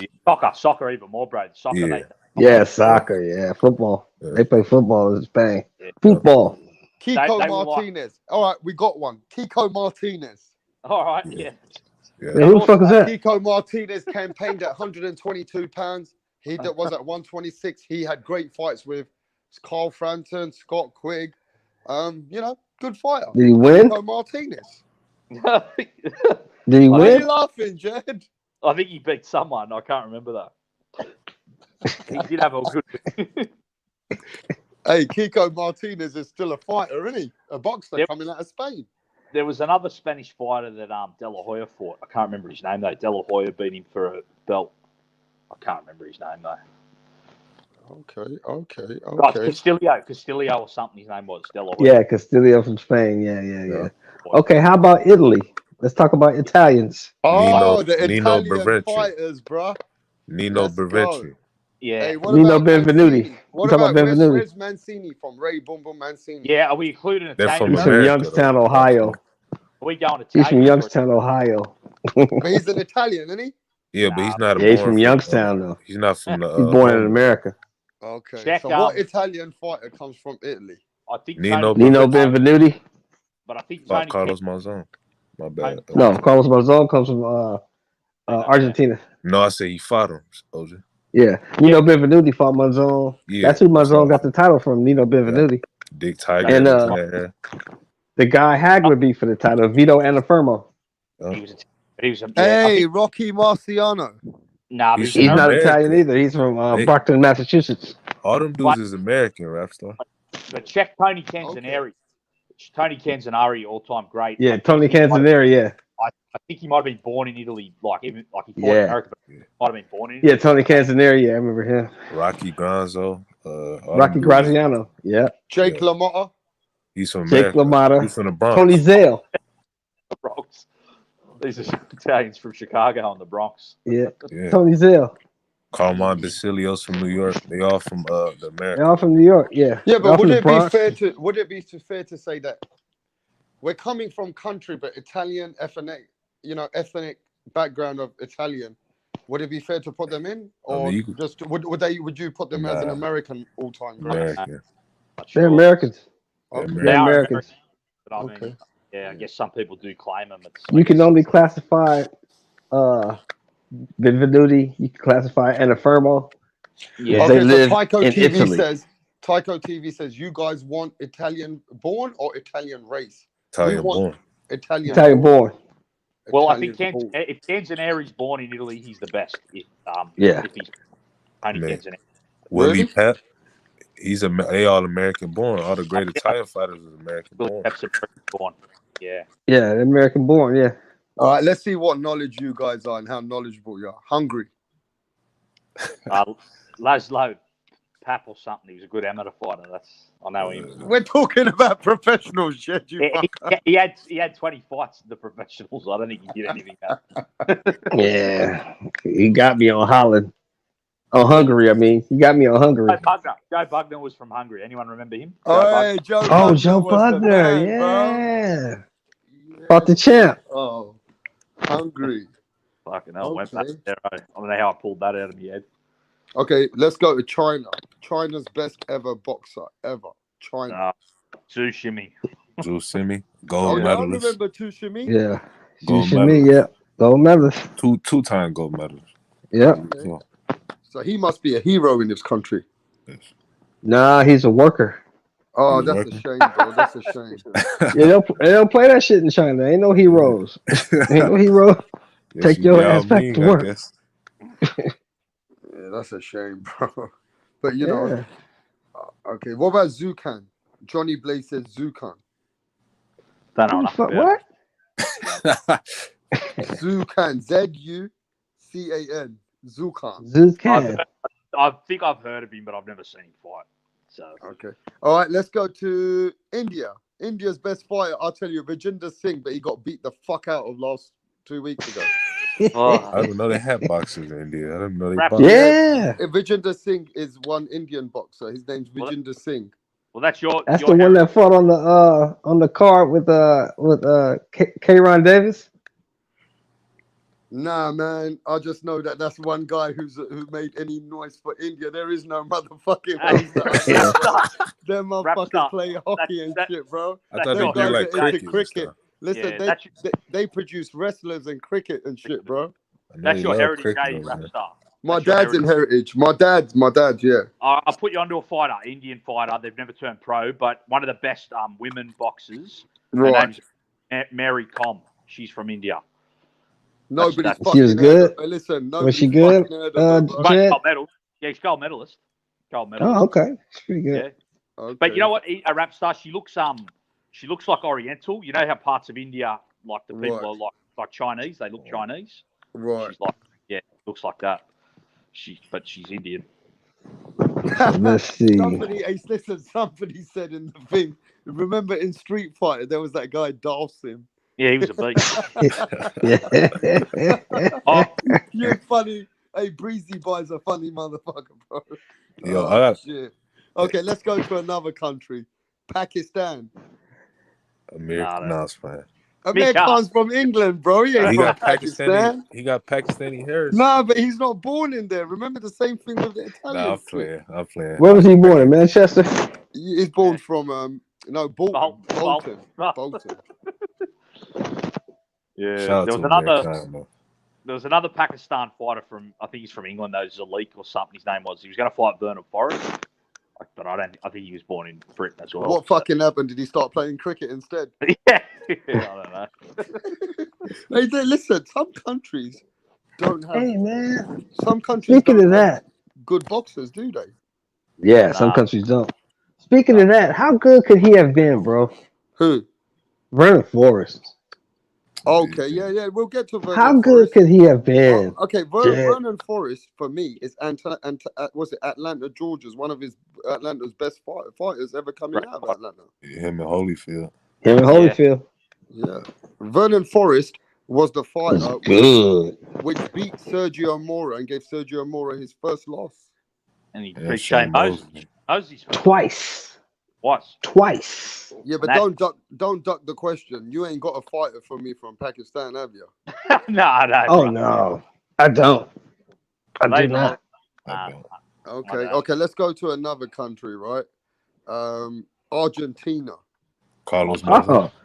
Carlos Monzon. Yeah, damn. It's So that's tough the for easy Argentina. answer, bro. That's easy work. They got a couple. They got great champions in Argentina. All right, what about Venezuela? Ooh, Valero. What about Edwin Valero? Yeah, okay. Evan Valero, Juan Roldan. Yeah. Venezuela's best boxers. Linares is good, but Yep, Jorge Where's Linares. Chocolito from? Nicaragua. Nicaragua. But I think Arguello is their best. Alexis Arguello. Yeah, Alexis Arguello was probably the best. Yeah. Yeah, I'd still say he's. They had Mayorga as well. Mayorga was from Nicaragua. Yes. Yeah, yes, he Mayorga was from there too. He beat Vernon Forrest. Called him Mayorga. Yeah. Yeah, I he think did. Mayorga was in I think he used to be in those the MS with tattoos on their face, MS13. Oh, Yeah, MS-13. MS-13. Yeah. Yeah, he crazy. I think he was in that when he was younger. Okay, what about Nicaragua? Chocolito? Nah, Arguello. Alexis Arguello. Alexis Arguello. Yeah, but Chocolatito. Chocolito's has he achieved more or not? Nah, No, hell no. Arguello's, he fought Aaron Pryor. Alexis Arguello was a 3-weight division world champion. Come on, man. And in the 80s. Did it in the 80s as well. In the 80s, when there was only one belt. 2 belts. That was it. And he had them all. And my uncle told me, Shelton. My uncle told me that Angulo got set up by the government. That he had keys. He was doing some stuff in the government and stuff that he knew about. He had some relationships with different people, and he did. For some reason, they said that they wiped him off the face of the earth. Now I don't know. When I watched the documentary, I said to my uncle, "Nah, bro, he killed himself." But my uncle goes, "Look at the documentary properly." He goes, "They're telling you bullshit." He goes, "How can a man shoot himself straight in the heart?" Yeah, he didn't do that. Do you think there was conspiracy theories about Arguello? Oh yeah. Oh yeah. See, Arguello was around when all that shit was happening with Nicaragua with the Contras and all that shit was going down. And he was well connected with the old government and the new government. So it was there were some things he knew that people didn't want to get out. Because he had been retired, Jeff, for how long when he died? Like 20 years? I think 20 years, yeah. I think 20 Yeah, he'd been retired like 20 years when he died. Yep. Because he retired right after the Pryor fight, the second Pryor fight. Yeah, he did, yeah. Right. So was he the best fighter which came out of there? Yeah. Oh, yeah. Hands down. Best boxer, best pure boxer puncher I ever saw. Okay, let's see how good you are now. New Zealand. David Tua. I think Jen got to answer this. Joseph Parker. Yeah. David Tua. I think see there's a debate where this guy Bob Fitzsimmons, he was born in England, but Bob Fitzsimmons. I grew up Heavyweight champ. Yeah, so if you count him, it's definitely Fitzsimmons, but I'm not sure if they class. And hey Jed, tell me if I'm wrong. Fitzsimmons was only like 178 pounds, right? Yeah, he was the first guy to go from middleweight to heavyweight, winning all the world Yeah. titles. He was like 178 pounds, heavyweight champion of the world. But I'm not sure if you class him as British or not. Hey, you guys fucked up. Thomas Adamick. Where the fuck is Thomas Poland. Adamick from? Poland. No, JB. Poland. I missed his Poland. name. Tamaz Adamick from Poland. Yeah, but Thomas Adamick should have been Polish's best boxer. That's what I said. No. No, he wasn't better than he wasn't better than Andrew Galata. Andrew Galata was a fucking monster. Making sure. Nah, Tamaz Adamick was like a 3-weight world champion, wasn't he? Yeah, he was. Galata threw Yeah, away. Galata them won shit. Galata should have beat Riddick Bowe twice, but he ruined it for himself. Yeah. It would have been, but he fucking messed it up. Yeah, he was fucking nuts.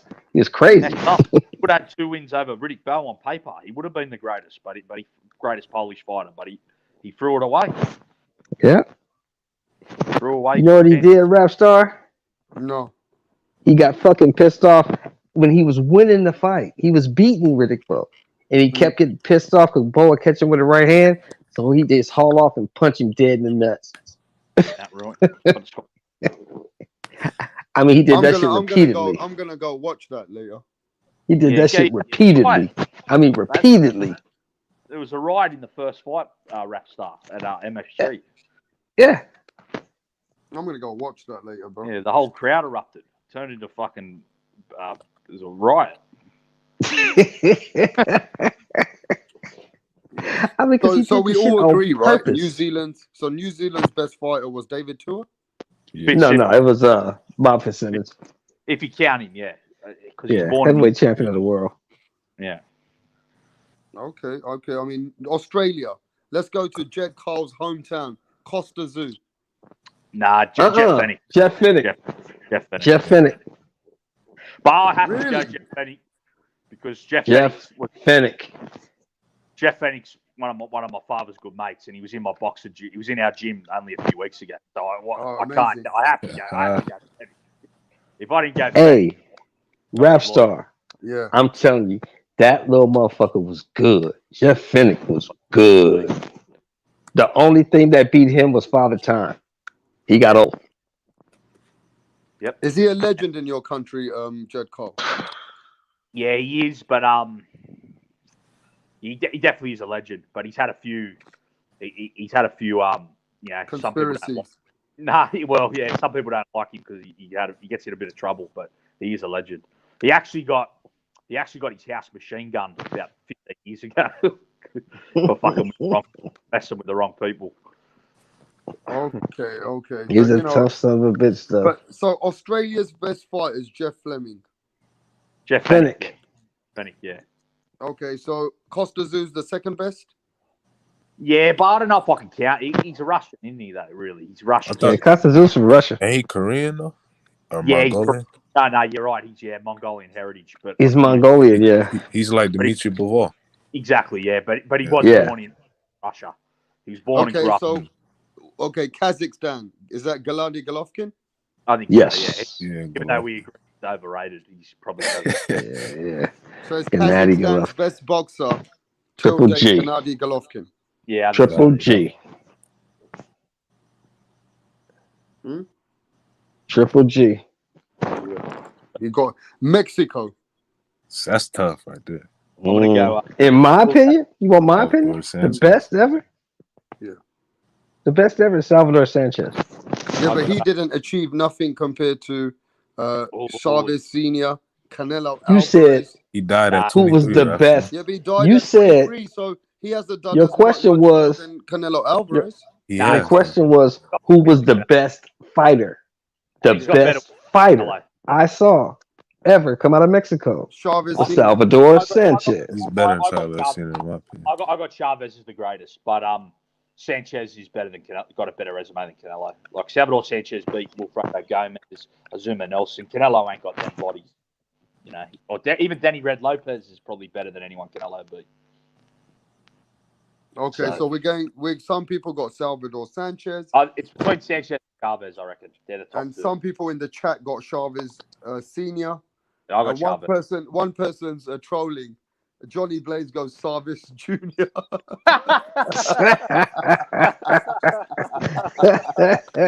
Yeah, he's an all-time great. Is that Mexico's worst boxer, Chavez? Might be. No, Mexico's best quitter. He quits too much, right? Yeah, Sanchez was a beast, man. Salvador Sanchez was a fucking monster. Okay, come on then. Morocco. Wow. What's the dude that beat Rasheed Warren? Abali. Bali's from. I think he's from. Is he from Morocco? But he represented France in the games. Yeah. But he's Moroccan. Morocco. There's heaps of Moroccans in France, so I think he's born in France. Yeah. Yeah. Moroccans are like the Moroccans. It's a colony of France, isn't it? No, I know a Northern fighter Africa. from Morocco, but you guys don't know who the fuck he is because he's a British level fighter. He did some good stuff. He beat. Who remembers Junior Witter? Yeah, I remember Junior Witter. He beat Junior Witter. His name is Yassin El Makki. I know him. I know that guy. Yeah. I know him. He used to fight like Prince Nassim. Yeah. I know him. You know I'm hardcore, Jed, huh? Yeah. Jed But knows Morocco- Junior Witter. You hardcore just by bringing up Junior Witter. Shit. That's some real boxing talk tonight. Hey, Morocco's best boxer. I don't know who else to put. That's the only guy I remember. They a lot like we said. A lot of them live in France and that, and like they live in Europe. So, yeah. But Morocco. Badr Hari. Somebody says Badr Hari. If that's a kickboxer, he's an absolute beast.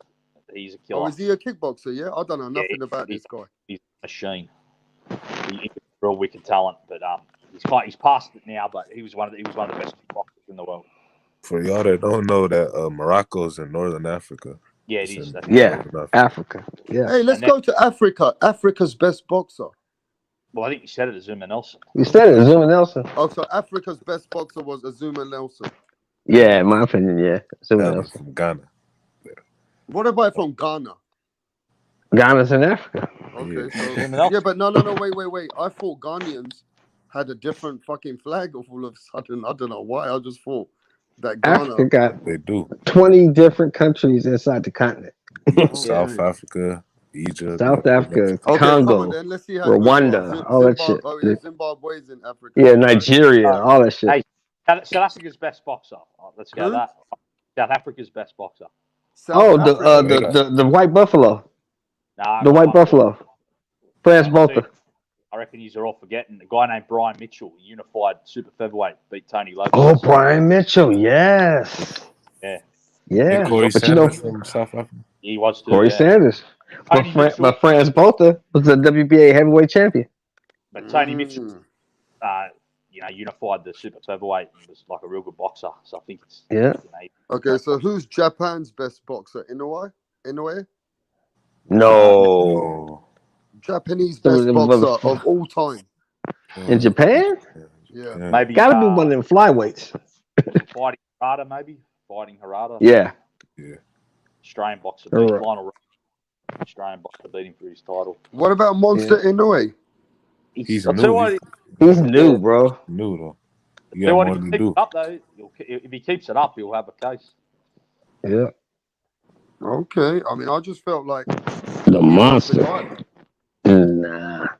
They had some dudes back in the 80s, rap I'm star gonna that was fuck you guys champions up right for like now. Okay, 9-10 you years better straight. have an answer, yeah, for this one, Shelton and Jed Cole. Got a boxing gym in your country, Singapore. No, I don't know. Not Singapore. You better have Singapore? a fucking boxer from me from Singapore, bro. Singapore. No, I don't. What about what's his name? The guy that's fighting for the bantamweight, the featherweight title.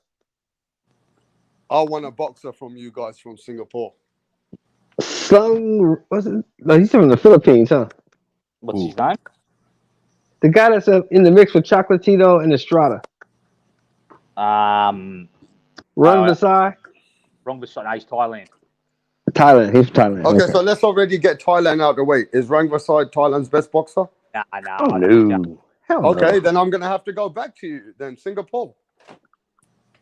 Hey, what's that for Japan? What's the dude that fought? He fought in the lower weight class like in the 80s. It's like his name started with K. I think. Yeah. I'm trying. Yeah, to that's think what of I'm his talking name. about. He's like I don't know if champ for he's- like 8-9 years or some shit. Nobody could beat him.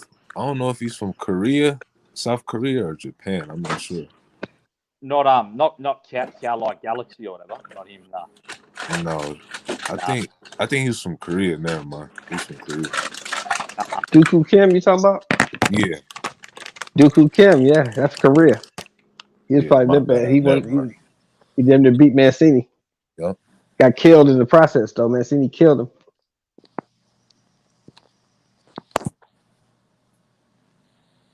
You know that's the fight, JB.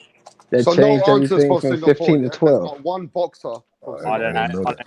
Boxers from Singapore. Literally. So can't nobody in the chat, even Google can't help us. We ain't got a boxer from Singapore. Someone in the chat, Google Singapore boxers. Give us an answer. Yeah. And I mean, Greatest it's a boxers shame, from like the Singapore. Shelton. It's a shame if I'm putting all this time and effort. It'll be nice for someone to go in this channel and they said, "Oh fuck, they fucking even got a boxer for Singapore." You get me? Yeah, that'd be perfect.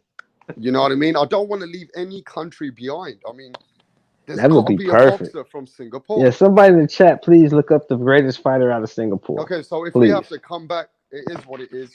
Let's go to the country what we were just talking about, and then we said, "Yo, Thailand."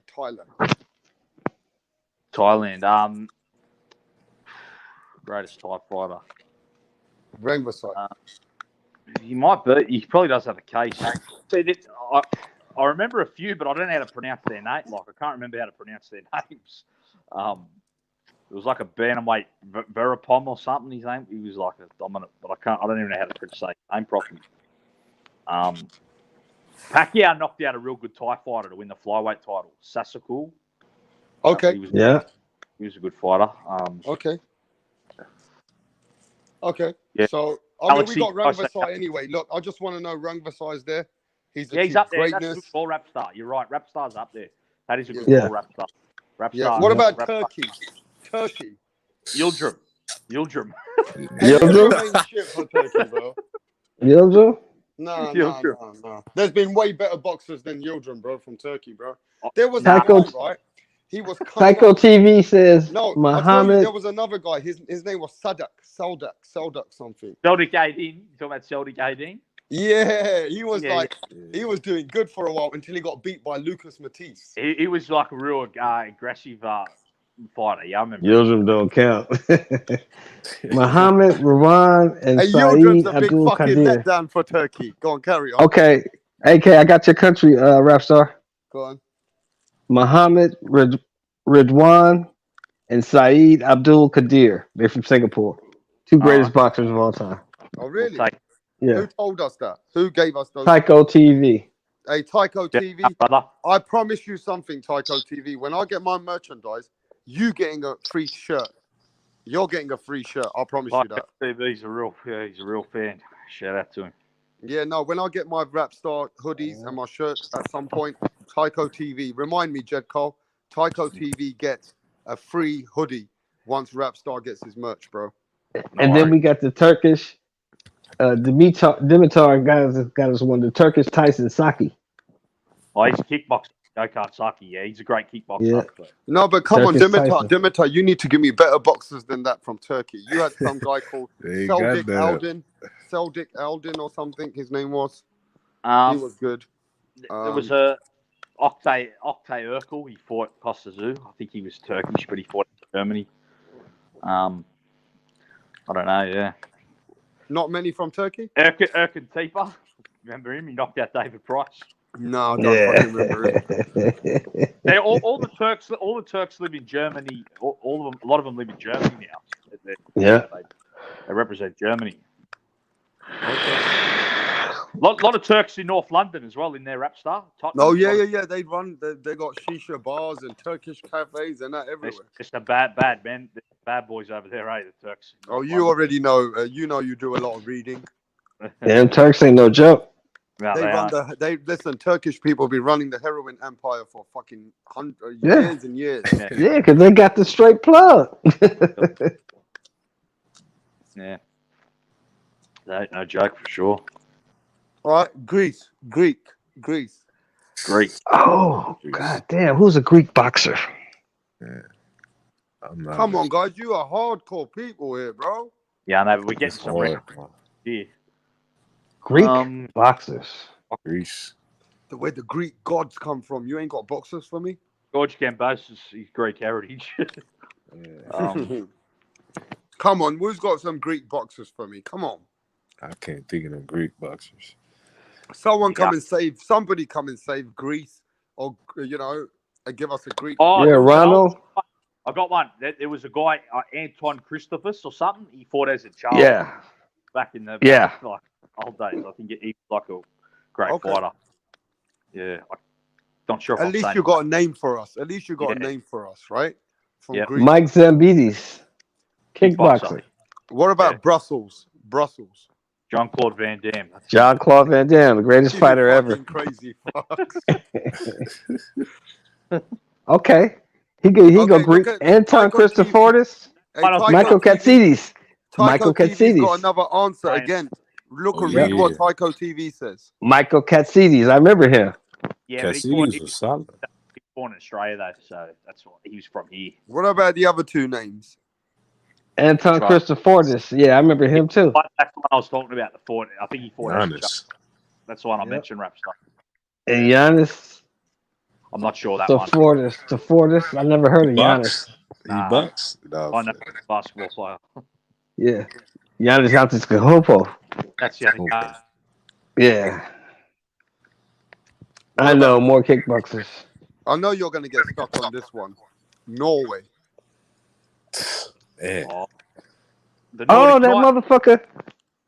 Helene. That motherfucker that just beat Kalnaki. He's from Norway. Yeah. Nordic Nightmare. Yeah. Oh, is he? Yeah. He just beat Kalnaki. Just knocked his ass out. Just because you remember that fight, that's the only boxer from Norway. Exactly. Not many boxers we remember from Norway, do we? No. They even have a world champion from Norway. I doubt it. I seriously doubt it. Okay, Scotland. Oh, Scottish. Josh Taylor. Yeah. Oh, that's got to be somebody. Ricky Kim Buchanan. Scotland, Jed Cole. Ricky Scotland. Burns. Kim Buchanan. Ken Buchanan. Ken Buchanan. Oh yeah, he Benny was Lynch. undisputed. Ken Buchanan was undisputed. Or Benny Lynch. Benny Lynch is an old school fighter. Benny Lynch. Yeah. But I'll tell you what, if Josh Taylor beats Ramirez, he's definitely got a case. Yes. What, he might be Scotland's best boxer then? He's got a case, I think, yeah, if he beats Ramirez. What about Ireland? Carl Frampton? But Frampton represents Northern Ireland, so that's different. No, and no, that's no. what that's part of the UK. Yeah, maybe Collins, yeah. Steve Collins. Well, Katie the Taylor? the best would be the best born there, Jimmy McLarnon. He was like an old school fighter, but he grew up in Canada, so I don't know if we can count him. But he was born in Ireland. Unrivaled would say him for sure. Stevie Collins would probably be the guy. Wells. Joe Kawasaki. That's an easy one, bro. Yeah, Joe Kawasaki. Jimmy Wild's got a case as well. Yeah, I did say Jimmy Wild, one of my top 3 British fighters or UK fighters. Johnny Blaze. Andy Lee's from Scotland. No, Andy Lee's Ireland. from Ireland. Ireland. Andy Lee's from Ireland? Uh-huh. Yeah. Irish Andy Lee, okay. So, Irish best boxer, Tyson Fury. No. No, he's English. Barry McGuigan was better than him. And Fury's English. He's born in Manchester, so we like. Okay. Billy Joe Saunders. Well, he's English, isn't he? No, he's born in English. Ireland, bro. Are you sure? Mm-hmm. He was better than Barry McGuigan. Didn't he represent UK in the Olympics? Rap star Billy Joe Saunders. I've got to check, bro. Yeah, I think you're right, you know. I think he's a British lad. I say Barry McGuigan. We've been nicking those fighters away from Ireland slowly in England. You've been taking them, bro. We take them away. Take them away. Look, I don't want to sound bad. It's openly documented. The boxers don't want to fight in Ireland. It's too rough. There's too much bad shit going on. Too rough. Yeah, it's too much. It's I mean, dangerous. do you ever see boxing events get hosted in Ireland? No, they don't. Hey, what about Conor? They banned them. Hey, Jed. Yeah. Hey, Jed. What about Conor McGregor? He's a boxer, ain't he? Well, look what happened at the weigh-in. You know, they had a Okay, so weigh-in. somebody just told me we can't claim Billy Joe Saunders, Tyson Fury, Paddy Donovan. These guys are a gypsy community. Yeah. So if you're looking at the gypsy community, Tyson Fury's the best boxer from the gypsy community. Yeah, I'd say that. Yeah, I'd agree. He was accomplished. Yeah, And Billy Joe's He's the probably the most second accomplished. best gypsy community fighter. probably. Yeah. Right? Yeah. I'd The most Right. accomplished. Yeah, agree. so we got to see that the gypsy community are their own heritage, aren't they? Yeah, they've come on. They've done well in pro boxing the last 10 years. You know, Okay, I got you now then. Romania. Romania. Mm. Romania. Lucian Bute is from. Lucian yeah. Bute. Oh, yeah. Um, Well, you know we're hardcore here, bro. We don't fuck about out here on Rap Star Knowledge. We've just got half of the world taken care of. Yes, we Christian did. Hammer. Do you remember him, Christian Hammer? Yeah, Christian Hammer, yes. Yeah. He's a Romanian. Okay, but look, let's get straight to this one then, bro. If we've done that side of it, let's go to the other side of the world, Saudi Arabia. No, no way. There ain't no boxers over there. I don't think they They don't have no boxers. They got killers. Go. They got killers. They got no Hey, boxers. Jed, can you just stay on the line? I'm just sending someone an email. Give me a minute, yeah? What's a killer? No. Yeah, no, All I right. don't know boxers from there. They got killers, no boxers. Qatar. They're down player. Okay, now here we go. Jed, give me your top 10 fighters all time. 10. What, just all the time? Your all time. Wow. No order, just 10. Off, not Just in any 10. order. Not in any All right. order. Ezra Charles, Archie Moore, Ray Leonard, Ray Robertson, Henry Armstrong, Muhammad Ali, Roberto Duran.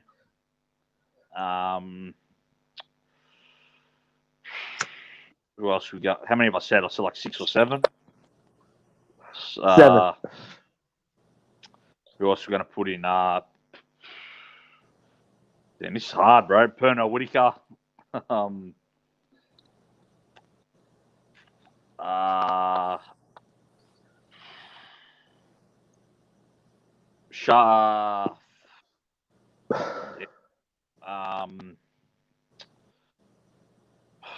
Mayweather, Chavez, Monzon, Pacquiao. They'd be like the outside, I guess. Whatever ones then could get in, maybe. But Okay. that's JB, your turn. Sorry, Sam Langford and Sam Langford, but there's no footage of him. But Sam Langford would have to be in there as well. Yeah, everybody ducked his ass. They all ducked him. Harry Grant. But see, there's no footage on guys. There's not much footage, so it's hard to, Yeah. Your 10, JB. Yeah, I'm gonna say Floyd Mayweather, Sugar Ray Robinson, Muhammad Ali, Pernell Whitaker. Damn, this one get tough. Joe Louis, Henry Armstrong. I'm gonna say Archie Moore, Ezra Charles. Was that 8 or 7? Yeah, that's 8.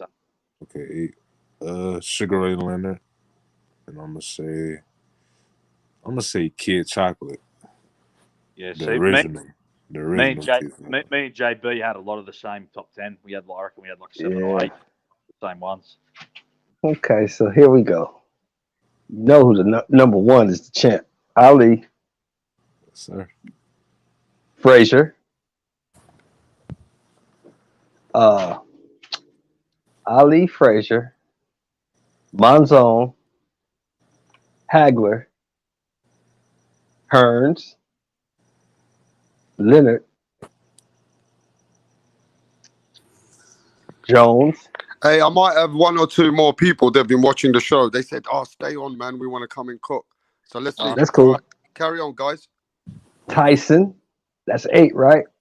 Yeah. Yeah. Sugar Ray Robinson.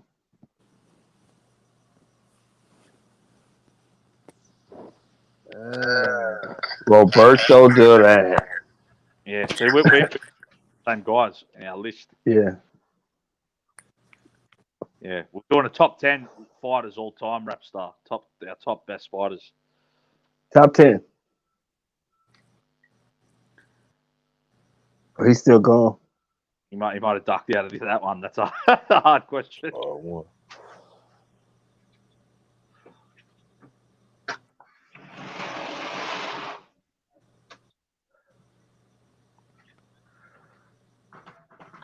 But I had to throw Kid Chocolate in there because I don't really hear no. Yeah, he was a bad motherfucker. Yeah, that's Henry Armstrong was a bad motherfucker too. He was the only guy to hold. He held the welterweight, the lightweight, and the middleweight championship at the same time. I had him in my list. Yeah, I had him top 5. Yeah. But my top 5 is pretty solid. Though I got my top 5 would be Ezra Charles, Robertson, Armstrong,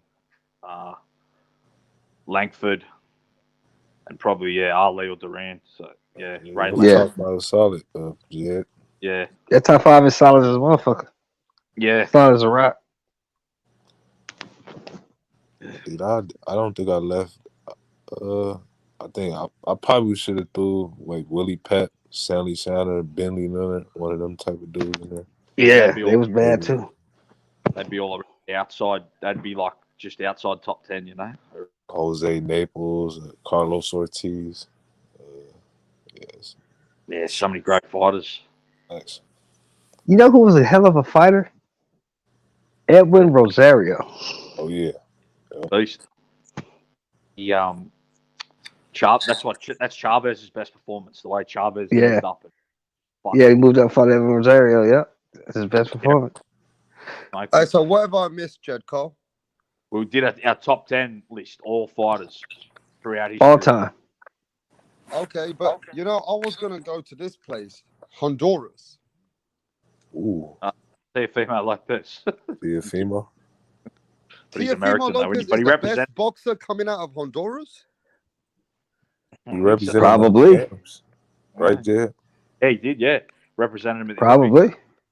Holy shit! Probably. Yeah, they're more into soccer, I think. They like playing. Yeah. Soccer, football, flag football. Yeah, whatever they. Yeah. Wow, Teofimo Lopez is already the best boxer out of Honduras. Yeah, Yeah, because they only got but two. They only box. They only got two, and the other one never won a fight. So what about Panama? Oh, Duran. Roberto Duran. Without a doubt. Roberto Duran. Yeah, but I still need to mention that for the young guys, Shelton, when they come through. That's Oh, okay. Who else? Yeah, Roberto man. I mean, like, look, the reason why I'm not saying, look, Philippines, Manny Pacquiao, but we've got to mention it, right? Yeah. No, Philippines has some great fighters. Yeah, though, Panama had good fighters as well. Panama had Eusebio Petroza. Eusebio Pedroza, Yeah, Ismael Laguna. He was a good fighter back in the day. So yeah, Panama's had they've had some good fighters, but Duran for sure. Yeah, when you say Panama, that's the first name that just automatically Roberto Duran. Right, America. That's tough. Well, Muhammad Ali. Muhammad Ali. Muhammad Ali. Ray Robinson, Joe Louis.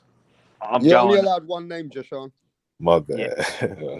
I mean, It's tough. We got to keep it real. What's that one name in America? Because America got so many great fighters, it's hard to just say one. Though. But you have to, because we've been doing the rest for the rest of the world. Yeah, I'm gonna say Ray Robinson. I'm gonna go. I'm going Ezra Charles. I'm going Ezra Charles. Somebody said Deontay Wilder.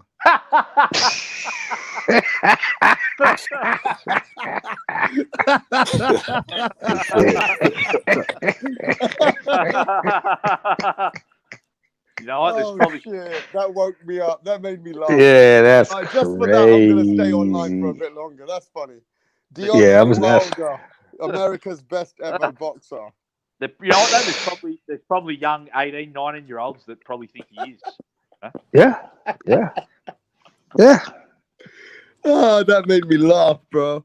That laugh. But you know what? Laughing. I can't stop laughing over that. On those lines, just because you said that, on those lines, you probably know this, Jay, because I know you've watched it. If you ever want to see what heavyweight boxing is supposed to be, you need to watch Ali Frazier 1 and Ali Frazier 3. If you watch those two fights, that's what heavyweight boxing should be. Yeah, but some people say, right, and look, let's just keep it real here, that Muhammad Ali gets the best man in boxing of all time, but not the best boxer of all time in America. Does anyone agree to that, Jedgar? Well, I don't have him as the best American fighter ever, but he's the best heavyweight ever. I think for sure. But do you think it's the things that he did to stand up for himself, how he wouldn't fight against another country and believed in his rights? Those things gave him more of an accolade. But if you look in the ring, was he actually the best fighter in America of all time? He's the best. He's the best heavyweight to ever do it. He's the best heavyweight to ever do it. Can you explain to us why he's the best ever heavyweight to do it? Look what because he did. No. Go ahead, Jed. Yeah, just look at no. You've never seen a heavyweight move the way he did. You've never seen a heavyweight with the reflexes he had. You've never really seen a heavyweight with the chin he had, with the heart he had, the determination, the will to win. I mean, this guy had everything. This guy just he's just the perfect heavyweight fighting machine, the perfect winner. I mean, no, I don't think there's a boxer. There's not many boxers that had more heart than Ali. Then you add that with his iron chin, his will to win, his reflexes, his foot movement. I mean, the guy was just like a fucking alien. So the guy that he beat when he was 22 in Sonny Liston. Sonny Liston, that guy, what George Foreman always tells everyone, that Sonny Liston was one of the most hardest punchers he ever sparred in the ring with. And George Foreman said that Sonny Liston is one of the best boxers he's ever seen.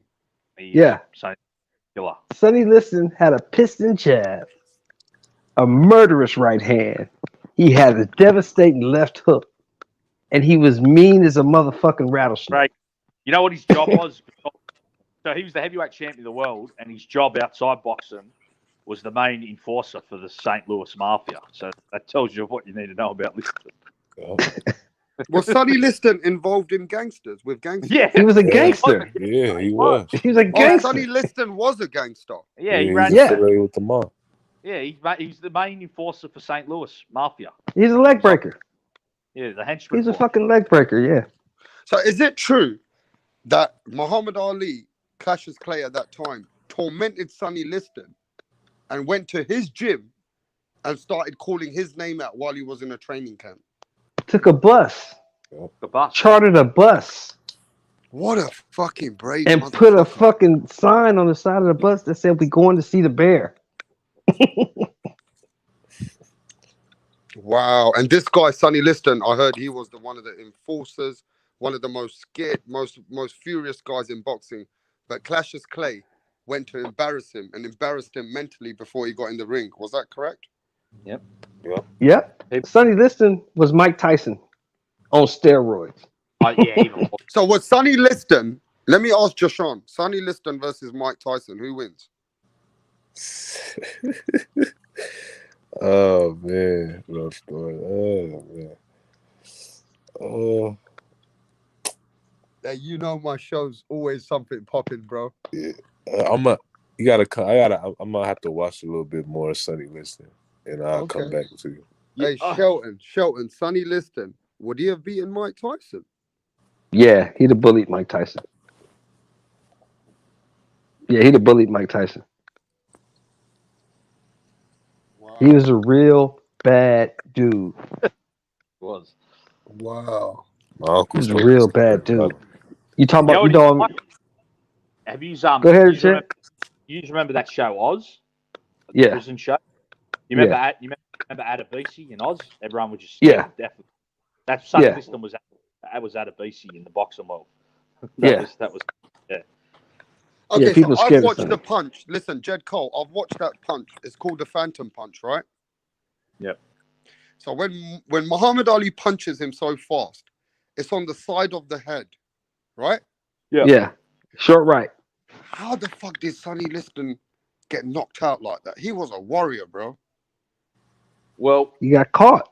And he didn't see it coming. And I think he was so because he didn't see the punch coming. Sometimes they can do the damage. And I think he probably I think he maybe quit because he just thought, I just got hit with something that I didn't see. I can't beat this kid. I'm just going to stay on the canvas. Yeah, can't beat him anyway. Yeah. Because you got to remember, Jed Cole, some people in the chat said 1985 Mike Tyson will knock out Sonny Liston. I mean, he could, but like doubt Shelton it. said, I think Tyson might be mentally. I don't know if Tyson would be mentally shook. I don't know how he'd be with Liston. I think he might get, like Shelton said, he might get bullied. I don't know how up for it he'll be. you gotta remember something, rap star. You know those people that your mother told you never to mess with? Those really, really bad people? Sonny Liston was one of those people. Wow. So, Sonny Liston and Tyson are the two biggest bullies in heavyweight boxing history. So I think that fight would be who could bully the other. Sonny Liston went to prison for murder. He had just did 8 years. He learned to box in prison. He was out of prison 2 years. And because of his mob ties, he was the heavyweight champion of the world. 2 years out the joint. Wow. And such a furious guy who was knocking everybody out. And let's not forget, George Foreman said that nobody hurt him. George Foreman documented nobody's ever hurt him in sparring apart from Sonny Liston. Sonny Liston was a bad motherfucker. He was a real bad man. So when Muhammad Ali beat him and he shook the world, yes, Muhammad Ali was a ruthless young kid. For him to derail a Sonny Liston, the way that he beat him was on another level, bro. They couldn't believe it. People couldn't believe it. They couldn't believe it. They didn't Well, here's understand an ironic fact. Here's an ironic fact, y'all. When they got to the ring, because Sonny used to wear a big robe and a bunch of towels under his robe, right? So Sonny looked huge coming to the ring, right? When they got in the ring and stripped down, Sonny had to look up because Ali was bigger than him. Yeah, but Mad Chad Boxing says nobody in the history of the sport have ever been scared of a man at 17 years old coming from the way that Mike Tyson did. He was, and how yeah. big men were getting tumbled over and feared of a young kid in Mike Tyson. He was feared. Yeah. He was feared. No doubt He about was that. feared. But you got to remember something, Rap Star. Them dudes that was born in 1929 and 1930 and 1935 was built different. But Sonny Liston was like really ducked. Like Marciano retired, you know. They probably retired because he didn't want to fight Liston. You know. You talking about some I don't know really how true hard, this is, but tough men. Mad Chad said where he comes from, Jed Carl, that Tyson in that city at 13 years old, people in the street were like, "No, leave this kid alone. He's crazy." He was a goal. Yeah, that's true. But I'm telling Mad Chad, I'm telling you, Liston was a really, really bad dude. He was, man. Was. Liston was a bad dude. Liston is the guy you want. If you got to go through a dark alley, you want Sonny Liston on your side. You don't want to meet Sonny in the dark alley. Just think about this, Mad Chad. Think about this, Chad brother. George Foreman was scared of Liston, a prime Foreman. I don't think prime Foreman was scared of Tyson, but prime George Foreman admits he's scared of Liston, scared of death to him. In sparring, he said, I was scared. I feared for my safety. I don't think George Foreman would have been that scared of Tyson in the 80s. That's how No, dangerous. George Foreman would have knocked Tyson out in the 70s. Tyson was tailor-made for George Foreman. George Foreman admits he was terrified of Liston in sparring. He feared for his. So there's 3 opponents that I'm reading something here, and they said these 3 opponents, what Muhammad Ali would have beaten every heavyweight in every era. Now let me mention the names: Sonny Liston, George Foreman, and Joe Frazier. They say that these 3 guys that Muhammad Ali beat in their era, in the prime, they would have beaten every heavyweight in today's era. Do you guys agree? Yes. Why? Yes. Yeah, I believe that. Just Hey, superior. Carl, do you believe that the 3 opponents that Muhammad Ali beat, those 3 would have beaten any heavyweights in any era? So what is it? Frazier? Foreman? Yep. Sonny Liston? What, in this era or just any era? Any era. Well, that's hard to say because styles make fights. So I don't think we can say them all. Because, you know, but this era, they would definitely. I can't see anyone fucking with them this era. I'll definitely say. You know. Are they the 3 best wins of Muhammad Ali's career? Yeah. I'd say. Yeah. What about Terry Norris? You mean Ken What Norton? about him? You mean Ken Norton or Ken You mean Norton? Sorry, what's it? Ken Norton. Yeah, he's a great fighter. Yeah, as he well. beats all these guys. He's a great fighter. Ken Norton. He beats Larry all Holmes, these guys. One of the greatest. Yeah, Larry Holmes beats all these guys too. Larry Holmes beats all these Larry guys. Holmes plays with these cunts. Larry Holmes schools these motherfuckers. He beats. He beats all these guys. Larry Holmes shuts his whole division down with a jab. He just jabs these motherfuckers to death. They can't get past Larry's jab. Not one of them. You think Joshua and Wilder can get past Larry's jab? Not a chance. No way. No fucking way. Hey, look. Ernie Shea. Hey, look. Let me just tell you this, bro. I've been watching Joe Frazier lately, Jashawn. I watch some of his fights. Sometimes I look at, he used to punch from a wild angle sometimes. And Joe Frazier, one thing about Joe Frazier, he gets in the trenches. And Joe Frazier's not scared to come forward. I think Mike Tyson would have knocked him out, bro. Yeah, I think Tyson had the style to beat Frazier. He had the style to Let's beat keep it Frazier. real, Jashawn. Mike Tyson, you can't forget about that Mike Tyson in 1985. Yeah, but people get into he wasn't incredible, but so I think Holyfield beats Tyson. Any version of Holyfield beats Tyson. That's shit. That I think Holyfield's too well. That's facts. What about That's Ernie facts. Shavers versus Tyson? Ooh, that would be murderous. Someone That would be will die. murderous. Whoever lands first. Yeah. No, I think Mike Tyson definitely got a chance to beat Joe Frazier. No, he does. You- He does. Yeah. 'Cause Tyson's like a 2.0 version of Frazier. I mean, George Foreman to me feels like a hard task for Mike Tyson. Foreman And George- fucks up Tyson. Prime Foreman fucks Tyson up. Well, knock Kills Tyson's Ty- he head kills Tyson. into the fucking third row. Big Tyson weave right into that uppercut and get knocked straight. I love Tyson, but the fans get carried. They make him out to be a superhero. Like no boxer's unbeatable, you know. And Yeah, but you know, George Foreman used to punch from all the way from a wild angle, bro. He used to keep himself open. Yeah, and you're gonna punch Tyson all the way across the ring. Strong as a motherfucking mule, Mike man. Tyson. I'm sorry, Rasta. Mike Tyson not beat Big George. Have you ever watched George's fights, Repstar? Yeah, but I'm watching this document saying that George Foreman, when he came back, he got told to avoid Mike Tyson. And he was 42 years old, of course. Yeah, but I'm just saying. Okay, let's be honest. George Foreman ducked Tyson at that time, though. And George Foreman, at 24 years old, would knock Mike Tyson's head off. And off. I've got to say, the chat, mad chat. I love you, brother, but I don't think Tyson he don't have the mentality to beat Evander. Evander's too mentally strong for Tyson at any stage, and he's too well-rounded a fighter. Evander, I always think would beat Tyson.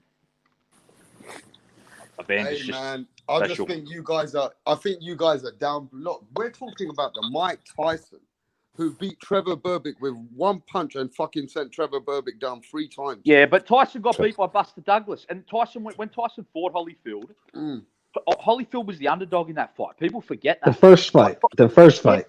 Tyson gets more excuses than any fighter in history. It's always, Mike didn't get this, Mike didn't do that.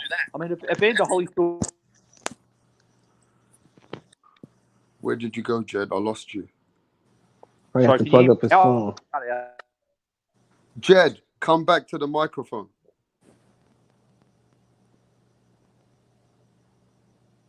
You know what the biggest key was for Holyfield? Okay, Jed, I can hear you again, Jed. Yeah, to me, like Tyson gets more excuses than any other fighter in history. Like Holyfield was the underdog in that first fight. People thought Evander was going to die. That's what people forget about that because he had asthma in the Bo third fight. So everyone was Evander Holyfield was a huge underdog in that fight, and he was past his prime as well, and he destroyed Tyson in that fight. Yeah, but also Tyson was not the same. He came out of prison. He was mentally fucked. You already know that he was taking drugs and drinking. Custer Martyr died. He never had the foundation. He never had a dad. He never had a mum. So far as I'm concerned, I get. But Holyfield. They're not just excuses. We got to remember that the system. Hey, Jed, we got to remember this though, Shelton. The system fucked Mike Tyson up. And let me tell you why the system fucked him up. In today's world, if that woman tried to fucking sue Tyson, she could never get away with it. She would never be able to fucking put him in jail today. I give no fighters excuses. I just don't. Do you want to tell him, Jed? We got to remember, Mike Tyson got destroyed by the system as well, bro. But Holyfield. Do you want to tell him, Jed, or shall I? What? You want to tell him, Jed, or shall I? Go ahead. Do you know the reason why Mike Tyson didn't make the Olympic team? No. Evander Holyfield. He never could beat that guy. Couldn't beat him in the amateurs. Couldn't beat him in the pros. He just couldn't beat that guy. Just like Muhammad Ali could never really beat Ken Norton. He could beat everybody else. Could never really beat Norton. Norton had his number. Yeah, but you remember that girl he had? What was her name? Robin Givens? Robin. Yeah. And his mum was taking all that money, nicking it out of Tyson's sponsors and bank accounts. Tyson got fucked over from the women. The women fucked Tyson's life up, bro. But I don't want to hear that a lot of boxers have been fucked throughout history. Look at the Black Murderers Road. Them guys were denied a shot. Look what happened to Sam Langford. Look, this is throughout boxing. A lot of boxers have been. You know, Ali, they put Ali in jail for 3 years for standing for what he believed in. But what did he do? Come out of jail and took his crown back because he's the greatest. I thought Ali never had to take. I thought when I read the documents that Ali never went to jail for that. Oh, he went. To jail for he bailed out. Then they he bonded out. Jail and they put him in house arrest. Yeah, but what I meant, that's what I meant though. But he didn't box for 3 years. That's what I'm saying. They took his license. They took his license. And but isn't that the time that Ali did what Tyson Fury did? Fought in other countries. I'll just say this to you. No, he couldn't fight in other countries. He couldn't leave the country because he was. They took his world license away. Yeah, but and they took his passport, so he couldn't leave. Hey, that's fucked up, bro. And who had more obstacles in front of him, Mike Tyson or Ali? Ali had the system against him way more than Tyson, but Ali overcome because he's the greatest to ever do it. Because mentally, he's unbreakable. They hated Ali. Hey, D Hodges is in the building, and he went, "Look, man, those women did Tyson dirty. You can say what you want." They did. That What don't you have said. nothing to do with the fact that he couldn't beat that one guy. That guy he couldn't beat. And they and like I'm saying, other boxers have been through more. They had more against them than Tyson. The Black Murderers Row. Some of these fighters never got a title shot. You know, Sam Langford never got a world title shot. They had Jack Johnson. Look at the Jack Johnson had. Look at the situations in America back then. But Jack Johnson. Come on, man.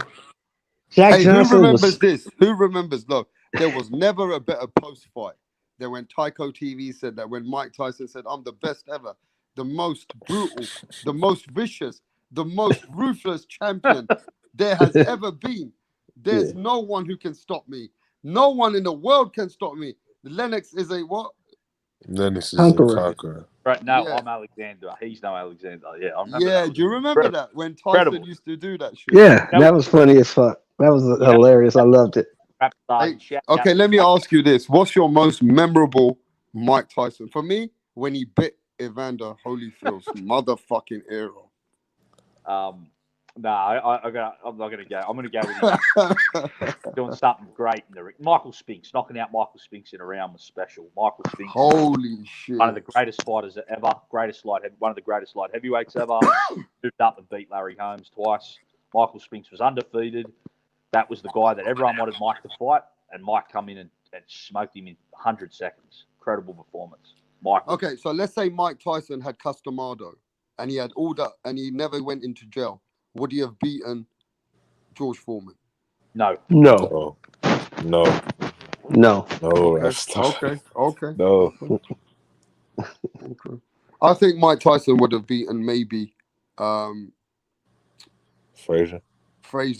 I think Mike Tyson would have had a great chance to beat Frazier. He could have possibly knocked Frazier out. I got him beating Frazier. I think he's the 2.0 version of Frazier. Yeah, he was some bigger, people stronger in the chat, version. Hey, listen, some people in the chat says, "Man, you guys are haters." What you got to say about that? I mean, that's Haters. We We just speaking boxing, man. We just got an opinion. Polish We're not hating. That's mad. Just got an opinion on Do you think on Mike what we've Tyson seen. touched a lot of different people? Like Mike Tyson is like a lot of people look up to him like a legend. But boxing didn't start with Mike Tyson. That's what they forget. There's a lot of boxers before Mike Tyson. Boxing didn't start with him. Mike Tyson is the biggest sports star of the last since Ali.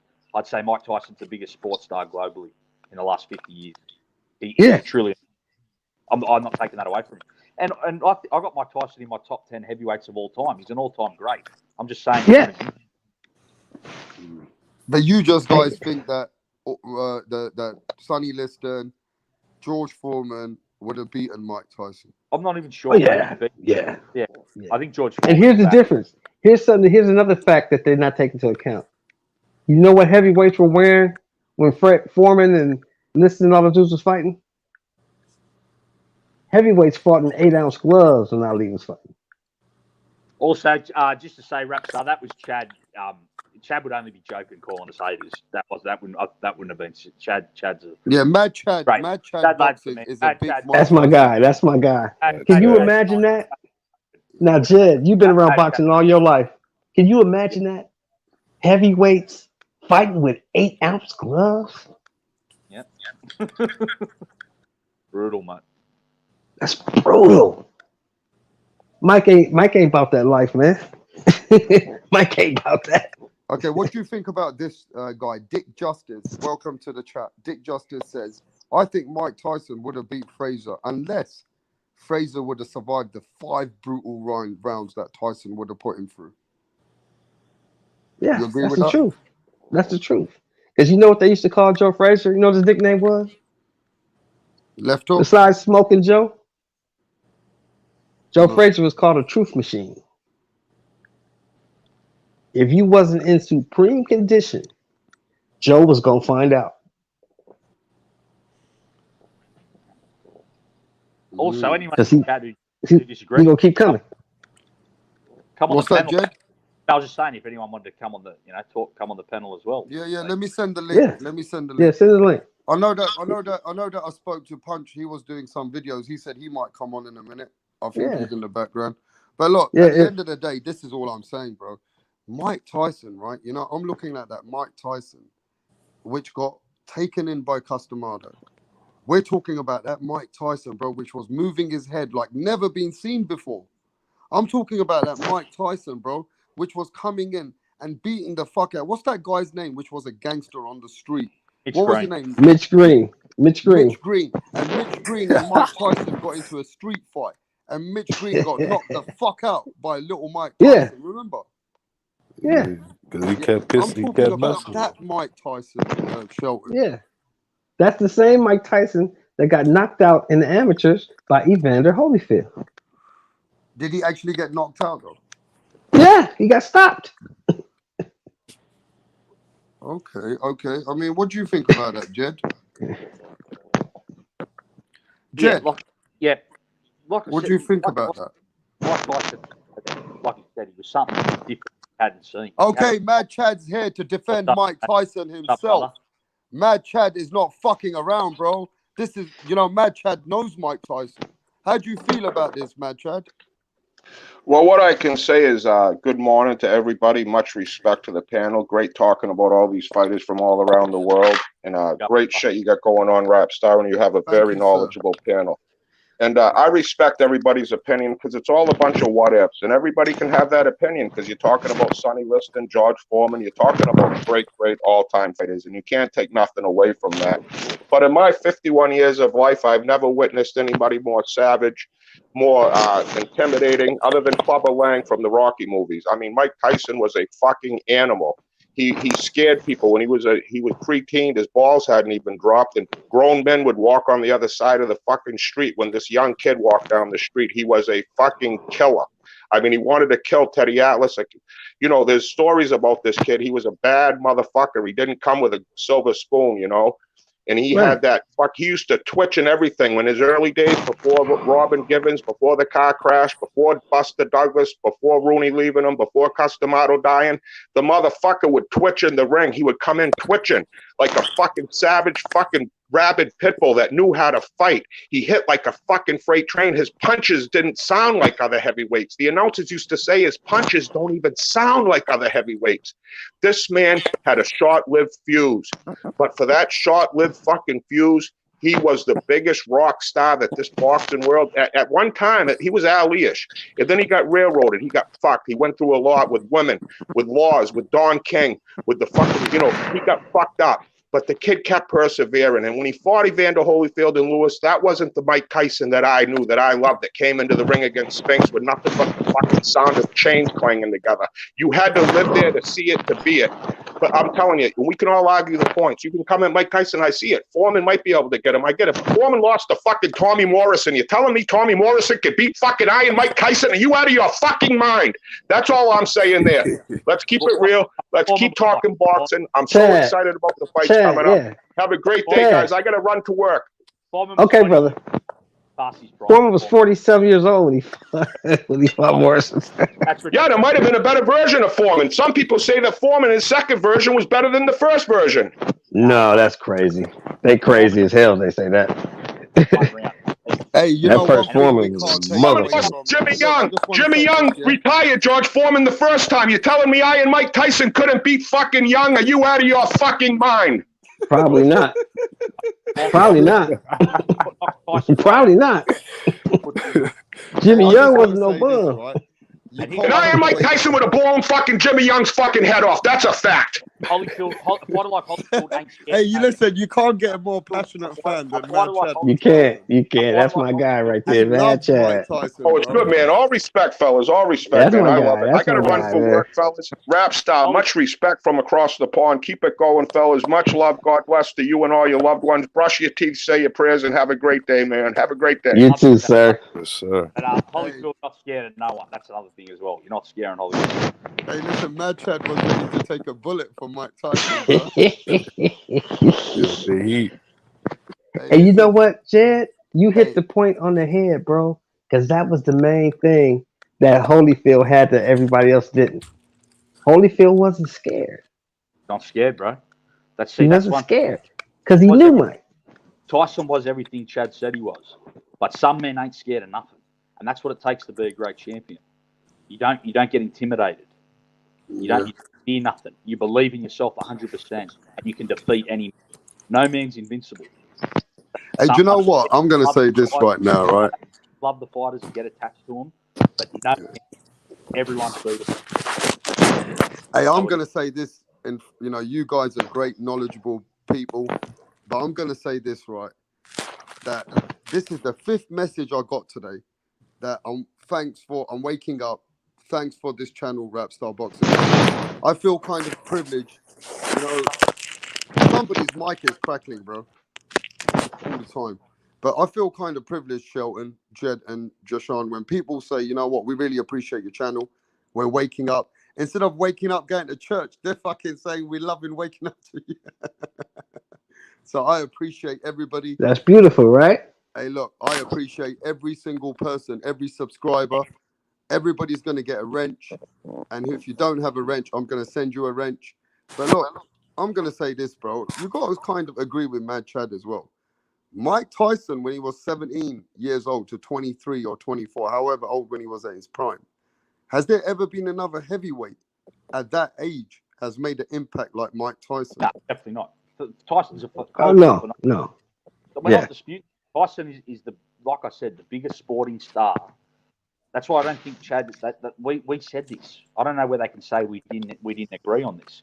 Tyson was the biggest sporting star of the last 50 years, even till this day. Everyone around the world knows Mike Tyson. He's a cultural, global icon. No one's denying that, and you can't take that away. Okay, so Mike Tyson is one of the best ever heavyweights that we've ever had in our lifetime. Have him top 10 greatest heavyweight. Yeah, he's in top 10. So I've got a very question because, you know, I do a lot of history and I'm trying to be one of these boxing guys who learns a lot from the past. Rocky Marciano used to have a very come forward style. Rocky Marciano used to be very aggressive. Right.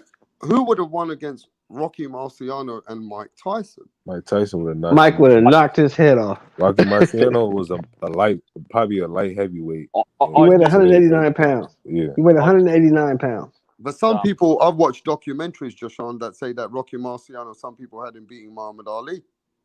They was crazy. They out their mind. Have you seen those? Have you seen those videos? Have you seen those? No, yes, I've seen it. Let me ask you a question, Rapstar. When were those videos made?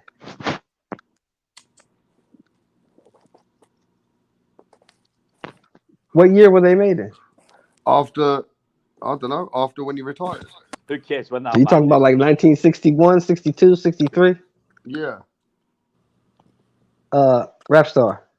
Yes. Black people in America weren't allowed to vote until 1965. You get what I'm saying? Okay. So Rocky Marciano had no skills and not. Okay, let's look. Rocky Marciano beat Joe Louis. Who was 40 years old. Beat that guy. What's his name? Walcott. He beat Jersey Joe Walcott, who was 39. When he beat Joe Louis, who was 40, coming off retirement. Did he knock him out? He knocked him out, didn't he? Yes. Yeah. Joe Louis coming off retirement, 2-year retirement. He was 40 years old. Yes, he did. He did that. Jersey Joe was 39 years old. He beat Ezra Charles too, or no? He beat Ezra Charles. Okay, that's it. Really. But you talking about 6'4", 215 pounds, and moving like a middleweight. There's no way Rocky Marciano beats that guy. Yeah, okay, that's hey, like no way. Fighting a heavyweight. Was Rocky Marciano overhyped, Jed Cole? Nah, I don't think so. He's an all-time great. I think he's a top 10 heavyweight, but he doesn't beat Tyson or Ali. Too small. Yeah, but he did have some great wins. He beat a lot of older fighters, but they were still great fighters. Like somebody said that Joe Louis was 37 years old and he was still in his prime. Nah, no. Joe was coming off retirement when he fought Rocky Marciano. He fought Rocky Marciano in 1952. Somebody with a boxing channel, he's got a boxing channel. He said that Lewis was 37, not 40, and he had 6 straight wins on a big momentum. Yeah, Listen to me, Rapstar. He fought Joe Louis in 1952. See, tell that person with the channel to go back on the computer and find out what year was Joe Louis's first retirement, because it wasn't 52. Okay, Dick Justice says Rocky was 185 pounds in his prime. He would have been a light heavyweight or a cruiserweight today. So That's what I just said. Shashan did say that. Rocky Marciano is a top 10 heavyweight of all time. He is. Yes, he's undefeated. Of course he is. He is, but he's too small to compete with the all-time greats heavyweight. Like Foreman, he couldn't compete with those dudes. He wasn't no heavyweight. Like, his resume is better than Mike Tyson's. Who? Yeah, for his time. Marciano. For his time, yeah, of course. He's got the better names. A lot of them are. I think him and Tyson are kind of close. You know, that they're like, yeah, I think it's kind of they're not far off. I think they're about the same level. You know, they're both top 10. Yeah. No, I disagree, Sneezy. I think Mike is a top 10 heavyweight, bro. I think that's a bit. We just don't... somebody blocked D Hodges, man. Don't do that. I don't block D. Yeah, unblock. Stand up. Yeah, don't block him. D Hodges is my friend. Yeah, don't do that to him. Yeah, he's a good guy, D Hodges. He's he is. Cool. Yeah, don't do that to him, bro. This is an open panel. We don't. Yeah, that's not cool. That's not cool. Don't do that. D Hodges is my people. But look, let's keep it a buck. I've seen so many videos in the history of boxing that had Rocky Marciano beating Muhammad Ali. So can you please tell me where that came from? Racism. Just bite. Racism. Can you touch on that? Can you please explain at that time? Was it because it was a time where, you know, they wanted to push that Muhammad Ali wasn't the best or something? Muhammad Ali was hated. Oh yeah, he was the most hated fighter at once, wasn't he? He was hated. He was black. He talked too much. Right. He came back from the Olympics in 1960. He won the gold medal. He thought since he won the gold medal that he could go down to the diner and have a burger. He walked in the diner. You know what they said when he walked in? They said, "Nigga, you know you're supposed to go to the back." Really? He immediately took his gold medal and went down to the bridge and threw that shit off the bridge. Because the gold medal didn't mean nothing. Oh yeah. I'm still a nigga. Oh yeah. I'm still a nigga. Don't mean nothing. Okay, so Jed They Cole, do hated you Ali. agree in the history of the sport, the reason why they were downplaying Muhammad Ali is because he was hated? Yeah, 100%. I mean, you know, anyone who's studied a bit of the history of boxing knows the political situation surrounding Ali at the time. You know, and with the mask, I think a lot of it probably comes from as well. You know, people always like the fighters of their day more, so some of it would have just been that as well. You know, they would have. You know, a lot of the people can't accept when new fighters come. You know, which I think a lot of this is why people that grew up in the 80s put Tyson on an unbeatable pedestal. Yeah, but somebody says you guys are being a little bit unfair to Rocky Marciano. Boxing Dialogue says it's a fact. Joe Louis was 37. He had 8 fucking straight wins. Do some research. But it wasn't against anyone elite. I don't. If I can remember. If I mean, I'm he's wrong, saying there's 8 straight wins. Joe but who Louis were they was. against? But who were they against? If he can tell me that they were against top contenders, I'll maybe retract a bit of what I'm saying. But I don't think they were. I think they were just against journeyman level fighters. Really? The 8 straight. Yeah, I don't think Lewis had beat anyone world level after losing his titles. So how good was Joe Louis in his prime? Because I'm doing research about. Oh, he was the best around at that time. Top 3 heavyweight all time. Yeah. Is he was the best top 10 around. great heavyweight of all time? Top 3. Yeah. The Brown 25 title defenses. 25 title defenses. Come on, man. Okay, let's go back to the goalpost. Don't you give Rocky Marciano that credit that he beat him after 8 straight wins? No, he didn't beat that Joe Louis. He beat an old Joe Louis. Okay. Look at the year they fought. Like Joe Louis was in his prime in the 30s. But 30s and 40s. Like he was way out of his prime. He fought Rocky in 52. But I give Marciano credit for Jersey Joe Walcott, because even though Walcott was old, he was still the champion. So we've got to Yes, he was. Yes, he was. And Archie Moore, light heavyweight champion for years after. So I give Marciano Yes, credit he for was. You're right. You're definitely right. You're definitely right. But yeah, Lewis, as a Charles, were past it. Yeah. Joe Louis won that title in 1937, man. Gets back smelling. So who's the best? Can I look? Who's the best white heavyweight of all time? Marciano. Huh? Marciano. Well, not Tyson Fury. Nah, not yet. I think Jack Dempsey ahead Because of Tyson Fury would have beaten. Yo, That's what you're saying. Tyson Fury is 6'9". Yeah, he he's would have. 270 pounds. That's true. Marciano wouldn't have standed a chance against Tyson. No, I Fury. agree. That's facts. That's facts. That's He facts. doesn't have the resume Marciano had. He's really No, only he got doesn't. wild. Yeah, but if Tyson Fury beats Anthony Joshua, does he become better than Marciano? I don't Nah. No. I still think Marciano's 49-0, bro. Archie Moore. 49-0. What about 50 Vitaly and 0. Klitschko? Yeah, 49-0. Is Vitaly Klitschko better than Marciano? He would beat me. Yeah. He would Yeah. Marciano if they fought. I got him on my top 10. Vitaly. So somebody, Dick Justice says that my best white heavyweight is Vitaly Klitschko right now. Head to head, I agree. I don't see any other. Yeah. I agree with that. Said white heavyweights. Yeah, Vitaly was better than Vladimir. He's asking the question, so we'll just But I mean, look, at the end of the day, look, we're breaking it down because look, we had the reason why I went to that Joshua is at those days, Shelton explained to me what was going on with the racism, right? Yeah. So I'm trying to break it down now so that the history lesson shows us as who was the best ever boxer as a white man and the best ever heavyweight. So some people are saying it's Vitaly Klitschko. Yeah, Vitaly was better than Vladimir. Head to head, Vitaly, but not on resume. Marciano's got the better resume of all the white. And they had a deep amateur background. I think they was Olympians too. But head Yeah, they was Olympians, yes. They were.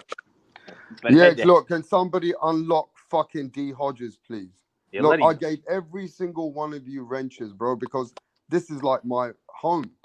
I don't want to take wrenches away. You got to let D Hodges back. And I need to give D Hodges a Yeah, what the fuck did he say that was so bad? I don't know, but look, D Hodges is my people. So he shouldn't have no reason to be blocked, man. Somebody needs to unblock him. So look, at the end of the day, it's Vitaly Klitschko. He is that guy. He is the best of that time, of his time. Is he better than Tyson Fury? Yeah. I think that would have been a hell of a fight. I think Vitaly was mean as a motherfucker, though. Vitaly was vicious, man. I think Vitaly got knockout types, man. Yeah, Vitaly was a motherfucker. Prime Vitaly beats Fury, I reckon. Yeah. This ain't Vladimir. He ain't falling for all that fainting and shit over 12. And he was a fucking killer. Vitaly was a killer. Yeah. I mean, to be really honest with you, Vitaly also, he had a couple of flaws. He lost to Lennox Lewis when Lennox Lewis was way older. And then also Vitaly lost to another guy, didn't he? Who was it? Chris Bird.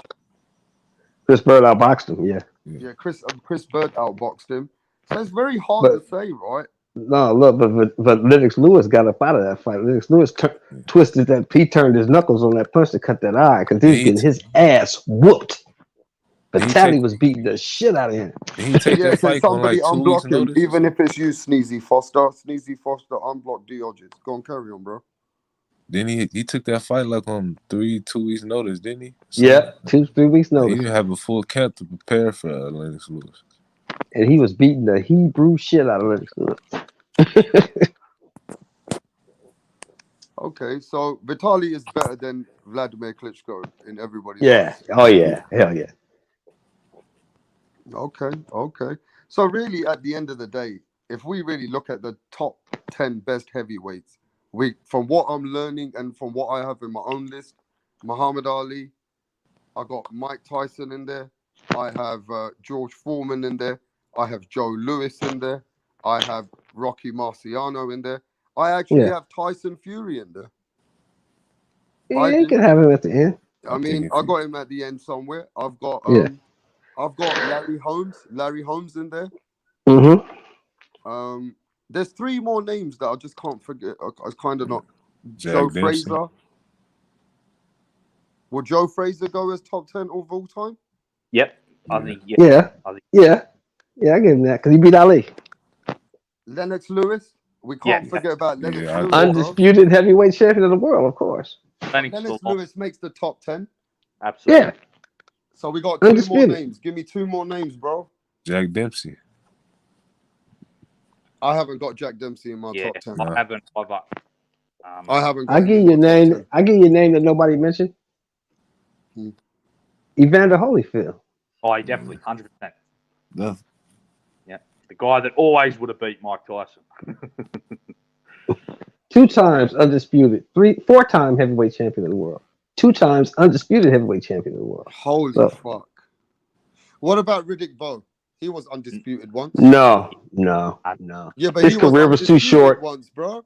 But He his beat career was too. Holyfield, bro. But his Riddick Bowe career beat was too Holyfield, short. didn't he? His career was too short, and he ducks people. No. That's all he did. Riddick Bowe don't get a pass, no? No, he ain't gonna pass.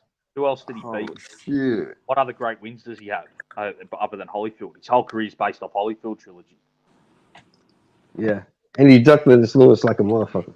He didn't want no parts of Lennox Lewis. None. Terrible. Is he the most underachieved heavyweight? Yeah. I mean that wouldn't be fair, right? I mean, at the end of the day, Riddick Bowe, right? If last time I checked, was he not undisputed? Yes. He beat the man. Bro, you guys are not putting respect on Riddick Bowe, bro. No, he was a great fighter, bro, but he just didn't have a long enough reign. Like, he only beat Holyfield, and then he didn't do much Punch. after that. I just saw Punch in the background. He Punch, dropped come out. back. I don't know what happened to Punch Drunk. Punch Drunk was in the background. Come back, Punch. I think I pressed the wrong button. I think I pressed remove because it's so fucking. I haven't slept from last night. Come back to the back. Get on, Punch. Yeah, I think Punch Drunk said that he came to the back of the panel. He'll come back. Yeah. Yeah, let's keep cooking, bro. So Riddick Bowe, you're telling me Riddick Bowe is an Olympian? Riddick Bowe does not make the top 10. Okay, last time I checked, didn't Riddick Bowe beat Evander Holyfield? But that's his only win. That's his only wins. He didn't do much other than that. That like his whole resume is based off Holyfield. He didn't go on to do his own, like do much on his own. It's only based on Evander. Yeah, you gonna give him Hall of Fame top 10 status for beating Burt Cooper? Come on, man. He just ain't got the resume. In that case, Buster Douglas makes the top 10. What up, Punch? Right? Good, bro. Punch. That's right. What's happening, Punch? What's good? What's good? What's good? What's going on, brother? Are you proud of your boy? I'm cooking out here for hours, bro. Oh yeah, Hey, Punch. still cooking? Yes, sir. I got Buster Douglas in my top 10 heavyweights all time. Buster.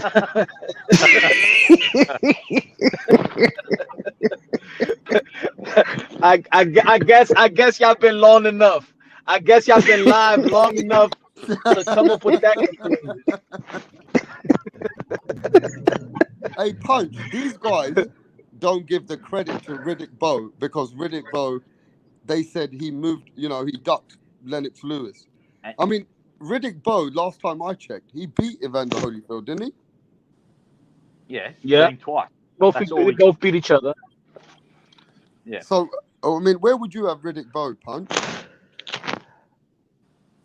Oh, man. Look, it's hard, man. At the heavyweight division is stacked up historically wise.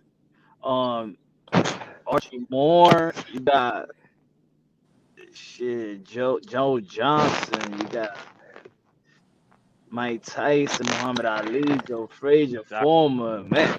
I'm not sure. Larry Holmes. I'm not sure that Riddick Bowe cracks the top 10 though. Yeah, he doesn't. Punch is right, but I knew that he doesn't. You know a name y'all forgot about? Who? I mean, is Henry Cooper better than Riddick Bowe? I think Riddick Bowe better than Henry Cooper. He's better than Henry Cooper, yeah. He's better than Henry Cooper. Because Henry Cooper only won the British title, right? He never won the world title, right? Riddick Bowe's best wins. What's his best wins, bro? Holyfield, definitely. Holyfield. Who else? And other than that, he hasn't really got anyone else. Herbie Hyde. Is David Tor the greatest fighter that never won a world title? And Good heavyweight, question. I think Ike. No. Ibuchi. No. Beat Tua. Who you think is? I think Ernie Shavers was better than David Tua. Yeah, him as well. Sam Langford. Sam Langford never won the heavyweight title. Charles Burley. Yeah. Yo, it's I even think hard Run to Wild. get. You know, it's even hard to even get a shot at the heavyweight title because it's not Exactly. like another fighter could go in other divisions. You know, you could move up, you could go down, and you could get the opportunities with so many belt federation at the heavyweight. It's like right now. Right. It's like right now. It's Anthony Joshua and Tyson Fury. That's it. And only one guy gets a chance, or Can two be the guys man. gets a chance. Right. Right. He's right. Andy Ruiz may never get a chance. That's Again, true, and because he may Dillian White, retire.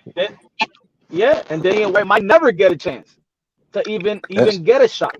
okay. That's true. That's true. Facts. Yo, what do you think about about what do you think about what do you think about because I was about to drop a video, but before that I could chop it up with you. Which I think about Triple G, Jamal Charlo, and everybody else don't have the statistical fortitude to fight Demetrius Andrade. I think you're absolutely right on that one. They've been ducking Boo Boo for years. I don't think Golovkin wants to fight anyone good, period. I mean, Golovkin fought Steve Rolls, the last fight. I mean, I don't want to fight anyone. And But Jed Cole, it's Jed Cole. It's fair for you to laugh about that, but what about the people that Andre and Jamal Charlo were fighting then? Yeah, but that's true. But I mean, you know, they got a weaker resume than Gennady Golovkin. They do, but I think at the moment Golovkin. How do you figure? How do you figure? The only person on Gennady Golovkin's resume is Canelo and Danny Jacobs. Exactly. That's better. Who else do you remember? Jamal Charlo and Devchenko. That is better than anyone on Jacobs or I mean on Charlo or Andrade. To be fair, that is probably better. But in Andre's case, he can't get a fight. It's not his fault that nobody wants to fight Look him. at the chat. You know what the chat's saying? That Punch and Andre. Whenever Punch starts about Andre, that's his friend. Oh yeah. Don't forget, Punch is close to Andre. I'm not close to Andre, man. Why when I do an interview, they already link me. Yo, they don't do that to nobody else. Fino boxing at her lemon, and her lemons and her melons. They don't say that about Fino boxing. Sure don't. Hey, listen, somebody said, Andre, you know, this Liam Williams fight, right? Let me tell you who is that guy? I'm speaking to everybody around the chat. They're saying, oh, Liam Williams got a chance to beat the fuck out of Andre. Liam Williams might beat the fuck out of Andre. Andre is much better than Liam Williams, bro. Who the fuck is Liam Williams? Liam Williams ain't got a chance in this fight, bro. Well, Andrade, he's going to outbox Liam Williams. Liam Williams has got nothing for Andrade, I don't think. Come on, that's a fucking tune-up. That's a fucking tune-up fight. I mean, a lot of people do get on Canelo, right, with his opposition. They get on Charlo, but I feel like with the contract, you know, it's not fair. Everybody get their money, but I don't see the same energy. And I think that Triple G is getting a pass with the contract that he got, and I think he's getting a pass. Which I think He's Punch, 100%. These Golovkin fanboys would watch him fight me or you, Punch, and they'd cheer it on. They'd watch Golovkin fight anyone and give him a pass. You're 100% correct. Yeah, you're right, brother. You're absolutely right. Hey, Shelton, they should do a tournament in that weight category in 160. And in that tournament, they should have Andre, Jamal Charlo, Gennady Golovkin, and one more name. Give me one more name. Jamie Munguia. Or Murata. Oh, the champion from the Asian champion. What's his name? Murata. Yeah. Murata. Yeah, Murata. Yeah. Yeah. But they're not gonna do it. Hey, look what you started up, Punch. You started some bullshit Dick Justice says What? female boxing deserves a good titty fucking. She got some amazing tits though. She got beautiful tits. I like the Filipino girl, Cynthia Conti. Is that her name? Cynthia Conti. She's bad. All right, who you? Michelle Phelps, the Snow Bunny, and Fino Boxing. Who you take down? I'm taking down Fino. I'm going the Cynthia Conti overall. Yeah, Fino What's can the get other? it. What about the Asian chick? What's her name? Yeah, that's what I said. Cynthia Conti. That's what I was saying. Oh, okay. Yeah, Hey, I ain't gonna lie. she fine too. What's that top ring girl name? What's the top ring girl name? She fine too. She just had a baby. Cynthia? Or what is it? Cynthia? Or Catherine or something? Like she just had a baby. Somebody stuck a ring baby girl? up in their ass. Somebody stuck a baby up in there. Yeah. You guys moved the goalpost. I'm thinking about Fimo's tits right now. Adriana. Shit. Hey, listen, that's why Eddie Hearn gives Fino a lot of interviews, man. Yeah, he's like looking at his titties. He likes Michelle Phelps got all the interviews in the UK. Yeah, she does. But she grinds, bro. I'm telling you, when I went to the Steve Rose, when I went to the Steve Rose and Triple G, like I see how they work, and they work. But Fino, I give them probably more credit because she does it more alone. Felt they have help. She hires her videography and all of that. I seen Fino. She work hard, bro. She work hard. And in person, if you think she look good in video, in person, yo.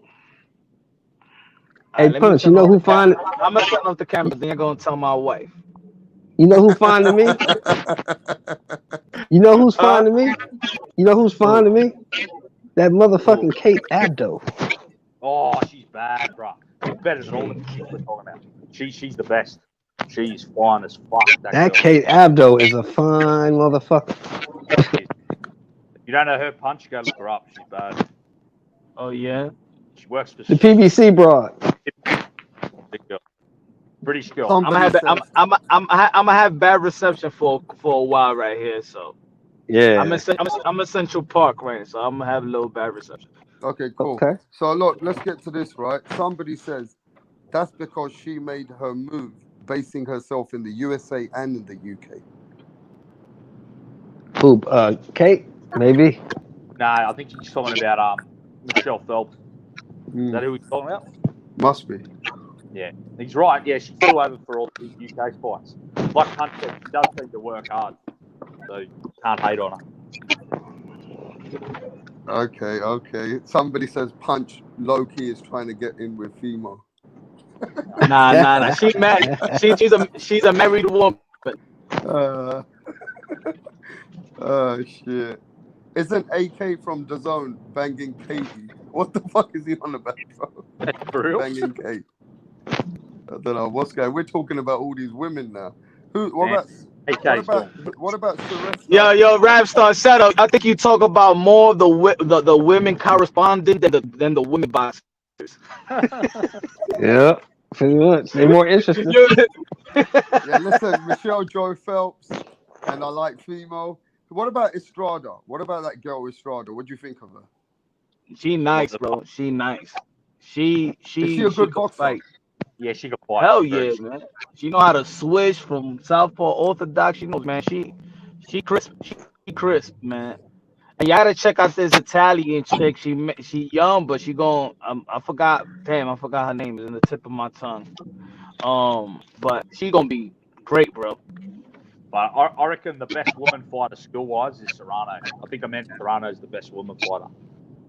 I love Serrano. Yeah, she's wicked on the inside. I love Serrano. You know what it is with female? Put it this way: with female athletes, I like the female athletes that like are heterosexual. Like I'm not so thrilled with the dykes. Like cool, but I'm just it's not like, let's say like Nunez Like Yeah. she cool, but I'm more like a Joanna. You know what I'm saying? Cause she you know what I'm saying? She's like, Yeah. man, I like them girls that trying to be God shit. I don't know. Yeah, That's she just walking me. around. They had her Saturday punch on the ABC shit. You know, they had the UFC on Channel 7 on ABC Saturday. They did a feature on her walking around holding the girl's hand, and they got the baby, and it just looked weird to me. Yeah. Yeah, I mean, to each, you know, it's each his own. I am attracted to you know, women that are athletes. You know what I'm saying? So, but when Right. they like athletes but still a lady, Yeah. that's attractive. Are you attracted to Clarissa Shields? Come on. Clarissa Shields in a Clarissa Shields. Answer the damn fucking question, bro. Nah, you fucked up. Clarissa The Shields. fucking question, bro. Are you attracted Clarissa to Shields is Clarissa an Shields? attractive. Clarissa Shields is an attractive lady. Not my But she's preference. not your kind of lady. Yeah, look at him laughing. Look at him Look smiling. how you fucking trying to make it look nice. Hey, Deshaun, are you attracted to Clarissa Shields? Hey, Rockstar, why you gotta put me on the spot like that, man? No, I'm not. No. I can see that she could be an attractive and a good match for somebody out here in the world. Not for I like me, Natasha. man. You know why he's I doing like that? Natasha You know Jonas. why? You know why he's doing that? Because he's in the media. He don't want to say the truth, bro. No. Oh no.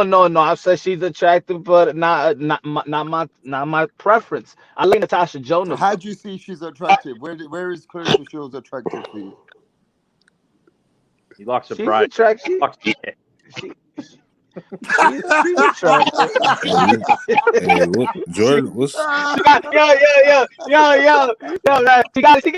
a nice earlobe. Yeah. Okay, somebody said cyborg. Oh, fuck, hell man. no? Oh, girl, come on, man. Very nice, very nice woman, woman of God. So respect to her. Cyborg's a woman of Christ, so I do respect her. Yeah, Somebody she's said really that I'd rather, religious. somebody said that I'd rather be with Cyborg than Clarissa Shields. Nah, you crazy. You crazy. Now Hell you're nah, being bro. crazy, right? Nah, the MMA girls, they got too much wear and tear, man. They got too many black and blues in their knees, and you know when you do that MMA, you know you got them bunions in your feet. Yeah, shit ain't cool, Hey, man. can I just say, Shelton, if Clarissa Yeah. Shields was a very attractive woman, would she get more following? Do you think she would be more of a name? Of course, sex sells. Sex sells. You know that. But So can on top you of that, touch on that? So if she had melons like Ebony Bridges, and if Clarissa Shield was Ebony Bridges, do you think she would be selling more?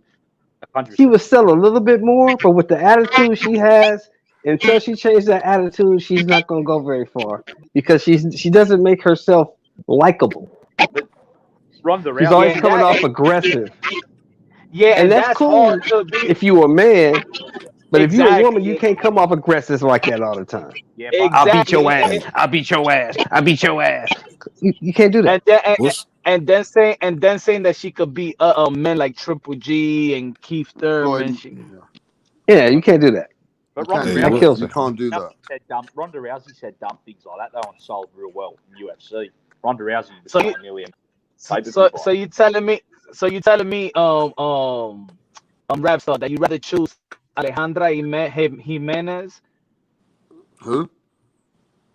You remember that fight? Do you remember that fight with Chris Dishorn that the wig came off? Oh yeah. Remember Alejandra Jimenez, her opponent, the one that talked that she sounded like a man, where everybody thought that she was a man. Right. Y'all ain't see the fight. You don't even know what I'm talking about. Hey, Jed. What's your point? He left. What's your point? Is he frozen? Yeah, he I froze. think he's frozen. I mean, let's keep to the real about this, Jed Cole. Why is Clarissa Shields not a superstar, bro? I think Jed dropped out. No, Jed Cole's there. Jed, you there? Yo. Yeah, can you hear us, Punch? I hear you. You're frozen, but you can hear us. But what I'm saying is it because Clarissa Shields hasn't got a greatest personality, like Shelton said? She doesn't look that attractive. She doesn't come say the right things. Is that why she's not a global star? I don't know, man. I think look is again like yo, this is a predominantly man sport, and the fans is 95% male, man. So it's really hard. Oh It's gosh, really hard. somebody just said Punch that Clarissa Shields is a female version of Adrian Broner. Not even. Not No. even, bro. Why they even saying that shit?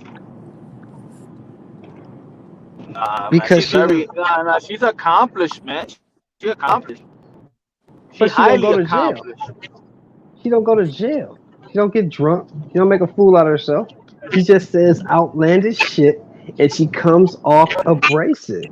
And people in Madison Avenue and these big corporations don't like that. They ain't gonna fuck with you like that. So how true is this? 8 of her belts have come from vacant belts. Huh? 8 of her world titles have come from vacant belts. That doesn't matter. She still got them. So I mean, why is Clarissa Shields not really?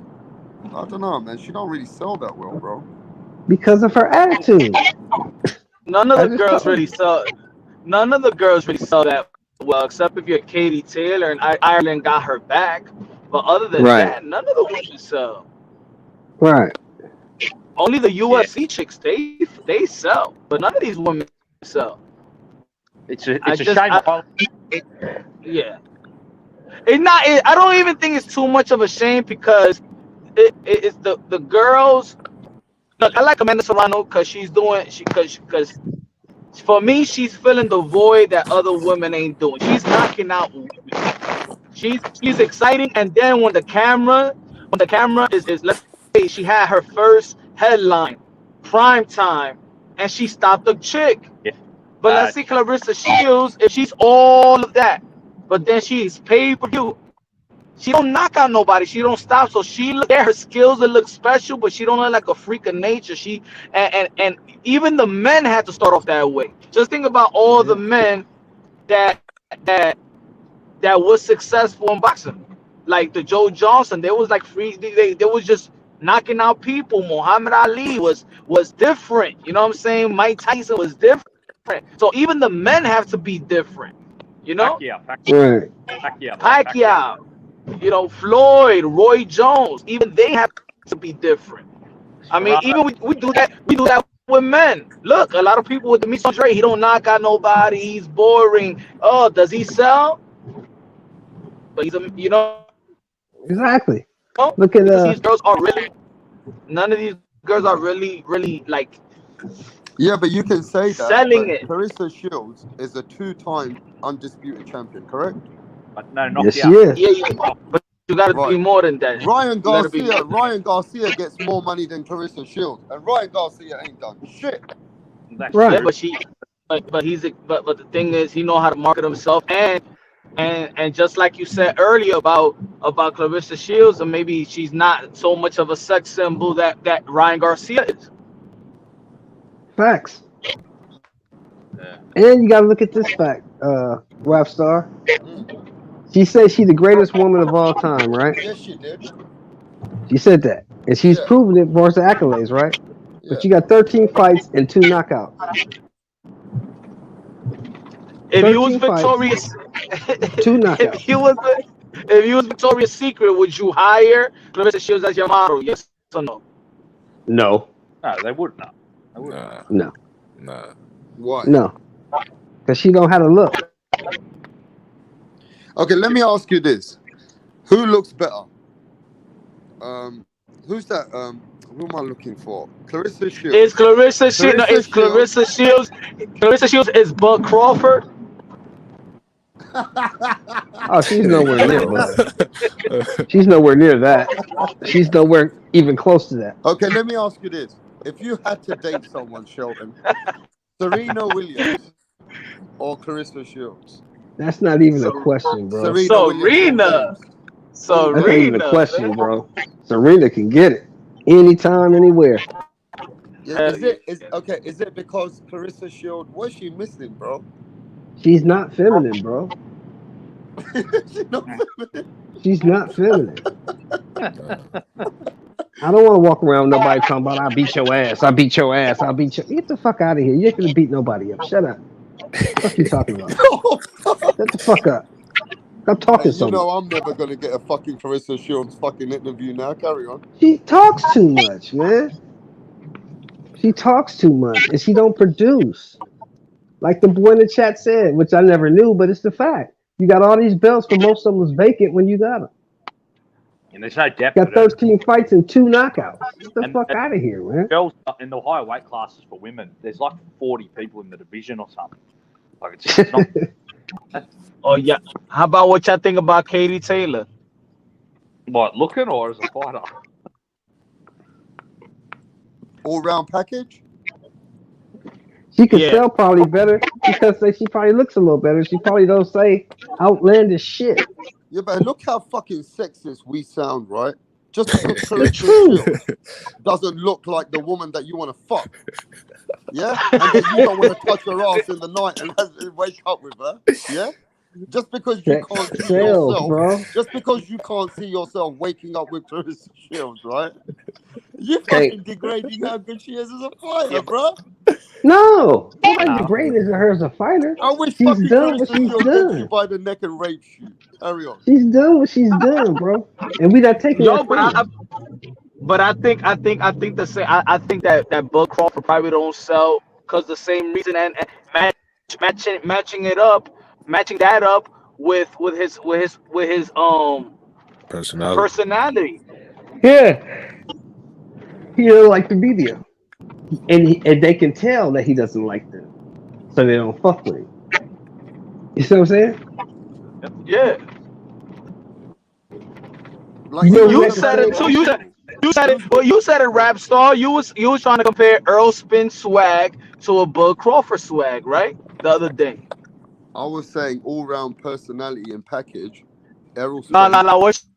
What you said about that was effed up. What you said about his situation, meaning his family, his wife. That was effed up. No, okay. Look. You asked me, why is Errol Spence sell more? Errol Spence has that cool swagger. He hangs about with those hip hop artists, Yellow Beezy and stuff. Errol Spence has got. You can see his new girlfriend. She looks hot as fuck. You can say what you want, yeah? But Terence Crawford, he's a family man with 9 children. So obviously he doesn't have the same swagger like Errol Spence Jr. Bro. Girlfriend. That shit's dumb though. It should be about but look, Jed Cole. That's how I know. Look, Jed Cole. They know that Terence Crawford's got a dull personality. Yeah, it's true. You are right, but it's so He's got a bigger ego than fucking Donald Trump. Yeah. Right, but he Hey. That's a little bit too far, Rasta. No, but just look. Why you giving Bud Crawford a compliment? No, let me just explain to Jashawn. Jashawn said, Rapstar, you might be going too far. But look at this, Jashawn. Have you seen Errol Spence? How he comes with Yellow Beezy in the ring? All that internationally sells. You know what I mean? Yeah. With this Errol Spence, the way, even though his Ferrari crash and all that shit, I've never even seen Terence Crawford in a fucking Range Rover. Who's Yellow Bees? Is that a sub rapper? It's a rapper, a big rapper coming out of America.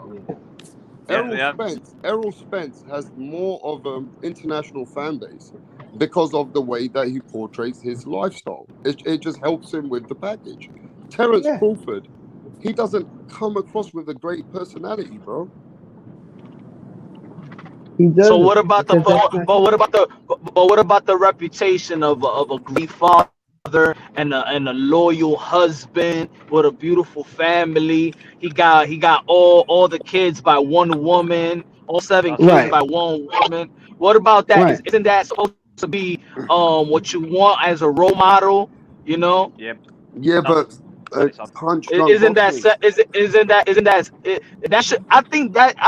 should be the sexiness. That should be sexy. Yeah, but Punch, we live in a different time right now, bro. Yep. If you're not cool on social media, you don't do the cool shit. You don't look like you got the hottest jewelry, the hottest cars, the hottest girlfriends. You don't get that kind of fucking following swagger anymore, bro. Hey, Rapstar, look at The Conor game's McGregor. changed. Conor McGregor went from welfare to being worth $100 million within 3 years because he acted like it. I mean, he did a lot of it in the cage. He did win some big fights, but a lot of it was from acting like an idiot on social media, you know, and acting crazy on the internet. That's what really brought his profile up. That's just Like unfortunate. somebody said on the chat, Jet Cole, Terence Crawford's got the dullest personality, worse than an oatmeal bowl, whatever they're trying to say. It's not too exciting. It's not. I Too mean, exciting. look, and Lisa Bells doesn't like that. Lisa Bells says that Bud Crawford has charisma. Come on, guys. I like Bud as a fighter. I like his mentality. Okay, does Bud have a great But look at personality? but look at how look at how you know, boisterous, let's say for example Tyson Fury is. But then if you look at the family, then you see that he got structure. That humbles that image of him and his family and his wife working out. I think that's cooler than knowing that Spence got a girl, he got a family, and you know, a woman pregnant, and he's in the strip club drunk and almost died. Right. Yeah, but why is Jamonte Tank Davis such a like a star? He's young. Because he gets knockouts. Why is Adrian Broner a bigger star than some people, even like Terence Crawford? Because he ran his mouth. Because he ran his mouth. He talked his way through. And he got promoted to be probably the next Floyd. That's why. Yeah, so why doesn't Terence Crawford come with all that talk on wanting all the smoke and be that kind of guy? Why doesn't That's Terence not because it's not his nature. Number one, exactly, and number two, it hurts. Number two, and more important, rap It star. hurts him where the game is today, the way that we live in the era that we live in today, in the foundation of boxing today. Terence Crawford doesn't sell. But this, you gotta listen to me. You know he took a year off from boxing, right? Same as Clarissa Shields. She doesn't sell. You know why he took a year off from boxing, rap star? What? Because he was, after one of his fights, he went back to the hood and he was gambling, shooting dice, and somebody tried to rob him. They shot him in the head. They grazed him in the head with a bullet. I heard about that. And then he changed his life around. He stopped doing all that wild ass hanging out shit. Yo, but put That's it like why he this. don't do that shit. Javante Tank Davis is gonna be doing, I hope not, but the way that he's going to be doing what Adrian Broner is doing. He's gonna be fighting for legal fees. And all his purses is gonna go to paying lawyers. That's what's gonna happen. He's gonna pay back advance money that they took, and paying lawyer fees. Yeah, but we live in a weird time. Look, the problem is, Shelton, everybody on this panel has a different kind of integrity for boxing. All right? Right. When you talk to us, we know what Bud Crawford is. We get it, right? Right. But in today's boxing, just like Jed Cole just put on there, and everybody in the messages understand, Punch Drunk Boxing understands. In today's boxing, in the generation we're catering for, Bud Crawford doesn't sell. Right. I get that. Do you agree with that, Punch? I do. He need. All right. You give him. He got responsibility a little bit, but also the responsibility also lies that his promoter don't want to promote him. Right. Facts. What do you think, Jed Cole? The reason why Bud Crawford doesn't sell in today's atmosphere, what is it? Do we live in a more shady society today? Do we live in a stupid social media, a kind of a unintelligent society in boxing? 1,000,000%. People are impressed by antics on social media. They're impressed with the facade of a fighter or a personality. They don't care about that guy that just does his business. He doesn't talk. He's more action than words. They don't care about that anymore. They care about the people who act flamboyant on the internet. They throw money around, stuff like that. You know, that's why these rappers that can't even rap are the biggest stars. You know, it's not about the talent or how good you are at your craft anymore. It's about your personality or your gimmick. That's why in the 90s, you know, like for example, rap music was at its best because it was a competition to see who was the best. But now it's about more of a character, about who has more People are more into gimmicks now and characters than the actual craft or talent of the athlete. Okay. Hey, what do you think about that, Joshan? That other fighters like Ryan Garcia, Javante Tank Davis, they're not accomplished, nothing like Crawford. But the kind of people that boxing is today, they sell more, they're more hyped up than Crawford. Nah, that's facts. Like Ryan Garcia, like he ain't really did nothing in the sport. Yeah. But his fan base is crazy. Yeah. Instagram, he near over 1 million, however many followers he got. It's just like Jay was saying, it's just a whole bunch of gimmicks. Adrian Broner, perfect example of that when he had the like Adrian Broner, he had his own show and stuff about billions on YouTube. He was all doing all type of clout chasing stuff. Get his name buzzing. Like I ain't gonna lie though. I'll be like, man, I ain't gonna watch this dude fight. You said what? I'll say this. I'll say this. In America, let's say back in the '90s, there was a selling point as black is sexy. You know what I'm saying? There was a selling point back then. Even with family, you had the family, African American shows, Family Matters. All these shows was good. The Fresh Prince, but also the dark. But also the darker shade was even Wesley Snipes was a sex symbol. It was it was a push. It was a push in the '90s, in the early '90s. When big corporation was pushing that blackness is sexy. Everybody used to be with the African colors and their beads and everything. It was like almost like a rebirth of being proud and being proud of your texture of your hair and your skin tone and everything. And I think it took a step back. It took a step back in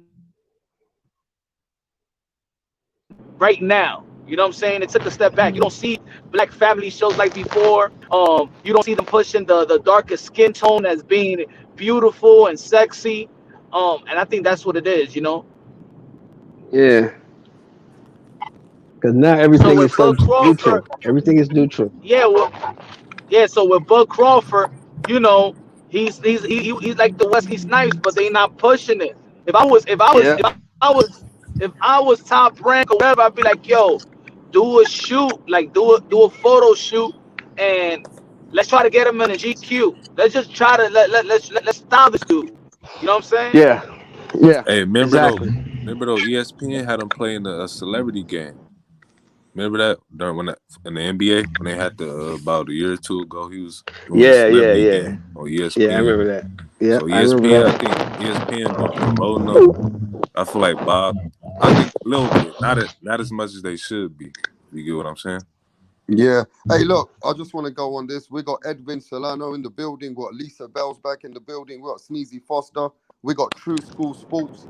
True School's my brother from America. He says, Rap Star, you still grinding at it. Come on, True School. I got to catch up, bro. I got to catch up. Yo, for example, look how they was pushing Seal. I remember Seal the singer. Yeah, ugly motherfucker. Yeah, crazy. That's one of my favorite songs. We got Dick Justice. We've got What About Me. Hey, listen, I just want to say this, Punch. Terence Crawford doesn't seem to be a guy who's attracting the public. And just like we said with the Clarissa Shields problem, is it because they don't self-promote themselves? Like Shelton says, Clarissa Shields doesn't seem to say the right things. And like we agree or to disagree, skills don't pay the bills anymore, Shelton.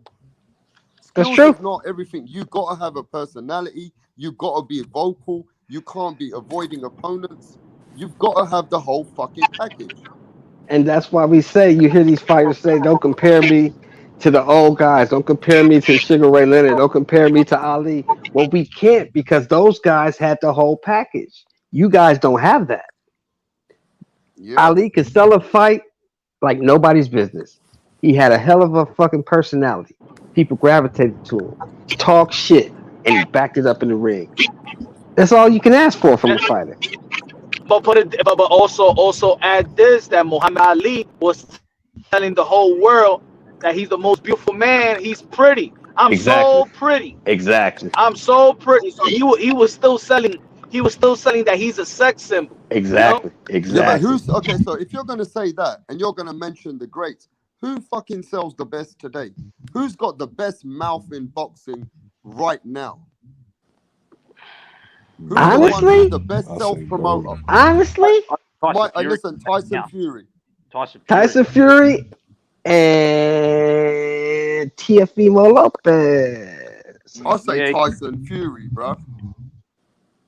You said mouthpiece. I say Fury and Broner. Yeah, Hey, even Broner. we got True School Yeah, Broner Sports can in the sell building. himself. He What's good, can. I'm rap a star? retainer. That motherfucker still be selling himself. I don't know how he get big fights. Hey, hey, what you saying, True School? How you feeling out there, my bruv? I'm well, man. I'm actually on my way to I'm on my way to the BOOTS Ortiz gym right now, but I figured I should say what's up while I have like 5 minutes. Hey, You what's going up, to brother? see All Luis right, all right. Ortiz right now? True School is going to make an interview with Luis Ortiz. Well, I don't know if I'm gonna Right. I don't know if I'm gonna interview him, but I'm going to his gym, so if he's there, then yeah, probably I'll have my dad do it. That's cool, man. Yeah, Some yeah. good shit. Yeah, man. You're grinding, man. I went to sleep and like I saw you were live and I smashed the like button and I woke up and I saw you were still live. I said, "There's no way this is true. He's still live." Hey, do you know So what's the let greatest thing, Shelton? I've got two yeah. of my best channels right now on the panel with me. Punch Drunk's All already right. my hombre, one of the best Yes. channels on YouTube. And then I got this Yes. knowledgeable guy, True School Sports. Yes, sir. Okay, Hey, well True let's ask True I got School this the question, question True then. School. Why Ask doesn't me the question. True School? Why doesn't Terrence Crawford and Carissa Shields seem to be global stars with all their achievements? Why? Yeah, why is it that they don't seem to sell really well? I think in the case of Clarissa Shields, she's never really like. First of all, Clarissa Shields really is not. She's not that exciting of a fighter. Like in terms of her actual skills, like she's good, but like she's not exciting. So like the casual fan won't want to watch Clarissa Shields because she don't get no knockouts. And for whatever reason, in America, last 20 years, we don't really seem to get behind our Olympians. Like because even Andre Ward, when he won the gold medal, he didn't even sell like that. Crawford, he just hasn't been promoted right. I'll be honest, he hasn't been promoted right at all. That's my opinion. Do you think we live in a different time of boxing today? That if you don't have a cool personality, even if you have the skills and you don't say the right things, it kind of affects you. You got to know how to sell in today's environment. Yeah, we do. We live in a much different climate with social media. I think I saw an interview with Jake Paul recently, and Jake Paul said something very interesting about boxing, and I actually agree with him. He said that boxing these days is like 80% branding and it's only 20% fighting. And I actually think he's a bit off. I think it's 90% branding and 10% fighting. So it's all about, can you market yourself? Can you sell yourself? Is there something outside of the ring that the average Joe Schmo can connect with? This Bro, guy's goes right hand. I think it's 99% Brandon, maybe. I think it might have been 99% Brandon. Might be, yeah. Nobody even cares about the fighting. Yo, Rapstar, I'm about to jump back on because I it's cracking a lot. I can't hear nobody, and So just come I'm back. Come back, Right. because we've got a couple of great people, and I want you to chop it out with them, Punch. Yep. True School. What's good, Punch? How you living, man? Tell it. I'm gonna get back as soon as I get to a better place. Okay, man. Hey, between the both of these guys, Shelton, I've got about 100,000 subscribers right now on board. That's facts, bro. That's facts. Hey. Punch is making some waves, man. I watch his channel a lot. I like what he's doing. Okay, well, True School. My boy CONOR BENN in England. I've got CONOR BENN's friends. I know CONOR BENN's family. Maybe one of them's watching right now. CONOR BENN, how did you feel about his performance on the weekend? I just dropped the video about CONOR BENN. It just came out. Everybody go and see that video in True School Sports. What he did with CONOR BENN. Yeah, go. Yeah, how did you feel about the performance? I was blown away. I thought. I mean, people want to, devalue the win and say that Vargas was nothing, but CONOR BENN had never fought at that level. You know, with a guy who like Vargas, who's been at that world level. You know, he went rounds with Virgil Ortiz and Garcia and Spence. And you look at him like he goes in there and he just destroys Vargas in a round, and it's amazing to see where he's come from since that first Cedric Pinoy fight where I think he got dropped and he almost lost that fight. You know, I thought he was going to be a hype job, to be honest with you, and seeing where he's come from has been exceptional. I'm happy for him. I see Conor Benn as like, when we talk about the next generation of the welterweight division, you know, like those guys after Crawford and Spence, Boots, and Virgil Ortiz. In my opinion, he's in that. You got to put him in that group. He's improving and he's young, and there's a lot of room to grow. That's what I said. True school. I was saying to Rapstar, Conor Benn proved this weekend that he's not just a domestic level fighter, that he's a prospect at world level now. I think that was that's what he proved in that fight on the weekend. Absolutely. Is it fair to say then he's finally come out of his dad Nigel Benn's shoes? Finally, you know, that thing which was on his brain all that time, that will he be able to get to that level? Can you finally say that he doesn't need his dad's shoes anymore? And finally, this is a guy who's got his own identity called Conor Benn. He's getting there. I wouldn't say he's done it just yet, but he's getting there. Because part of the allure of Conor Benn in the first place is the fact that he's Nigel Benn's son. Right. That's true, but I think he has kind of, because I think he's proved that he's a real. I think it's safe to say he's his own fighter now. He'll always be Nigel Benn's son. He can't, you know, that's something he can never get away from. But I don't think Tim Tszyu could ever get away from that either. No, he can't. No, he can't. They can't. But I think they've both proven that they're a fighter. Yeah. Oh, hold on, guys. I got Pops here. He want to chime in. I was gonna say for Ben, it's a big step forward for him, and it's showing his maturity level. And people better watch out for him, because what he showed this past weekend, he's not playing. Yep. Hey, I appreciate you, Pops. How you feeling, Pops? Anytime we talk boxing, we're doing good. You know what I mean? Talking to people like you. That's what I'm talking about. Hey, so people bringing it out here. That's what I'm talking about. It's better than having American coffee or any kind of coffee. And I'm gonna have some coffee right now. But God bless to you all. Like I say, Ben is gonna come out. This was a coming out party. And I've said a lot of things about our British fighters, but I will not say that about Ben. Ben came out and showed out, and he's a big maturity step up fight that he had with Vargas, who has fought some elite fighters and his resume. So he didn't just fight somebody from the gumball machine, like I call him, from the street. Yeah. He fought somebody that has experience. So Pops, would it be fair to say, right, that Conor Benn's the most improved fighter coming out of England in the last space of 2 years? I'll put it this way: for me, and I'll compare him to Josh Kelly. Josh Kelly, to me, I thought it was gonna be a big thing, and I was hyping up Josh Kelly, and I love Josh Kelly. But you know what? But Ben showed me this weekend, showed me that he was the real Josh Kelly of UK boxing. He is what Josh Kelly should have been. That's right. Yeah. Respect to him. You're right, yeah, sir. He's got a lot of hunger, a lot of grit, and he's got something that I think he's got possessing him. Just like True School said, he's got something in his eyes that you can see that he wants it. So I ask again: is he ready to come across the pond and do his thing? I think he's not far off. I think the next best fight for him would be Avanesian, because Avanesian, you know, bashed up Josh Kelly. I think Conor Benn can do what Josh Kelly couldn't do. I think Avanesian would be the perfect step up, and then I think after that, I'd like to see him make his move over to the USA, because like I said, that's what his father did. Nigel Benn went over to America, beat Doug DeWitt, beat Iron Barkley, and that then fights made Nigel Benn. That's what made him. That's what made him. And everybody knew who he was. It made him a better fighter. I do believe, right? I believe Nigel Benn became much better when he went to America and started training in different parts of the world. When Nigel Benn became a much better fighter by getting all that international experience, I think that's what Conor Benn needs. Facts. He needs to come to America and spar with the Mexican kind of fighters. And spar with the American fighters and just get, you know, all that experience. Definitely, man. Get to Robert Garcia, Freddie Roach's gym. Spar fighters of all that, 100%. Go to Wild Card. I mean, not to cut you off on that. That's a good point you made. He needs to come up to here to the U.S. and get the sparring with different kind of fighters. One big guy one big boxer we really big on this channel is Isaac Chamberlain, and he came out here across the pond, and he was like he didn't know shit about America, but he knew how to get his experience out here to be a better boxer. And kudos to Right. him. It's a shame he never For Ben to do the same thing, that'd be great for him. The shame So, was Pops, that what do you think about Pops? What do you think about Jarrett Boot Ennis's victory against Lipinec?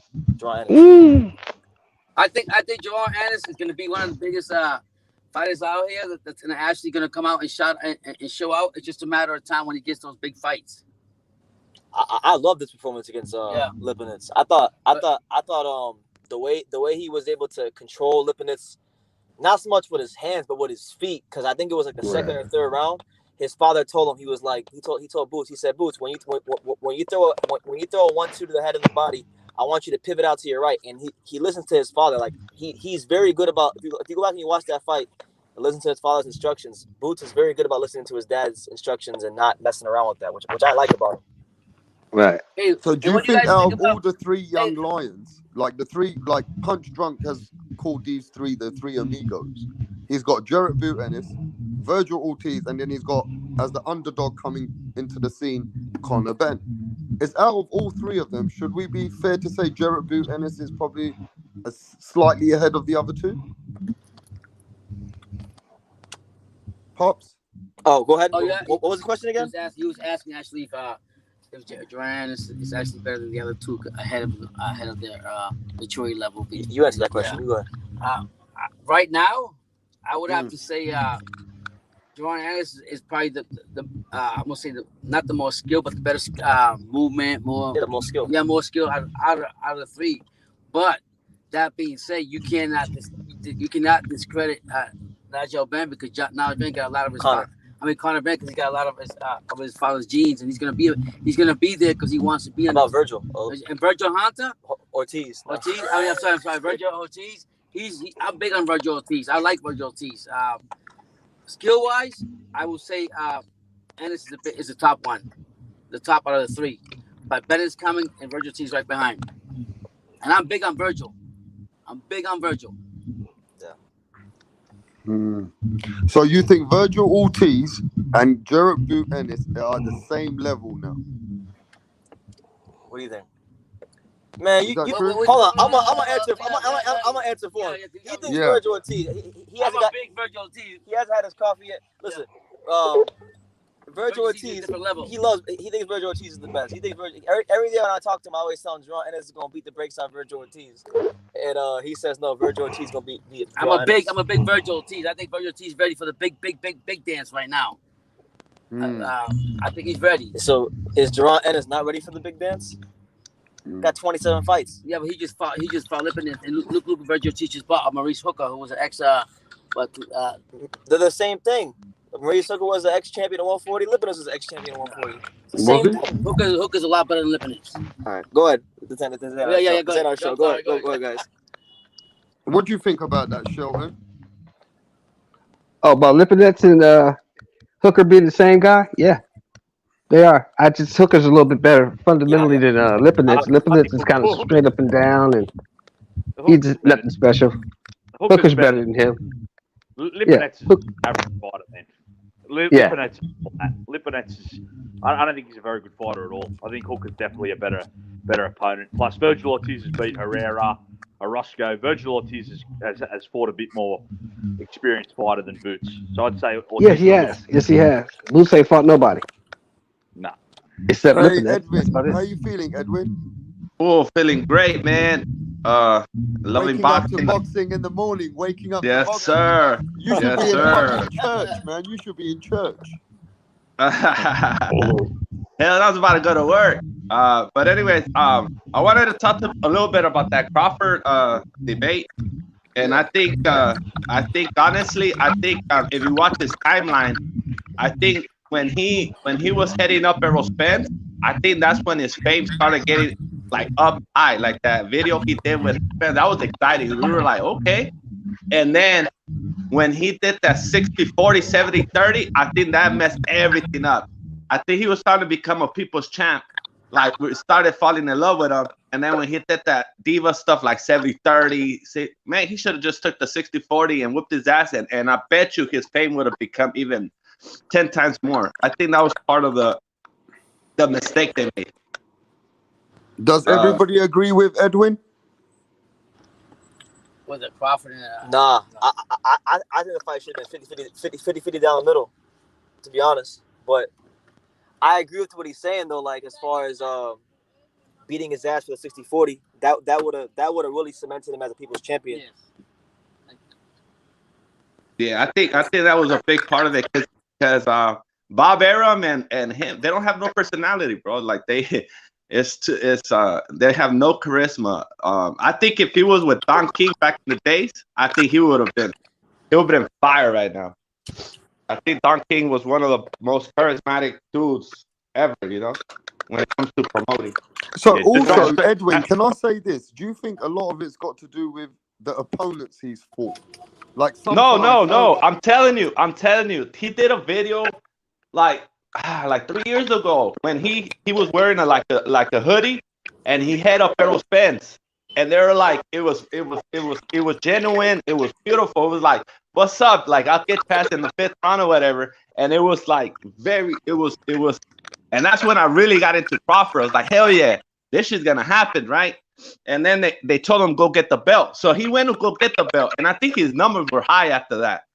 And then he got the chance against Errol Spence, and that's when Errol Spence was like, okay, 60-40. I think he should have just took it right there. But when he started saying, nah, I want to fight 70-30 or blah, blah, blah, I think that's when he lost all his fans, I think. Because that's when we were like, that's another boxer, another diva, so we needed a people's champ, and he was about to become that. And he messed it up. Like he messed all that up. Yeah. So you think his ego got in the way? Huh? You think his ego got in the way? Yeah. I think that when he did at 140, he thought he could bring it up at 147. But we didn't know. Like, if you're not a pure boxer, you don't understand it. Like you don't get it. Like, you know what I'm saying? Like you don't get what he did at 140. Only pure boxers knew what he did at 140, but not like a casual boxer. So the casual was getting into it when he was doing those videos, like when he was really trying to get Errol Spence. Well, let's get to the point then. What do you think about that, True School? And then I want to get to Jed Cole.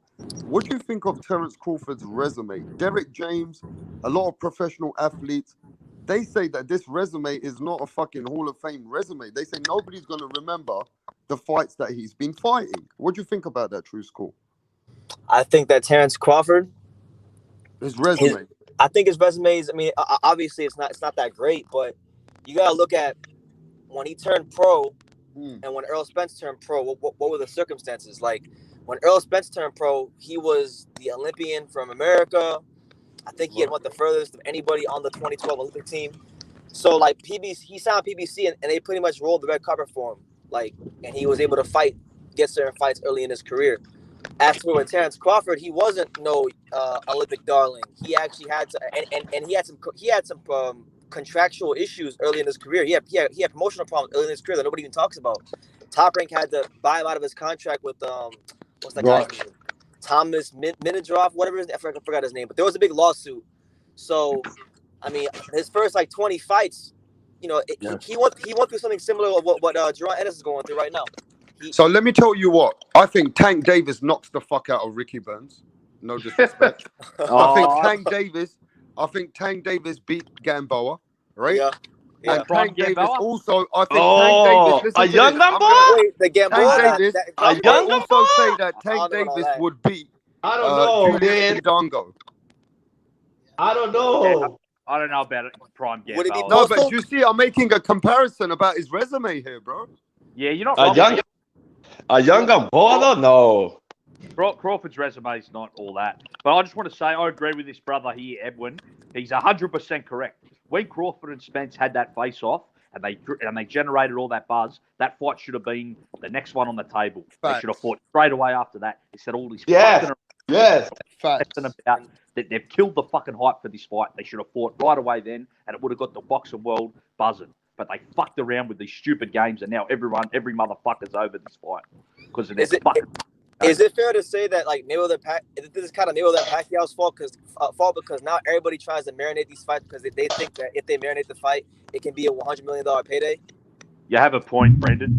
Facts. I'm blaming Facts. these two guys. I'm blaming Crawford, Spence. I'm not blaming other They're their own men, and they're their own boxers. They have their own destiny. So I'm blaming both them motherfuckers. No, I got you. But I'm just saying, like that tends to happen at every level of boxing now. Like even sometimes I even hear like these British fighters, like when it's a domestic fight, they say, "Oh yeah, let's build the fight up." I know it's sad. I hear British fight. Okay, so let's go around with that. Julius Indago, Ricky Burns, Jeff Horn is the best fighters, Hall of Fame, legacy fights And for Postal. Terence Crawford. Don't forget Postal. Yeah, we can't forget Postal. No, we can't. But all those fighters that True School just knows, and I know, there's many fighters which will beat those guys, bro. Yeah. So what do you think when Derek James says that, look, you guys can hype up Terence Crawford, but he's the weakest guy on the fucking pound for pound list? What do you think about that, Shelton? I think it's cap. There you go. See, I think it's cap because, see, we can sit around on these panels and we can talk and say this and give our opinions, which is cool, right? But the fighters know who the fighters are. And if Bud was so weak and he was so much of a weak link, why ain't nobody lining up to go get that strap? Yeah, but we still can't get away from the resume. So you can't take away nine. Resume don't win fights though. And the fashion is doing How it many though. times He's have I said knocking that, guys out, bro. Rapstar? How many times have I said that, Rapstar? Resumes don't win fights. They don't win fights. You can't go in the ring with a piece of paper and say, "Here's my resume." Like yeah, but True School, if he retired today, nobody gonna remember those fights, bro. Oh, that's But true. he's still walking into the Hall of Fame first ballot. I mean, is there more? Let me ask you this: Is there a more? I know he hasn't fought the best people, but like we've seen plenty of fighters not fight nobody, fight nobodies and not be able to stop them. Terence Crawford hasn't won 12 rounds, hasn't won the full 12 rounds since 2016 when he fought Postal. Yeah, but against who? I mean, Canelo Alvarez fought Caleb Smith, who came to survive for 12 rounds, and he couldn't knock him out. Yeah, but Caleb Smith was the best at 168 at that time. Amir Khan came back. No, he wasn't. Rapstar. Yeah, but No, let he me just wasn't. say, Stop that. No, he was not. Amir Khan came back after 6 years of his best. We had Jeff Horn, which Jed Cole says himself, never done nothing after that Terence Crawford and that lucky win he got. None of the opponents Crawford win came from a momentum. None of those opponents that Crawford beat has done anything in the time that he fought them. So it's very hard for us to really say, you know what? Crawford really beat the best guys. At the end of the day, we can say that about Sugar Ray Leonard. We can say that about Floyd Mayweather to a point. We can say that about Manny Pacquiao. We can say that about a lot of fighters who are going to go in the Hall of Fame, like Sugar Shane Mosley. And I can damn well say it in the welterweight that we can say that about Errol Spence. But we can't say that about Terence Crawford. How? Wait a minute. Possible, How? Is it possible that when Terence Crawford beats fighters, they're just never the same? He gives them career-changing beatings. I just think that it's a shame that Terence Crawford never got a Danny Garcia at 140. It's a shame that Terence Crawford hasn't fought a Sean Porter. It's a shame that Terence Crawford never even fought a fighter that I can say, even in at the time when Lamont Peterson was a great. You know what I mean? We haven't got good names on Terence Crawford's resume. Do we forget that Danny Garcia ducked Postal? Do we forget that part? But look, at the end of the day, Danny Garcia was moving up, right? Danny Garcia was moving up, wasn't he? He didn't have to. He ducked. That was the choice that they wanted to make, right? Because he didn't want to fight Postal, bro. Well, we don't know if it was the big no. This is what Danny Garcia We do said. know that. Danny Garcia, no. Look, we got to remember, Danny Garcia got millions to fight the fights that he got in the welterweight division. Danny Garcia ain't never made more than $5 million. And he made $5 million against Errol. So he didn't get no millions to duck Postal. Stop that. He did not get millions to duck Postal. Stop that. That's what she does. Okay, well let's keep that going. What do you think about that, Edwin? That Terence Crawford's resume. What do you think of his resume, Edwin? I think it's a good one. I don't think it's Hall of Fame. Yeah. I think if it would, I think Errol Spence, but I think it's good. I don't really. And then the way he's knocking guys out, it's amazing. Like I'm with him. I just don't. I just don't think it's a Hall of Fame resume yet. I not, think man. he really turned us off by that Errol Spence fight. I think. Well, his career isn't over either, so we can't really talk too much about like what That's it's true. not finished. It's not a finished article yet. But ask him. That's true. That's true. Ask him if Crawford fights Pacquiao and beats Pacquiao, will that define his career and his resume? Oh, facts. Pacquiao's 43. He's back in. He's back in it again. If he knocks out Manny Pacquiao, he's back. He's back with us again. He comes back again. Pacquiao would be his best victory, and that would be a bit of a legacy fight, but still Pacquiao 43. Yeah, that's kind of Yeah, but like Rapstar made the point earlier. He said that Crawford's never beat any of these guys when they had any momentum, when they weren't coming off of any momentum. Pacquiao just beat. I mean, I know it's been a couple of years, but he beat Thurman his last fight, so he's That's coming off true. some momentum. I think though that's a fact. That's a fact. Crawford needs, though, that like it would be a very good win. Don't get me wrong, best win of Crawford's career. But I think Crawford needs that Spence. That Spence fight is it. The elite fighter, another elite top welterweight. He's even younger than him. I think that's the fight to really solidify. his How legacy. old is Crawford? How old is he now? 33. He'll be 34 soon. So he ain't got much time left. No. Facts. That's facts. So look, this is where it's gone wrong, True School, even for us in England. Even if he would have took the 60-40 and he could have got that fight, and in the rematch, he gets 60-40, he should have took that deal for the people. Yeah, but was that deal ever actually? Was that kind of deal? But it ever was on the table? verbal. The deal was verbal. He could have trapped him into the verbal deal right on them. I guess, yeah. But as soon as he did that, this is what he said. He goes, fuck Errol Spence. Sorry, my language. Errol Spence. He goes, I don't need no Errol Spence. If Errol Spence don't want to make it 60-40 my way, he can go to hell. So if he fights Manny Pacquiao, knocks him out, he's technically right. It is true, and he'll get paid.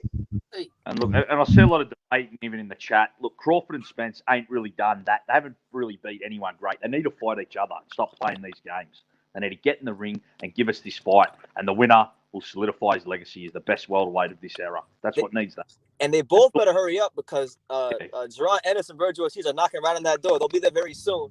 And they'll So- be passing. Hey, True School, I said that this morning. You better fight him now. Don't give him 2 more years. Yeah, especially Jerron Ennis, because these guys are gonna fight him until he becomes mandatory, but he will become mandatory at some point, and you're gonna have that tough decision: do I fight this kid and get embarrassed, or do I vacate and get embarrassed? What do you think about this? True School, you missed a very, very great debate earlier. It went on for hours. Some people were screaming. Things got out of hand, didn't they, Shelton? And yeah, we it had got a great wild, bro. debate earlier. It got and the wild. debate What were they was- saying? The debate was Virgil Ortiz Okay. called out Terence Crawford, and a lot of fans came on earlier and said, "Fuck Virgil Ortiz. He don't deserve a chance right now with Terence Crawford. He's not ready. He's gonna get the brakes beat off of him." But then some fans came and said Virgil Ortiz would have beaten everybody that Terence Crawford's fought. So give him a chance. What do you think? Well, I did a whole lot. I mean, I think it was like 2 or 3 weeks ago. I did a whole live about it when Terence Crawford first made the comment saying that Virgil isn't ready. I got mad at Terence. It was probably the first time I ever spoke negatively about Terence in his whole boxing career. I think if the Pacquiao fight can't happen, if it doesn't happen and it's just all BS and there's no other options out there for him, why not fight Virgil Ortiz? I was there. I was there when Virgil Ortiz fought Maurice Hooker. He sells tickets. His fan base is getting bigger and bigger here in America. What is there to lose from fighting Virgil Ortiz? I know you're gonna say like, well, Virgil's a young kid.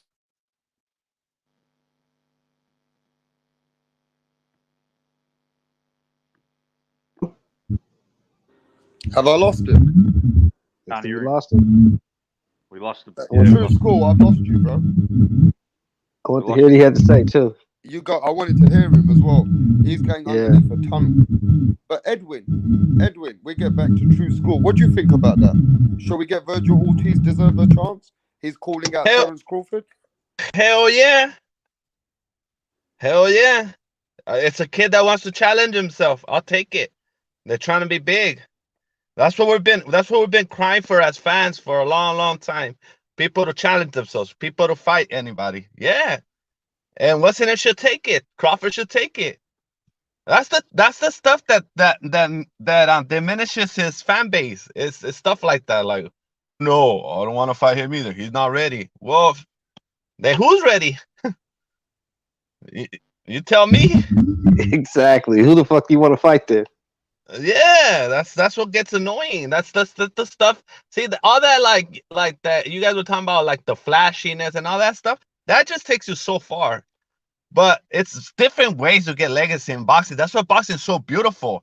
Like, it's different ways to get legacy. Like Julio Cesar Chavez did it one way. Tito did it one way. You know, everybody did it in different ways. And that's why a lot of people compare it to the 90s, right? They're like, oh, I remember the 90s, I remember the 2000s, because it was guys that wanted to fight each other. So it's different ways to get legacy. I think there's not only one street way. Just you know, go fuck bitches and great cars. I think if he would have just stepped up his game and fought these Virgils and all that, man, he makes it sound like he's 21 years old and he could fucking make choices. His leverage is not in his side. I'm sorry, it's not. You're 34 years old, bro. Yeah. And I don't think he's like in reality. Nah. Look at Mayweather's resume at 34 compared to his. Mayweather had fought like yes, sir. Yes, sir. You know. Hey, well, how old was Mayweather, Edwin, when he gave Canelo, a hungry 23-year-old Canelo, a chance? Wasn't he 27 or No, 30? Mayweather was about 36. 36. No, he was 36. No, that's when he retired. No. No, he fought Canelo when he was 36. He retired a couple of years later, about 38. So he gave Canelo Alvarez a chance at that time.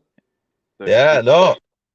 That's why Mayweather's a different breed, man. I mean, I challenge his resume just because they make me challenge his resume. You know what I mean? But in the end of the day, he was a different breed. Great. You know, but no, you know, I always enjoyed his mastery. He was a master in the ring. I mean, he was. Huh? No, Yeah. for sure. I mean, Terence Crawford can change the game around. He just needs to come for all the smoke. He needs to let the smoke come to him. Like Edwin said, if he gives Virgil Ortiz a chance, it'll build a lot of attraction to Terence Crawford. Yes, sir. I think it's a good fight. I think there's no. Yeah. I think that's the fight. If he can't get Sean Porter, we can't get what's his name? If we can't get Sean Porter, Manny Pacquiao, then I think that's a great point. We got True School again, and Can you guys hear me? your point. Hey, brother. Got you now, bro. Hey, We got brother. you now. What's up? Hey, brother. Let's be honest. He don't want that Ennis smoke. Who, He don't want that Terrence or Ennis. Virgil? He better take. I'd rather take Virgil. We got I think we got a more powerful Crawford with Dennis. I think he switches, he does all that stuff that Crawford does. But this was strong though. Yeah, I don't know if I would say more powerful, but he's more athletic. He's definitely he's a more athletic version of Crawford. He's more athletic, yeah. I don't know if he's more skilled though. That's still Yeah, but True School, you were saying something until you got cut off about Virgil Ortiz is getting a lot of hate. You were saying that what's Virgil Ortiz is he's calling out Crawford. Yeah, like I don't see why that fight can't happen because if Crawford can't get the Pacquiao fight, right? What other option is there that's better? I mean, he's not getting credit for beating anybody else, so Virgil wouldn't be different than any of his other opponents because he's not getting the credit anyway. And you know, the fight politically makes sense because Virgil is ranked number 1 in the WBO. So I don't get why everybody, the minute Virgil Ortiz's name is mentioned with Crawford, I don't get why everybody, including Crawford himself, starts playing matchmaker. To fight. Garcia did say Virgil Ortiz trainer said that he came out and said in an interview that Virgil Ortiz needs a couple more tune-up fights. That he's not ready for Crawford yet. Level yet. Yeah, Robert Garcia did say that. Okay. Oh, he did? Yeah, he did. But let me ask y'all something. Let me ask y'all one question. Everybody on the panel. Go ahead. Do they have a junior league in the welterweight division? They don't have a junior league, right? They got junior welterweight. But they don't have a junior league at 147, right? There's no minor They all leagues. professional fighters, right? That's right. They all get paid to fight.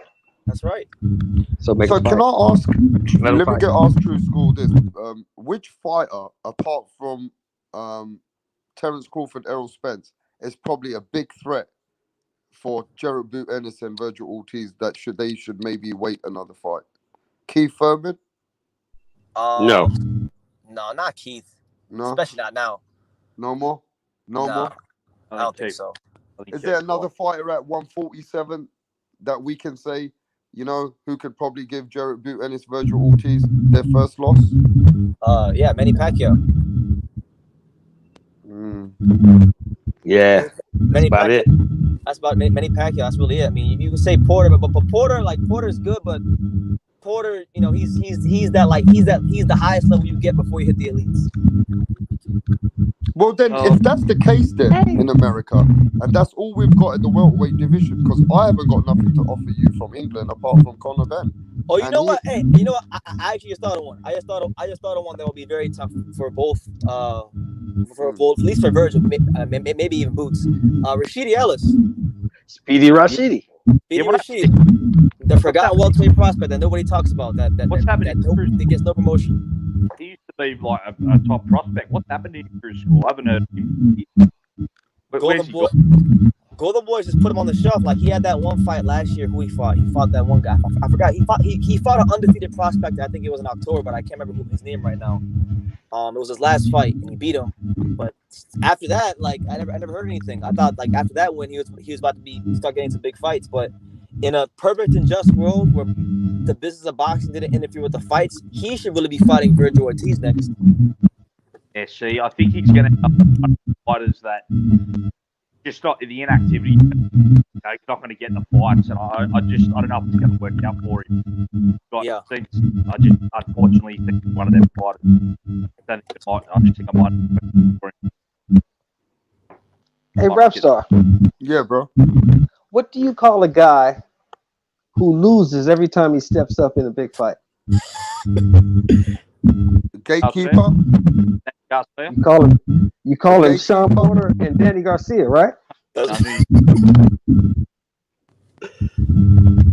So I don't see, you know, why everybody's saying you got to fight this guy. Why? This guy loses all the time. I mean, but Danny Garcia is one of those guys that he can humble you, and then so like it's like this.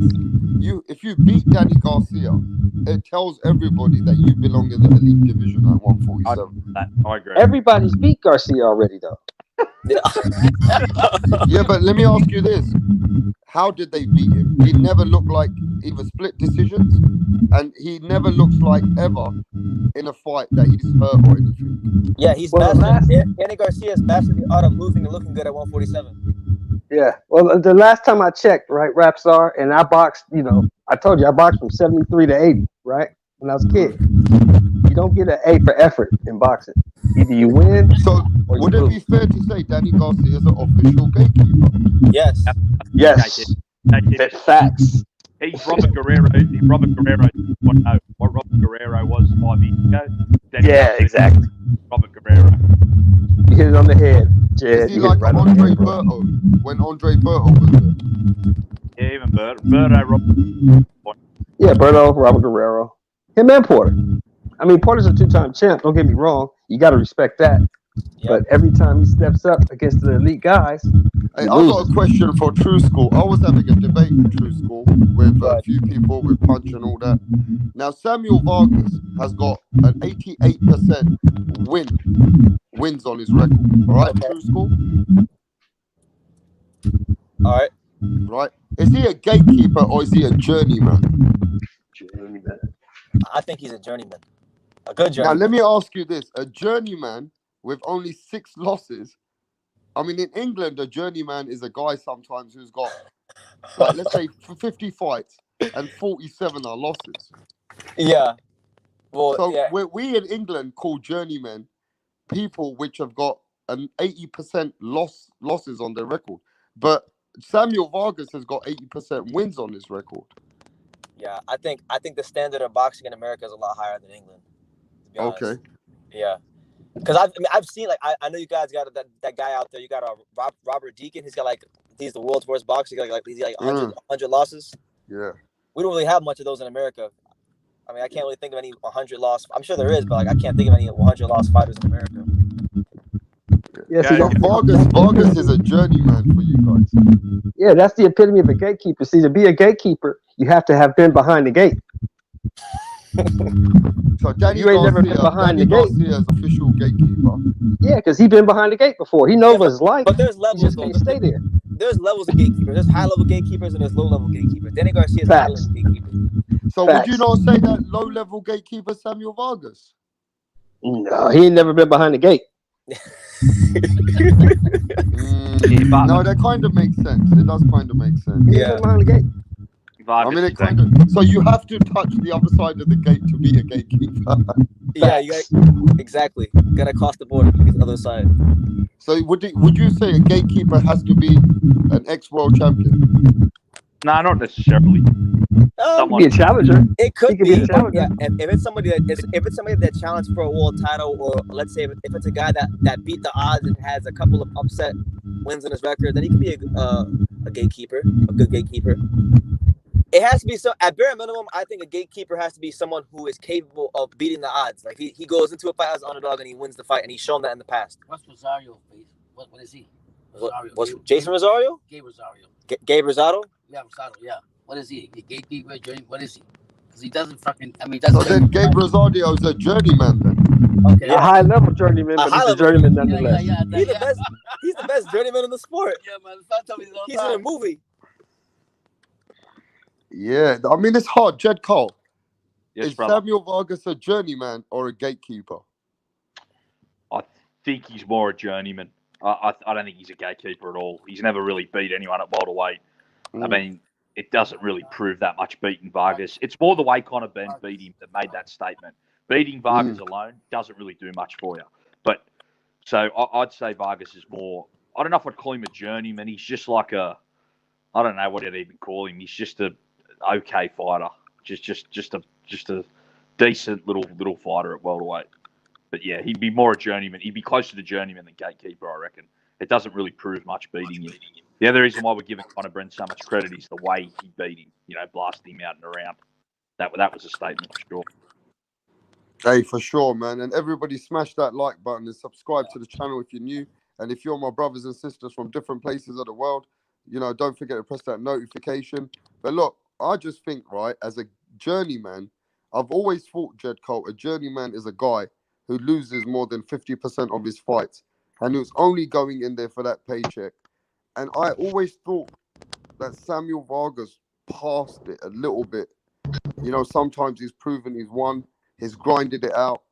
And, you know, we know that, you know, he's not easy to beat, but maybe I kind of agree with you guys. He never touched a world title before. Yeah, he's not world class though, is he, Rapstar? Like, And he never had a fight where he beat the odds and upset his opponent. Yeah, like you wouldn't call him world level, would you, Rapstar? Samuel Vargas. He's not world class. Yeah, but I never thought Luis Collazo was that good either at one point. I think he's better than Vargas though. Luis Collazo is like. Didn't Luis Collazo have a title at one time? And Luis Collazo got Luis Collazo arguably beat Murdo and Hatton. He was very unlucky not to get them decisions. So Luis Collazo, I think, proved that he was at least a world level competitor. Yeah. So would Luis Collazo was the official gatekeeper for a little while?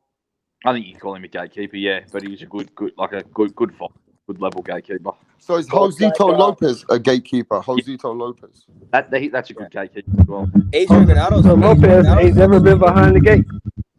So is Josito Lopez a journeyman? Journeyman, high level journeyman, but a journeyman. Hey Edwin, do you agree with True School and all these guys? Do you agree with this, Edwin? I think it's kind of hard. I think there are a lot of tweeners, like a lot of in between, like Josecito is an in between, a gatekeeper and a journeyman for sure. What do you guys think about Adrian Granado? Adrian Granado. That's a tough one.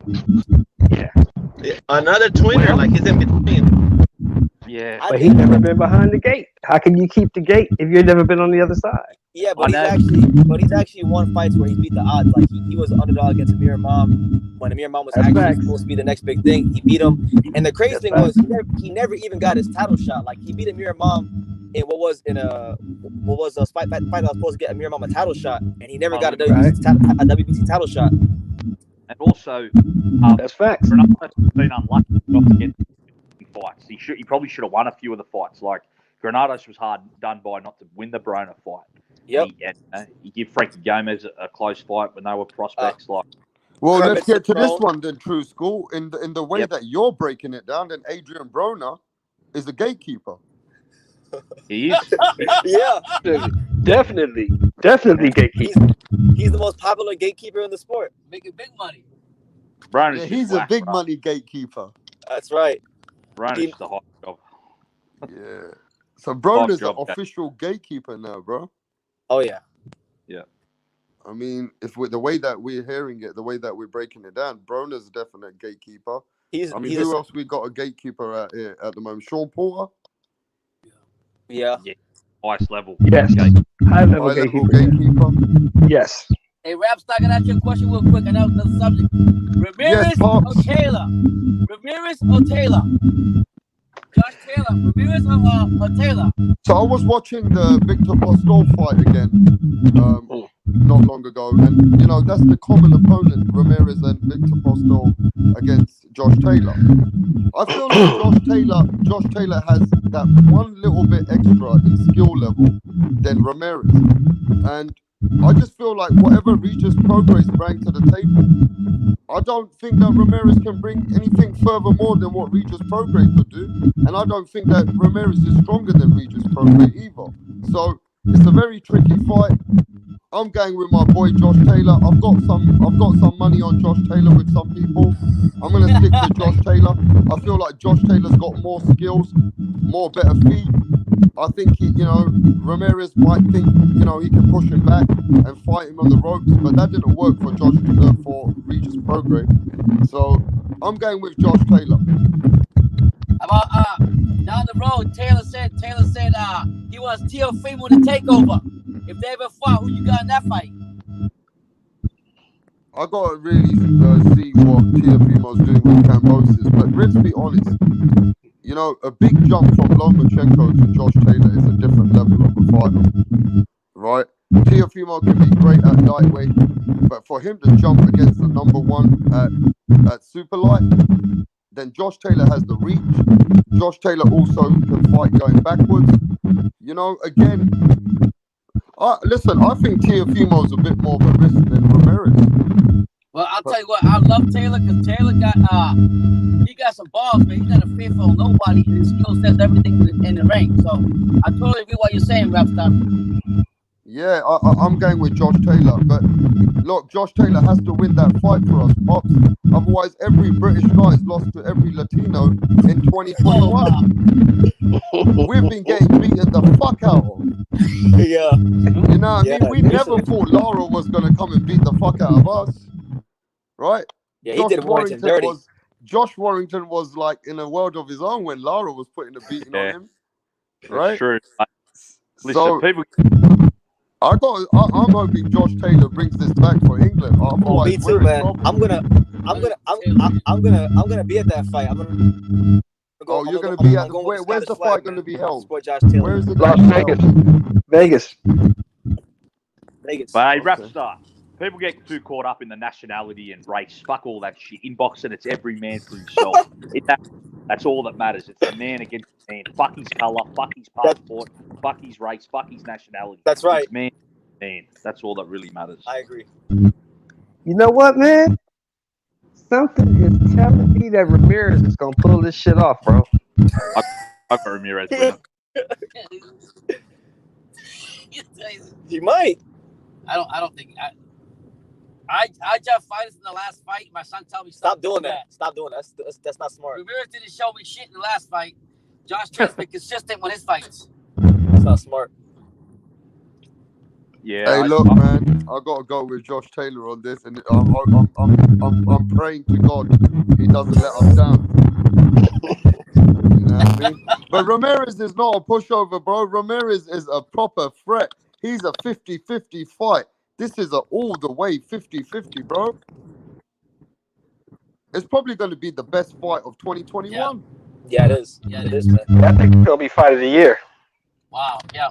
It might be, man. It might be. Hey, this is the fight. It has the makings of it, you know. They need to hurry up and announce the venue already, because I want to find out where I'm Hey, going. what do you think about that, True School? Evander Holyfield and Mike Tyson are on the undercard of Teofimo and Cambosis. I heard Holyfield. I heard Holyfield was on the undercard. I But told you I heard about Holyfield's Holyfield fighting last somebody week, else. I heard he's remember? fighting. Yeah. I was the first I heard, guy to tell you Holyfield's about not fighting Holyfield. Tyson. No, he's fighting Kevin McBride. Yeah. I saw. That's what I just saw. Yeah, but somebody told me that yesterday No. night that Mike Tyson is thinking of being on that card, and they're going to take Kevin McBride off. I mean, just go check it out. Okay, well, I'll check it out again. But yeah, I saw the Tyson thing initially, and then I saw that they said now it's Kevin McBride. Okay. So I don't know who it's gonna be. I don't know who Holyfield's fighting, but I know Holyfield's on the card, which means that's great for Teofimo Lopez, because he'll have some added exposure. Yeah, for sure. Hey, Rapstar, when are they gonna bring out? They already got all these heavyweights over here in America doing the exhibitions. I want to see Frank Bruno and all the Englishmen out to get their exhibitions going too. Yeah, but Pops, I'm gonna be honest with you, man. As much as I love the old school legends, I don't really want to see them in the ring. Yeah, we don't want to see this. Yeah, me neither. I want to see them to see the YouTubers though. Yeah, I'm gonna be doing a live next week about how do people feel about the legends coming back, and I hope for you to come on there, Pops. Okay. We'll go whenever they come on. Yeah. And I'll send you the link. I don't know. I haven't got your email, but I'll get it to you. Yeah. Yeah. You guys can work that out with me. But you know, that week we're gonna have some older guys who've actually been brought up in that era coming on the panel. I want to get their mixed emotions. Some people they do want to see this, and some people they don't want to see that. So, you know, it's a very mixed emotional. Yeah.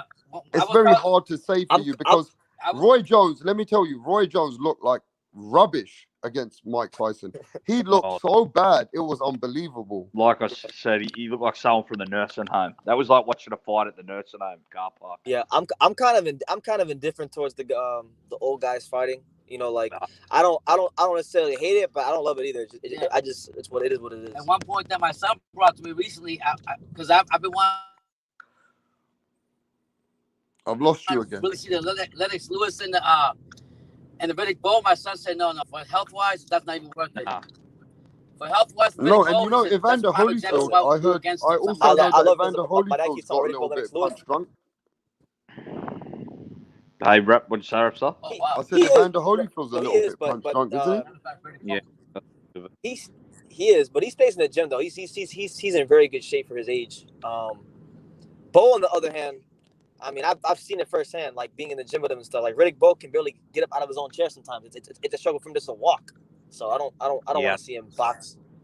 So that'll be a good heard that a discussion when you have that stuff. Yeah. It's a great idea, brother. I don't know. I just think after 50 years old, you don't need to come back to the ring. Yeah. Do you remember Bowe taking any serious beatings? I can only remember the beating he got from Galata and the Holyfield fights. Yeah. Hey, but Rapstar, I'm actually gonna get off, man, because I'm about to get to the gym right now. Hey, thanks for joining us. Everybody go and subscribe to True School Sports. And shout out to Rapstar in the UK. Yes, sir. Got it. All right, guys. Good talking to you, man. Catch you soon. Hey, Pops, take care, Pops. Yeah, Thank peace out, you. Brandon. God bless him. Shout out to the UK Rapstar, baby. If you didn't All right, subscribe bro. to him, you better subscribe to him. Let's go. You got the energy, Pops. You got the energy. He got the energy, man. It's 9:30 in the morning. He's wired up already. It's ridiculous. But he got more energy than you, True School. He does. I don't know how, but yeah, he does. I love it. Anyway, don't forget to send me your details, yeah? I will. Okay, great. Hey, listen, man, it's been an amazing show, Jed Cole. It's been a historic show. We have really made history today. We have gone close to nearly 10 hours. And we didn't cover all the countries. But let me tell you what my next show is going to be. And Jed Cole, I need you and Shelton to make sure you're with me on this channel when we're cooking this. I'm going to make the best fighter all over the world, right? Yep. I'm going to go in history, and I want everybody to come with their knowledge. I want the best jab. I want the best stamina. I want the best footwork. We're gonna build a fighter from all the greats and get all the tools from every fighter and put one fighter together. That's gonna be my next show. Sounds brilliant. Hey, I just can't wait. And listen, you guys have been amazing.